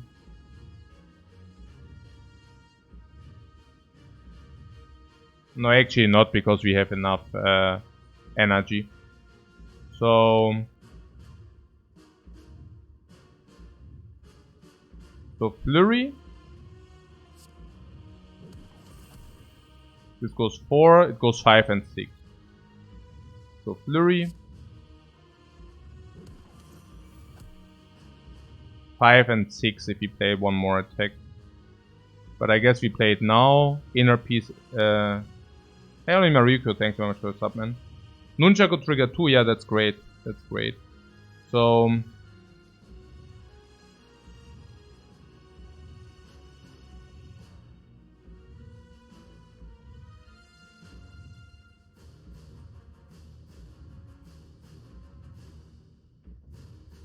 yeah, also Fear No Evil Inner Peace is an option.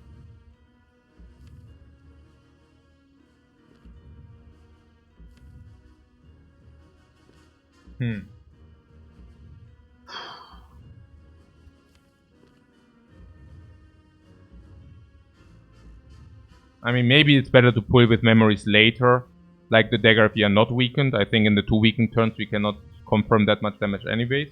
Thank you very much, Hersku, for your subman. So the relics are mostly not combat relics, I think. Like some give us block first, that's an important one. There's of course the divinity thing. We have Tori. Yeah, also mostly we don't have. So I would somehow play one attack first if possible, but it is not possible, right? So I could just play it now, yeah? Wave and maybe we draw a halt or something. Also wanting to play Eruption at the end if possible. There was a question whether Wave is actually required. And the answer is... not sure. I really don't know. It's not so easy to determine.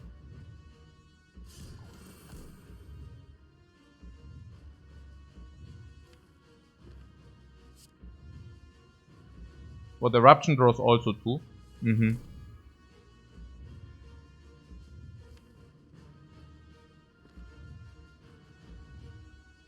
Right.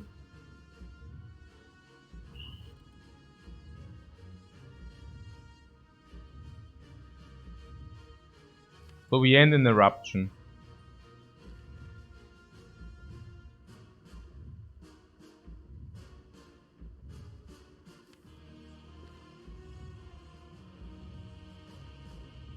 I want to draw the Void now.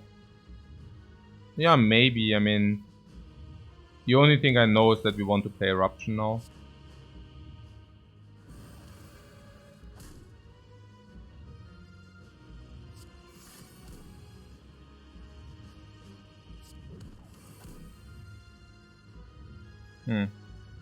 So Apparition, we can Apparition into next turn if you want that. I guess we want that. It keeps the slime in the deck though. But I feel it's pretty strong. Somewhat. We really exhaust 3 cards here, crazy. Also Brilliance would be 27.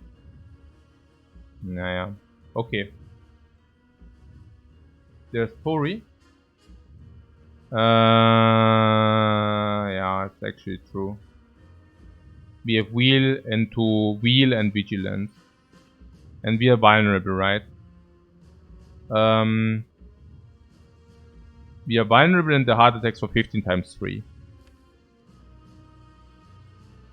We have 18 block. And Vigilance is already 30 block. So 28 block, 15 times 3. So we would take 5 damage. What, 15 times 2? No, it's like 15 times 3 with the weakness. That's already factored in. What, Brilliance is potentially -1 turn to kill? Yeah, I don't think so. This fight will go longer. So... oh, you mean in comparison to Slime or what? Yeah, we can actually get rid of the Slime for...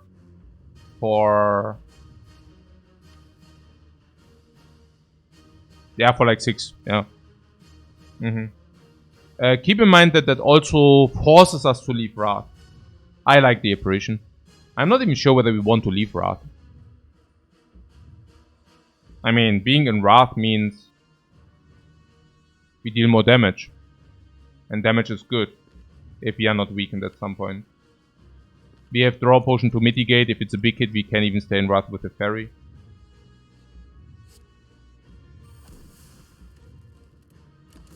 I think this is good. We spend our energy. We blocked with we blocked sufficient, it seems.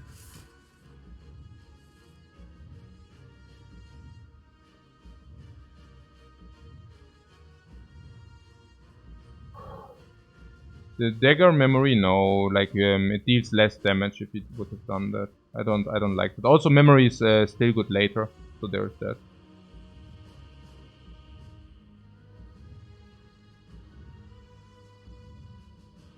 Look, in this case, for example, we might even be able to inner piece, empty mind, no vigilance or whatever. The book is weird, right? It just costs 2 energy. I don't even want to do that. Now, because we are apparition, we can go inner peace, empty mind very easily. There is something about vigilance, inner peace if you want that. It would let us draw more cards. But I think if we get the scroll or some things, I'm not even sure about vigilance, inner peace, empty mind, then we have 2 energy. It's not even that great, right? Or is it? No, it's not. Then we have 2 energy and... Like, what do we even do with 2 energy? That's my question here. I mean, I would even exhaust the bull. Lesson learned if we are not being able to spend our energy. Hey, what a city goose. Thanks so much for the sub. Grüße gehen raus. Okay. Oh my god, hey. Oh, so difficult. So,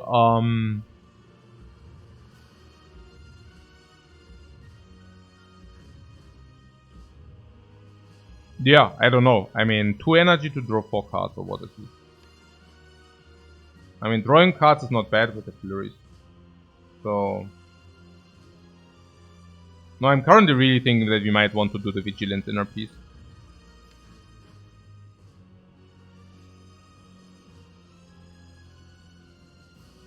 We only have 1 Ra source. And we want to draw as many as possible for the Prostrate as well. I think this is simply better. We dig deeper and quicker. And if we get Eruption, then we will draw extra cards anyways. We also have energy from the Nunchucks, maybe.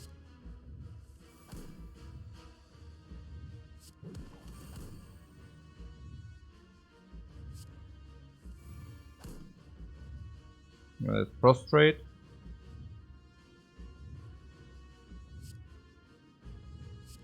Wave. This is dealing 8 damage. It's not exactly a lot. Wave of the Hand now confirms weakness forever. Later we might not even breach Artifact with a Garbage Hand. So... I think we should not focus on the damage by now, but actually stall. I know that is not the Watcher style. But there's not really, you know... That is what makes the Watcher so interesting. You can also play him defensive. No problem.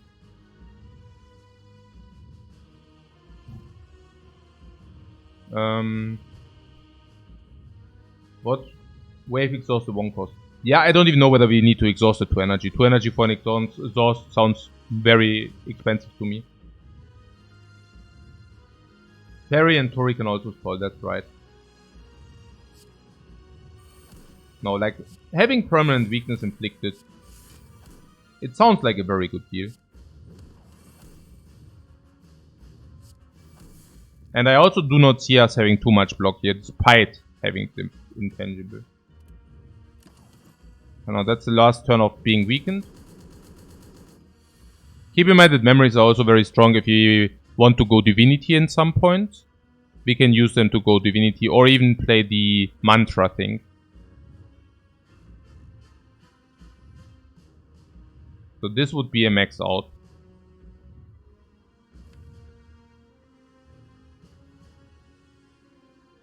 And this is our next turn then. Vault. It's weird if you can just play the dagger with Divinity. No, Vault doesn't reset the counter. It seems good, you say. And the next draw is fair or what? Yeah, because we can always scroll the memory if you really want to. Otherwise we can Eruption, draw 2 cards. If it's a multi-attack, we actually want to take the damage, right? That's what you're referring to most likely. Yeah. What seems like a waste of a 7 energy turn. Aha.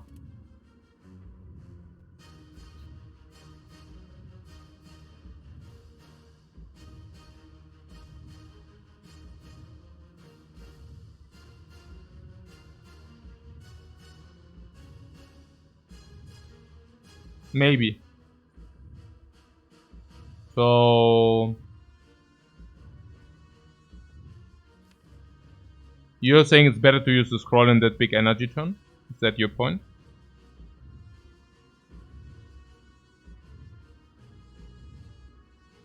We can either use dagger or scroll. Yeah, exactly.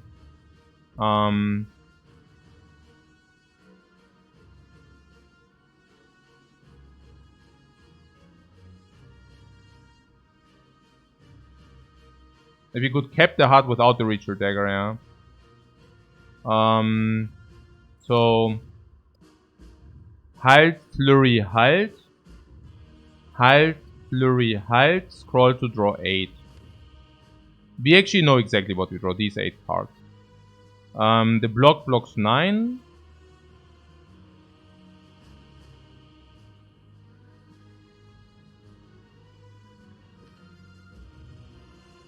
You rather keep scroll with memories. Interesting.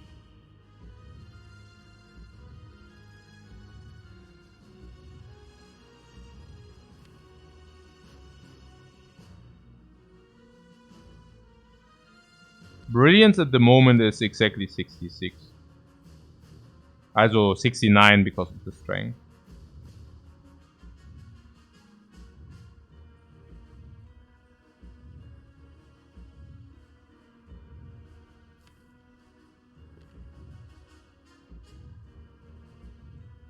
Okay, so we would keep one hide, right? Because if we go eruption, then we can use hide to block full. Would also make more use of the hide, not so bad.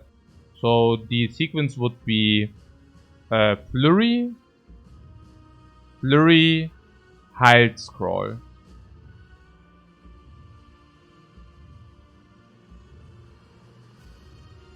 What if we use dagger? We can keep scroll and vault. Now only the scroll, not the vault. So I mean, the dagger maxes the heart out one time, and we can probably do that now as well.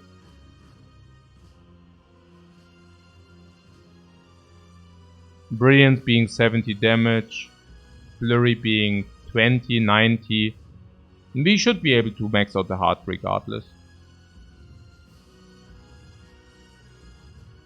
But why not keeping vault? Oh, we keep the vault. We keep the vault. It's about the scroll now because people are saying we are having a big energy turn. And they don't want to see the energy going to waste. And I mean, I can sympathize with that. The dagger is always like maxed out. So... And the scroll itself is not always maxed out. Or... I mean, we can talk about it. I mean, it's about having the scroll in the deck or the ritual dagger, right? And if we do the ritual dagger, like our future turns will usually consist out of 5 energy. And the question is, can scroll deliver the same? And it's actually kind of difficult to deal 200 damage with the scroll. I guess scroll also confirms the benefit of the blocking though.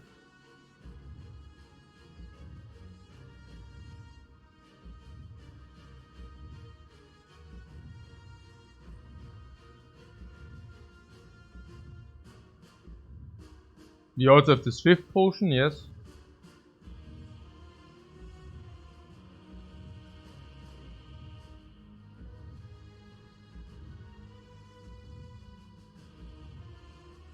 Can't we use the dagger later? No, that's the idea.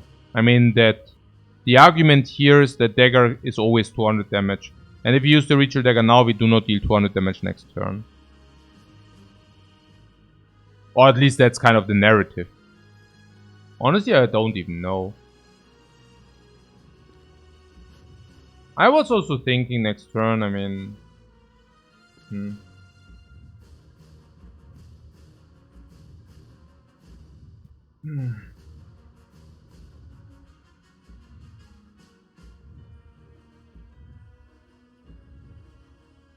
I mean, that being said, actually, Ritual Dagger is also not bad. Like, Ritual Dagger cannot, like, prevent you.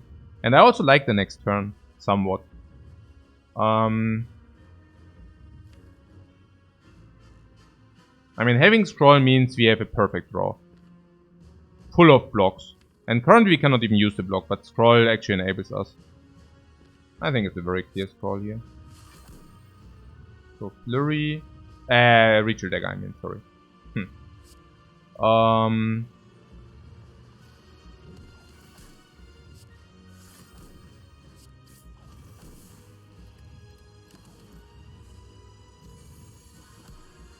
35 in the dude.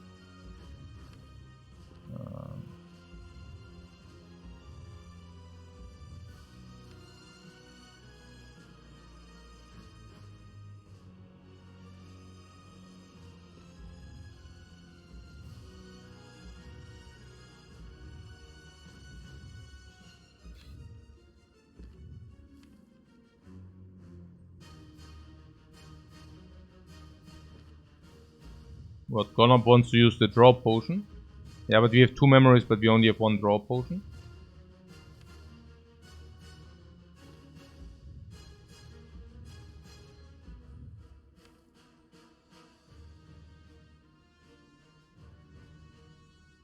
I'm not even sure what a draw potion should do. I mean, we can just hope that we draw something nice. Yeah, we draw 2 on Eruption and then maybe draw potion or what. Yeah. But then we don't have the energy which we could get from the Fear No Evil. That's probably not so good.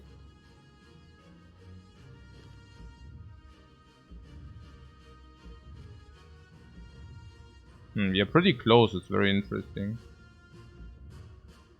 We can then memory Eruption. Or you want to memory the Eruption?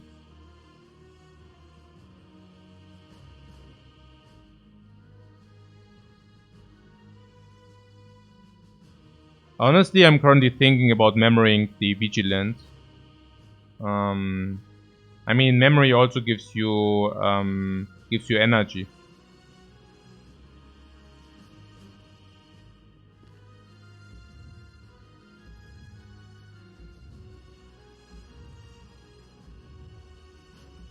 There's also the option to... Yeah, no, that would be actually pretty cool, right?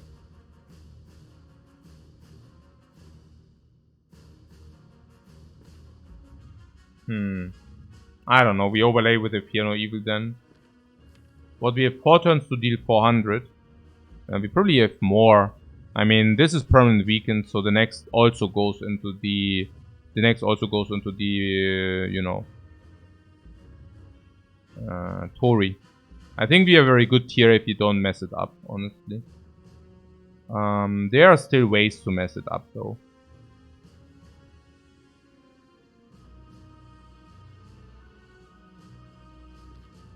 Yeah, memory on Vigilance. Most likely good.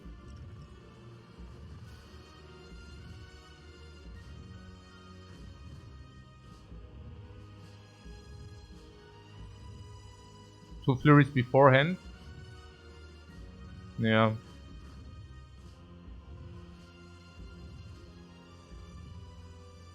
So if you're not able to get calm. Yeah, but better use one of these first. I feel. So attack, attack. So now we go 23. Vigilance. Attack, attack. Eruption to draw. Now we can actually use the scissors to get away from the burn. Massive. Oh, brilliant first. I don't think so. Thanks so much for the sub, man. Brilliance has to be in the deck. Cut through fate. Very good now. The strike is not so good. Right. Now we could use the draw potion. I think memories is better than the draw potion. Especially with having scroll in the deck. The draw potion makes a lot of sense here being an eruption already with the hulls. And also with the ability to maybe, with the Fear No Evil also to stance.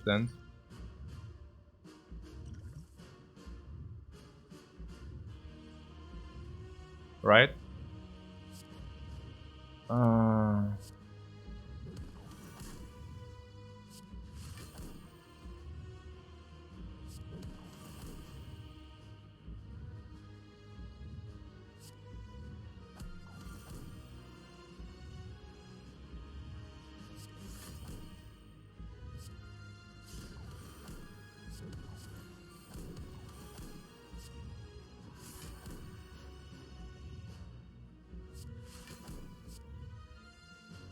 So prostrate confirms earlier divinity. Scissors is super important. We still have one eruption. We could also take halt. Halt or prostrate.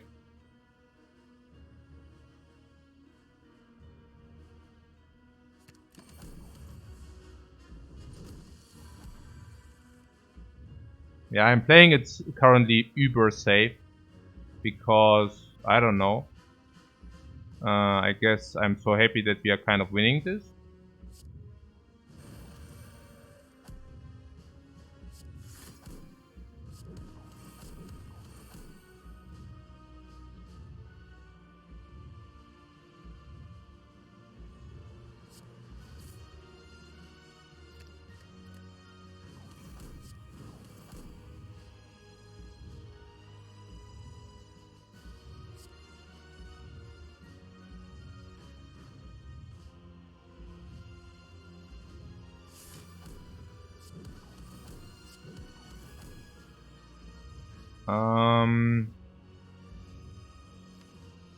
And then next one we kill, yeah?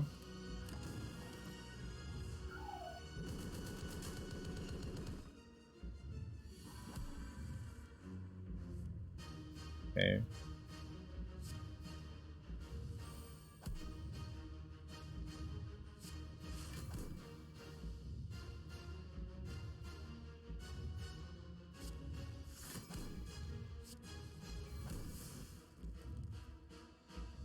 Yeah, cool. Yeah. Pretty nice.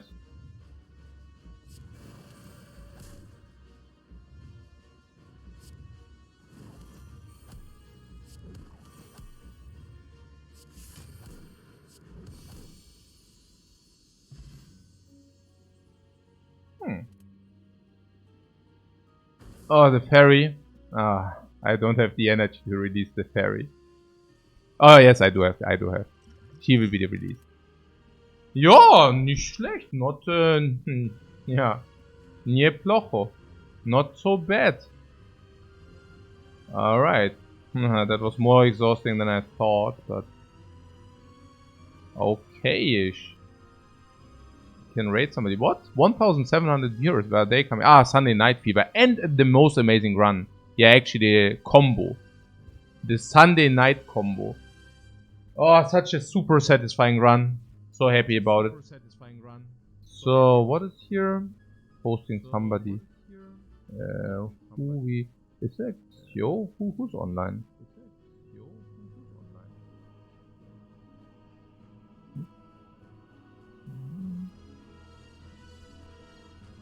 Tuesday? Yeah.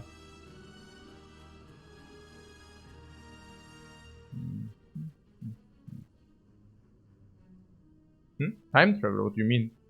No, we don't have Sunday! What the hell? We have what? Hey guys. I'm completely losing it. I'm completely sucked into this latest Spire. Hey guys.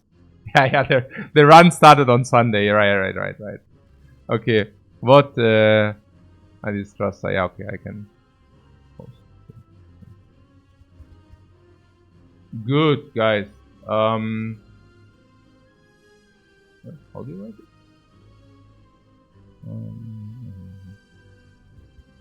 I hope you enjoyed it. I definitely enjoyed it. A lot. So, guys, see you tomorrow in all freshness. Someone wanted the seat. Wait, I can quickly. Okay, wait. Yeah, or tomorrow. Do you see the seat? Wait. Okay, good. I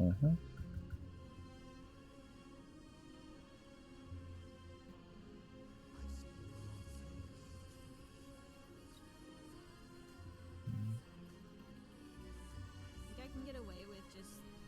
Wait, a rogue with